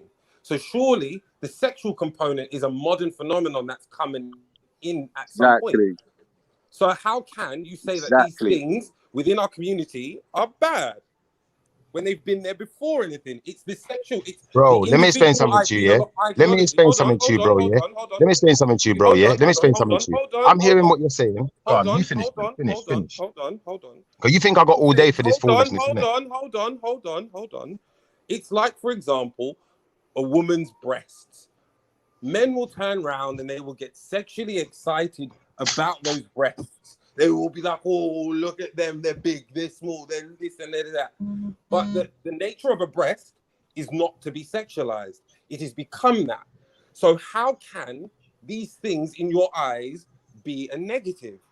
If you know All right, it's so not then a you know, sexual bro, thing, now you're putting words in people's mouths. That's why I tried to stop you before, because that's I've not put nothing any like words in that's your got no mouth. listen, bro, I that's haven't got said no you bro, said anything. that's got no that's got no connection to anything that I said. Yeah. It Now at does. the end You of the talk day, no. about the Let me sexualization explain myself, bro. of Let me community. explain it, bro. You see this childish behavior where you want to explain things for people but don't want to let them explain for themselves. But then you've got the cheek to talk about semantics. Who are you, man? Calm down, innit? I'm Raheem. Who are All right, you? Raheem, please, Raheem, calm down, innit? I will explain myself if I'm allowed without Raheem having to explain who I am for me. Is that I can okay? explain who you are, but I'm showing where there's flaws in your understanding. Bro, you can't show me no flaws because you've misconstrued my A words man who clearly. says that there are no flaws in their understanding doesn't understand anything at all. Bro, let me show you something. All you're doing is coming on here trying to have an argument. You're not actually coming on here I'm not talking to me, arguing having with a you. I decent haven't yelled at you. conversation. In fact, Be you've quiet long actually enough for spoken me to to say me my part now, innit? quite Just be rudely, quiet, but I've been bro. quite Let me nice say to you, my part, Shifa. innit? Let me say my part then, innit? Let me say my part, because you keep talking every time I'm talking. It's frustrating me. So I'm not going to talk You're properly easily wound until up you then. give me some space to talk, bro. I'm not going to talk properly until you give me some space to talk, All because right, I'm not. go on, I Shiffer. shouldn't have to deal with that. You didn't Go have on, to deal with it. Shiffer. Go on, Shiffer. Yeah. So Mind your basically, feelings yeah, and what I'm have a talking about is conversation. what Go I'm on, talking Shiffer. about. So basically, what I'm saying is this: Schiffer never said nothing about looking at a breast and it being sexualized or any of the things that Raheem just spoke about. What Schiffer's talking about is the promiscuity. That's it, the promiscuity. That's the word, if I'm right. Yeah, I could be wrong. I ain't educated in a university like Raheem, so he can probably call me out and tell me I'm wrong, but I don't care. It's something like that. Yeah. So that's what I'm talking about. Yeah. The promiscuous behavior. Yeah. On top of that, what I'm talking about is the gangsterisms. That's what I'm talking about. And why it is You so know what prominent. promiscuous Now, at means? the end Like of the the day, let me finish. Let me, bro, let me finish in it before you start making up things for me again, please. Yeah. Because it just, bro, it makes you sound crazy. I'm going to be honest. Just allow me a bit. Let me talk for me. You talk for you, innit? Yeah. So like I was saying, because of these things, yeah, what's happened is our culture has been diluted over the years, and more diluted until, you know, we've become accepting of something else. We're accepting when we see the media saying, oh, black people are just stabbing each other, but we don't do the maths and the statistics and realize, hold on, there's more white people killing each other than us. Don't make no sense, you know, and we're too accepting of things. Yeah. And the reason why I believe we're so accepting of things is because too many black people are on coonery. They're more concerned. When you say to these black people, these young ones, especially when you say to them, listen, stop listening to that type of music because it brings us down. It doesn't make us look good. It gives certain people certain triggers in their minds. When they're out, they're listening to that type of music. Before you know it, something happens because people are now being like the guy in the song. They want to be the bad man. They want to be the Don or whatever it is. So that's what they're acting like, innit?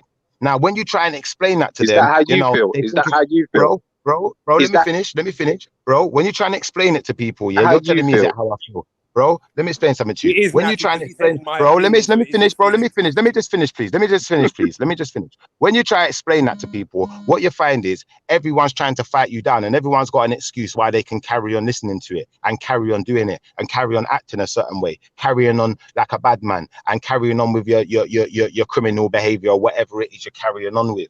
Yeah, everyone's got an excuse.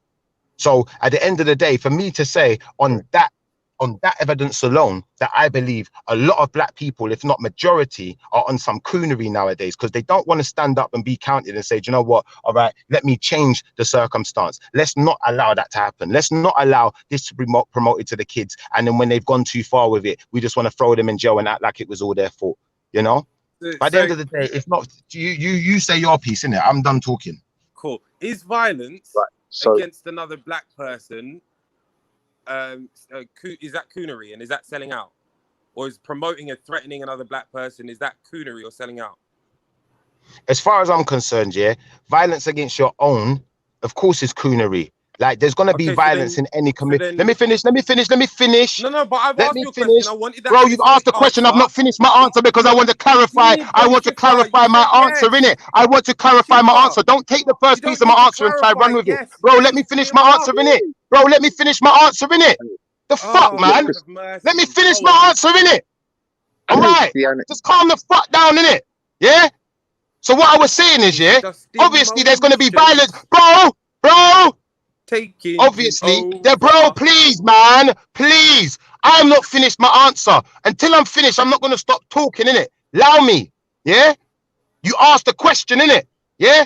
So there's going to be violence in any community, innit? Because sometimes people violate others, innit? So, you know, on a smaller scale, we could say, do you know what? Violence isn't necessarily always aimed directly just to bring down the community. Because a man might have stole from you and you might have slapped him. Or a man might have violated your missus in front of you and you got in a fight with him. Yeah? But things happen, innit? It's when we're going to the level of killing each other off. Yeah, it's when we're going to the level of, do you know what, we're actually going to promote, we're going to listen to music that talks about killing us off. Yeah, we're going to listen to that music and play it in the club and dance to it. Like it's I'm not cool. talking about music, Schiffer. I asked you a very That's what I'm specific talking question. about, though. So stop bringing me into Yeah, but you something can't else. talk I'm not about talking something about when what you're I've spoke talking about about. something else, Schiffer. So, That's not how it so works. okay, Schiffer, Shipper, stop, you have said, So stop stop one acting second. like that's what I'm So talking how does about, then, that, innit? you have how does said that make that black women? promoting violence or So being violent against one of your own is coonery. Shipper. That means, Schiffer, you are a coon for saying you're going to get your sister Bro. to punch Nine Ether. You're a Bro, coon. let me show you By something. your own Let me show you definition, something. Let me show you Schiffer, something. Let me show by you your something, own bro, yeah? definition. Let me show you something, bro, yeah? Let me show you something, bro, yeah? If I'm a coon for saying I will make my sister punch 90 for in her face, yeah? Let me explain something to you, bro, yeah? I will accept that. Because realistically, I shouldn't be promoting nothing that brings down and degrades my community. But you see, where So my then you're own a sellout community and you're a can't coon. hear well, no, you had your say in it. Yeah? You see where my own community, you see where my own community, you see where my own community can't come on here. You see where my own community can't come on here, yeah? And behave respectfully, yeah? Straight from the horse's you had mouth. your You are the definition of a sellout.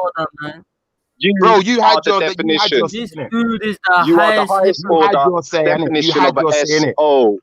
You think I'm a sellout, innit? Bro, what it is, yeah, what it is you're such a coon, you're such a coon. You want to keep people in the position they're in. You want to keep all the black people down, innit?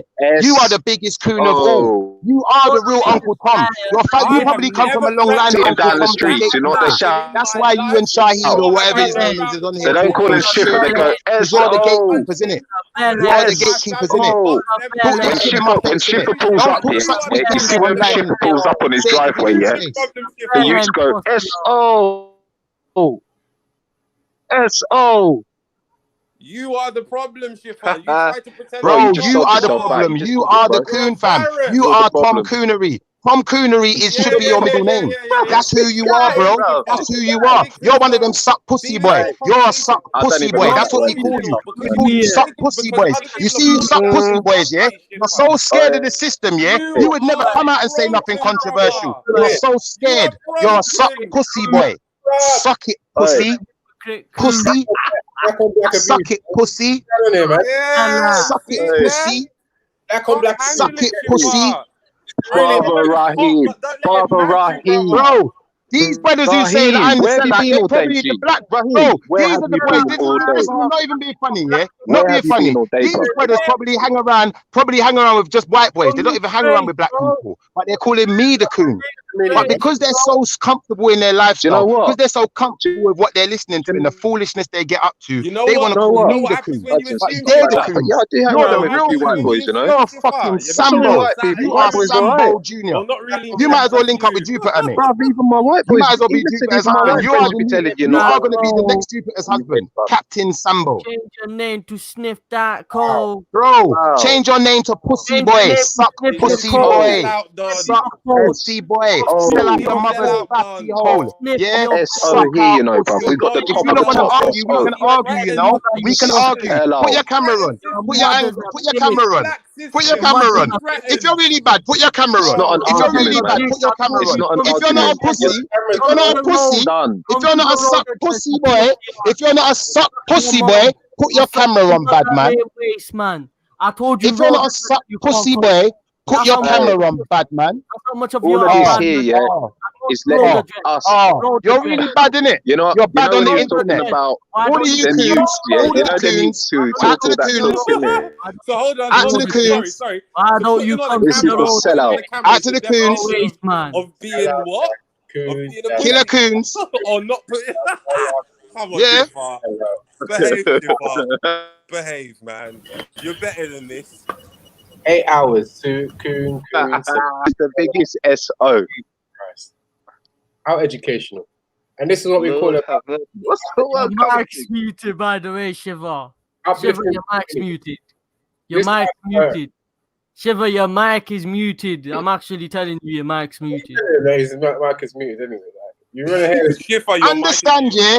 These guys are the real coons, innit? Yeah? These guys don't want black people to change. They don't want to affect positive change in the black community. What they want to do is they want to come online, and anyone who says anything that can affect positive change, they're going to shoot you down. Because you see these guys, their dads are probably gatekeepers. You see this Shahid or whatever his name is, his dad's probably a gatekeeper. Raheem, he is a gatekeeper. Raheem is one of them. Don't ever get it twisted. Raheem is a little suck pussy boy. That's why he can't show his face on the camera. Raheem used to get bullied in school. Raheem probably takes it up the bum. Some man. That's why he's acting like a girl. Pussy. Show your face, pussy. Show your face, pussy. Show your face. Sleep with one eye open, pussy. Sleep with one eye open, pussy. Hey, sleep with one eye open, pussy. What's the difference between Waste man. Anyone who promotes factory in a community, you're a waste man. Yeah? If you really think that you got any argument, yeah, you're a waste man. Yeah, suck out, eat a dick, choke on it. I hope you don't come back. Yeah, don't listen. If you got all this wickedness to say now, yeah, I tell you what. You got all this wickedness to say now. Why weren't you talking wicked when you got punched up in college, Rubai? Why weren't you talking wicked when you got punched up in college, Rubai? Why weren't you talking wicked when you got your face knocked up, fam? Bro, why weren't you talking wicked when you got your face knocked off, cuz? Bro, why weren't you talking wicked when you got your face knocked off, cuz? Why weren't you talking wicked then, bro? 15-year-old, you dickhead. Bro, why weren't you talking then, bro? Stop talking wickedness, innit? Why weren't you talking wicked when your face got chin bone, bro? Well, I can find more information about you, bro. Don't worry, bro. Yeah, I know about it, bro. You got smacked up, bro. What, bro? What, bro? Oh, triggered now, yeah? Well, you need to insert some more coins in the machine. Oh, well. You're I never got smacked up in we're gonna college. listen. Belly's gonna make a headstone for you, bro. We hear you, man. I never got smacked up. Yeah, you did. Hey, you man, By who? Slow down, bro. We know who. Can't come back after that, man. Man, Clapped up, Ruben. Bro, you got clapped up in college. Go back and run your mouth to the people who smacked you up in it. Go and run your mouth to the boy that smacked you up in it. Dickhead. Go and run your mouth to man that put their hand in your face and you was cowering like a little bitch. Yeah. Yes, pussy boy. Yes. When you come to the road. Oh. You coming to the road address, bruv? Oh. You coming? Oh. You coming? Oh. If you're not coming, you're not pop. Are you triggered? I'm glad you're triggered. Don't worry, bro. I'll get some more secrets about you and share them if you keep running your mouth. Don't worry. Schiffer, what is the difference here between the lyrics that come out of drill music and the lyrics that just come out of your mouth in the last? Bro, the difference is the people who's doing the drill music are not under direct attack by people who's supposed to be in their own community and be able to have an educated debate with them. But when I'm trying to have an educated debate with people want to make personal attack. So fuck all of that. If it's running as well, listen, if it's a personal attack here and you don't want to execute a black on black crime, it's cool. Do you know what? Reggie's cool. Reggie ain't been attacking me all the time. Me and Reggie have it all the time. Reggie goes at me all the time. But you know what? Really and truthfully, yeah. You see, if a man come to me respectfully, if you come to me respectfully, I ain't gonna talk to you disrespectfully. But fuck anyone who talks disrespect in it. Emoji, I'll smack your face off in it. That's who I am in it. I can't help it in it. Run your mouth in my face like that, and we'll see what happens in it. You want to have a debate, but don't run your mouth in it. Don't run your mouth in it. Running your mouth will only cause problems, bro. Bro, running your mouth will only cause problems, bro. Don't run your mouth in it. Do it when you're in someone's face, in it. Do it when you're in my face, in it. Let's stop running mouths, in it. Do it when you're in my face. Do it when you see me, in it. Do it when you see me, bro. Don't do it online, in it. Let's allow it, in it. You bitch boy. All right, do it online. Don't do it online, innit? Go back to the boy who smacked you up, innit? Because he was done it in your face. He didn't do it online. Remember that? Yeah. All right. You come to the road address and you don't want to come. That's how much of a pussy you are. Bro, let me show you something. This is how much of a pussy you are. You're running your mouth to man online that you don't know. You don't know me from nowhere. You don't know what I could do, what I couldn't do. But you see when man smacked you up in your face and you was crying like a little bitch and running like a little bitch, you weren't running your mouth then, was you, Shahi? How are you talking? I give you my address. At 8 o'clock. Bro, keep your address, man. No one cares about you, man. We ain't interested in you. Bro, I got better things to do with my time than come to your house, bro. You send your address to your girlfriend, innit? That's who it's better used for, innit? I ain't like that. I don't swing that way, bro. Can I Send have your a address to your silence? gal, bro. No, bro. Can we have silence? There's no conflict around there. At 8 o'clock. He's just upset because he got smacked up. It's not my fault. I didn't do it. Don't worry about it. At 8 o'clock, having the divine feminine, where we have the women speaking about the men.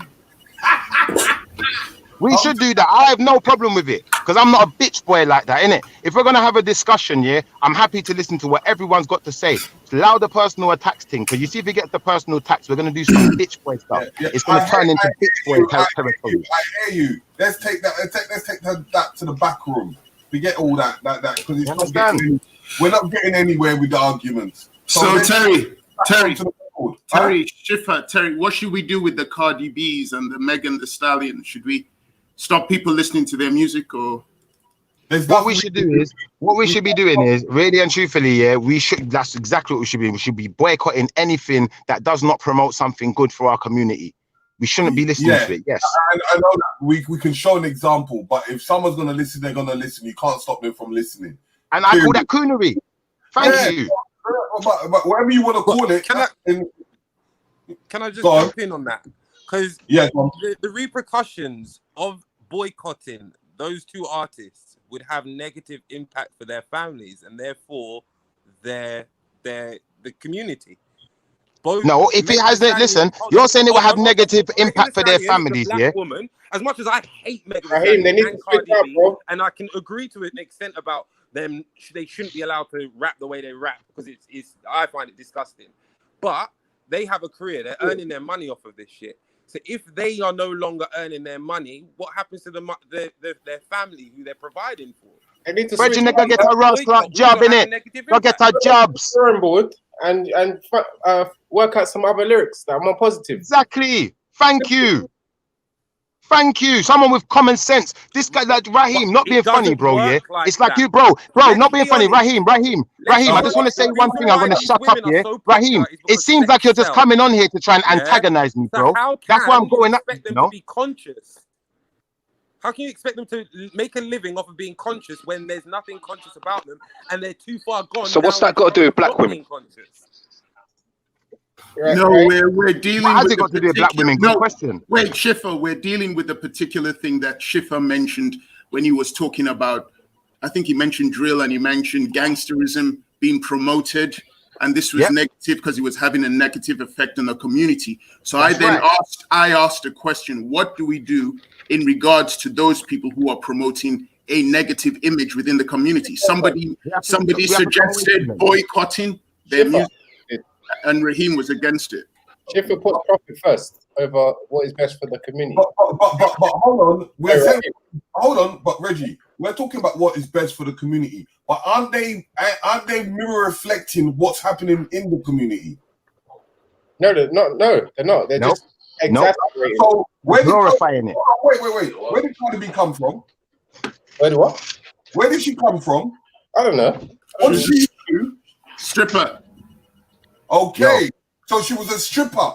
In circumstances, she became a stripper to earning money. Now she's voicing herself in forms of what she knows. Isn't that a mirror reflection of her community? 100%. You mean? But it's a mirror reflection of something bad in the community, bro. Like, listen to the words again. Listen to me for a second. What I'm trying to say is, regardless if it's bad or good, she's reflecting of what she's been going through. So in forms of change, if you want to change music, you've got to change the community. Exactly, but how can we live in, bro, listen, you see what you said, it makes sense, but it's backwards. I'm going to tell you why, and I'm not taking shots at you by saying this, so please bear with me, and it weren't a shot, because I agree with what you said to an extent, but hear what I'm saying now, bro, if you don't change the mentality of the people, you ain't changing nothing.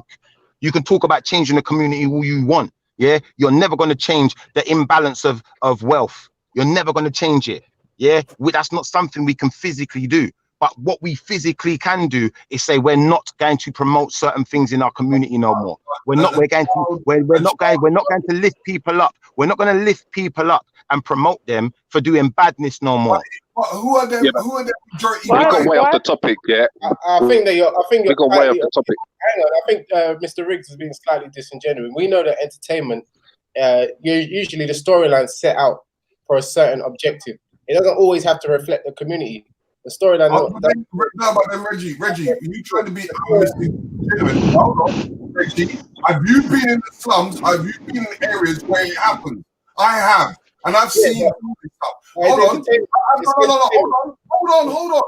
I have some people in the area, 2 youths that are in gangs and have killed each other, and they sing about what goes on within that situation. This is where we have the conflict within the music itself. Okay, this argument is sorry, Raheem. I just want to say something in regards to what Rick said. In regards to that, that's fine. Reggie already gave an answer to that. They are absolutely free to sing about whatever they want. Exactly. It's a free market economy. If you don't like it, don't buy it. Boycott. Exactly. Yeah, 100%. And then you look at who are the buyers. Mr. Rick said what you just said about people who kill people and then singing their songs, and Cardi B being a stripper and now singing her songs, and they're all intertwined, is what we as a community and culture have done since time immemorial. That's what we do and who we are. We sing about our experiences. Blues came through the slave trade. R&B came through blues. Like, that's what we do. We do music about our experiences and about where we've been and where we're going to. So there's nothing wrong with it. You can't judge it and say. So when a man makes a song, wait. So when a man makes a song, So when a man makes a song, like one particular song, where a man in the song, the words in the song, some of the words are saying, "I'm gonna kill a nigger, stab a nigger," all of these things he's gonna do to a nigger, to another black person, Like, are you telling me to any extent that you could justify that because he's come from somewhere where he's seen that it justifies glorifying it and fuck it's these not niggas? for me to justify. What? So hang on, Raheem. So how do we change it? How do we change it? How do we change it? Hold on, Natasha. If someone came out with a song, berating black women because their experience of black women has been a certain way, a negative way, would you be happy with that because it's their life experience? Hell no. So you get what I'm saying? You can actually change it if you want to. If you want to ask a question. I think that question was to Raheem. Go on, Melanated. Yeah, say that again, Melanated. Go on. No, that question was to Raheem. I'm curious to his answer, the one that Reggie just asked him. Can you answer that question, Raheem? In terms of if someone had a negative experience about with black women and they wrote a song about it. Yeah, like for example, Jay-Z, 99 Problems and A Bitch Ain't One, or NWA singing A Bitch Is a Bitch. I would disagree with that because I think that does bring the black woman down. Hold on. It's a part of that person's story and that person's journey, and it's their expression. If they're expressing Seen him bring it. That's down to them. Whether I choose to listen to it or not is down to me as the individual. So that is definitely that's the utmost of freedom of speech. I kind of like this. My input it needs to be somewhere in the middle. I can't even tell you. I've never even heard of this Megan person. I don't know any of the songs. I don't listen to that kind of music. So I'm not on some particular boycott. I didn't go out and intentionally boycott. I just don't listen to music that's low vibrational, and that's intentional. Like, I have control over what I expose myself to. So I think that what we need to start with is not just out there pointing out, I didn't stop listening to this. I think the young people or whoever, older people or whoever's there, it starts with their level of consciousness. It starts with where their mindset is. Everything else is going to follow. You can't just start saying, "Oh, you need to cover up your body. You need to." A person got to renew their mind. You want a black man to stop calling a woman a bitches. That's right. Want a man to stop calling women bitches and hoes and all this other stuff. He got to renew his mind. All of that. That's where it Okay, Melanated. It's not about just pointing out all of these little Yeah, but Melanated, we've got to look at the yin and the yang. Do you think? I'm listening, Brother Terry. Do you think that we could stop crime?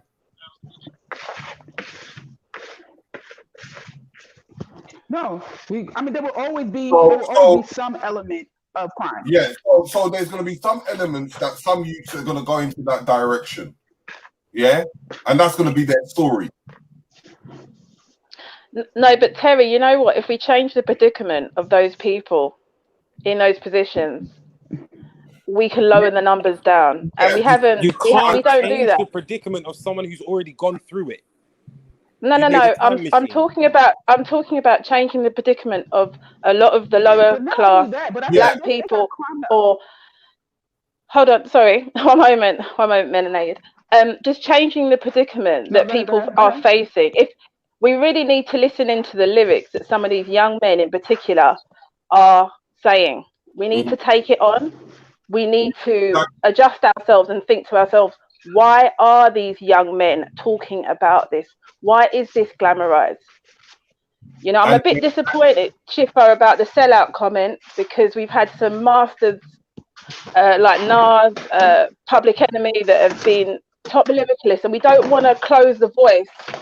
Sorry, I don't know who that is, but we don't want to close the voices of our people. We want to hear them, but we need to do something Yeah, but about it. We sis, need to be active. Yeah, but Sis, can you hear my point in saying though, sis? Yeah. At the same time, yeah, we've had people like, for instance, a Kanye West who's supposed to be a voice, but when that person then decides to go left and start talking some foolishness, we need to know when to come away from them as well. Yeah, Do you but see where I'm coming Schiffer, from? you And know then, what I'd say to that? Schiffer, but you know what I'd say to that? No, can I just respond to that? He lost his mother. He lost his mother. This is the He thing. lost his. You can't Hold on. say that one man's story and what's going on in one man's life. Hold on, is Raheem, just relax. foolishness. You can't do But that. hold on. No, let's look into Kanye West here. He lost his mother. He is not surrounded by the people that he should be. We all know that. So to go for him, we need to question why people are going through this. This is what I don't like.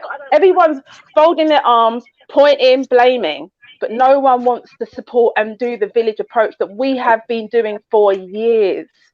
Okay. Yo, so sis, can I just say one really quick one, yeah? Sis, you see the fact that you're on here now, yeah? Can you understand me saying now, yeah? Like, at the end of the day, you see, if I come on here and I don't use shock factor certain times, the room ain't gonna fill up like this. We got women speaking now, people are gonna come with some real opinions, but it's an open subject and it is quite critical, because at the end of the day, why are we allowing this to continue in our community? You know, I agree so if I say, 100%. when I say to the man them the same thing, that you lot are all sellouts, now it's spurred the man them one. I'm glad everyone's angry, because sometimes you have to get angry, you know, before we can change things. I think you've just got to be careful with that. No one is angry here. All I'm just saying is you've just set a good example, right? You said that Kanye West was spitting some good lyrics until he went wayward.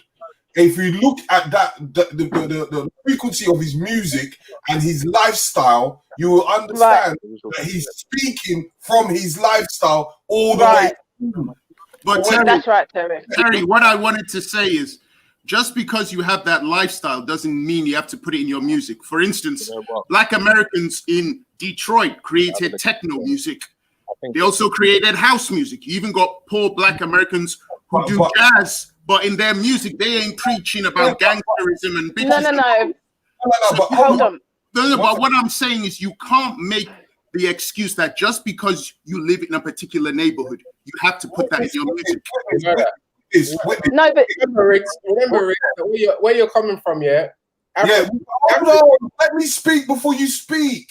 Bro, you're crossing me. What I'm saying is, even when you listen to blues and you listen to techno, it's coming from that heart.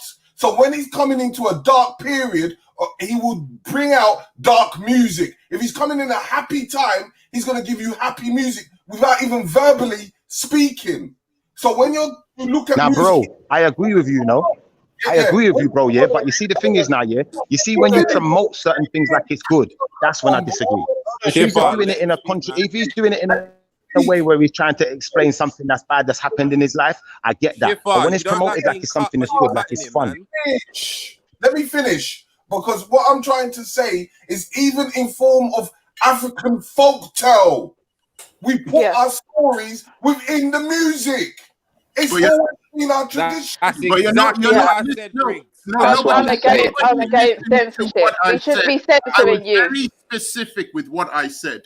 I gave the particular genre of music. I said techno, I said house, I said jazz. And within that music, you had Black Americans who came from poor neighborhoods. But the imagery within that music did not have half-naked Black women gyrating.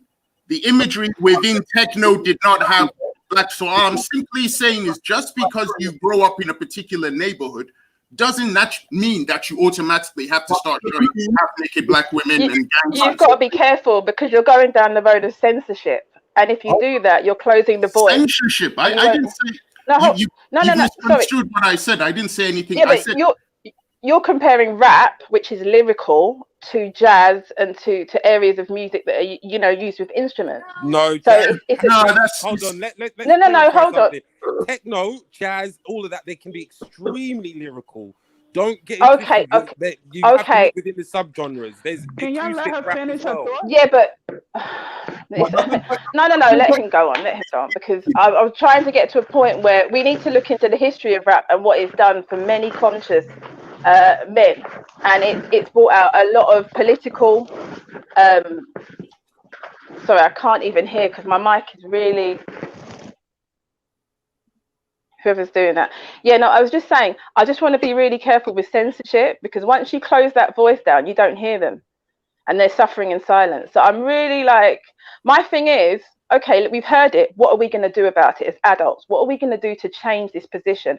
And somebody said, no, we're not going to go down the road of supporting economic wealth or growing our community. We have to go down that road. That's the only way. Why do we have to go down that road? How can you say how? Hold on. If we're talking about young people that are in particular predicaments of poverty, why are you saying to me, why do we have to go down that road if you don't want to see that? if you don't like the music, if you don't like the product, why do we have to buy the product? 1 second. No, I'm talking about our young people talking about killing each other, and you're go down an economic route. Go on. Why do we have to better? Hold on. That's what they're on the road for. Why for do economics, right? we have to better their position? They're talking about living in a kind of a lifestyle which has no money, no financial support. We Why? also have to better other areas. Sorry? Why? You still haven't answered this question. If you don't like it, why do you have to support it? Hold on. What do you mean? What did I say that I was supporting? The music. Yeah, I think that's what. No, you're talking about economic wealth. Why would I support economic wealth for young people? No. Why is promoting economic wealth the solution to this problem? Because that's the problem that they're discussing. Is it? That's the problem that they're having. They're talking about robbing people. All the rappers constantly. No, okay. In the industry, I don't think they talk come about from robbing. disenfranchised, impoverished homes where they're not able to make it, or are there other factors at play? I think the majority of them are. I mean, I'm not. Obviously, I'm as far away from this as I can be, as I should be. But from somebody looking out, I'm hearing poverty. That's what I'm hearing, and I think if we're going to ignore that, we're just enabling it to continue. That's all I'm saying. Poverty is definitely linked to crime, and like that's. I definitely agree as well. That's not But made up. music That's like crime. factual. Music Can I is a just crime. how do we do a rapping and say that? Yeah, say that the music. Hold on, Riggs. The music that comes from Africa, yeah, the Afro music, which has boomed over the last decade or so. Yeah, most of it is positive. Most of the people that hold on. Most of it is coming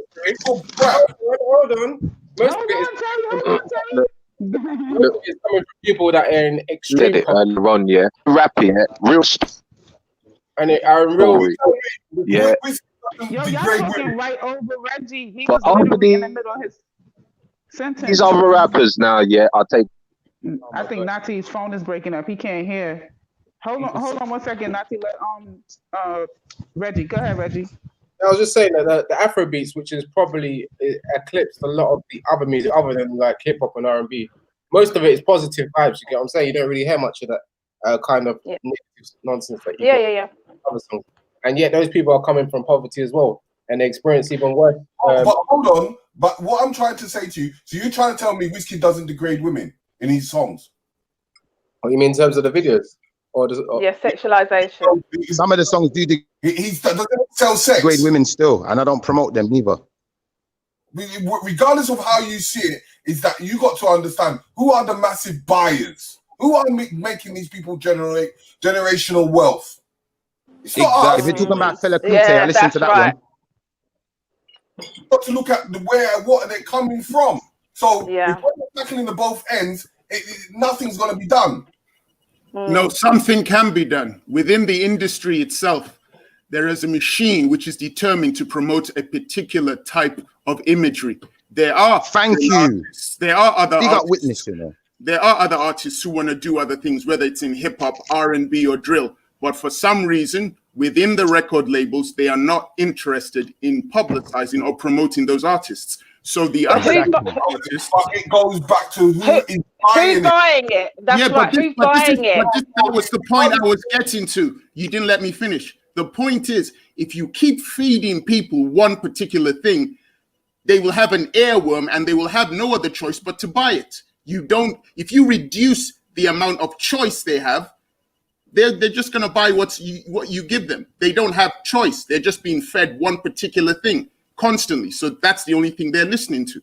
Yeah, does the business care? Exactly. And if we're now wise to that in this day and age, if we're now wise to that in this day and age, yeah, and most people know this to be the truth, and we're just going to turn a blind eye to it, then how is that not selling out? That's coonery in my opinion. But some people may think differently. But I wanted to put my opinion out there. But on the topic of the music itself, there is most people that are buying. You're not going to stop them, because if you turn it to go underground, the underground will still make its money. Yes, they will. Yeah. Nobody Not said necessarily, anything you know. about stopping Not them. necessarily.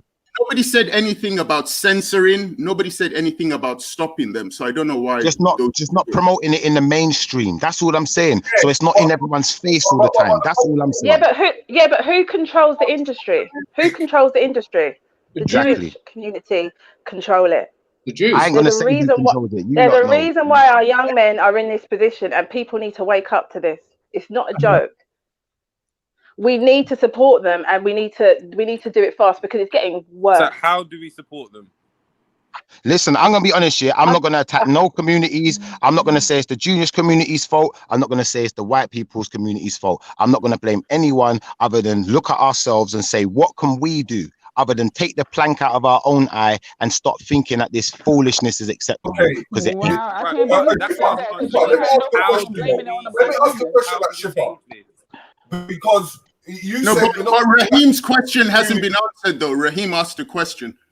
Yeah. What was that? Raheem, do you want to ask it again, Raheem?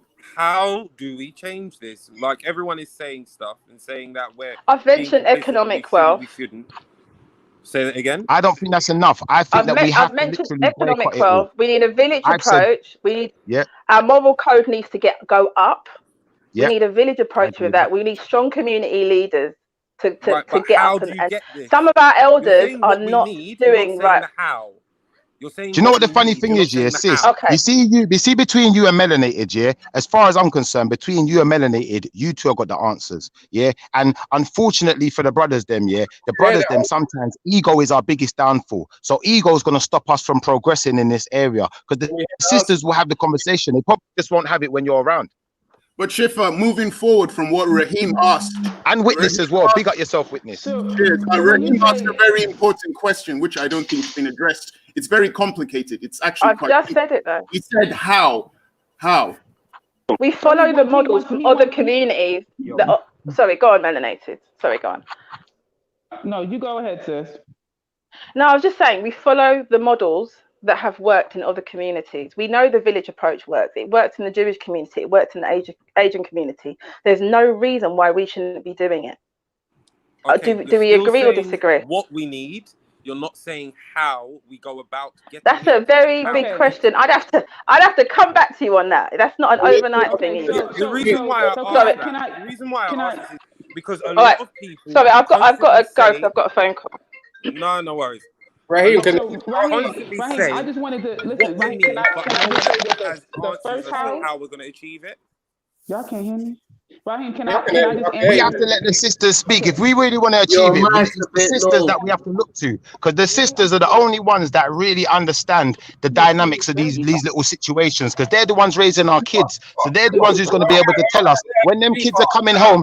When them kids are coming home with certain mentalities and exercising certain behaviors and certain things are affecting them, they're going to be the ones who see it first. Your mic's a bit low, melanated. Wait, I 1 don't minute. know why my mic is low. Mr. Reed. Mr. Riggs, Melanie wanted to say something. Like, really. Why do you think I'm trying to tell people to keep quiet for? All right. So mute your mic.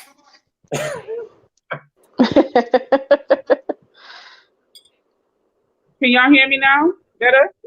No. Yeah, go for it.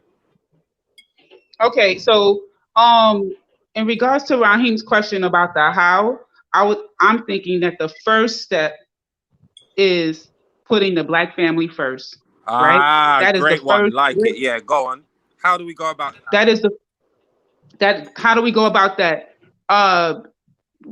Establishing, supporting, nurturing, cultivating, building the family, going back to the basics, going back to all of this, like woman and woman, man and man. No, we got to move away from all of that. We got to have Black man, Black woman, raising Black children, little children, seeing daddy love on mommy, little mommy seeing the kids seeing mommy love on daddy. Or this is how you create the structure, right? So what is a community? A community is a group of a bunch of different families, right? So everyone maintaining that code, everyone having similar values, similar, and then you're not gonna feel twice to have your child go outside and play with the other kids because they can't listen to Cardi B in their house either. We can't listen to Cardi B in my house. We can't listen to Cardi B in their house.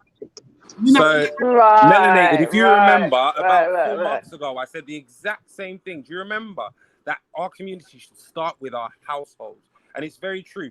But what we also need, and this is one thing that I try and do within my household, is I hold regular meetings with my eldest son and my wife. And we sit down and we ask how, what, and why. And until you don't have an answer to those, until you don't have to ask those 3 questions over and over again. And that's how you build success. Okay. Because once you break checking it down, in, there's checking always in. a That's reason cool. why we should, or how we're going to do it, or what we're doing it for.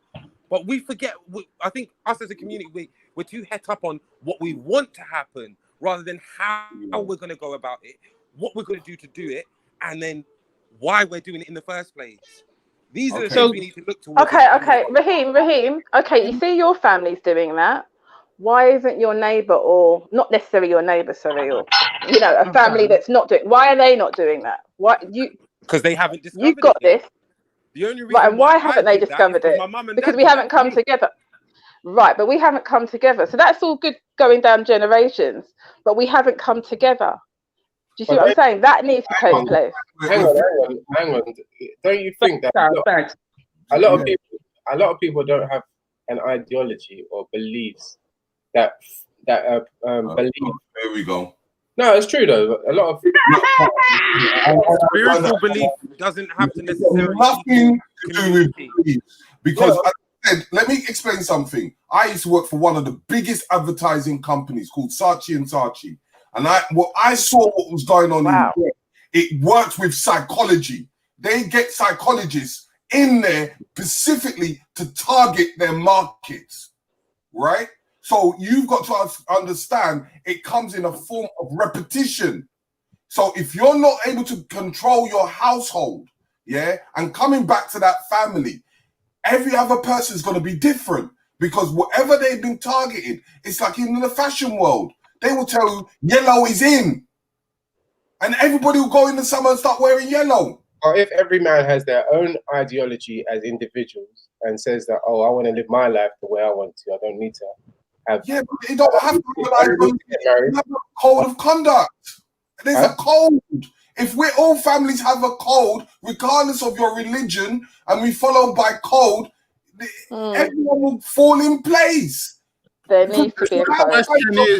Religion, which has got someone else. I didn't say religion. I said an ideology where if everybody has their own individual ideology, which is based around individuality, whereby what I want is what matters. If I want to live promiscuous, if I don't want to live with a family, or I just want to, create different families, then you know what I'm saying? Like, then what is to say that your way is right and my way is wrong? You get what I'm saying? Yeah, but there is a code that we can all follow, even though you have different ideologies. So what is that code? Right.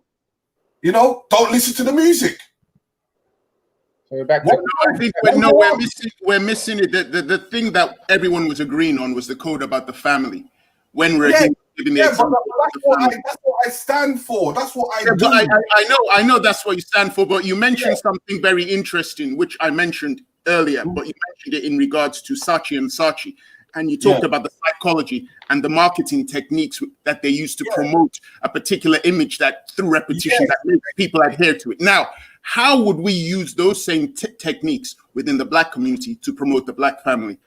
And that's why I said to you, it has to come into the forms of repetition. We have to Bro, reprogram. 1 second, bros. Yeah, I just want to say one thing. Yeah, not being funny. Yeah, you see, after having this conversation today, what I realize is it's only the sisters that would really change, you know, because you see the sisters, them, they can see the intelligence in, you know, you can't have certain things affecting your psyche all the time. Because you have feelings, you know, and the sisters, they understand the feelings better than the men certain times. So they understand where I'm coming from when I say, like, maybe I attacked them first because I wanted them in the conversation. And a lot of times they don't get involved. So thank you for staying around Melanated and Natasha. Yeah. But you need to explain to these guys, like, if they're going to continue down this path of you want to go out and get drunk in the club and act like a fool and impregnate how much different gal and just go on with F3 forever, then nothing's never going to change. You guys have got to change.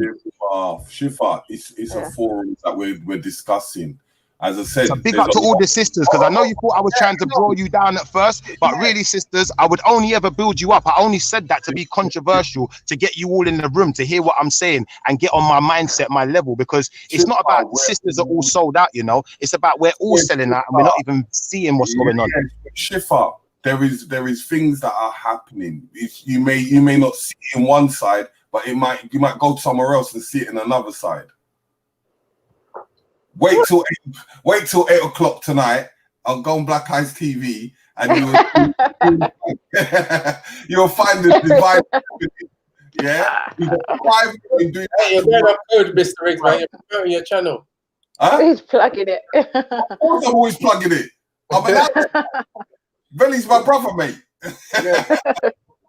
But I say no more, but I'm just saying that, bro. I know you're probably hearing some of what's going on or whatever in it, but I'm saying in totality, yeah, I realize even though Nyanifa, she's pissed off at me, you know, because Shifa called out the sisters first. But you see, once I pointed out that, you know what, we shouldn't allow certain foolishness to continue in our community. I've not heard Nyanifa come back to say anything against that. I only heard Raheem.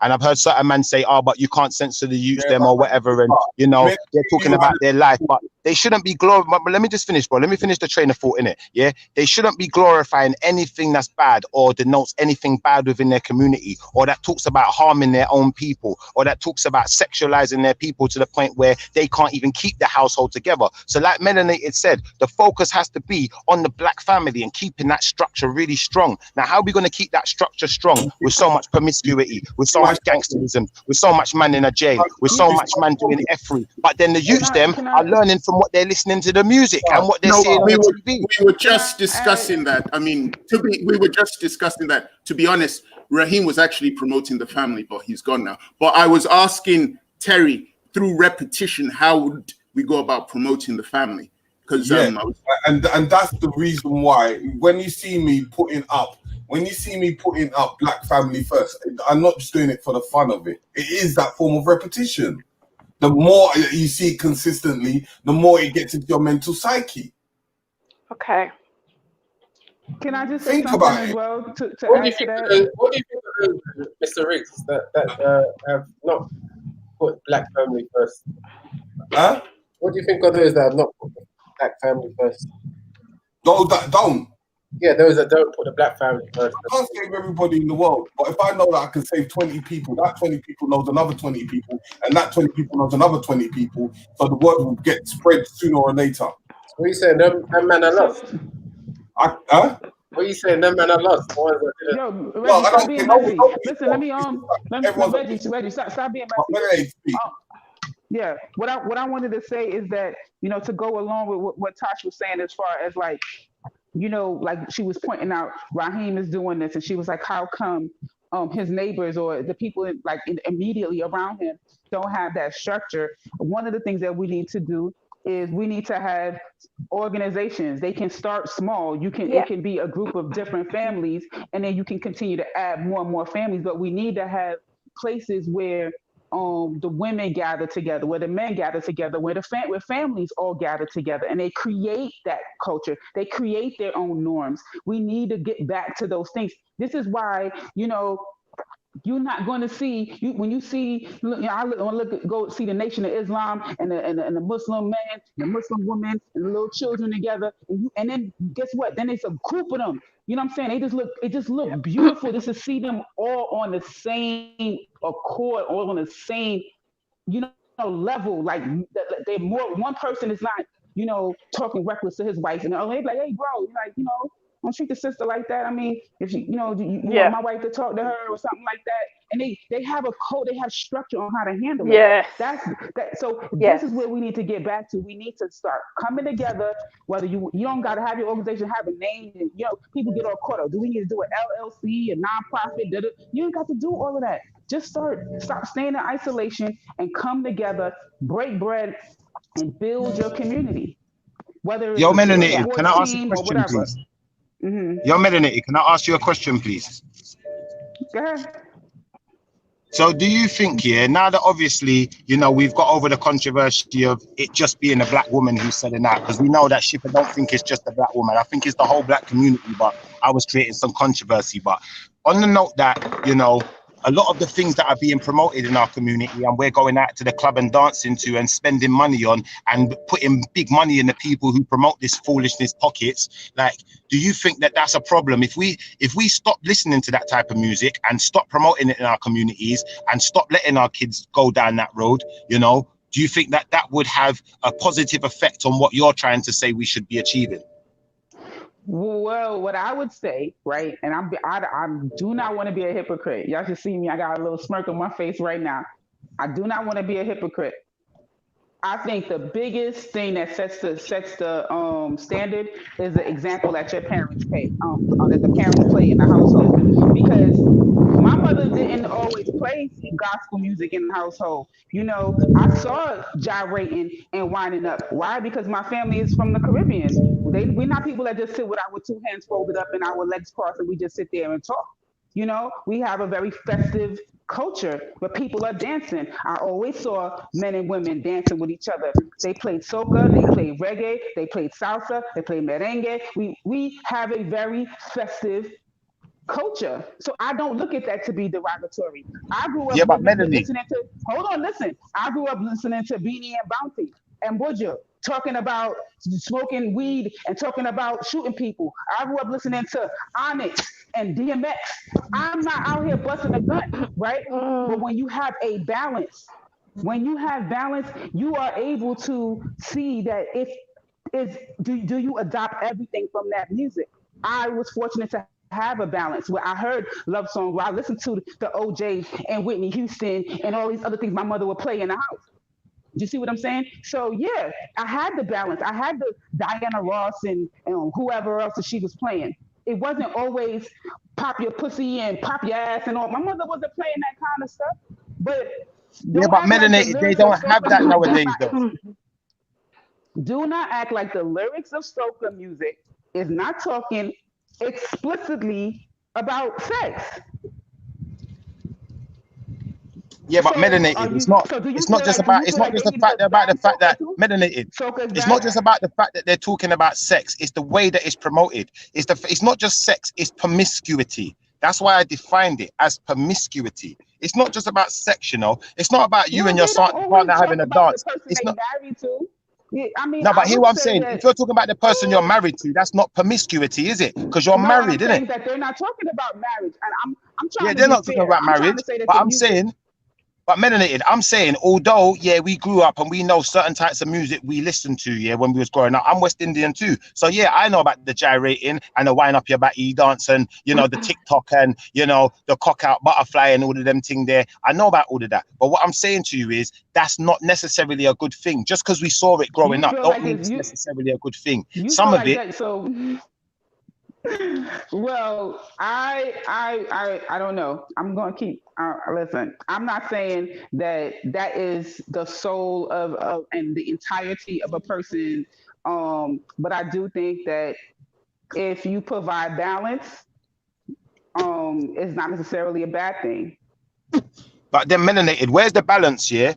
When we can say there are hundreds, if not thousands, millions of positive artists out there that never get a look in because the industry deliberately wants to only sign promiscuity and things that it can promote sex with, sex symbolism, what's the thing called?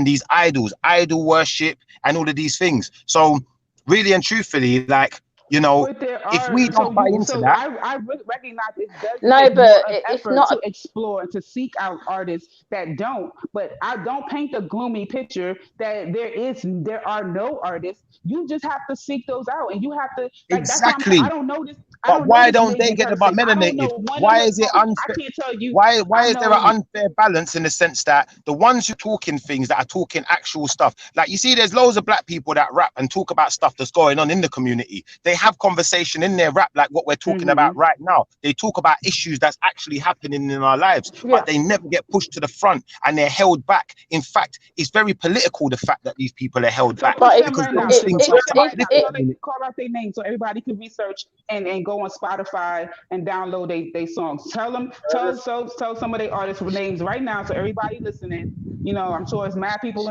listening, watching the video. They can go and tune in if they don't know these people. That's how they get I hear you, noticed. but That's you know how what? they I'm get not going to noticed. give you anyone. I'm not going to say a particular name. I'm just going to say, people, try to find some positive music. Do the research yourself. See if you can go out there and find music that ain't got swearing and cursing and, you know, killing people and.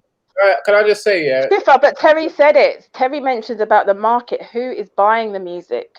Can I Who's just say, buying the music?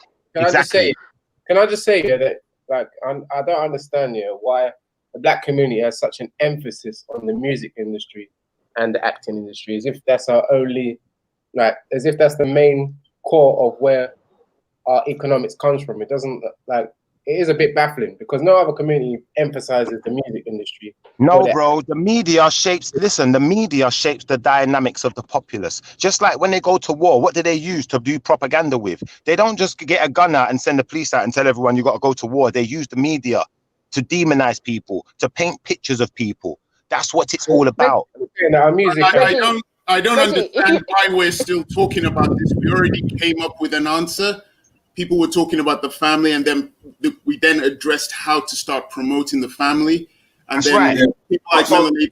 So we already started coming up with answers. So I don't know why we're still. So to address that, I'll give you lots of space to speak. So no, but one thing to address that, bring your children to Manhood Academy, Womanhood Academy. All right. Post the link. Post the link. Terry's always on duty. if all the men that feel that they need healing, just come to Man Heal Thyself, because we're going to Congo next year, mate. But bro, are you lot about that life where you allow the youths them to listen to that type of music and promote certain types of ways of thinking and behaviors? Or do you stop them from doing those types? Because I won't feel safe sending my kids somewhere like that. I don't promote them things around my people. We teach our Look at the website. You go to the website. Cool. Like if it's that kind of party, I would definitely say if they're gonna learn something, it sounds like something good. I'm interested.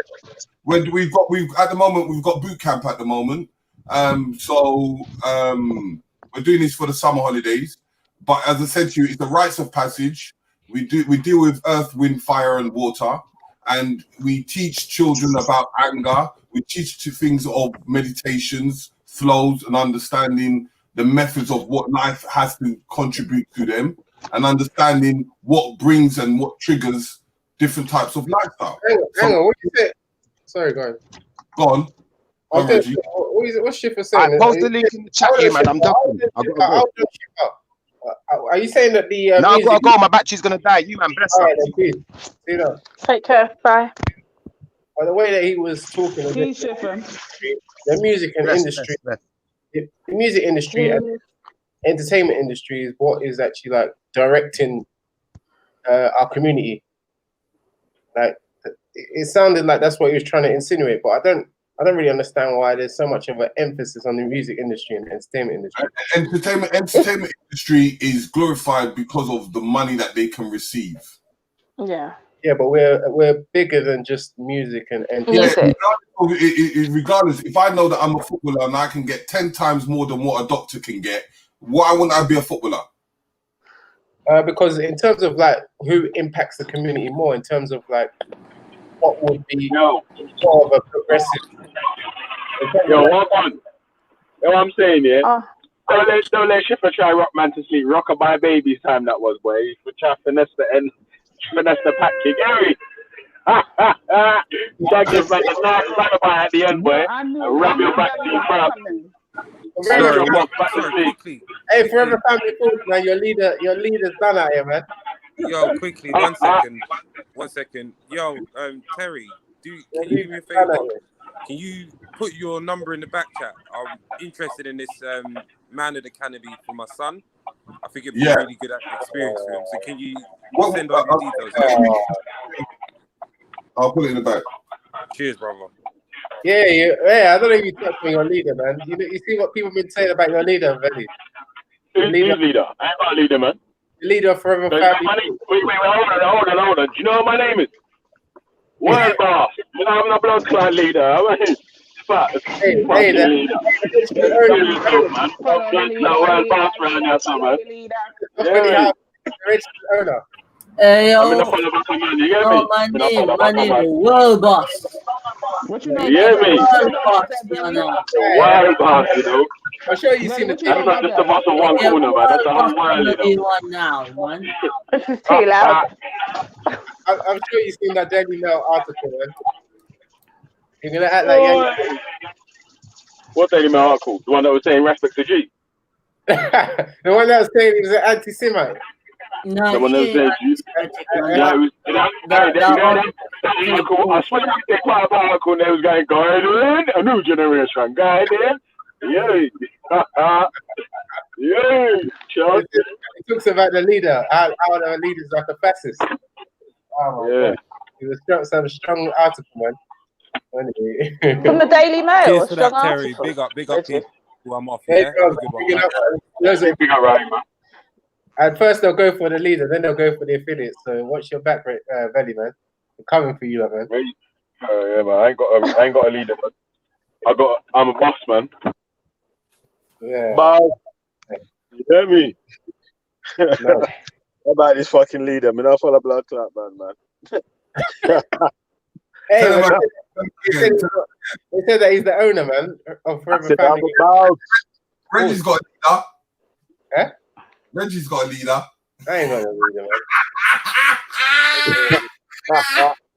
What are you saying? You tell the elders in your leader? Reggie, well, you don't respect the elders in your church, Reggie? No. Bad man. His leader doesn't exist. You're a pagan Christian, man. You're a pagan Christian, man.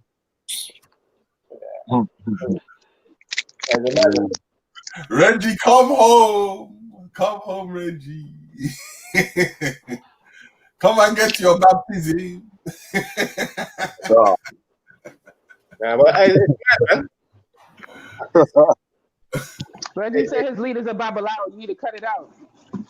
Come on home, Reggie. Come on home.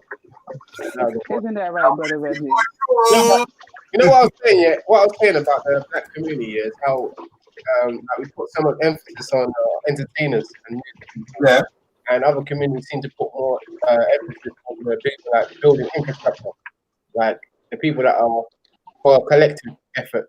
You get what I'm saying? Like in terms of like the Asian community, the Indian community, for example, they got a lot of people that are into like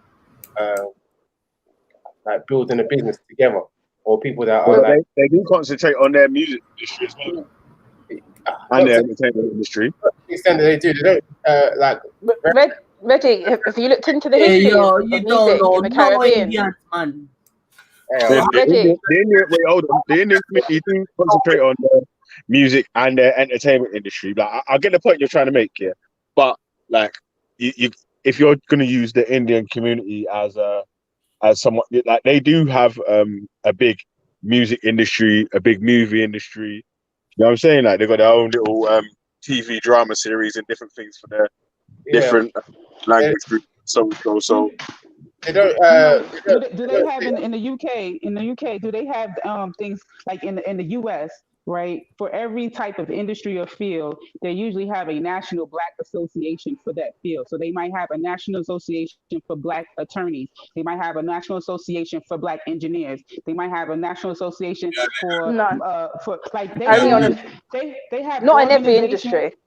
For a lot of the industries. So what happens is you have a platform where people network. People who are professionals are able to network. They're able to That one for black support one lawyers. another to help out each other. They can make Black lawyers is recommendations. black socks. Huh? Yeah, that one. For lawyers, it's black socks. Okay.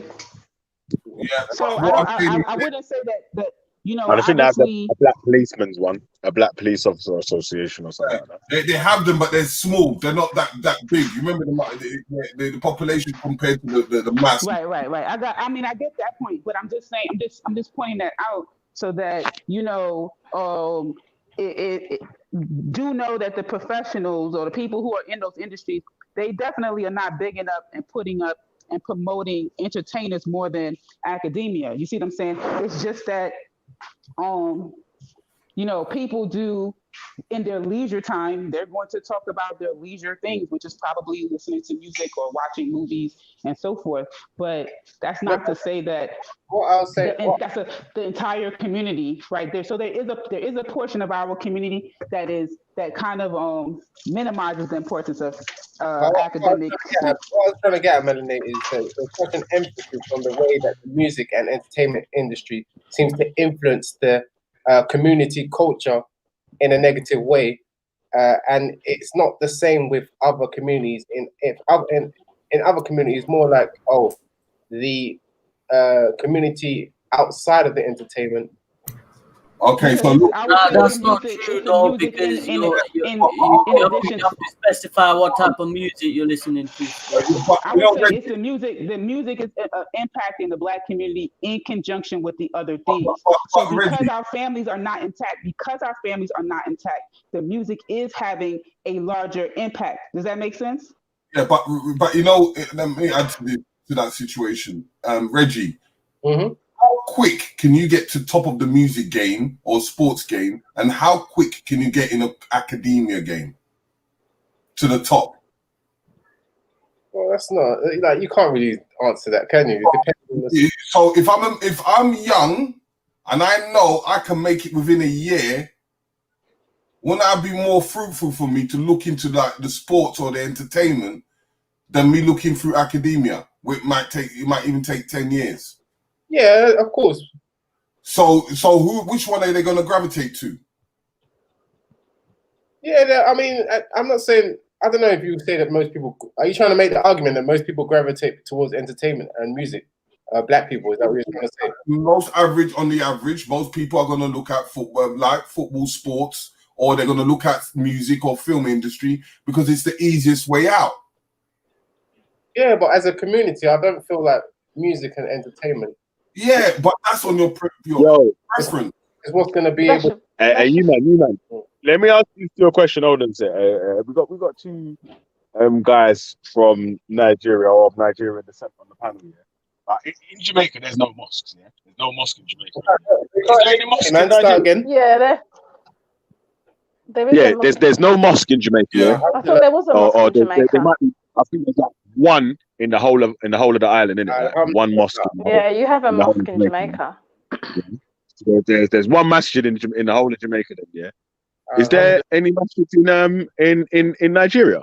Yeah, there's loads. There's plenty. The president's Nigerian. Just is full of them.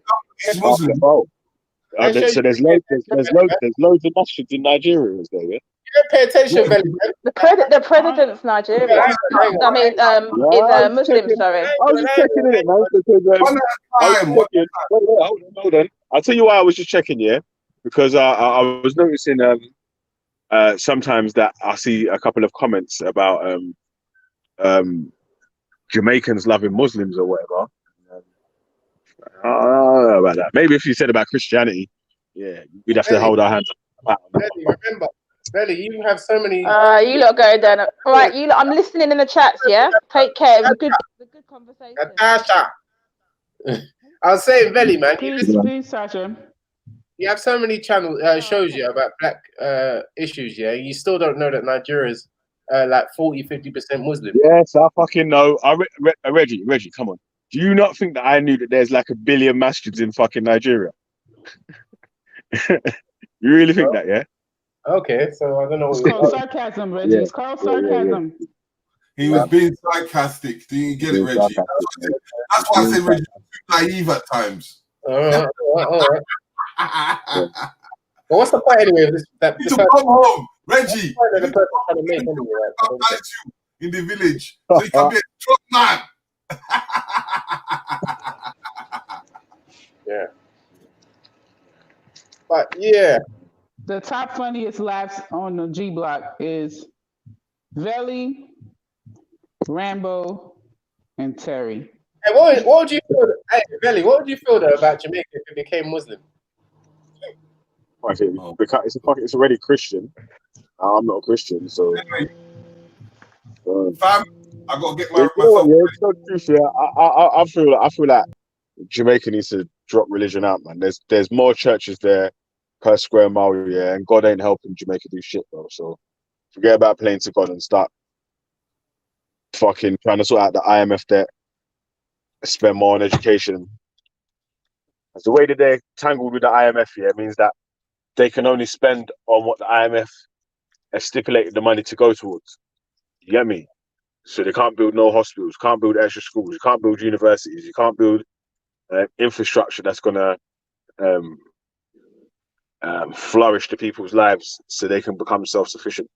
You can literally just build and buy stuff that the IMF says all right, man. But right, everyone drop off. Everyone drop off. What happened to them? Problem with the backstage. Everybody just went mute all of a sudden. Martin. Forever Family Force, man. The militant patrol that went through Brixton. Ran up through Brixton. Come on. Don't worry, the what do you call it? The EDL boys are coming to protect their Brixton soon. Yeah, but listen. Do you know what? Do you know that there ain't a majority black council in the UK. So this stuff where the people talk about black areas and this, that, and the other. There's no such thing as a black area in the UK. It's fucking England. Well, people don't talk much about black areas. They talk about like Oldham, which is like here, but I don't think I hear much people talk about black areas. Even though people have said like Brixton's a black area or so and so, like stuff like that. Who said that here? I've heard that said on the panel before. From who? Not sure by who exactly, but I've heard it said on the panel.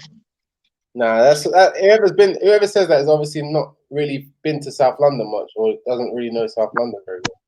That's just obviously an experience. But there are some areas that people claim are majority, like Oldham, for example, Ilford. I don't know. Some people might say, "Oh, there's a lot of Asian people there," but I don't know about any area that's like comprehensively majority black in the UK. Like you struggle to find that. But yeah. Well, Forever Family, much true, man. Of course, the stir. And it started digging into your boss's information, man. That was terrible, man. And that's put a slight on there. Listen, stop calling him a fucking youth that's younger than me, my boss, man. I already told you that I ain't got no fucking boss, man. You get me? Age is not the number, man. But what is interesting, Bruv, listen, man. I already told you I ain't got no fucking boss, and my name's the world boss. So don't bother tell me about this youth's my boss or that youth's my boss, bruv. You get me? Big up to Ras for doing his thing. My man's not my boss, though. You get me? I've always been my own man. Listen. I'm self-made, yeah. Listen. Hold on. I'm self-made, bruv. Always been self-made, bruv. Yeah. No help or no handouts. I ain't begged or asked no one to do nothing. You get me? Yeah. So I don't have a boss like that, bro. They did say the same thing. That reminds me on the article. They said the same thing that this man is doing these things for donations. Forever Family is set up for donations. That's what the article. Yeah, the You need to article. ask Russ about that, That's then, not B. what it says. The Why are you way asking me about it, man? you read it, fam. Yeah, but wait, hold on. Why are you asking me about it? No, I because ain't employed by Forever Family. I you're ain't a promoting. spokesperson or nothing, B. No, I'm to You this better. look like you're promoting them. That's why you got their thing. Oh I'm my what? days. I thought you're I'm promoting them. promoting them. That's what I thought. Nah, man. No, I picked them up though. Because they done well. Yeah. Okay. At first, I thought there's nothing controversial about them, but then when you find out about the founder, then you start to ask questions. You know what I mean? I respect the founder of Forever Family. His name's under the what do you call it? Company house, apparently. Is it? Yeah, he's their company owner under thingy company house. Okay. Oh, I didn't know that. Then that's new information that I've come. Whoa, let's see. That's you must. Wait, hold on. He's You gonna must be your blood clot must think. How you know this? How you know You're this gonna info about respect? Wisdom. What are you saying? Like you're just making noise. I don't. Yo, wait, Reggie. I'm saying you're gonna have to ask Russ about that. How you know this info about Rassi that I don't know, but I'm supposed to be his employee? You know more information than me. You're a secretary. You're like I a read- PA or something, man. I read the article. You know what I mean? Try to Read it. take over like fucking what's her name? Empress Ali's position, yeah? Hey? Try to take over Empress Ali's position, yeah? No, I like to say reading is the enemy of the black. You know what I mean? Like I like to read the articles. You get what I'm saying? So I read the article. No, you know what I'm saying, and I remember parts of it. You guys need to read these articles. I would say. Listen. This is the next question, though. Yeah. So, if someone writes the article, does that mean that everything in there is truth? No, but there's certain things that you would be inclined to believe. You get what I'm saying? Like for example, the person's name. We know Respect is Respect, but the name that the person gave there was something else. I might not say it. Well, even though I probably could, but the person gave her name. People try. Respect will tell you his real name, man, because he has his Facebook name. It is real name and his entertainment name. So Respect ain't really got a problem with people now. Yeah, that's fine. But either way, like the person, his name was put there, his proper name, I think, and obviously that's true information. You get what I'm saying? Well, I believe it's true information. You know what I'm saying? Okay. So you say that they got his name right, so the rest of the information is true, yeah? No. Now you're a straw man. I'm not saying everything there is true, but if you go through the article, you can even do it now, Valley man, if you want to. We could go through the article. If you want to put it on the screen, yeah, you can go through it, mate. Let me see if I can find it. Literally, yeah. Right, I'll be here for a second still, man. But fucking Forever Family. I want to try and do something still, man. Daily Fell. Okay, it's on Daily. Oh, here we go. There's actually two.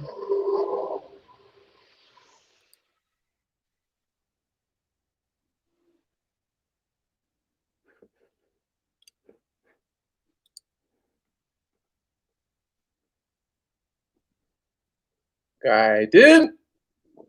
A new generation, guided. A new generation. All right.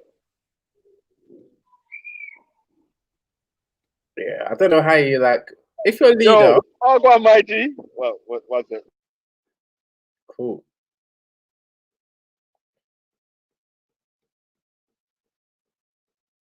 Yeah, I got one article here, but I'll probably go to the one I actually read because I didn't read this one. Fine. Yeah, Forever Family Folks. The new face of. That's the. I don't like put this thing up. Then.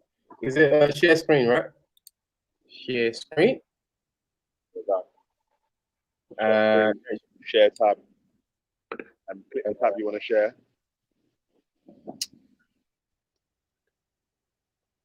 Wants to record. Oh, okay.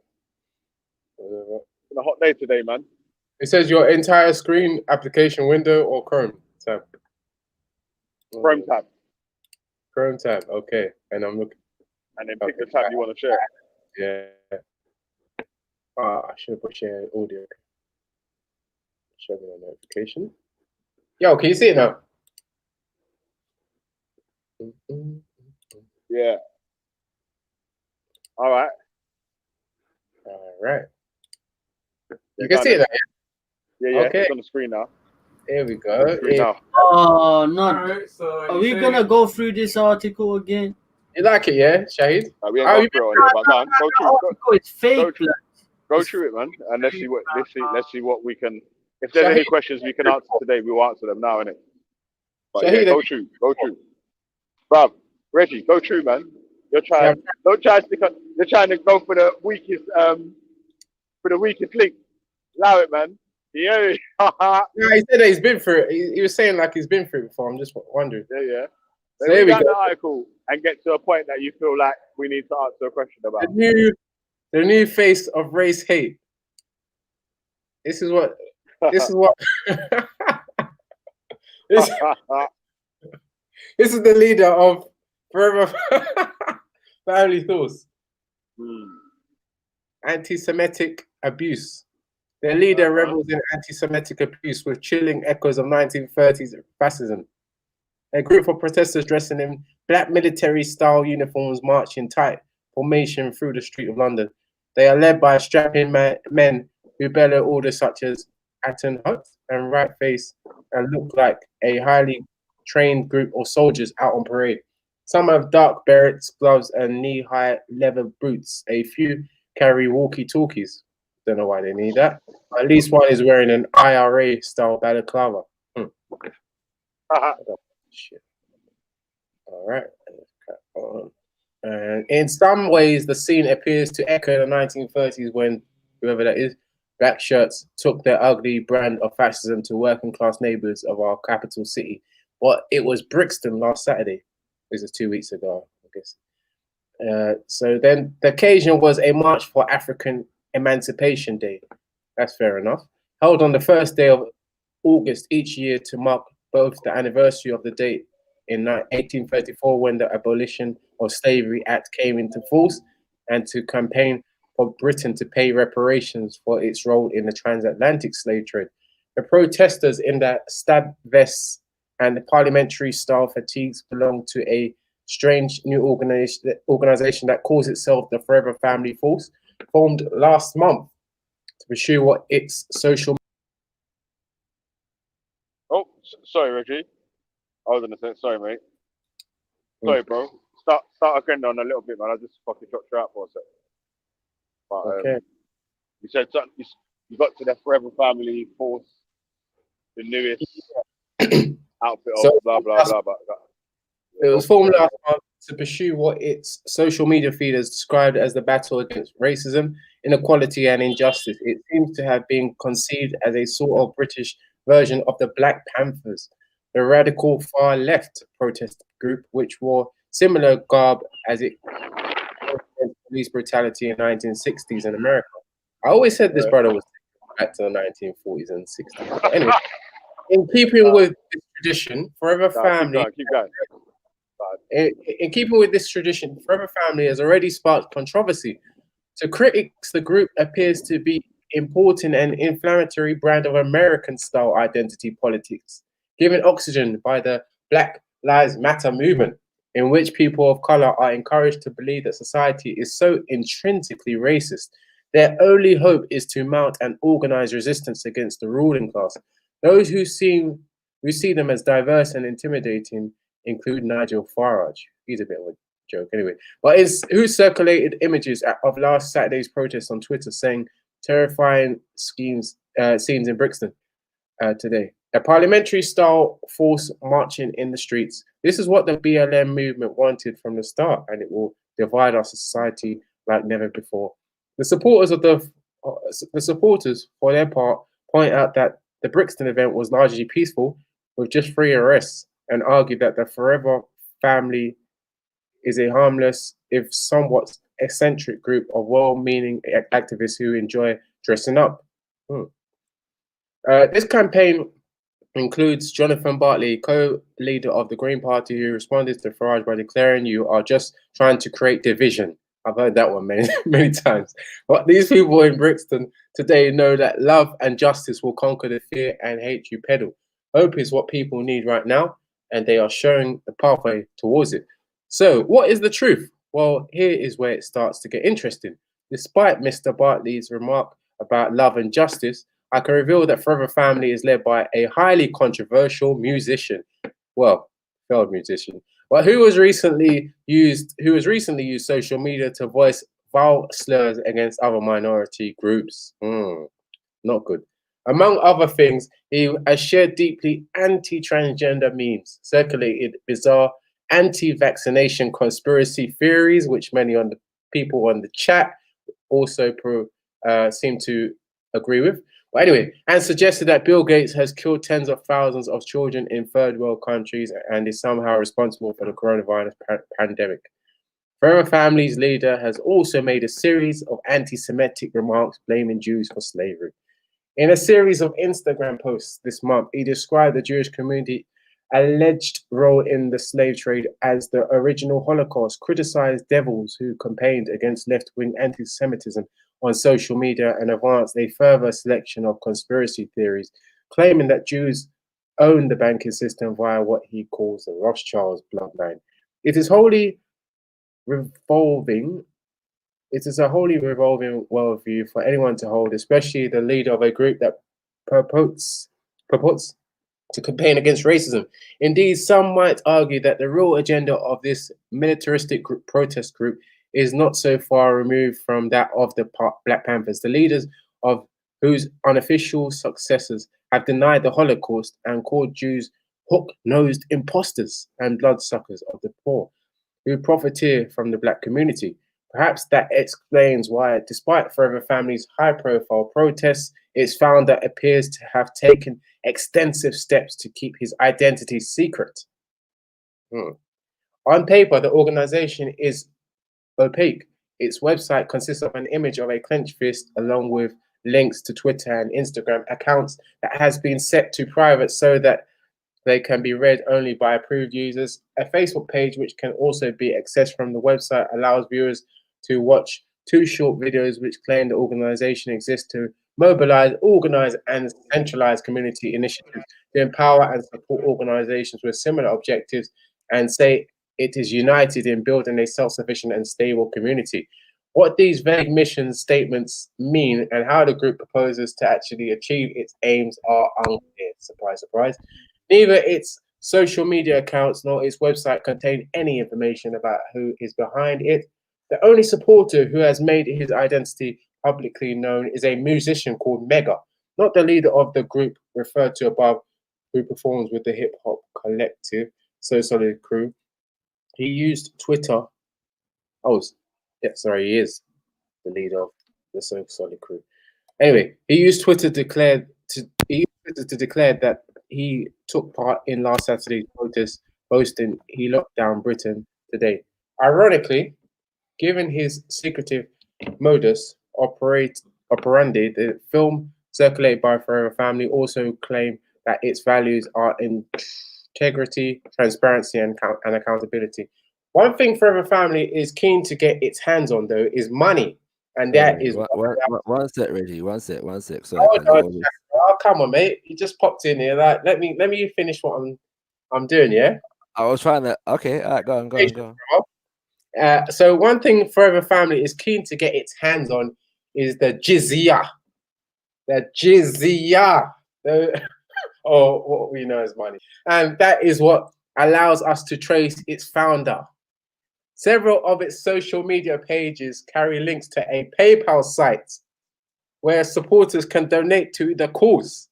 Contributions are then, according to PayPal, passed to a company called Forever Family Limited, which was incorporated in June 20 and operates out of a service address in Hoxton, East London.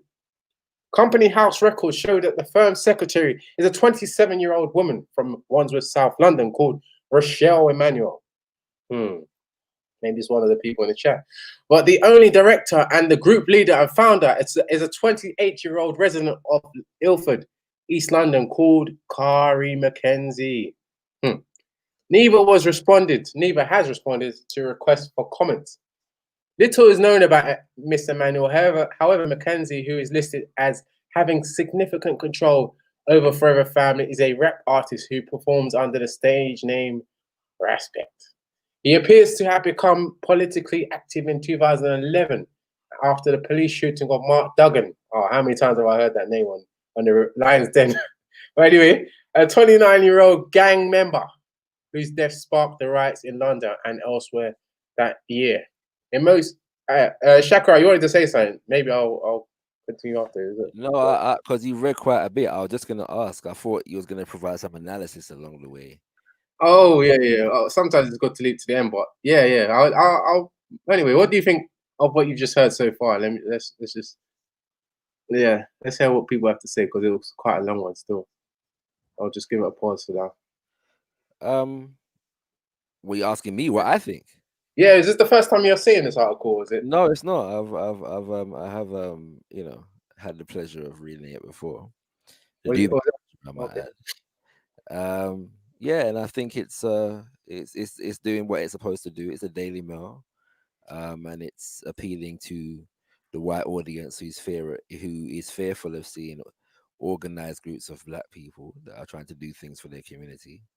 And you know, so the piece is toned in that way, to cast aspersions and slander and question the integrity of the new formation, and that's what they're doing. And you know, I agree. There's an element of that, but what do you think of the profiteering? Because a lot of people, I think even before the movement, have accused. I think to suggest that there's an element of that is disingenuous. That's what the entire article is designed to do. The money you only just got to, and you're like about halfway through the piece. So obviously all of it is not about the money. But are you suggesting that there's evidence of profiteering here? Has the article suggested that in any way? Oh, yeah, the article has. I don't know if you missed that part, but no, I didn't miss anything. But wait, Shakra. Also, don't skip past the part where they're trying to compare Forever Family Force to a fascist organization that actually go out. I agree. So I'd like to know what you think about that, Reggie.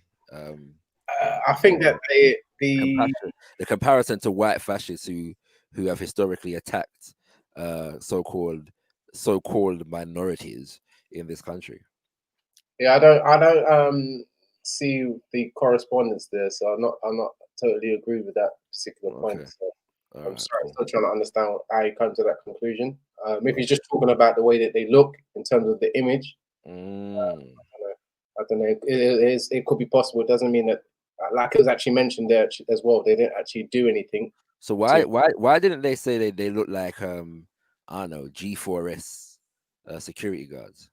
No, I think they were trying to demonstrate that these people were protesting in the past in the 1930s, and also demonstration. Okay, all right. But G4S don't really protest or come out on the street like that. Okay.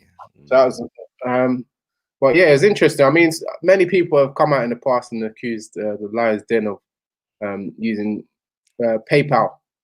Saying certain things for PayPal, and many people. I don't know who the many are. I know you have. I have. Rogers. Yeah. I got a PayPal. Yeah, and I don't mind if people donate as well. I think big up everyone that donates to my PayPal. I think half the channels on YouTube have a PayPal. I mean, I started using my PayPal on YouTube. Fine. You need more content over everything has a PayPal, which he openly calls the Bentley Fund. Yeah, and that is different from a person that will come out and that person that will come out and has stated that they are standing for something, and then basically people who stand for something have PayPals, my brother. No, that's not the point. You're missing the point. This part came. I tell you better than that. If I go to any church in this country, they're gonna have PayPal, ATMs in the church, all kind of different things. Imagine that, bro. A church attendant, yeah, one of the biggest hustling spots in the world. It's about hustling. I think in your defense, I've been a bit ignorant, because at the end of the day, whataboutism doesn't justify the claim. You get what I'm saying? That we're trying to make. But you're talking about profiteering. So I'm just saying to you that I am talking about under different circumstances, I don't see anything wrong with a man having a YouTube channel and a That is PayPal not the connected point. to that YouTube channel. That's not the point. Nobody's obligated to contribute to their YouTube channel. That is not the point. Again, I think you guys are trying to, in your defense, yeah, or trying to defend the indefensible, yeah. You are not Of having a PayPal on the YouTube channel. No. There's nothing to defend there. There is more to it. There is more to it than just the PayPal account. All right, go on. What's the more? What's the more to it? Go on. The fact that the person came onto the scene and professed to be something. In fact, he professed to be a Christian at one point, professed to be a Rasta at one point, and then finally professed to be a Muslim. Okay, what's that got to do with PayPal?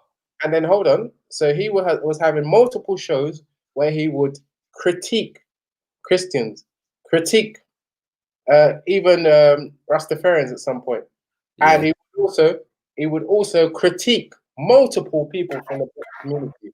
Yes. Insulting, accusing, abusing several people in the black community, with which he himself said that he was here to unite.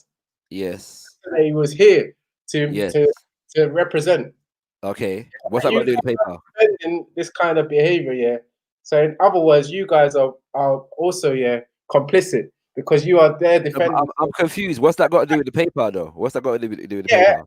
and he was basically doing that and then asking people at the end of insulting and throwing shots at black people. Yeah, he was then asking these Abduls that you see in the chat, yeah, for PayPal money. You know, to continue. Okay. But I'm still confused as to what's the if you're running a channel, you can say what the hell you want on your channel. If people want to contribute to your channel for whatever content you're providing, I don't have to agree with my man, or agree or disagree. But on a second, it appears to me, because like when you go on YouTube, people provide content, and so people will contribute to whatever content is being provided because they support the person or the content and they want to see more. You agree with it has nothing to do. It has nothing to do with my agreement or disagreement with what a person may say. I'm saying a person.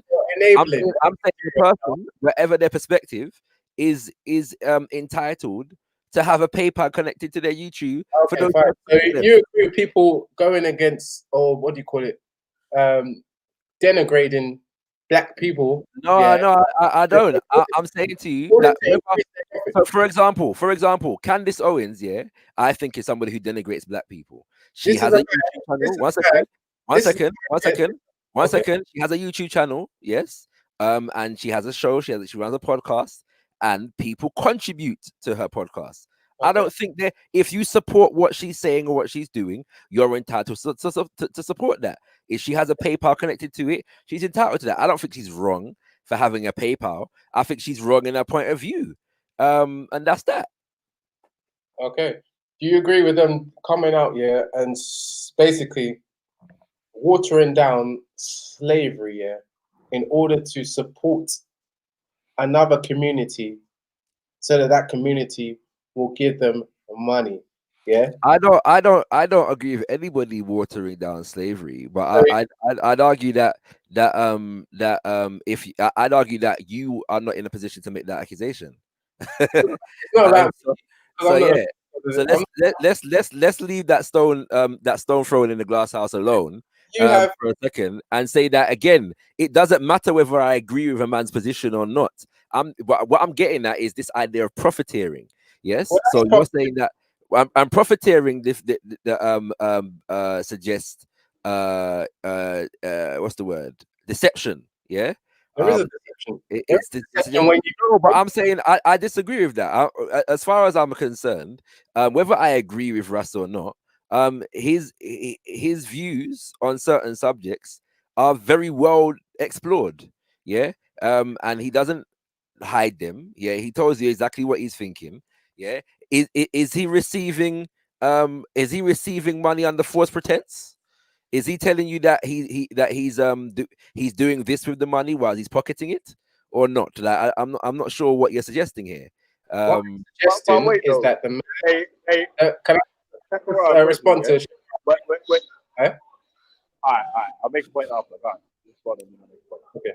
was just saying, like, there was a prime example is when Respect, he's had multiple guests on the show, yeah, and he's basically like even what do you call it, Hector, when they first came onto the panel, Yes.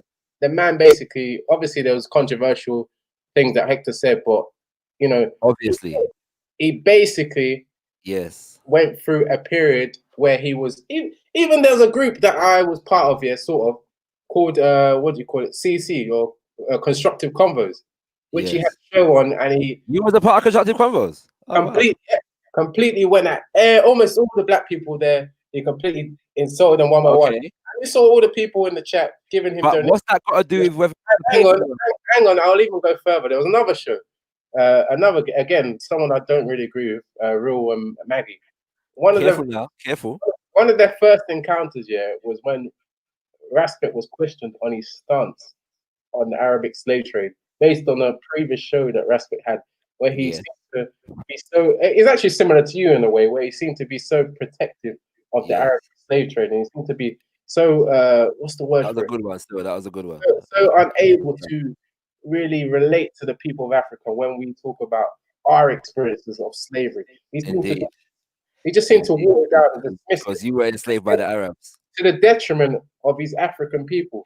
And all this, at the end of the day, you had to ask the question, why is this man so quick to dismiss what we deem as slavery and what we... I tell you what, if it is the case that...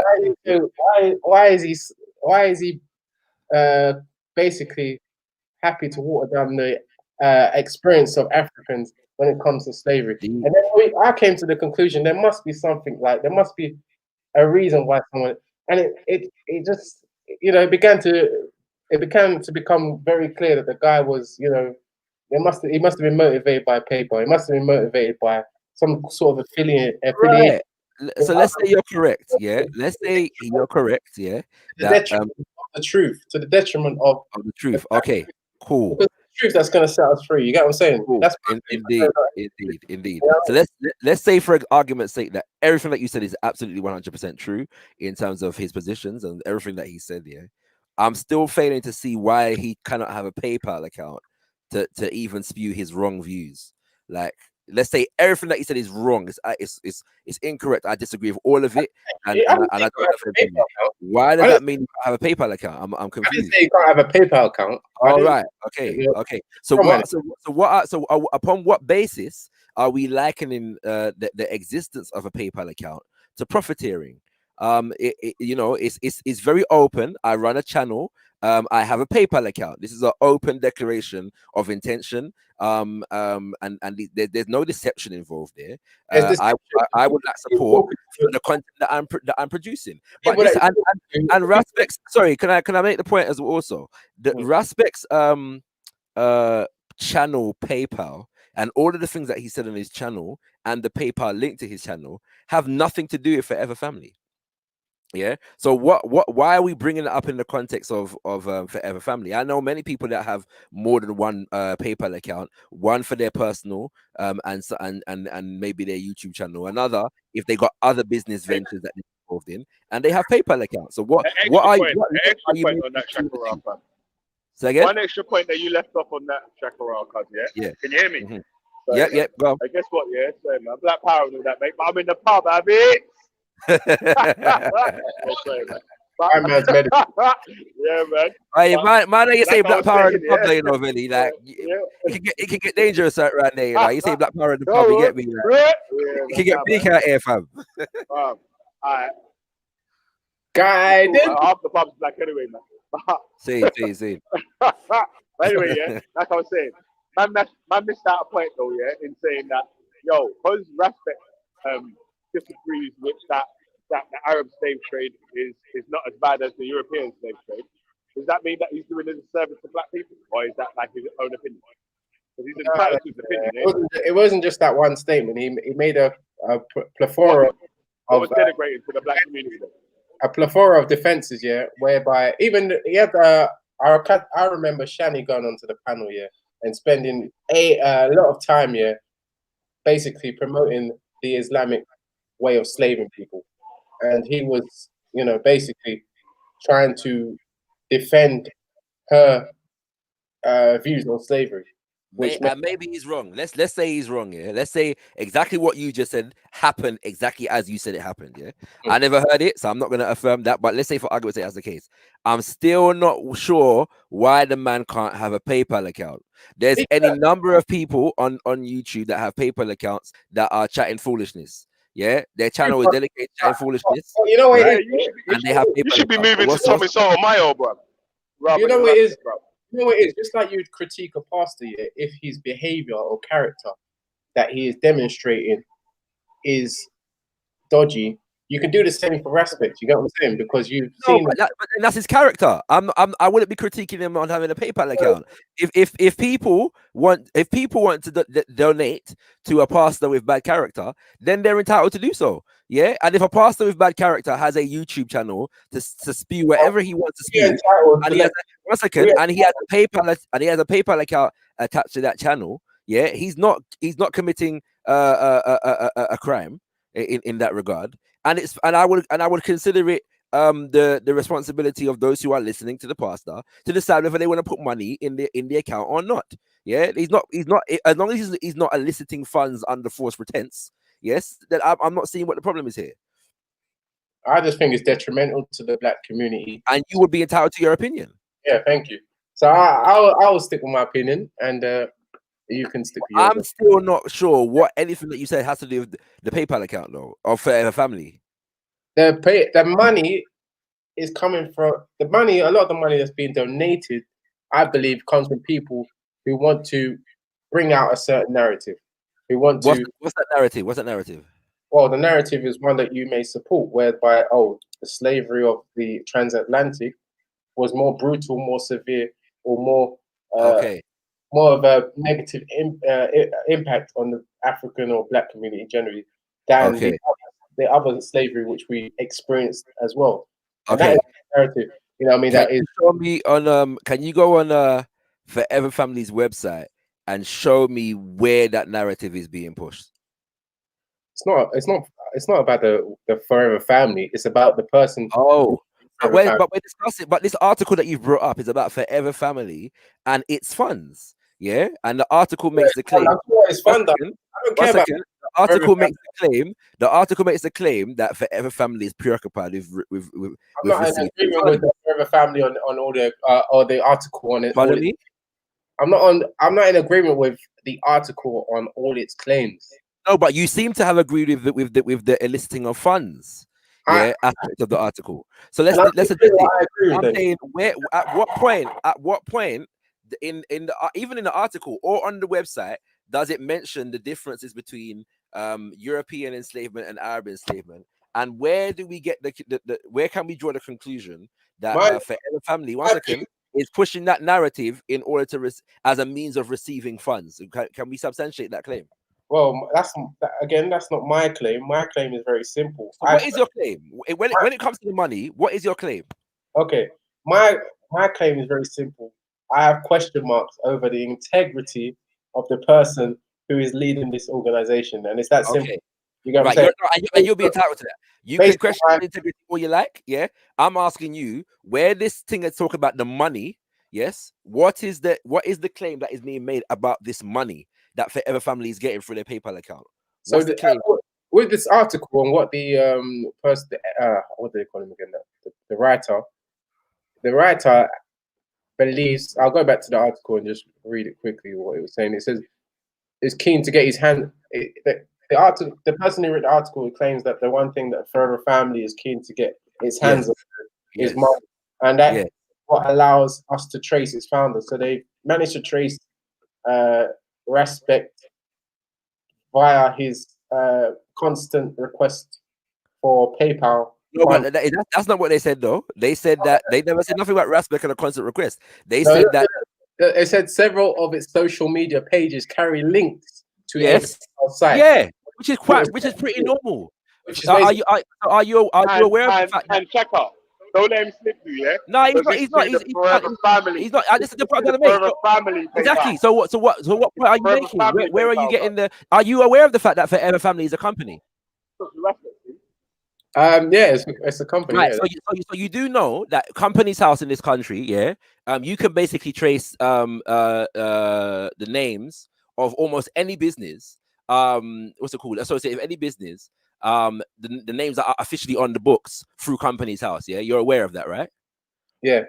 And it's so legally speaking, if you are a company, you are supposed to register your business name and the personnel, the major personnel associated with your company. You're aware of that, right?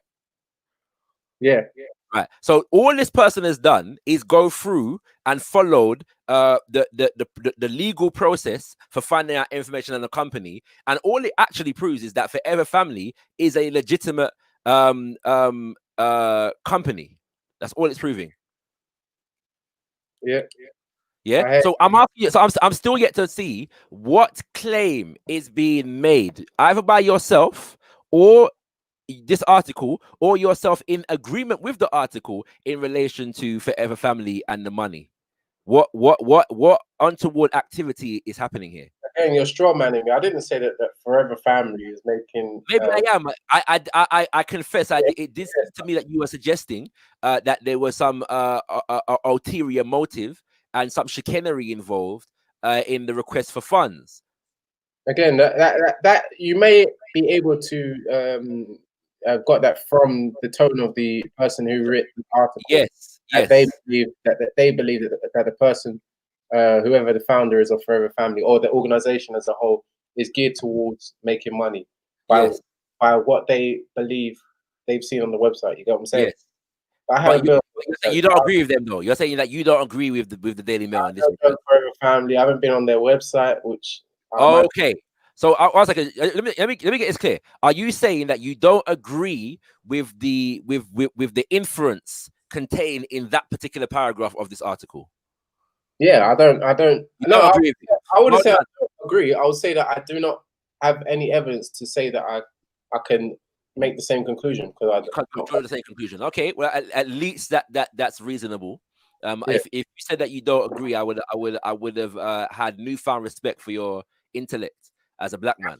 Found out what point I would make is that even if you went onto EDL, and you saw the great things online about them trying to do things that are all right, you get what I'm saying? But their leader was what do you call it? What's that guy? Mark Collette. Like, you would still be entitled to think. So who's Mark Collette? Who's Mark Collette? The BNP leader. Okay, Yeah, yes, no, go on. bro, You come on, man. still be entitled to have. No, listen. I'm saying that you're entitled to whatever opinion you want to hold about Respect. It's ridiculous. It's ridiculous. But he's entitled to his opinion, right? Wait, hold on a second. Respect's made a couple fucking YouTube video debates, yeah? He ain't fucking gone around harassing no flipping Jewish people, making protests outside no synagogue, saying fucking all Jews need to get out of Israel and shit like that. He said a couple of words on the YouTube that was filmed in the speaker's corner, where you're actually allowed the freedom of speech to make these sort of criticisms. So people to try to bring it into the actual real world of, oh, you're not allowed to say this sort of stuff there, but actually in the place where this stuff was spoke about, you are. Absolutely, I'm failing to see what the issue is here. There's nothing that has been raised in this article. You would, Shakira. You would. Yeah, but you've made a point. You've made a point, and when you read that particular paragraph, you read it a few times, and replaced words with words like jizya and all kinds of different things. And I'm saying to you, your opinion on Respect is you're entitled to it. I have little challenges for you at this point in terms of your personal point of view on the brother. But I'm saying if we're going to highlight that particular aspect of the article, it stands to reason that one would need to substantiate what the claim that one is making. And at the moment, I'm not hearing a specific claim. There's nothing that is being said that has been done is illegal, in any way deceptive. No. Accusing of doing stuff illegal. If anything, I didn't say you said anything. You know, I'm saying that evidently, whereas the article is trying to draw a particular kind of inference, they've gone for a completely legal process to ascertain some information about a legitimate company. Even if they did something illegal, I expect you to still defend it. So there's no I wouldn't even. But my defense of it is neither here nor there. My defense of it is neither here nor there. What does my defense have to do with anything? The question is, what is this article saying, and does it have any grounds for saying it? That's the question. Yeah. The article is claiming that the lead. BNP. I may not like what they stand for, but I have no evidence of the fact that they're dealing in illegal business. We're getting to the crunch because, to be fair, the article so far has not really gone at. It's just. All right. Okay. So let's continue then. Go on. I'll continue reading, my brother. Go on. Where was I? He appears to have become politically active in 2011 after the police shooting of Mark Duggan. You would have heard Mark Duggan a lot on the Lion's Den. A 29-year-old gang member whose death sparked the riots in London and everywhere that year. In more recent years, Mackenzie has been active in a community group called Gang Guiding, whose supporters arrive at incidents of gang violence wearing stab vests and using loud hailers to encourage locals onto the streets to reclaim the space. Okay, pause there, please, brother Reggie. Now, see, now we get to a point here where I can speak to this because I was actually at a couple of these gatherings, yeah, and in fact, the gatherings were called in order to dissuade. Hackney. It was they had one in Tottenham, Hackney. Your Somewhere brother in was South at Tottenham London. and you was at Yeah, Hackney. right. Somewhere in South London and Brixton also and Marsden. Yeah, right. and What's it called Northwest as as well. well? Yeah. So all right. So Church Road. a number of those things happened. Yeah, and it was called in after the death of a young woman whose name I'm forgotten, but she was shot as an innocent bystander in the midst of so-called gang beef in Tottenham. And so gang called the community out to basically speak out against such actions and call the community together in order to dissuade such actions from taking place again. And that's what actually took place. I was actually there. It was a powerful gathering, whereby a lot of real things were said, and when they went to other places, people from communities came out to meet the brothers and sisters, and young people spoke some real truth, some heart-wrenching truth at a couple of these gatherings, and that was the actual intention of those particular gatherings, and so Hey, where Shekau, go on. it seems like the issue is that not what man's doing, that man's not doing what them man want man to do. That's You all get it me? is. I would actually agree with that. I'd actually agree with that. But so as far as the It's article okay if is violence is concerned, also is able to be stopped through the way that man's doing it, but because man's not doing it the way that man wants man to do it. they want them to do it, and I totally agree with that. But I'm just pointing out the fact that that particular paragraph in this article is a gross misrepresentation of the actual facts. Yeah, so we can park that and move on if you want to move on. Oh, so they weren't trying to reclaim the space, as they said. It was okay. Anyway, I don't really have anything to really add to that when it comes. So to what does the term "reclaim the space" mean to you? I don't even know what they're trying to say there. To be fair, like You're not sure. Okay, all right. Well, I have an idea, and I'm saying to you that what they're saying here is a deliberate misrepresentation. Okay. Huh? Probably So, trying to be inflammatory. That's what they're probably trying to do there. most definitely, I'd agree with you. In early 2018, Mackenzie made a series of appearances on Victoria Derbyshire's BBC chat show to discuss race relations following the death of Edson Da Costa, a 25-year-old from East London who died after swallowing plastic bags of heroin and crack cocaine, and in fact was stopped by the police. Oh. And we've never gotten any full evidence of whether that's true or not, as far as I can recall. However, the fact of the matter is that the brother died in police custody. I've met the brother's family; it's a beautiful family, and that brother did not deserve to die in the way that he did. Why? In one bizarre interview with Derbyshire that year, he urged viewers not to call the police to incidents of crimes. I guess that makes us a sellout if we do. Saying, don't call 999, call the G line. Is the G line still working?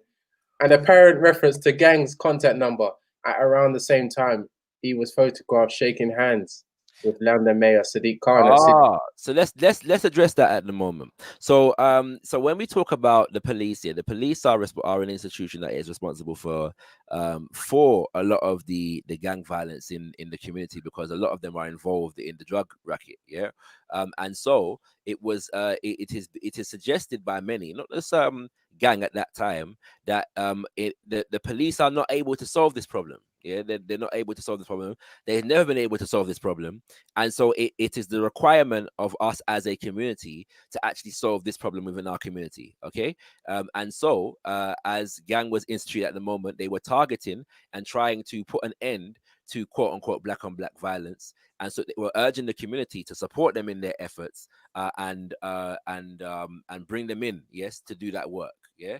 And I think that's you know, you might have an allegiance towards the Metropolitan Police Department, but there's nothing untoward about that statement. Well, not to report to the police. Yeah, I mean, if one is saying that the police are incapable of solving this problem in our community, and we have to be responsible for solving this problem in our community, it makes sense to give the people that you're speaking to a number to call in terms of people that are dedicated to trying to solve that problem. Have you got the G-Line number? Not on me at the moment, no, unfortunately. Is it still accessible? It may well not be, but this article is actually about Forever Family. Yeah, I'm just wondering. And yeah, like, to speak on Raspbert's behalf of the G-Line and things like it. Yeah, anytime anyone has contacted Respect about any sort of community issues, this shoots getting taken out of country, this knife crime beef's happening, this one died on this place, or so and so. Same with Jedi, same with Beefy, same with Maku and others. Yeah, anytime man them have got a call about any issues like that, yeah, man have gone to the places to speak to the people and try to see if there is anything that they can do.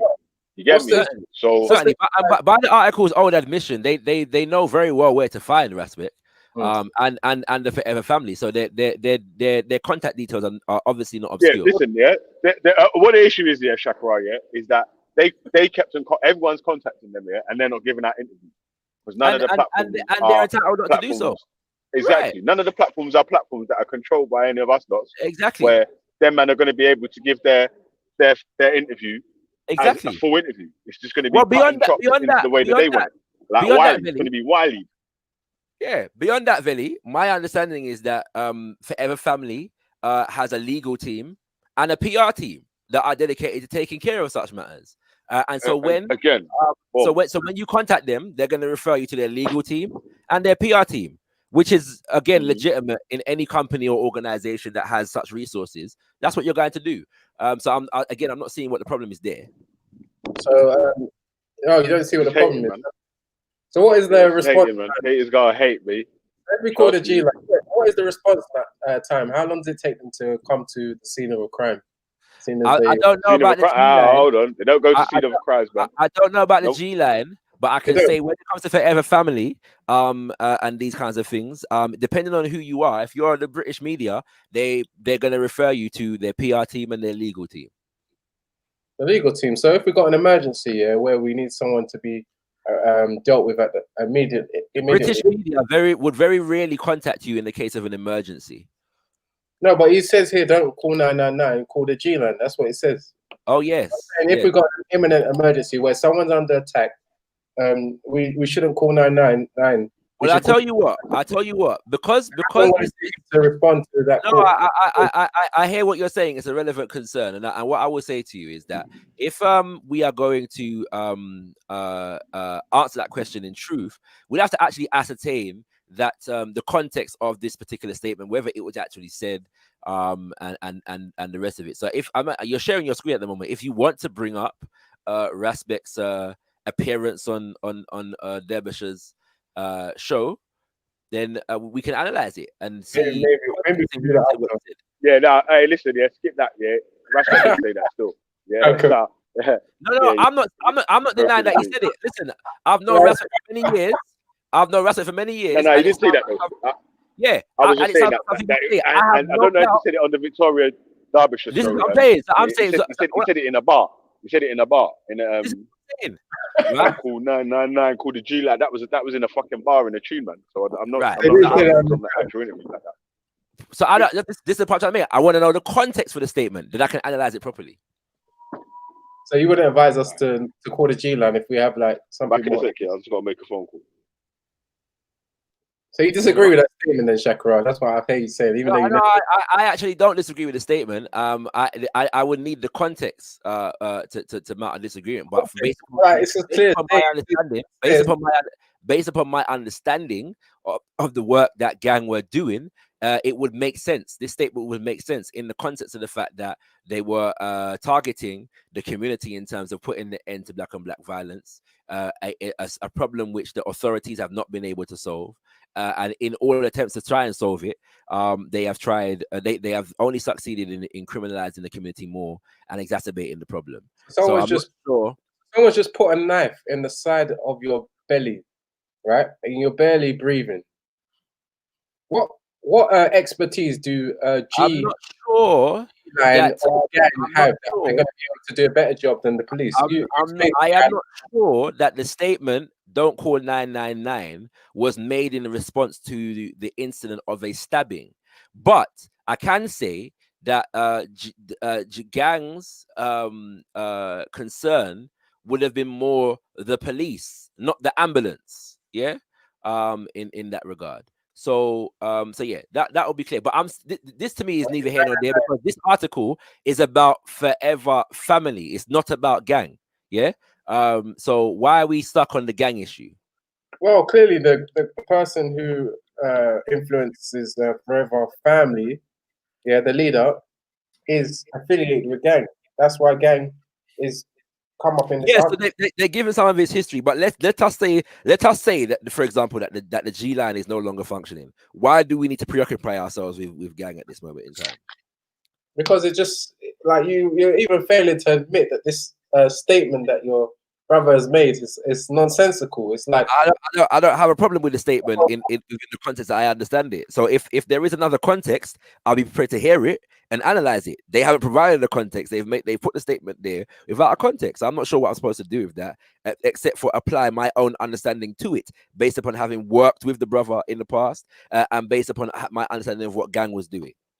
Well, unfortunately, now if you are providing to me actual context, so like if you're telling me, well, in actual fact, he was telling people that if you get stabbed, don't call 999, call us instead.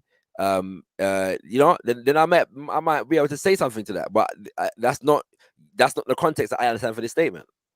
Okay, I'd like to actually see or dig deep into that context. Maybe another time. When you're ready to do that, we'll do that. But other than that, I'm not sure. Like the article is about Forever Family, and that's what it's about. So why are we discussing gang? The article is not just about Forever Family. That's where you misunderstand. The article is about Forever Family. It's discussing Rasbek in relation to Forever Family, and so it's gone through historical analysis. About the leadership of Forever Family and Forever Family. So because of this particular statement, you're saying what's the implication of this particular statement? Implications: if someone is spreading falsehood, whereby he's advising people that under an incident, someone just stabbed you or someone just threatened to. Is that what it says? Is that what the context of the statement was? And can you provide proof for that? Was Rasbek suggesting that in the incident of a stabbing, one should call the gang? Say again? Is it the 999? Sorry, is it the ambulance? Is that what you're suggesting? Well, no, I'm suggesting that if you read what is been written there, in the article, and what is basically in its simplest form, it says that don't call 999, you should call the G line. Yes, but what's the context though? So is the context behind why you would say something like that? I don't really. Well, there's a context to almost every statement in creation. So I'm saying to you, if it is indeed the case that he was responding to the idea of somebody has just been stabbed, that would be a context and that we can analyze from. Are you saying that is the context? No, again, I think that just to move on a bit, I'd probably have to wait till we've actually, if we get the chance. Maybe so. I've said that a long time ago, so we can move on. Okay. So more recently, Mackenzie filmed himself being, as he put it, rudely interrupted, harassed, and threatened by police officers. who asked why he appeared to be breaking lockdown rules to socialize with a group of acquaintances in a pub at the height of the COVID epidemic. And in early June, soon after the killing of George Floyd in the US, he began taking photographs of himself in military clothes at Black Lives Matter protests in London. In more recent times, Mackenzie's public statements, particularly since Forever Family came into being, have become more volatile, not to mention offensive. Last year, for example, he used Instagram to share a transphobic joke, suggesting that people who identify as female or are born male are likely to be sex offenders. Do you agree with that statement, Shakarov? I don't. What do you mean? Do I agree with the idea that people that are considered to be transgender are like to be sex offenders, or do I agree that Raspek said it? No. Do you agree with that statement? Which statement? That. Do you agree with the statement that has been suggested that people who identify as female but are born male are more likely to be sex offenders? I can't say I have evidence to that degree. Oh, do you? Okay, you're probably going to say that you don't know if he said it or not. That's why I'm not asking you that. No, I don't. I don't know if he said it or not. Yeah, I don't know. Yeah. A man followed a young girl into Asda. I can say though that I know that Raspek is not in favor of the whole idea of transgenderism. Yeah. A man followed a young girl. Which I'd imagine that you'd agree with as a devout Christian. Yeah, I don't agree with transgenderism, but I also don't agree. I wouldn't say I agree with that statement that he made. Okay. And one would be entitled to their disagreement. I think it's completely legitimate to disagree with somebody. A man followed a young girl into Asda toilets in London, saying he identifies as a woman. It read, the man's teeth were knocked out by the girl's father, who said he identifies as the Tooth Fairy. In spring this year, he uploaded several posts to Instagram making various claims about. Sorry, can I clarify something? Is that the joke? Is that was a joke that he told you? I think so. Okay, can you tell me if you understand from that joke that that it says that a person who is transgender is more likely to be a pedophile? No, I don't think that's. Does the joke refer to likelihood at all? No, I don't think it so. Doesn't. Okay, so that the interpretation, therefore, that has just been drawn from that particular joke would be inaccurate. Yeah, I think that would be fair to say that, but I don't know why. All right, well, let's move on. But anyway, in spring this year, he says he uploaded several posts to Instagram making various claims about Bill Gates, suggesting that the Microsoft founder is somehow exploiting the COVID crisis to try to force mandatory vaccines on the world. He put that out there on the show, and obviously he didn't. Yeah, I don't know where that went, but it seemed to just disappear. People might have forgotten that he made such bizarre claim. But this odd conspiracy theory doing the rounds in corners of the internet, popular with the anti-vaccination movement, reflects the senseless belief that Mr. Gates has established that vaccines will kill people who take them, and is therefore endorsing them as part of a plot to reduce the global population. There's a lot of people on the internet who actually push that idea. But the same guy who says we need to depopulate suddenly wants to save everyone with his vaccines. Read one such post by Mackenzie. Another claimed wrongly that 48,000 children in India had been paralyzed by Bill Gates' polio vaccine. A third post called him a documented thief who owns vaccine companies and visited Einstein's pedo island countless times. In fact, there is no evidence that Mr. Gates is a criminal, nor that he even visited Mr. Epstein's private island. He did meet him and once traveled on his private jet. Mackenzie isn't just posting paranoid content on Instagram. However, he also uploads blatantly anti-Semitic content. In June, he began using the network to attack the Jewish community, sharing a false conspiracy theory that the restraining technique of kneeling on the neck, as used by police officers who killed George Floyd in Minneapolis in May, had been learnt during secret seminars with Israeli security forces. Do you agree with that, Shakarov? I don't have any evidence to this to that I did the statement is true, or false, or whether he actually said it. Okay, but do you think that someone that claims that a community is responsible, which it actually is insinuating that a community is responsible? I'm not sure that it's insinuating that a community is responsible. It's insinuating that a particular authority within a particular country has taught certain has trained people in certain techniques of restraint. What, the Jewish community? So you think it's fair to say that? Okay, Well, it's more the Israeli authorities than the Jewish community.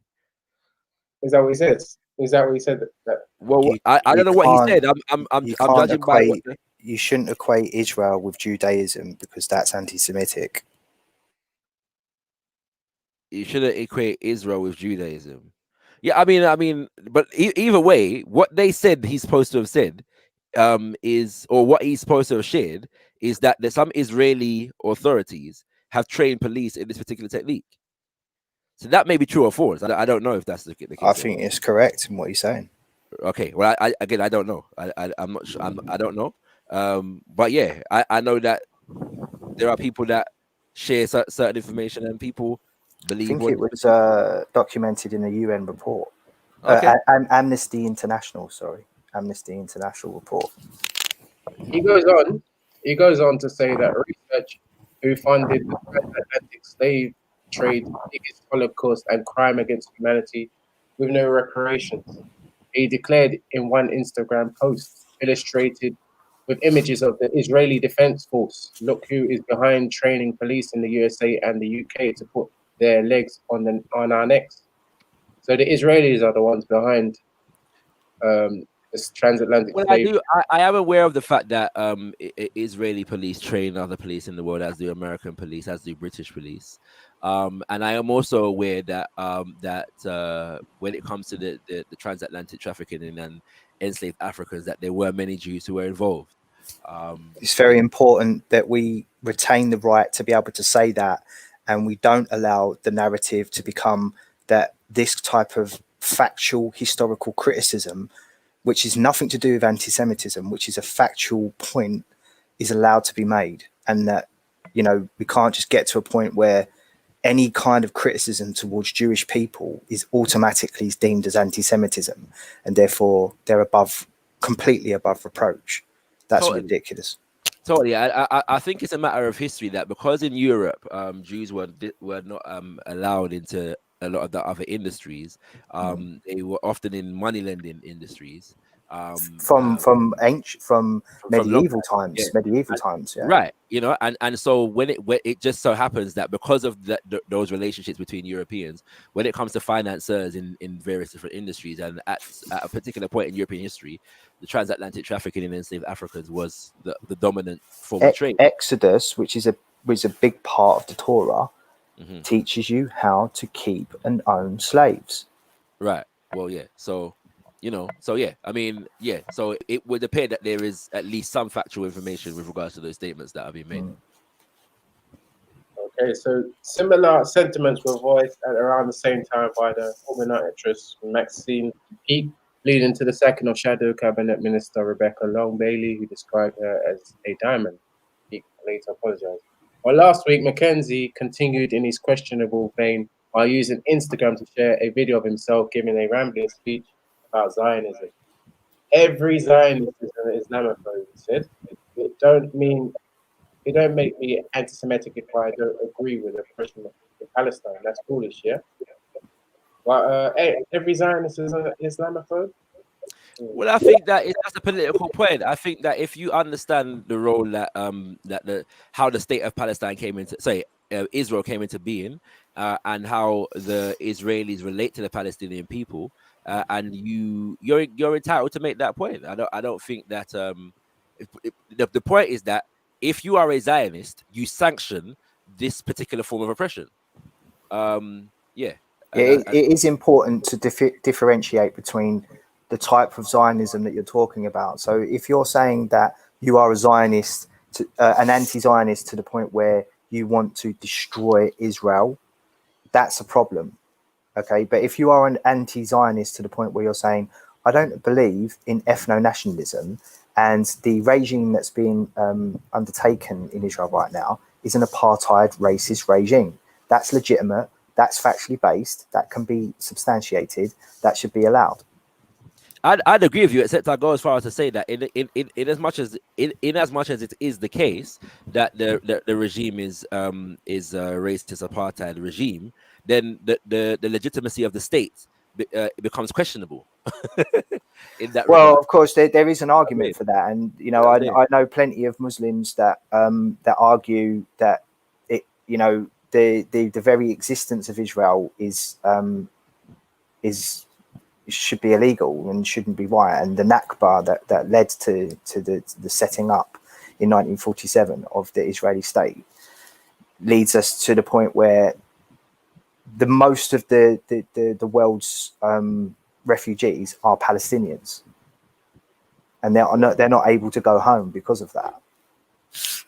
So yeah, and in as much as that is a legitimate issue, people are entitled to have their opinions on the issue, and some of those opinions may be wrong. Yeah, some of them may be inaccurate or flawed, or you know what I'm saying, requiring evolution of ideas. But you know, yeah, I'm sure all of us would be guilty of that at some point in life.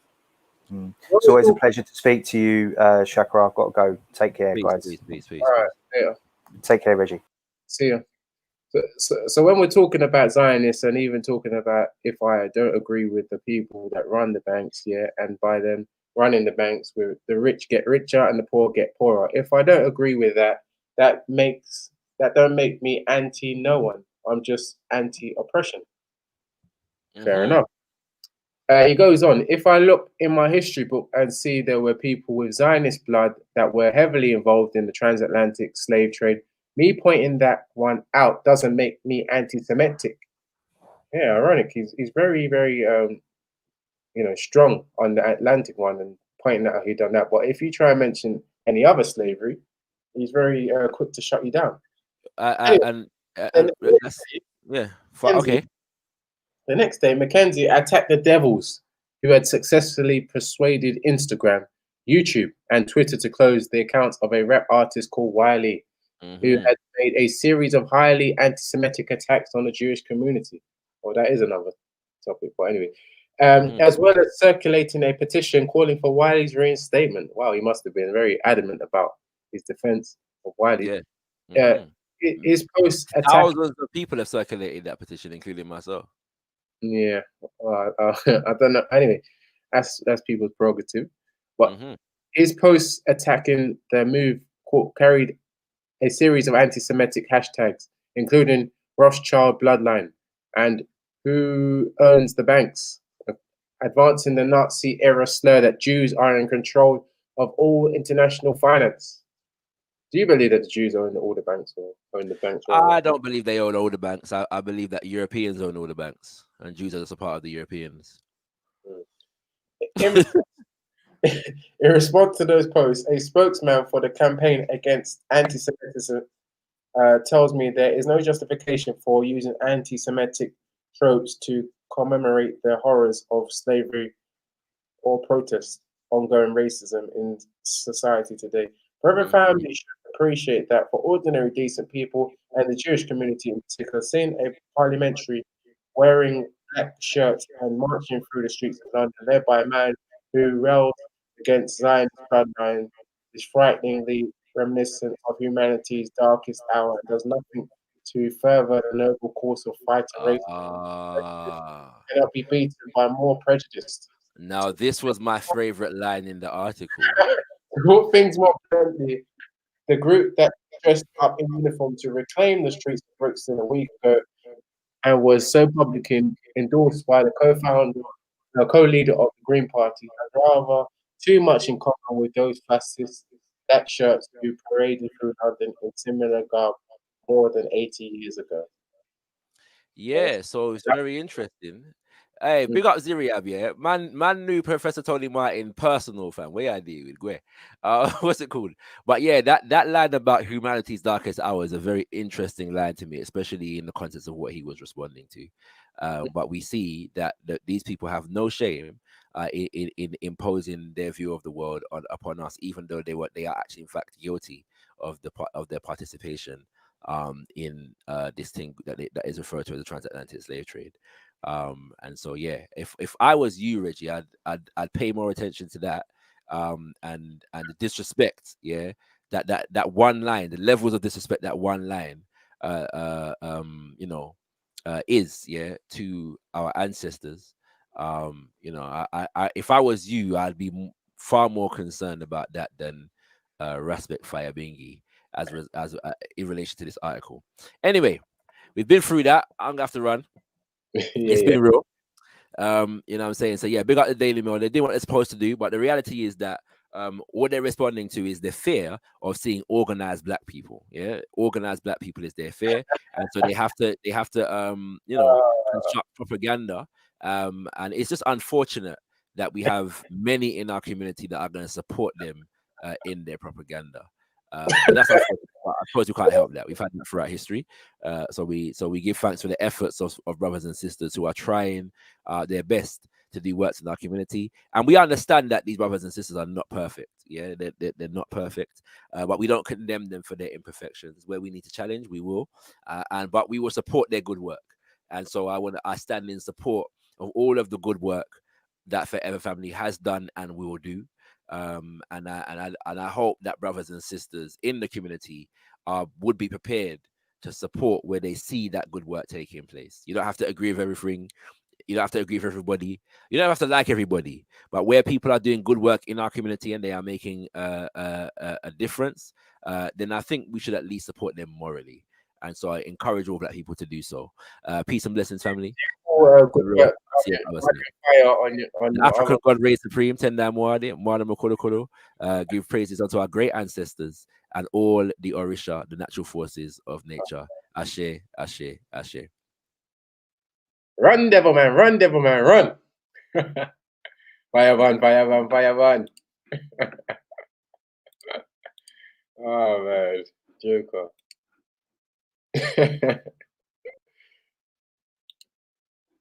Oh man, look at that, man. Forever Family. What's on this one?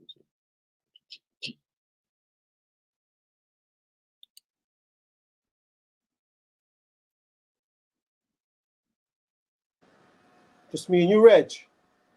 Oh, yo, man like water. It's good. Just me and you in the house, the two Christians. It's about time. Yeah. All these haters. I hate pigeons. All these haters that hate us, hate the religion. Oh man. They talking about the family unit collapsing and all that. Well, what do you think? I mean, you know. The family unit, that man don't know about that. They don't care about the family unit, man. They just give lip service.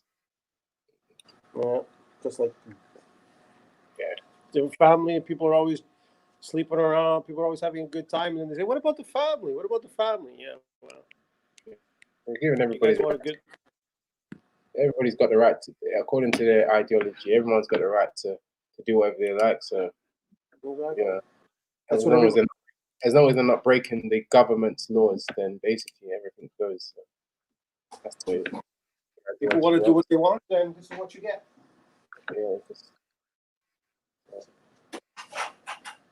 Mad thing.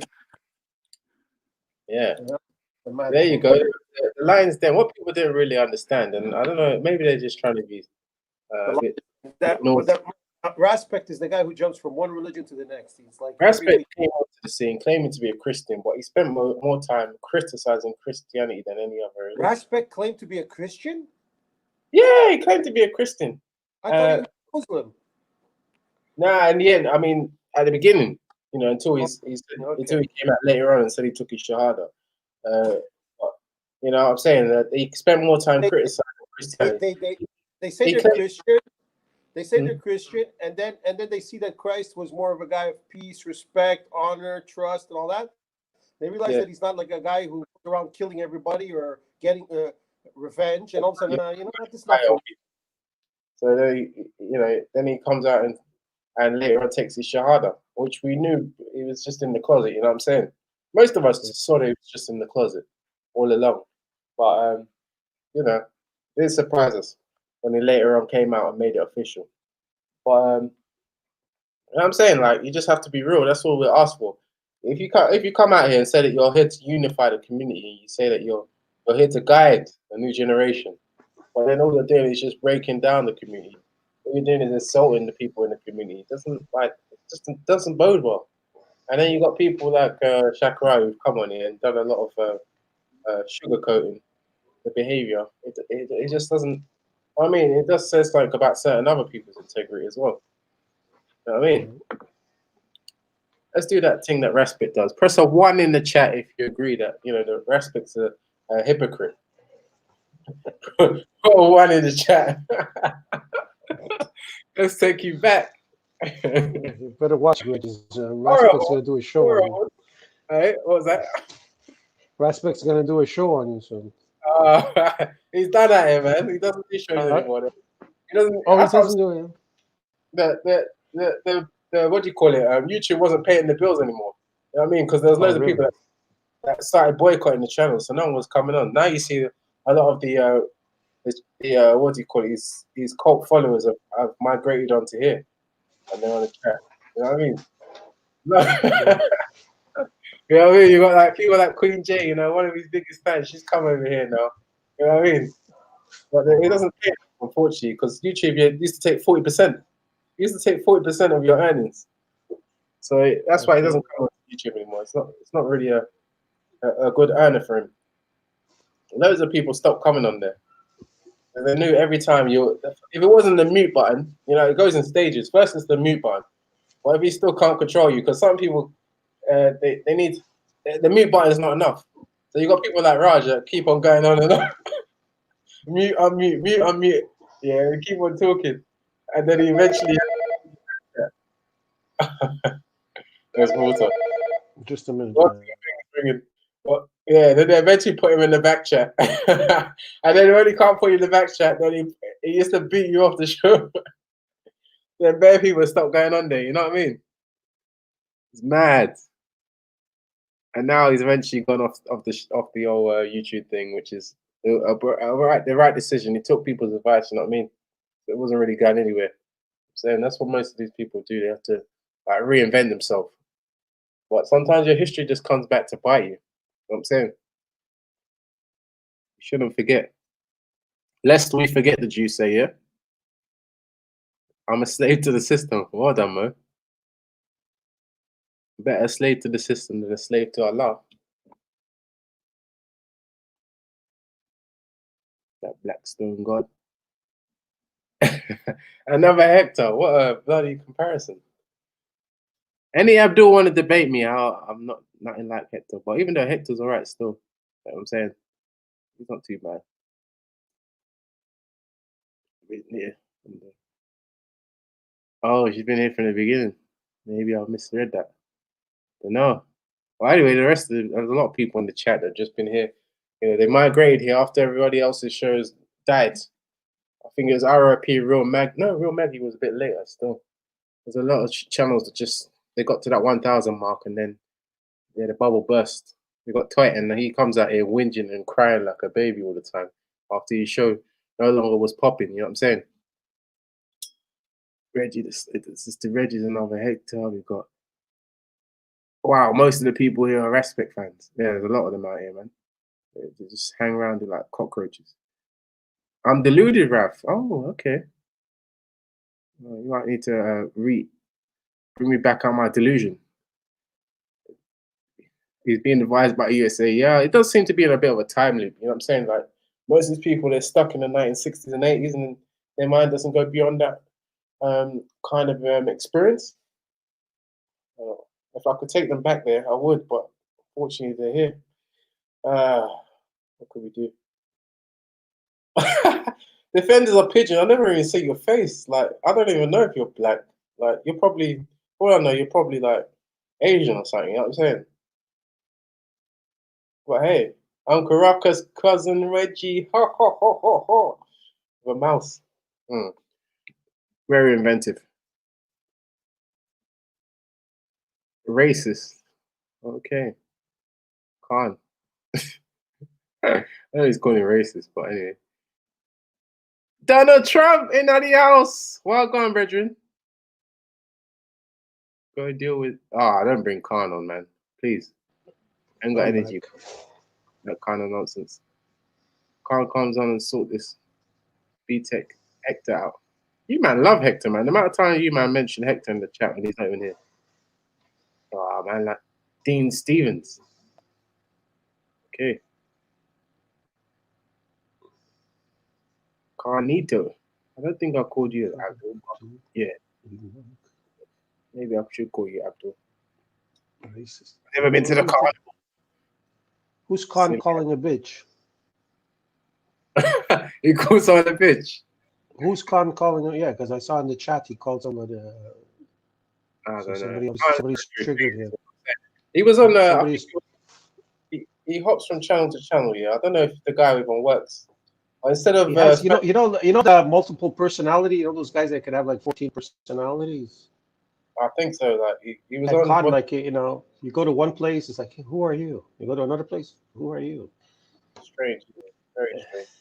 I advise him stop wasting time on the internet and go look for a job because like it's tough out there. You got what's saying in the real world.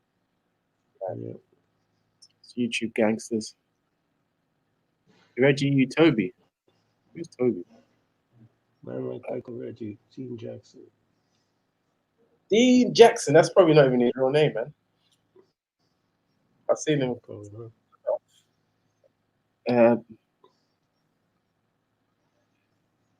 Ammunition for me. Easy Eye. Okay. A lot of new names. Maybe they just changed the names. Urek Hunt. Yeah, I'm an Abdul. There you go. Yeah. Feels good. It's a takeover. See how, like, with two Christians on the board, how nice and relaxed and calm it is. No, That's all they want. Yo, life is good. What? You know, how can you have a channel with Christians? Everything's like. Come on, world boss in the building, man. Now we're gonna start some more. What's happening? Yeah. Nothing much. We're just relaxing back. I exposed Shakira. He took off, ran away, losing the debate. You know what I mean? He tried to do his best to defend the cult leader, but it didn't work. Wow, right, mistaking you for Somalia. Like, their jokes get even more dry every time, man. I don't know what Addy like. Coming back.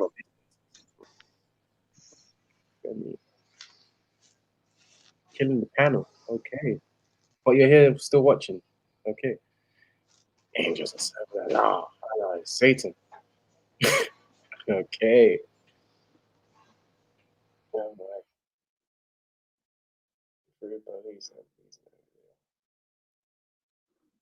my goodness.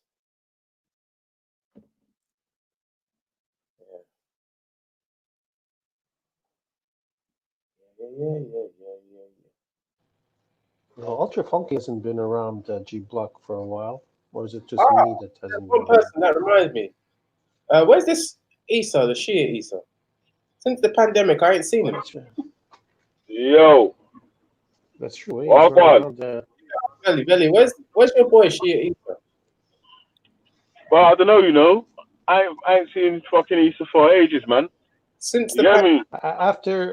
After Reanimator put him on his show, he disappeared. Oh. It's so unusual. Like no one's even. I hope nothing's happening. Reanimator conspiracy theory. But people have been speaking to me in Hangouts though still. So he just ain't been on live streams, isn't it? And true stories, yeah. Shia Issa don't really. The longest time we spent on live streams was like literally on G Block, innit? So. Now and The again, problem with Shia, the more he talks, the more people leave Islam. The longest consistent time he spent like coming on a daily basis was like on the block, innit, man? Before when Titans do live streams, he used to come on now and again. He was coming to the park as well. You know what I mean? Yeah, they used to chat on. They used to go to the park, innit, and chat to people in person rather than live. Yeah, man. Yeah, but boy, man, I'm going to the park with man's hot Corona breath and their PO and just bare brothers talking shit, bro. they're sweated Well, onto I the mean, front. when he comes in on defending that the baby comes from the backbone of the ribs, I mean, obviously people start leaving Islam and stuff like that. Oh man, he did a good job for the Shias though, man. But ultimately, these Sunni savage, what do you call it, monkey? They just multiply, man, like rodents. They keep coming back, bro. So This is funny still. until they do as their leaders tell them to do and start boycotting. They stay in the chat. Yeah, man. Boy. Did you Yeah, man. Even that. Yeah. I got a strike on my other channel. Yeah, it was for the Nick Cannon video on anti-Semitism. Oh, okay. So yeah, everyone keeps saying about it's because you let people on the panel. It's because people say this, that, and the other on your panel. You should regulate it more and not let people talk. You should stop this one coming on there. You should shut up, man. You get me? Because it weren't even for that, man. So shut up anyway, man. Yeah. It was because fucking Nick Cannon and Wiley was going on their anti-Semitic rants, air quotes, anti-Semitic. You get me? So, yeah. And even that, yeah, is bollocks that YouTube striked it, yeah, because when the video was first uploaded, yeah, it goes through a monetization process on their thing as well, and they said the videos are available for monetization. So if they allowed it to be monetized, how can they allow it to get struck off? It's weird, isn't it? That's a big topic, though. Have you heard about obviously the Donald Trump? Obviously, not everyone's favorite person, but he's trying to fight back against a lot of these social media platforms that seem to feel like they're behaving like publishers, ain't they? I mean, yeah, they're behaving like publishers. That's the way they explained it. And they've got too much power. You know what I'm saying? They do a lot of things without even thinking about it. They're very sensitive about certain information, and sometimes I think a lot of people will agree that they do go out of control quite consistently in the way that they regulate things. It's mad still. We're going to be held to account soon, man, and everybody should be happy about that. Yeah. Crazy. Yeah, man. So where did we get to then, man? Obviously, you didn't get to prove that Forever Family false. Forever Family. Or the article about them was anything bad or anything like that. So. Well, apart from obviously. Yeah, you abandoned that one, yeah.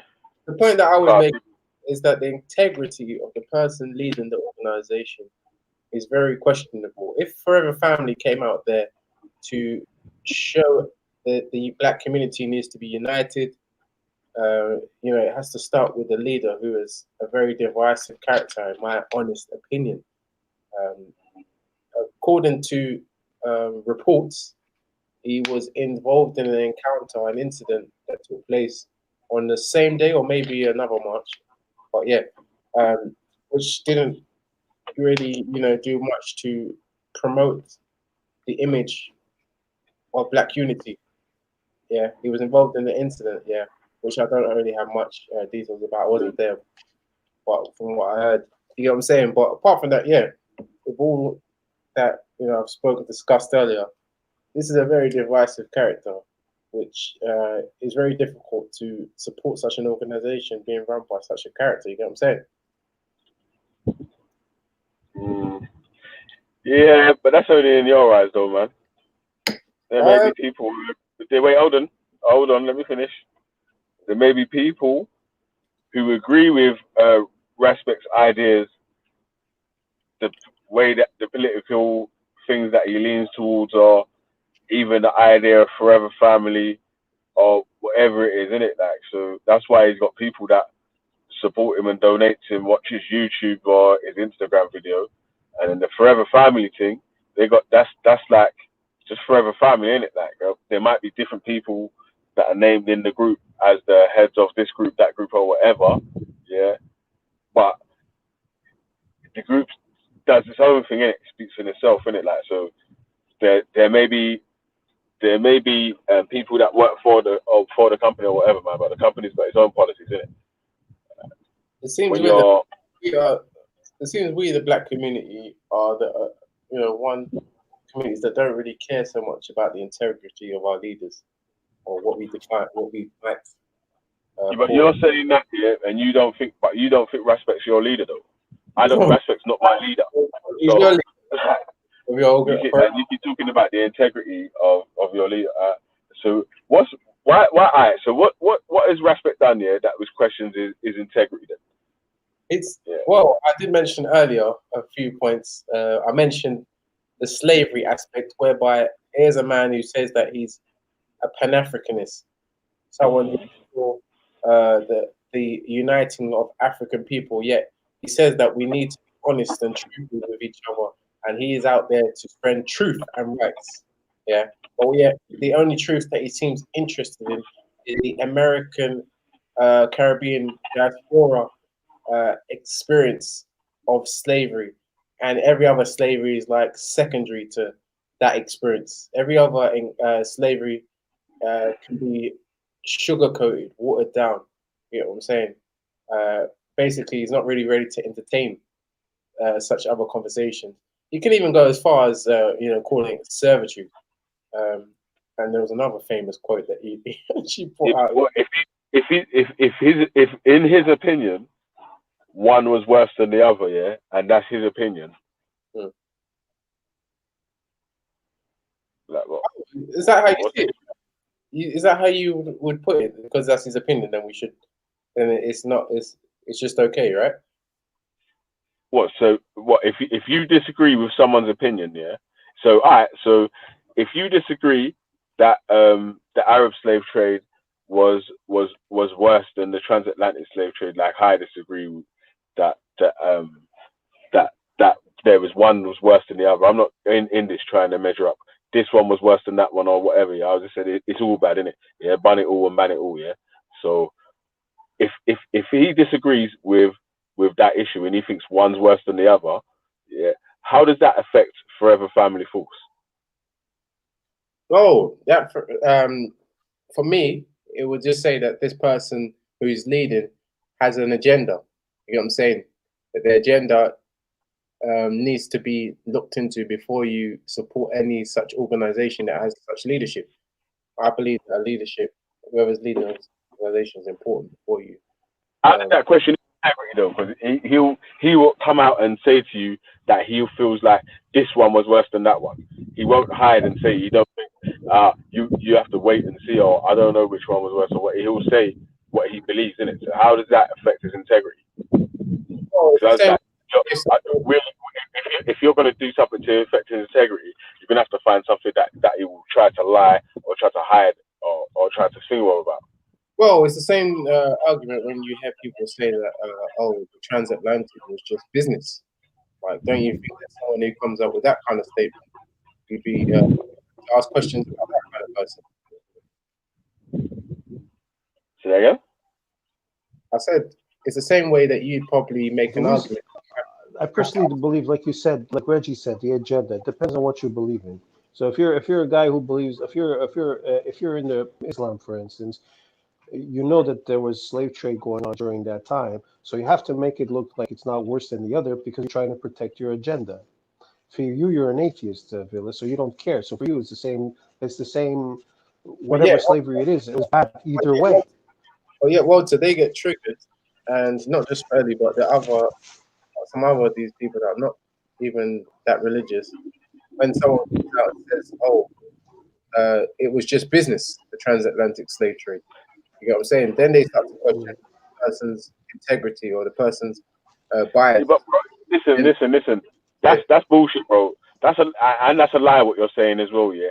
Because now you're gonna try and act like no one weren't debating with respect whether the trans-Saharan slave trade was bad or if it had anything to do with Islam or is slavery in Islam bad. Do you know what I'm saying? Like, stop lying, man, because you know that. Man, because if you look at the top profit. Wait, hold on. But we've already had this debate. My phone's in here. One sec. Yeah. But Yeah, as because he doesn't realize is that you have let's say the man is considered the top man in Islam, and he has slaves and he's trading slaves, and so obviously that becomes an issue in the philosophy of religion, right? Everybody sees that. I mean, it's like people don't realize. It says, look, you're saying that this person here is a person to look up to, and that we should follow his lead. And then when we go look at him, he was doing this, and then all of a sudden we have to come up for apologetics for why he was doing that back in the day. But if we say you're a man of God, and then we look at a person before that, 700-800 years, for instance, even if I remove Christ from the picture and I say the 12 apostles, did any of them do what? Hello? He says death to all slave oppressors with no apologies. I think that's what Raspek gets from somewhere. You know what I'm saying? But then he says, excluding Muhammad, who traded 2 black slaves for 1 white one. You know what I'm saying? Which again, it's maybe it was something being done back in the day, and that's the whole thing. The whole thing is that then he's just a regular guy to me. Why are we using his words in a pedestal if he's just a regular Joe? Because everybody had slaves, everybody had wives, everybody was getting married to younger girls back then. What's the difference then? When you look at, let's say, our Christianity, you look at somebody who's saying, look, this should be like this, and he's living the life that he's talking about. Whereas you look at the apostles, how they changed their life, how they became, men of faith, and they didn't kill anybody, and they didn't go around destroying people, and all they did was preach love and forgiveness. So how can you all of a sudden go 700 years later and say, no, that's not the way, this is the way? These men gave up everything for what they believed. Whereas then all of a sudden another man comes along of 700-800 years and says, no, not that. That's not the way to do it. You gotta cut heads. You gotta take over places. And then you say, well, how can that be a good philosophy? Right? Look at Queen J. She's funny. Reggie, you said that China putting Muslims in concentration camps was good until you found that they were. I didn't say that. That is such a exaggerated. What do you call it? Statement. I never said that. I didn't say. I don't know if they are in concentration camps. I think they're in education camps. The extremists, according to reports, that's China's version of things. So, you know what I'm saying? And China's persecuting. China's putting people in concentration camps? Well, that's the Islamic claim. You get what I'm saying? But China has said that it's re-education camps. So you get what I'm saying? It's their word against the Muslims who tend to always seem to. Okay, but still, what's happening here? Okay, China. Are we getting an influx of immigrants and then they have to create these places that they're coming to be processed, like people are coming so that they could be, or are we talking about they're taking people that already lived in China and putting them in camps? Like, what are we talking here? Yeah, they're saying that they're is it Rohingya or a certain group of Chinese people are being targeted because they're Muslim, and they're putting them into camps so that they be less. Then that's not really that's not kosher, as we can say. You know what I'm saying? You don't just go around picking up people and throwing them into camps. And once they start using those words, that's bad. Yeah, well, I'm trying to deny it. You know what I'm saying? That's not the way you change people, by putting them in. Oh God, this world is all.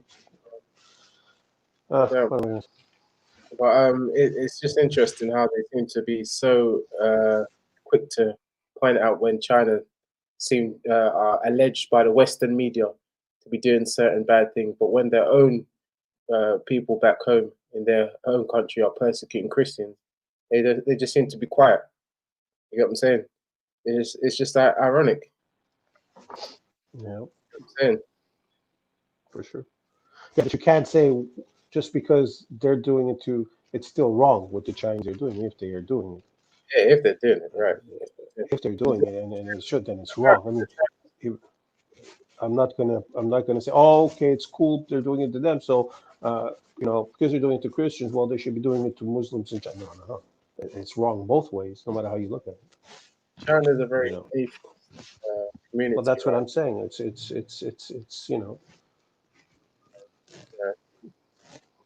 And they want certain person's way of doing things to be supreme. The certain group of communist party to be supreme, so they need to suppress religions. But I Especially mean, I wouldn't think that there's that many Muslims in China. there's less Muslims in China than there are Christians, according to data. But, How many Muslim? What's the percentage of population that is Muslim in China? Christians are like 1%, and the Muslims are like 0. So then, why the hell would they be worried about that? Oh, they're worried because that's idiotic. It's been put. What do you mean? Why the hell would they worry about it? Like they seem to worry. But about I mean, what are they worried? That the 0.5% of their population is going to take over? What are they worried about? Oh, you mean the government? Why are they worried? Or the government wants everybody. Because listen, if you look, okay, if you're China and you have 0.5 of your population, let's say, is Muslim, right? Now they've immigrated to a country. The country has its culture, okay? Now, obviously, the first culture coming in is going to be very strong, very into their culture. Then the kids go to school. The kids, they start learning a new culture, okay? Now, if those kids are not learning Islam or whatever, soon that 0.5% is going to drop to 2.5, and because they're going to be taking the culture that exists there. That's what happened. That's what happened in most Western countries. Christianity was fluxed in. A lot of Christians in the 1940s, 30s coming in. They were very religious, very pious. They were trying to follow a lot of. And then as the society grew, and the kids were being sent to schools, and they were being more free. Because who wants to go to church at 10 years old, right? You could see that the kids slowly changed, and then became very secular now. That's why you see the West is all secularism, because most people don't want to be religious. And that's a fact. There's a lot of non-religious people within this Speaker's Corner setting, or these channels, that will possibly indirectly agree with a lot of China's policies, especially the non-Abrahamic people, because China is trying to take religion out of the equation and bring all Chinese people together under an umbrella of nationalism. You get what I'm saying? So I don't know. It's controversial for people of Abrahamic faith, because, like you say, Walter, you're saying about how not really that big, but I think they're on the ascendancy. China had a very fast-paced, growing Christian community, and if it continued at that rate, it's only going to grow bigger, because Abrahamic faiths, Christians and Muslims, do like to evangelize and do like to get more and more people joining the faith. And if that happens, they're definitely not going to agree with a lot of what China is doing at the moment. So they had to. Well, this is their way. But if Christianity grows the way it is, what's going to end up is the government will start killing Christians, because just a minute. Well, that's the thing. Like, Christians are persecuted, maybe in a different manner by China as well. You get what I'm saying? You can go online, you'll find a lot of articles about Christians being persecuted as well. Maybe it'll be the same amount as what you see in Muslims, but you do hear a lot of people talk. Yeah, because Christians in their faith, if they're really following the Testament, they're not supposed to be zealot-like. They're not supposed to be creating havoc. They're supposed to be more preaching. They're supposed to be more living. They're supposed to be living a way of good, not trying to force. The Chinese people are trying to force people to convert to atheism. But what's going to happen is that Christians obviously going to have a lot of faith. They will prefer to die for their belief, and not in a sense of war, but they won't like you got a gun to your head, and if the guy is really in his faith, and he says, you give up Christ or become an atheist, he says, no, I'm taking Christ, and he got shot in the head. Or we'll freak out, but the guy he's made it said, no, I'm staying the way I am. There's no life. There's no life. There's another life other than this one. That's the way the first Christians acted. It's like, look, you want to do what you want, but at the end of the day, I know I'm going to die one day, and my place is set. Because let's face it, when you look at this world, all this world is basically suffering. I mean, Right. the other day you're watching, animals got to kill other animals, humans got to kill, animals. We're always killing each other. People are always dying. So at the end of the day, what is this world really about? It's about understanding. This world is about understanding that this is not paradise. This is a place you learn what it is to be in paradise. You understand? And in paradise, I don't mean 30,000 virgins or something like that. I mean a place where people are respected, people are loved, people can enjoy the sounds of art, music, and do things and enjoy, not constant envy, gluttony, come on. That's what a paradise is all about. I mean, sexual pleasure in this world is mostly for procreation. The only thing that made it better was the introduction of contraceptives. But if you go back 200 years ago, having a child meant responsibility, or having sex meant responsibility. It meant that you're going to have children. It means that you're going to have to care for somebody. It means you're going to have to love your kids. Today, what is that? What is it? It's a pleasure machine. We're just pleasure machines. That's all we are. Anyway, nobody. I talk, but people obviously laugh at me. But that's the way it is. Walter. This is one of your favorite channels now, yeah? Yeah, I don't know. I came here and it seems like to hang out here. I see a lot of different faces, a lot of different people, a lot of different opinions. It's fun to listen to. It's always drama usually, man. Drama. Usually drama. Crazy. See people here. Once in a while, the Papa has to come in to settle things down. To go a little too crazy. Who's the most controversial character here? I know you come here quite a bit. Well, I know. Like Schiffer, when he comes in, he could create a lot of havoc. And then the ladies, obviously, Jupiter, Wendy, they could really create stir up some stuff. Yeah. Madhouse. Other than that, you get sometimes you get some really sharp people going. A lot of these atheists, they're really sharp guys. They're smart. They're scientific. The sad thing is that when it seems like the smarter you get, the more you want to stay away from God. I don't know why. Smart in the sense of science.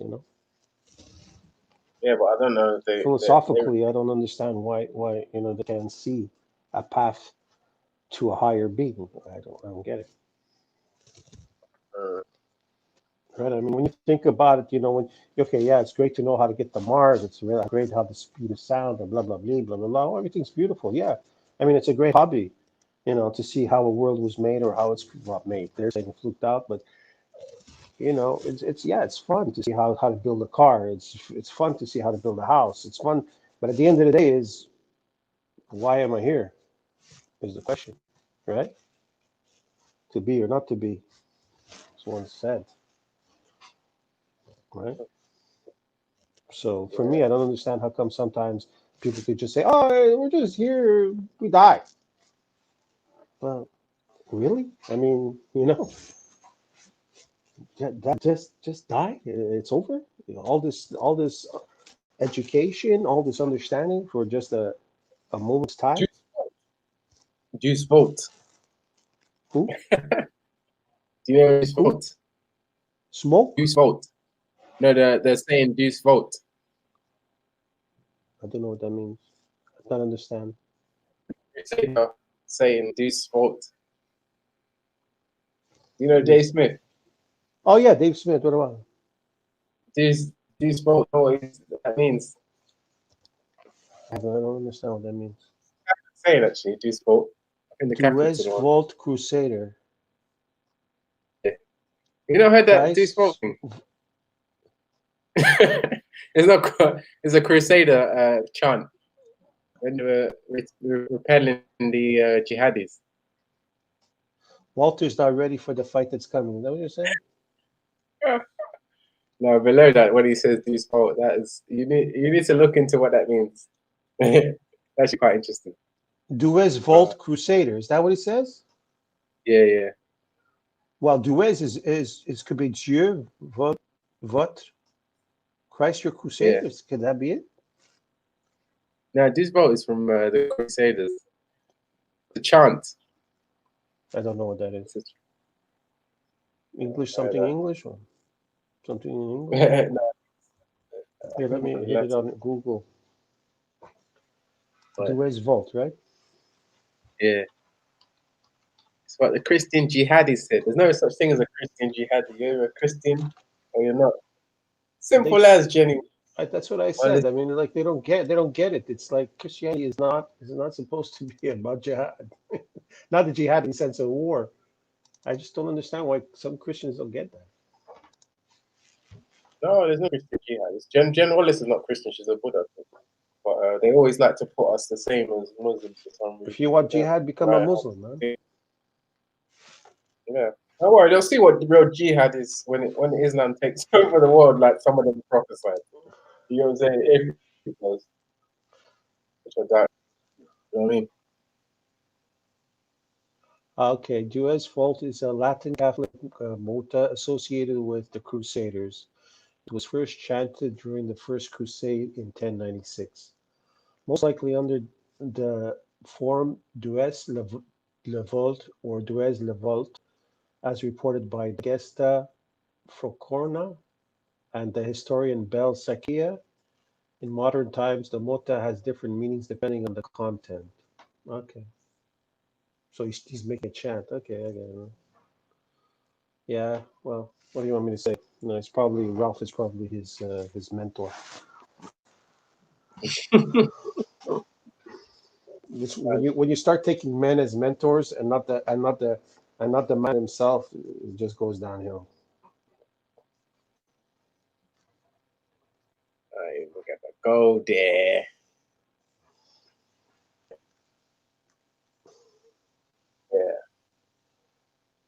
Yeah, this is not really Bentley's best topic. You know what I'm saying? One of Bentley's best topics. Stephen Lawrence. I mean, I don't know much about that. But, I'm sure Walter don't know anything really about that. But you'd probably learn about it. But yeah, it's not really. He's come up with better topics. Well, yeah, because his show has been striked, so over here he's gonna put like some, just regular strolls, and then when the stuff comes back, he'll put up the good stuff for you. Did Christians conquer land in the name of Christ? I'm sure you know that. Of course, people conquer in the name. People conquer in many names. Doesn't mean it's right. I mean, come on. Buddhists are killing in the name of Buddhism. They're killing. Doesn't make it right. I mean, if you go read the New Testament, and you see that there's nowhere where Christ conquered anything with violence or anything, and then people use those words to try to conquer worlds, you know right away it was wrong. And a lot of this was due to the back in the time the Bible was restricted to only certain people, and most of the flock used to just listen to these certain groups that had the books but didn't pass it along. But once the New Testament came open to the world, everybody saw, wait a minute, what's going on here? These guys have been feeding us a bunch of lies. Think of people that kill off in the name of nihilism, people that kill off in the name of atheism, What's that? It's the age-old argument, isn't it? You, come on. Hey, Come on. You say you come here to stop up some Christians. What did we do wrong? What did we do wrong? We didn't do nothing wrong, I hope. We're too boring. Is that it, Phil? Blame it on Reggie, man. Blame it on Reggie. Huh? That television. When are you? Go on, man. Is that? Oh, who's that? Ultra. You're cutting out, man. Yes, Ultra. Ultra, you're cutting out, you know. Okay. No, not you. It was Ultra that was cutting out. Or was that Ultra or Reggie that was speaking? Whoever was speaking that was cutting out. I think it's Ultra. If Ultra is talking right now, I can't hear him. No, it was you that was talking, Reggie. It was cutting out. Am I cutting out? Yeah. It's shipping out every couple of words. Oh, that's a bit weird. That's it. Ultra's out. Clear now. Well, go on though, man. So what's the beef? So earlier today, yeah. All right. So boom. The question of the day today, yeah, was surrounding Stephen Lawrence's murder investigation. Yeah. So the police have come up with no, about Stephen Lawrence, though. All right. So I read out a Wikipedia article about it earlier. I'm gonna post a link to it in the back chat. You can read it in your own time or whatever. Yeah. But the police have said that there's no further that they can go with the investigation or whatever. Now, you know what I mean? That's it's like sort of been shelved until any new evidence comes to light or whatnot. Yeah, but it's mad that since day 3 of the evidence, the same 5 suspects have always been named as the same people by multiple different witnesses. You know what I'm saying? Like, and only 2 of them, 2 out of the 5 have been convicted.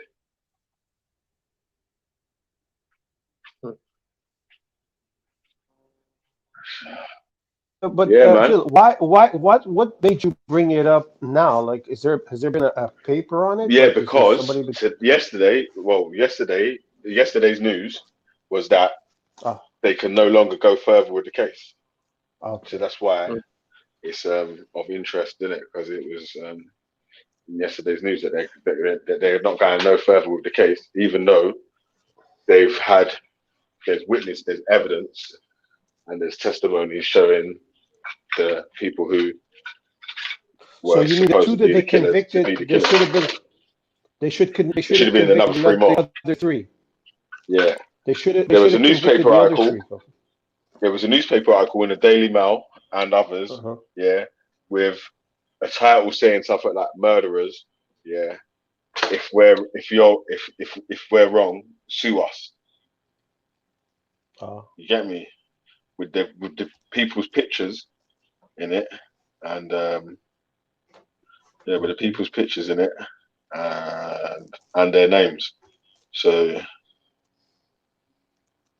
But 2 of those guys were convicted, yes, because I hear that somebody was in jail for this murder. She was convicted years later.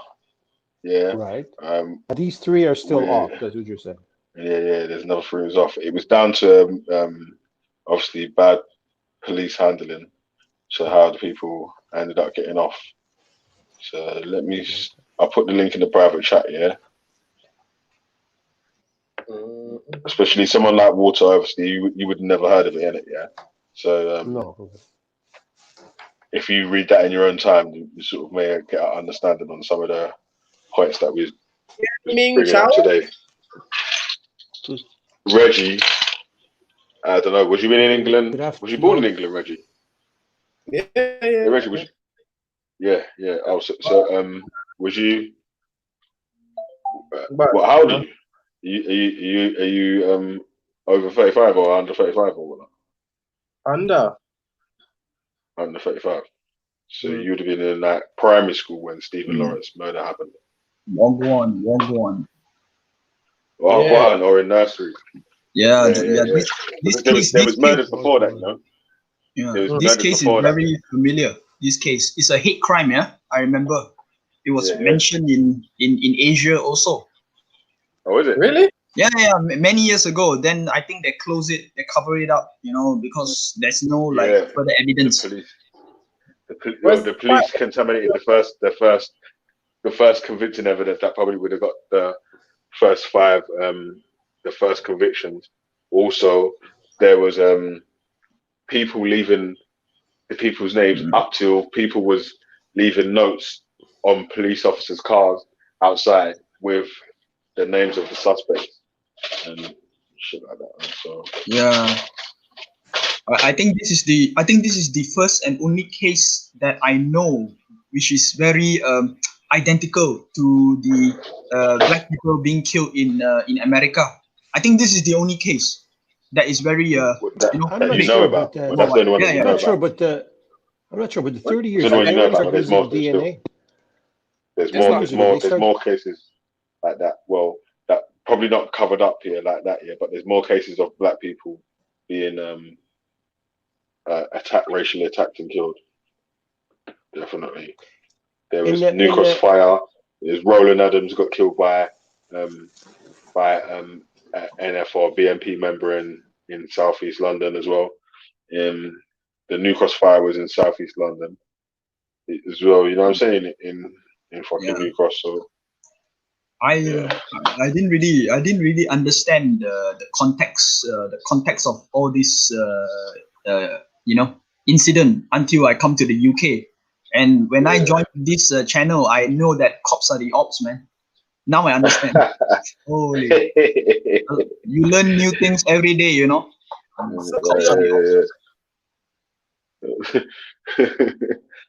Yes, yeah. You're saying, fucking hell. But is this similar to the one that happened many years not so long ago? The Dugan, Mr. Dugan, he got shot. Mark Duggan. Mark Duggan. Yeah. Is this similar? Yeah. Yo, Veli, listen. Can I just quickly input something? It's a little bit controversial, but I stand by every fucking word that I ever say. I personally don't believe the cops are the ops. Yeah. Oh no. I do not believe. Go after you, man. I do not believe. Respect coming for you, Ultra. I don't share that opinion. I think what the cops are systematic of something that is far more sinister. I think, like, if you're gonna just blame the cops for all the bad shit and not think that these motherfuckers have got orders, they're taking orders from somewhere. They're I would say look past the feds. Yo, driver, take me home, bro. Ultra, you believe? Yeah, I don't know if we've got the thing a bit cross contaminated still, but gotta go. Big up yourself, bro. But I think what it was that why we was calling cops to the ups on this occasion was the mismanagement of the evidence in the Stephen Lawrence case.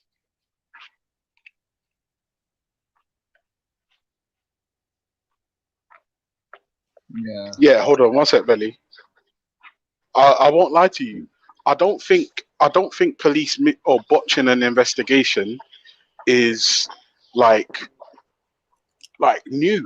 Think about all the big cases. Maddie McCann, she got snatched from the people them's room. The police botched it. Stephen Lawrence. In fact, let's be real. The police botching things is not new.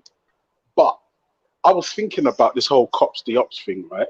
And like in the light of like George Floyd affair, let's call it that, right? It's easy to just focus your rage at the feds, but and don't get me wrong, yeah, of course, but I think they're symptomatic of something that's far worse. Call the G line. The cops, call the G line.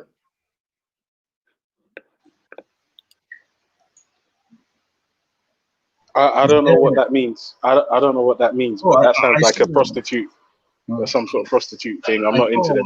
I saw a Daily Mail article about Respect, man. Is there a hotline to his gang? Yeah. Don't call the police. Call the G line. That's what. Well, we haven't had the. Ready to come and give us the line, the number soon. Triple F, man. Triple F. Cops are the ops. Yeah, I think the yo, Dave Smith. Dave Smith. Where did I learn my English? Well, like the North Koreans, we all have to learn English to understand our enemy, right? So I am multilingual. Uh-oh. Yeah, you become more extreme, man. No. I'm okay. I'm okay. They're turning you into an extremist. Nah, I'm not. I'm just bored, you know, because of lockdown and seeing so many Chinese people die because of coronavirus. You know. Anyway, how's the front line? How's the front line, Reggie? It's all right still. I thought they stopped in China. I thought it's like basically it's been managed. It's an ongoing fight, but I won't say that it is all cleared. Yeah. But are you busy now, or you're gonna prepare for the next one? I don't know, man. Everybody's in the dark. Like we don't know what's gonna happen. Obviously, the people, everywhere's trying to manage things, isn't it, at the moment? So we just hope that there'll be a cure soon. Otherwise, it's inevitable, isn't it? Like you can't continue. Like people are not going to continue to sit at home and to these restrictions that we have because it's just not living. You know what I mean? And life has to be lived. You can't just be like curtailed and limited. Yo, what sort of benefits or perks you enjoy being on the front line? You get like free food every day? Well, we get a nice clap every couple of Thursday. No, screw the clap, man. I mean, what about? I'm talking about material like benefits. Like you get like extra cash or you know, I don't food, understand. drinks. At the moment, but at the moment nothing. But we'll see. We're campaigning, so we'll see what Yeah, happens. you should, man. Even, especially and also this ultra funky guy. I heard he's a bus driver. Yeah, I think that deserves some credit too. You know, Well, people working long hours. Blood clot police and farmer boy man, ultra funky and the blood clot. Yes, I am that. I am that. Ultra cafe. Anyway, on the funny note, I want to take this opportunity to tell Veli, in few weeks time, yeah, Arsenal is gonna fight Liverpool and we're gonna beat you guys. Arsenal, shit, man. You see what happened to bloody what do you call it, Aubameyang? He's going. Yeah, watch out, man. Watch out for Obama blood clot young man. He's gone, man. Is it? I thought he's staying. He's staying where? At Arsenal. Flipping heck. Yeah. You know what happens when Arsenal offer people that kind of money? They just stop playing. No. Anyway, before he leaves, I want him to beat Liverpool first. Then. I don't know. He's 32 now. So, like the offerings that kind of money is a bit. I don't know. I don't think he's going to get any better than he's already shown. I think he's going to be on the decline soon. But good luck to Arsenal, man. This is a resurgence. I don't think they're going to be on the levels still. Liverpool are just with everyone else. You get me? Come on, Liverpool are hot pepper sauce, man. Arsenal are fucking stale chicken gravy, fam. Yeah. At least we won a trophy, despite a shit season. Well, before you guys used to celebrate fourth place, like you just won the Champions League, but now it's like winning the FA Cup once in what is it, 8 years since you've been in the I know. It's okay, man. It's okay. It's all right. It's a good return after all the money. Wait, Reggie, you're a Tottenham supporter or Chelsea? I'm a Liverpool fan. Oh fuck! Hey, He's got bad ratings over there, Reggie. What do you mean? Obama blood. Yeah. You got the G block upgrade there, boy. You just have to be an A+, man. All you have to do is dash with Jesus, boy. You can be on the team. Never.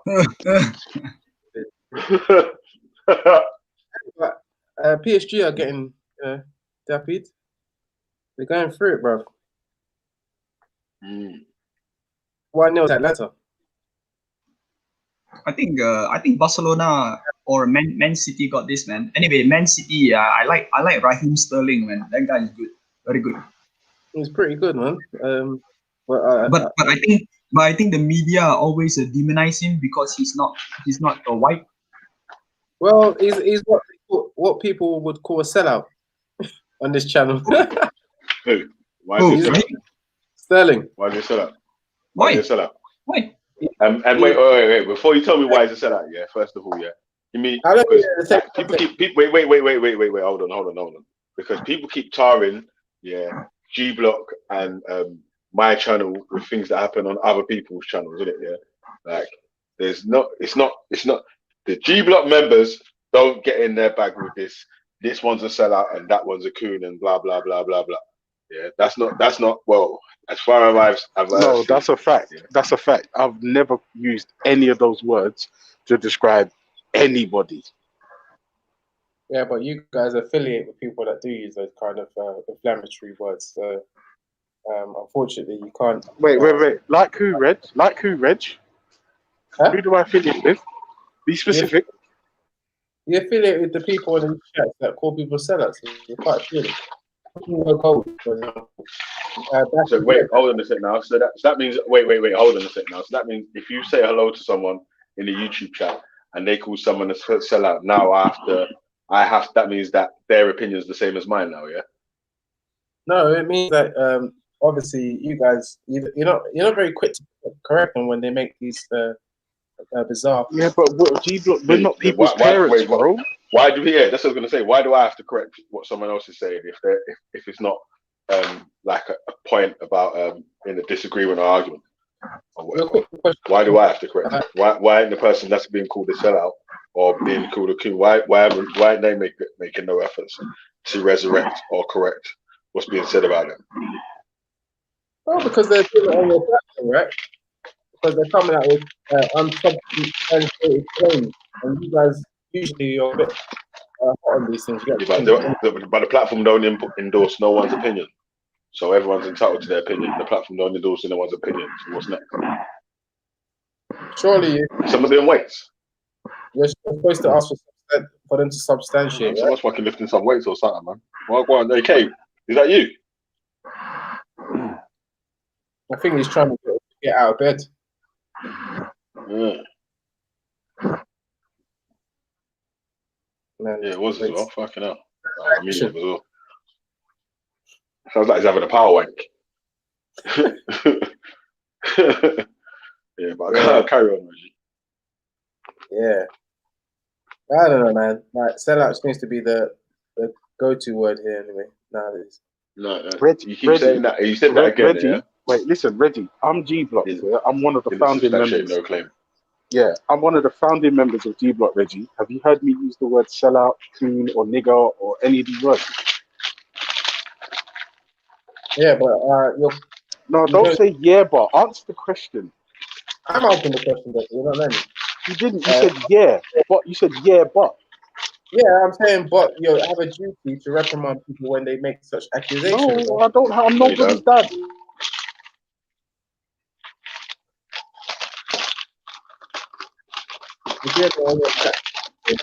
You guys need to theory when they make such outlandish statements. You know what I'm saying? It's the internet, bro. Oh, is it? It's the internet. Imagine, we get people on Cheers Drive, we get people on the G Block come round here and tell us that there was once a woman who had a baby, but she didn't have sex. Yeah, it's crazy. Yeah, we get all kinds of crazy bullshit around here, right? But it's the G Block, it's the internet. That's how it goes. Ask them to why they believe this. You know, ask them that. No, it's ridiculous, Reg, because I'll ask you a question about, have you heard me, one of D Block's founding members, ever once use the word coon, sellout, or nigger, or anything disparaging like that? And I need you to answer the question to me specifically, not yeah, but answer the question. No, I can't remember you using those words. No, because Reggie, because I haven't, and I don't.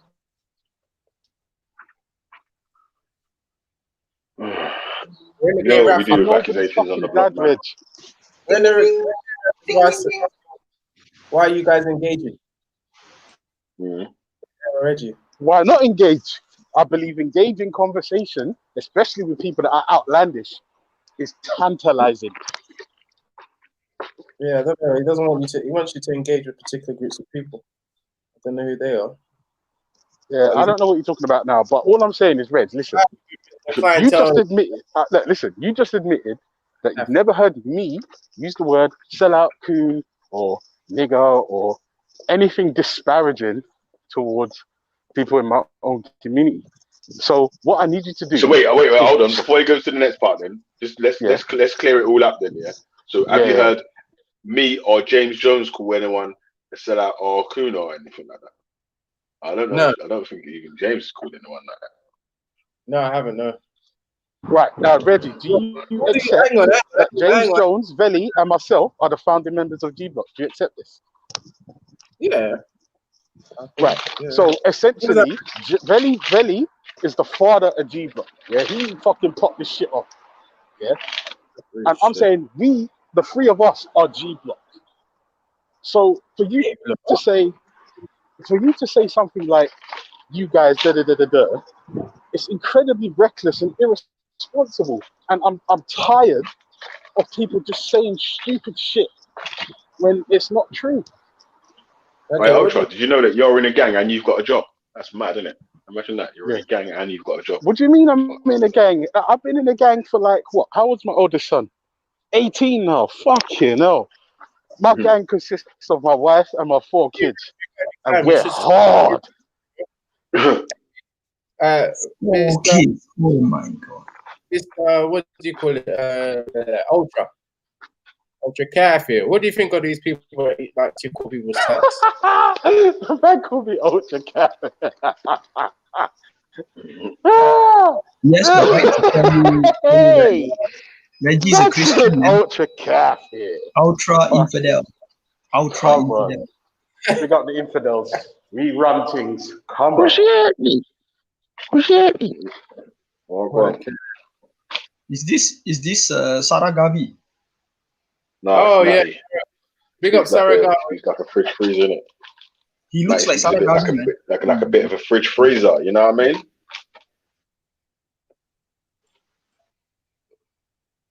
Are you a safe? Who's he saying looks like Sarah Gavi? The picture, the Who's he young saying guy. looks like Sarah Gavi? Me? The nutty. He looks a bit like. Please allow it. Peace, family. Peace. Listen.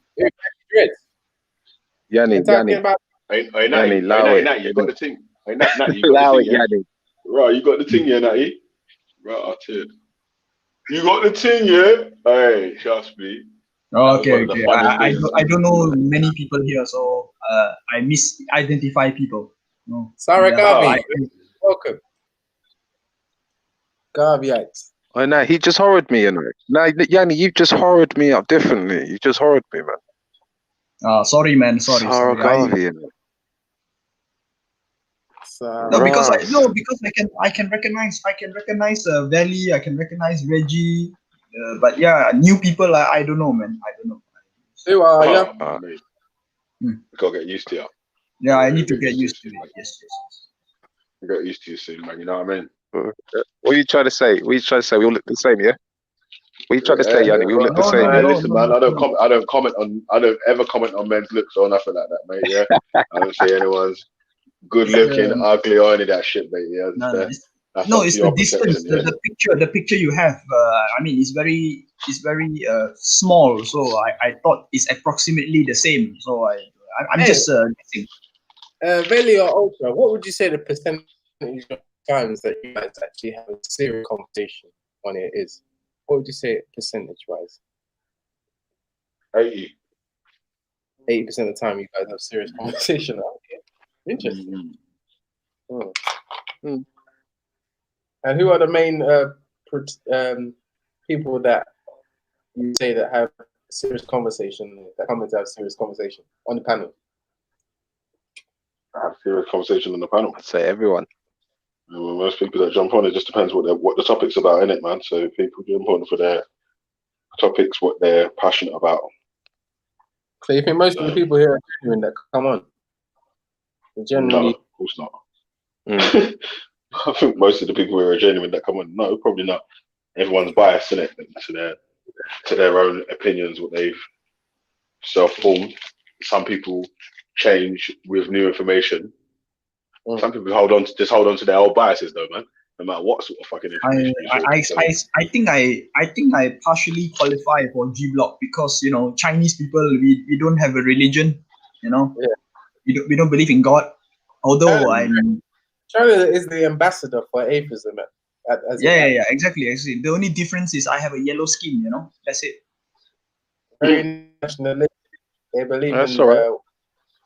I have a yellow skin, and there's a height criteria. I think in this group. In G Block, yeah. G Block. I know about that still, man. I'm not that tall, man. Listen, you got a yellow skinny, and I got a yellow chain. So. Okay. A lot of the black nationalists would love to follow a similar model to Chinese people, probably. Yeah. Reggie, when you say about percentage on about serious conversations, I literally said I don't believe cops are the ops. I believe that the police are symptomatic of something far worse that for some reason nobody seems to be picking up on. Now, if you ask me, that's a serious talking point. That's a serious talking point. And we just sort of let it fly out, go over everyone's head. It didn't go over man's head, yeah. It was because man agreed with what man was saying. Yeah, there was no reply to give to me. Like, shit! Everyone just agreed. Okay, say no more. What man's supposed to say? Man's just no, they ain't. No, they ain't. The police. The police. That's what I was expecting. At the top of the line. No, that's what I was expecting because I'll tell you the truth. Like, if you check it, there's a lot of fucking zombies out there. Yeah, but like when normally when you hear rhetoric, like you can get sucked in by it, right? And then you switch off your brain. Even if we agree on that point, yeah, it still means that like man's still right in this cops of the ops thing, yeah. Because although man's contracted by a bigger op here, they're still fucking the first line of defense that gets called out. So, unless they're working for the greater good of the majority, yeah, then Ultra. Ops, isn't it? Yo, Ultra. So what would you say this higher power is that is higher than the police?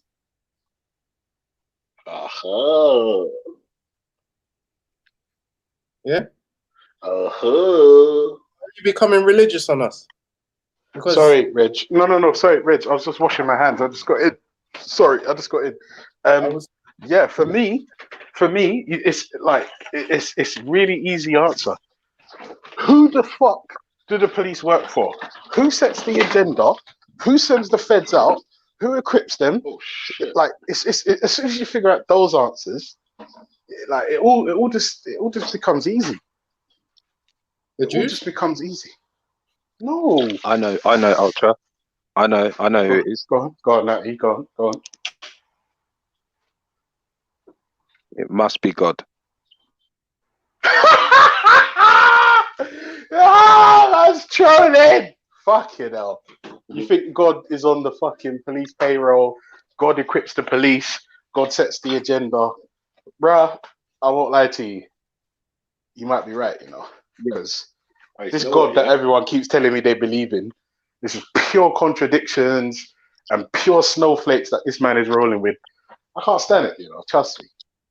Listen, Ultra. Have you ever had a frozen Copperberg before? No, what you have to forget is fucking hell, mate. It's fucking lovely, mate. God is in with us. Bro, listen, if God's in you, I would say to you, go see a GP, bro. Carl. You get me? Get out of me. Yeah. He did. You know what? Do you know what he said? He said, when you catch the Holy Spirit, it's hard for him to shake off, isn't it? I'm not gonna lie, that sounds so unbelievably sexual. I just can't even. Man. Yeah, that just sounds real nasty. I don't even know what sort of answer you could give to that. Yeah, that's real nasty. All right, listen. You know what I'm saying? Yeah, this is the thing. Like, obviously, like I said, I said I don't believe cops are the ops. I believe they're symptomatic of a problem that's far worse. So obviously, I'm being quite controversial in the way I'm saying it, but I understand that obviously, whenever shit hits the fan, it's always the feds. They always push the feds in our face, saying how they fuck someone up, unjust brutality, getting away with fucking with murder. But I'm saying, hear what I'm saying? I'm saying, all right, cool. But if I wanted to distract the masses, I would send out people in the front line so that I could pull the strings and sit back comfortably while everyone makes noise, like chipping away at the front line. Bro, there's a whole fucking battalion sat back there laughing when they seeing people fight the police, and it's nuts. It's nuts. Yes, Reggie. Isn't that just your belief? Like, is it actually like something that you... No, well, how can... Wait. All right. Do you know what, Reg? That's a good question. I would simply ask you, the police, who sends them out? Or do they send themselves out? Are they like a militia group? Or is there somebody that they have to answer to? Yeah, well, have you actually seen that person? Can you prove that person exists? I didn't hear what you said. It's cutting out a little bit. I said, have you seen that person? Can you actually prove that person who sends them out? No, I don't believe it's an individual. It's the government, dude. Okay, can you prove that it's the government that are the ones that are... Hey, listen, Ultra. Let me skip to the thing for you. Yeah. Yeah, go on. I spoke to Scattered Minds the other day, one day when he was on the panel about something like this, and how a law's changed and all that sort of stuff. Like, and the process to get a law installed in a place or changed. Obviously, it's not going to be easier, but it's a lot more than just getting it in front of Parliament. Yeah. Because the people them. Yeah, I agree with that. Wasn't Stephen Lawrence's mum made like one of the Baroness, wasn't she in the House of Lords? Yeah, and right, listen, Stephen Lawrence's fucking mum, right, was up there fucking rubbing shoulders with the big wigs. All now, nothing. Come on, man, like trillion, you know. Come on. Stephen Lawrence. Yeah. Come on. Cops are Come on. Right now, everyone needs to stand to attention because Red Pill Chill just fucking rocked up in the building. Red Pill Chill! What Jets? My brother, man. Come on, long time, G-Block, long time. Come on. Been about a month since I've been on G-Block, innit? Come on. Yeah. We got a strike on the block still, man. So we're over here on down the road from the block. You know what I mean? Down the road. Yeah. Yeah, down the road from the block and that. Yeah, we got Red Pill every single time. Come on. I'm in the real G-Block on Saturdays, so come through. You get me? Yeah. What real G-Block? Yeah, he knows what I'm talking about. Oh, see, I'm out of the loop, man. I can't stand all this shit, man. You treat me bad, you know. But don't worry, I can take it. My big boy. What are you doing on Saturday, Ultra? Working. Okay. I'm back to work now. Okay. Fuck's sake. Yeah, today was my second day. I wondered whether you want to come link up and share a sandwich or something, bro. Oh, do you know what? Fuck's sake, man. You always do this to me. I made this mad tuna, yeah? In fact, no, forget it, man. Where?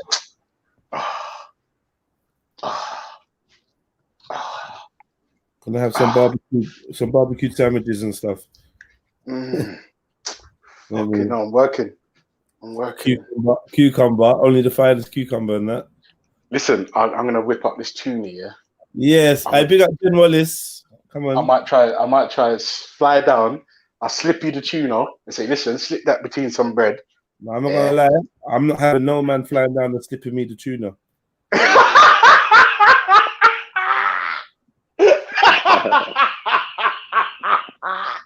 Hey, until listen, get off the G-Block, man. PGZ, big up yourself. So yeah, man. Convo, man. No. Didn't mean to come and gate crash. What were we talking about, bro? To be honest, I was saying I don't believe cops are the ops. I believe they are symptomatic of something far worse. nobody responded. What do you So- mean by symptomatic of something for others? To be fair, for me, I think the police are an exercise in misdirection. Now, if I'm honest with you, I just feel like the populace are really easy to control with the right information. Now, if you fling out the police in the front line and say, and just let a couple of injustices happen, and you distract people with the feds, it seems like nobody's looking past that. That's what it feels like to me. Like, I'm like, all right, so the police are literally getting away with murder. Literally. So it's only right that everyone's up in arms. And I get it. I'm not saying don't.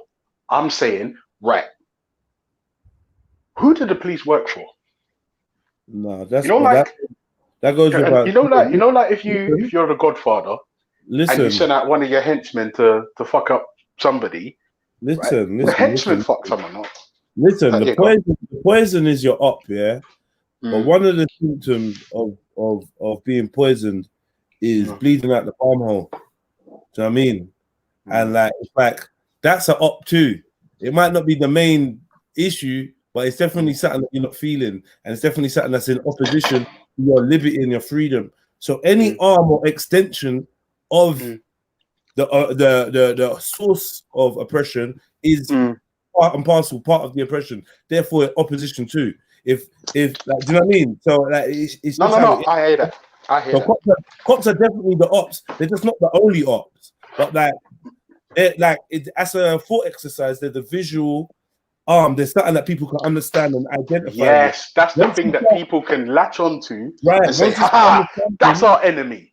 Once you start understanding cops are the ops, then you start becoming more socially aware and aware of like the institutional whatever bias, racism, whatever, and then you start looking at it from a more systemic perspective rather than fuck the police. You realize, the police is this, and they're just carrying out policies and statutes, and you keep following it down, and then you throw the whole system in the bin, man. Yeah, you see, that's obviously, because I've got life insurance, home insurance, I can't completely throw the police out, because unless I file a report, then I won't be able to claim. But so I can't chuck the police out in their entirety. It's just I feel like, well, hang on a second. The police are visual. They're the people we're gonna focus our anger on. And I get it. Like I said, it's okay when the occasional blip where somebody dies in police custody and rare tear, because all the fucking focus is on the police and they're just a distraction. And that's how I feel. I can't lie. That's how I feel. Yeah, man. Fuck the police, though, innit? Where's Todd's, man? Sure. Fuck the police. Fuck every police officer. You know what I mean? Hold on a minute. Hello? Hello? Yeah, who's this? Man's saying afternoon. Don't you see what time it is, my G? Yeah, someone told me that I'm wrong in it. Who? Because I'm tired of being right. Nah. Well, like, look, bro, it's the closest thing to it. You can't get any closer than that. And I'll tell you the truth, you know where I learned the art of misdirection? I learned it from, what's that movie called? Fuck, with Halle Berry and Wolverine and John Travolta. Hammerhead? No. So that's the one. That's the fucking one. I'll tell you, that movie was profound, because at first I just thought, the fuck is going on here? And then in the end, it was all just misdirection. Like, you focus there because there's an obvious target and everyone's going to be, and 2-2s now, man, are just kicking back, fucking smoking cigars, thinking, look at these fucking idiots. Fucking fighting the pawns on the chessboard. And meanwhile, there's like what? How many other pieces? Queens, rooks, knights, bishops, kings. Nah. I'm not buying it. I'm not buying it. Problem is, what can I do about it? That's where I become stuck. Anyway, man, look, cops are the Pick up ops. yourself, Red Pill, man. Where you been, man? I don't even know what kind of misdirection you're trying to do and tell man cops ain't the ops. I don't know. Stop that, man. No, it's not. No, that's how I feel. Fucking ops, man. When they break your fucking face one day. Nah, but you know what though? When they get power, because they got power, When they break your fucking face one day, you what won't be in time no it is, bro. fucking denial. Stop telling me. No, Jeds, no, but that's what I'm saying. I literally said that. I said they're gonna have the occasional blip where they're gonna be the miscarriage of justice, and then everyone's gonna be That blip could be your face. That blip could be your fucking grandma, bro. Like, Yes, come on, man, allow it, man. What are you talking about, bro? No, that's how I feel, man. That's how I feel. They suffocated my brother's uncle, like, and just killed him in his yard, and fucking stabbed him in his stomach and talk about he tried to kill himself. They Like, come stabbed on, him. What? Yeah, you never heard about Smiley? culture? You never heard about Smiley culture? Yeah. Yeah. I forgot. It's my brother Merlin's uncle, innit? So I saw like real life the pain that he was going through, innit? Big up Merlin anyway, wherever he's at. Yeah. And man like Merlin's uncle, Smiley culture, big fucking OG in the culture, and they ran in his yard and they murked him. You get me? Yeah, that's mad. That's mad. That's mad. So like, cops to the fucking ops. I don't need to know what officer it was. Like, yeah, cops to the fucking ops, man.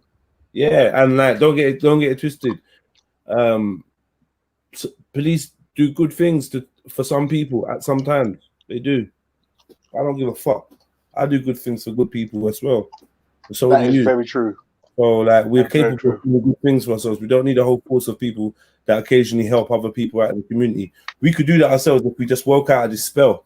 But yeah, it ain't gonna happen. I ain't killing myself for no one either. So it's what it is. Yeah. See, this is another thing. That's what I was saying. When you was on the phone, I was literally saying, what is it that we can actually fucking do to You wake can people up? rebel. You can rebel. Yeah, like for me, yeah. Honestly, it's just trying to influence as many people with a type of thought process that they might not have been exposed to or whatever. And that's just one of just not just simply questioning things, but allowing things like not shaping your personality based on the information that's out here. Yeah, and like not based on like a landmass or whatever, and just trying to figure out who you are and move more in tune with like what's natural and what's right to you. And then you, like, for me, constraints like lopsided or biased authority, it doesn't work. It's not conducive for feeling happy, bro. It's not nice. Other people, they can blank it out and whatever. See me, I'm out, and then the police come and stand near, man. Like, it just spoils my fucking vibration, my energy. Other man, they don't care because whatever. Maybe because of some of my experiences, my first experience with police and how they treated me, and then the ongoing like relationship I've had with them. Maybe I'm basing it just purely on that. And like, if you hear sirens and it don't make you feel, fuck, have I got anything on me? Have I rare? Even though when you know you haven't, if you don't know that feeling of double guessing yourself, if you don't know that feeling of minding your own business and seeing an officer trying to enter your life, enter your reality with dumb questions or like just some stupidness. The other day, like, a policeman tried to step on my trainer to get me to push him so that he could get some kind of jurisdiction because he didn't like the fact that I was calm and intelligent. You know what I mean? And like, how is it that over the years, just bare of these dons have just had the same energy, the same vibe, they've supported the same racist behavior? Like, fuck them. And even if they're all good guys, and I told the community police officer, the community liaison officer last week, hold on, you're saying that you're not part you're not part of these other officers over there, and I'm telling you, you're a community officer. How come you ain't going to see what kind of policing is being done by these outsiders to your constituents, to your residents, the people that you want to say hi and have long chats with? One man's getting fucking handcuffed. He ain't done fucking shit. Go and look and see what's going on. Go and show that a good officer can make a fucking difference. Otherwise, you're just here wasting my time chatting shit. Oh, you're being quiet. No, I'm being real. I'm being fucking real. She was like, oh, well, if you turn off your camera, then I'd have a conversation with you. I'm like, what? Are you gonna tell me something? Are you gonna tell me that these are all cunts? Are you gonna tell me some shit that you can't say on camera? No. So I said, what's the problem then? Oh well, you know how I feel. Like, I just feel like I'm at work and I don't want to be on camera. I'm like, you're rolling with a fucking camera on right now. You're filming me, but you don't want to be on camera. Man, fuck off out of here, man. Yeah, that's mad. Fuck these people, man. That's mad. The worst of the zombies go and get sucked into that. Good intentions, everything. Remember, they say the road to hell is paved with good intentions. I used to love that saying. I forgot that one. I've heard that. I've heard that. It's paved with good intentions. Everyone means well. Just want to make a difference in my society, you know. I just I come from a long line of police officers. My dad, my granddad, we're proud. Bobby's on. Fuck off, man. You're a cog in the machine that's killing us. Another cog, and you're an obvious one. That's why you can catch on fire. Next up is the army man, them.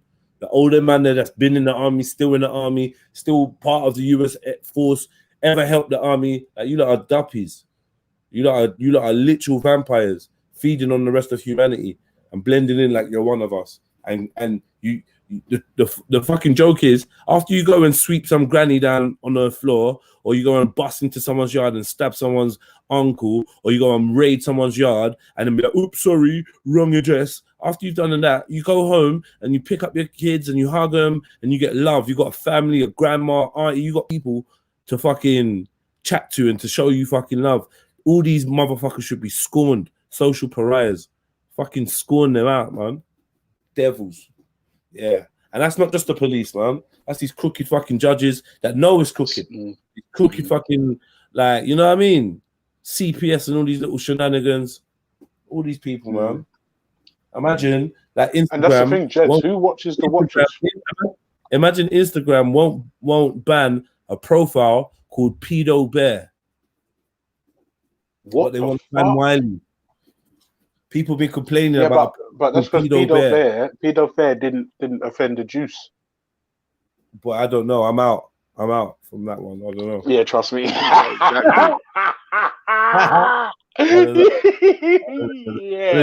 Oh, by the way, I said the juice, apple juice, as in what you drink out of a cup. Yeah, apple juice. Yeah. Yeah. Still don't know what you mean, and I still disagree highly. Hey, listen, trust me. Yeah, it's mad. That Pedo Bear thing. Yeah, fuck. You know. Ultra cops of the ops, bro. Cops of the ops. Bro. No. Listen, I was being controversial. Yeah. Trying to stir up feelings, but if I'm honest, of course they're the ops. They're but like I said, they're symptomatic of something that's far worse. Because of course, but like it's like saying, in fact, it's exactly like saying the army man, that bombed the shit out of your mosque, isn't the op. Actually, it's the government that sent him. You're like, you're safe, but let's can we let them both down? Yeah, but I don't have a mosque. Yeah, your nursery, your school. Oh yeah, I'll be well vexed. Yeah, I'll be well vexed. And then man will be telling you that basically they're officers, in it. They're officers of a machine. They go out and they exact the will of a man in a suit. And that for me as well. That's what I mean. Rage against the machine, man. I get it. Trust me. I get it. But one thing that annoys me, no, I can't really say that because I don't have that experience, but sometimes I feel like we're too easily distracted.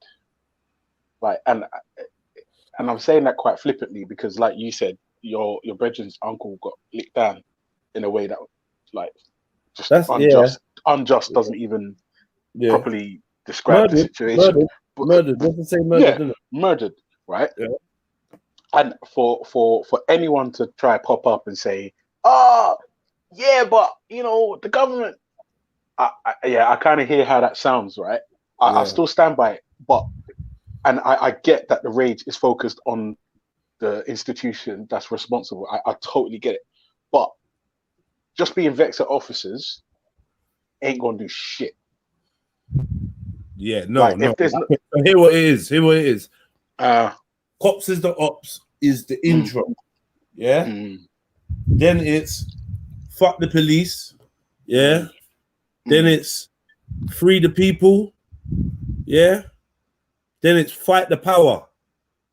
Yeah. You understand what I'm saying? Yeah, I So, hear you. like, cops is the ops is just recognizing a low level of systemic oppression, because cops enforce the laws, and the laws are the issues because the laws benefit are lopsided, right? And they enforce lopsided. Yeah, of course. Right, and then from laws we go into foreign policy, and then we get into like the world, innit? But And yeah, don't man. forget Wiley. Don't forget Wiley. What about Wiley, bro? Yeah, he got cancelled. Got cancelled because he I'm said not the gonna wrong lie, thing. in a way, Wiley being cancelled is not my problem. In like, I'm gonna kind of be real. Like, Wiley being cancelled reminds me of the H&M monkey. You get me? Or Dub advert, or the Gucci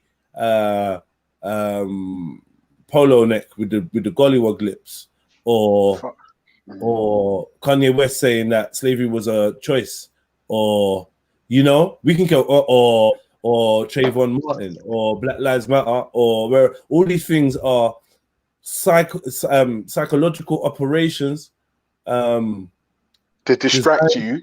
To distract you. I think distraction is one, but I think it's a bit deeper than, not even deeper than this. Yeah, it's definitely a distraction. Maybe even on a lower level, it is to incite a certain pattern of thoughts and emotions. Yeah, and it's because to that makes you easier to take control. of your. It's to take control of your, I think, your chemical system and your emotional system, so that they can better trigger you and program you to have selective outrage at the things that they desire. So it's social engineering done on a magnificent level, and it's done by showing you things that make you react. But at the same time, when they're doing that, they're engineering you with other things: your food, your water, your air, the messaging. There's a lot going on. Frequencies. There's a lot going on, and they prime mankind to get into certain vibes, because it's all about energy, innit? Like, it's all about energy. That's why even when they weren't having football matches, or they had no mass event for everyone to look at the TV at the same time, they decided 8 o'clock we're going to clap. They always have to have something that means that they're going to have a certain amount of the populace concentrated in one area, focused on one thing, because they love to siphon energy. Do you know what I mean? I think the thing that makes the world go around is attention. That's all that they really want. They want your attention in all these different areas. So yeah, when all these racially triggering, gaslighting things happen, the whole design is to get you to display anger and to feel anger and to feel oppression, to feel hopelessness, to feel frustrated. Because when you're in these mindsets, when you're in these this set of brainwaves, like you said, you're more malleable, you're easier to control, you're more distracted, and you're less focused on the bigger picture. And the bigger picture is what they stay tinkering with 24/7, and they go to very big lengths. And I say the powers that be, the rulers, those that actually have sight of the plan, innit, or even segments of the plan. Their thing is to keep mankind busy, innit?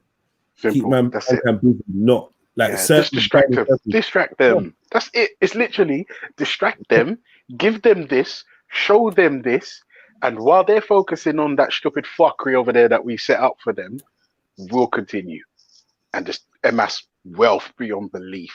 That's it. It's crazy. And I've also heard resources, wealth. I've also heard a lot about I've read a lot about I can't even get into that. But we'll talk about that later.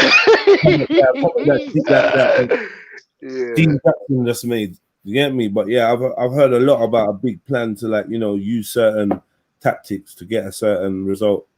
Yeah. Do you know what? I'll tell you the truth, Jeds. I was watching a Louis Theroux documentary where he links the black nationalists.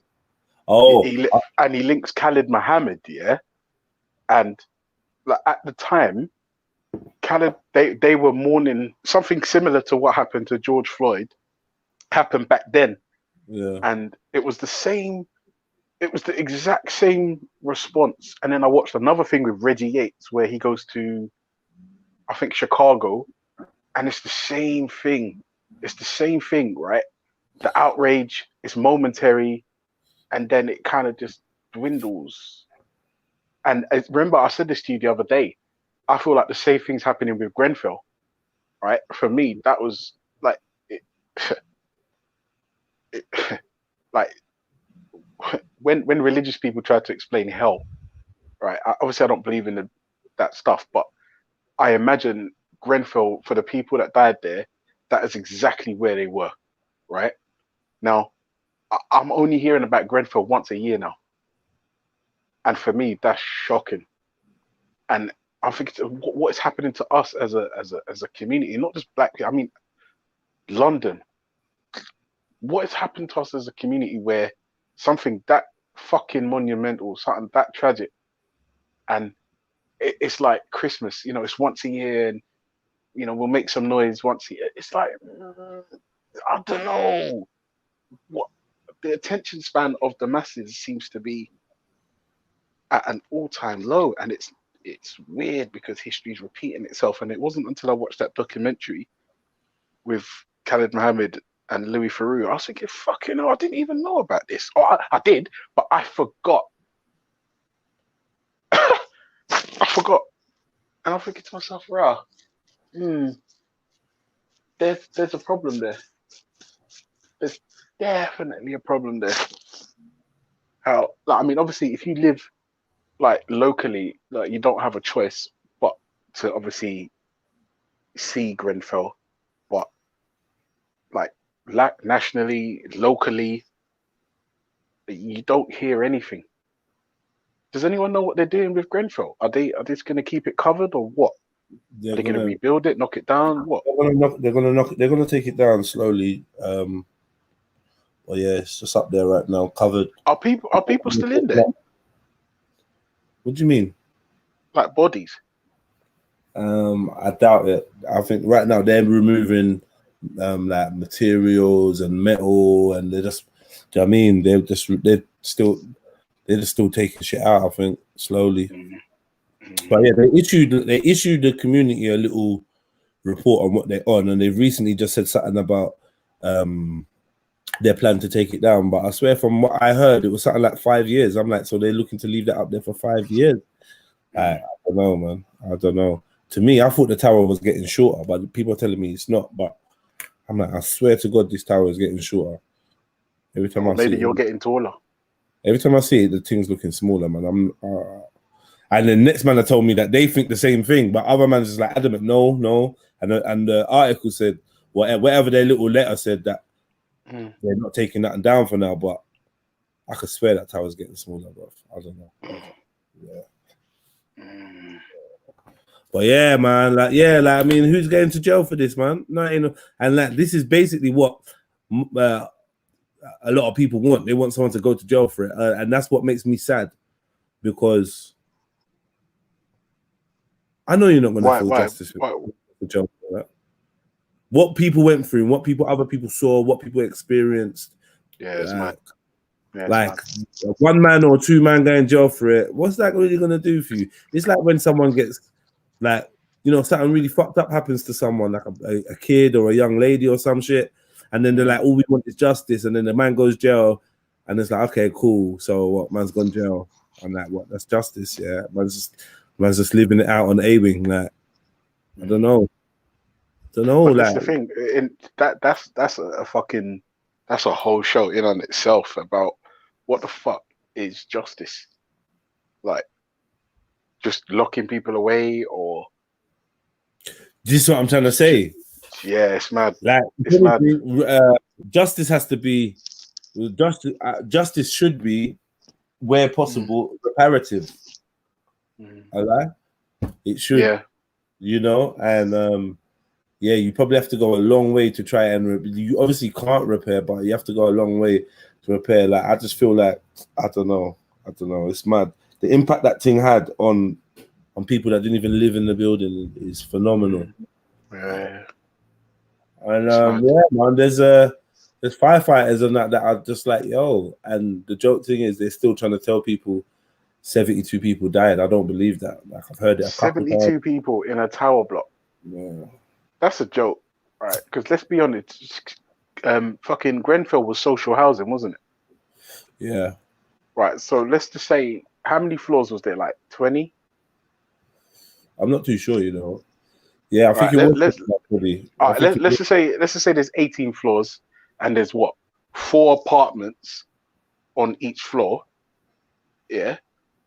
And then so that's like what, 60, 70, 72 apartments.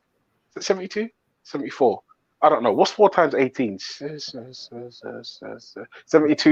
72 apartments in that fucking building alone. If there's one fucking individual in those apartments, that's 72 people. Nobody lives alone in Grenfell. Everyone had a husband or a wife or kids. Yeah. That's it's a nonsense. And friends and lodgers and remember, anyway, Yeah. you can come to my yard and drop asleep in my yard. Come on, man. Yeah, You know what I mean? that's nonsense, man. That's fucking nonsense. Nonsense. Absolute nonsense. Absolute nonsense. 72 people. All right, let's be real. Let's do the math. Let's do the math. Right. 20, what was it? 18 floors, and this is just a guess.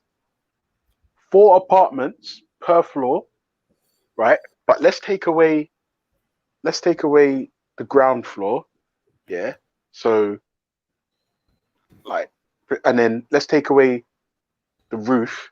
Yeah. So we'll take away like 8 apartments. What's 8 minus 72? 64. Right. So let's say 64 apartments. And then let's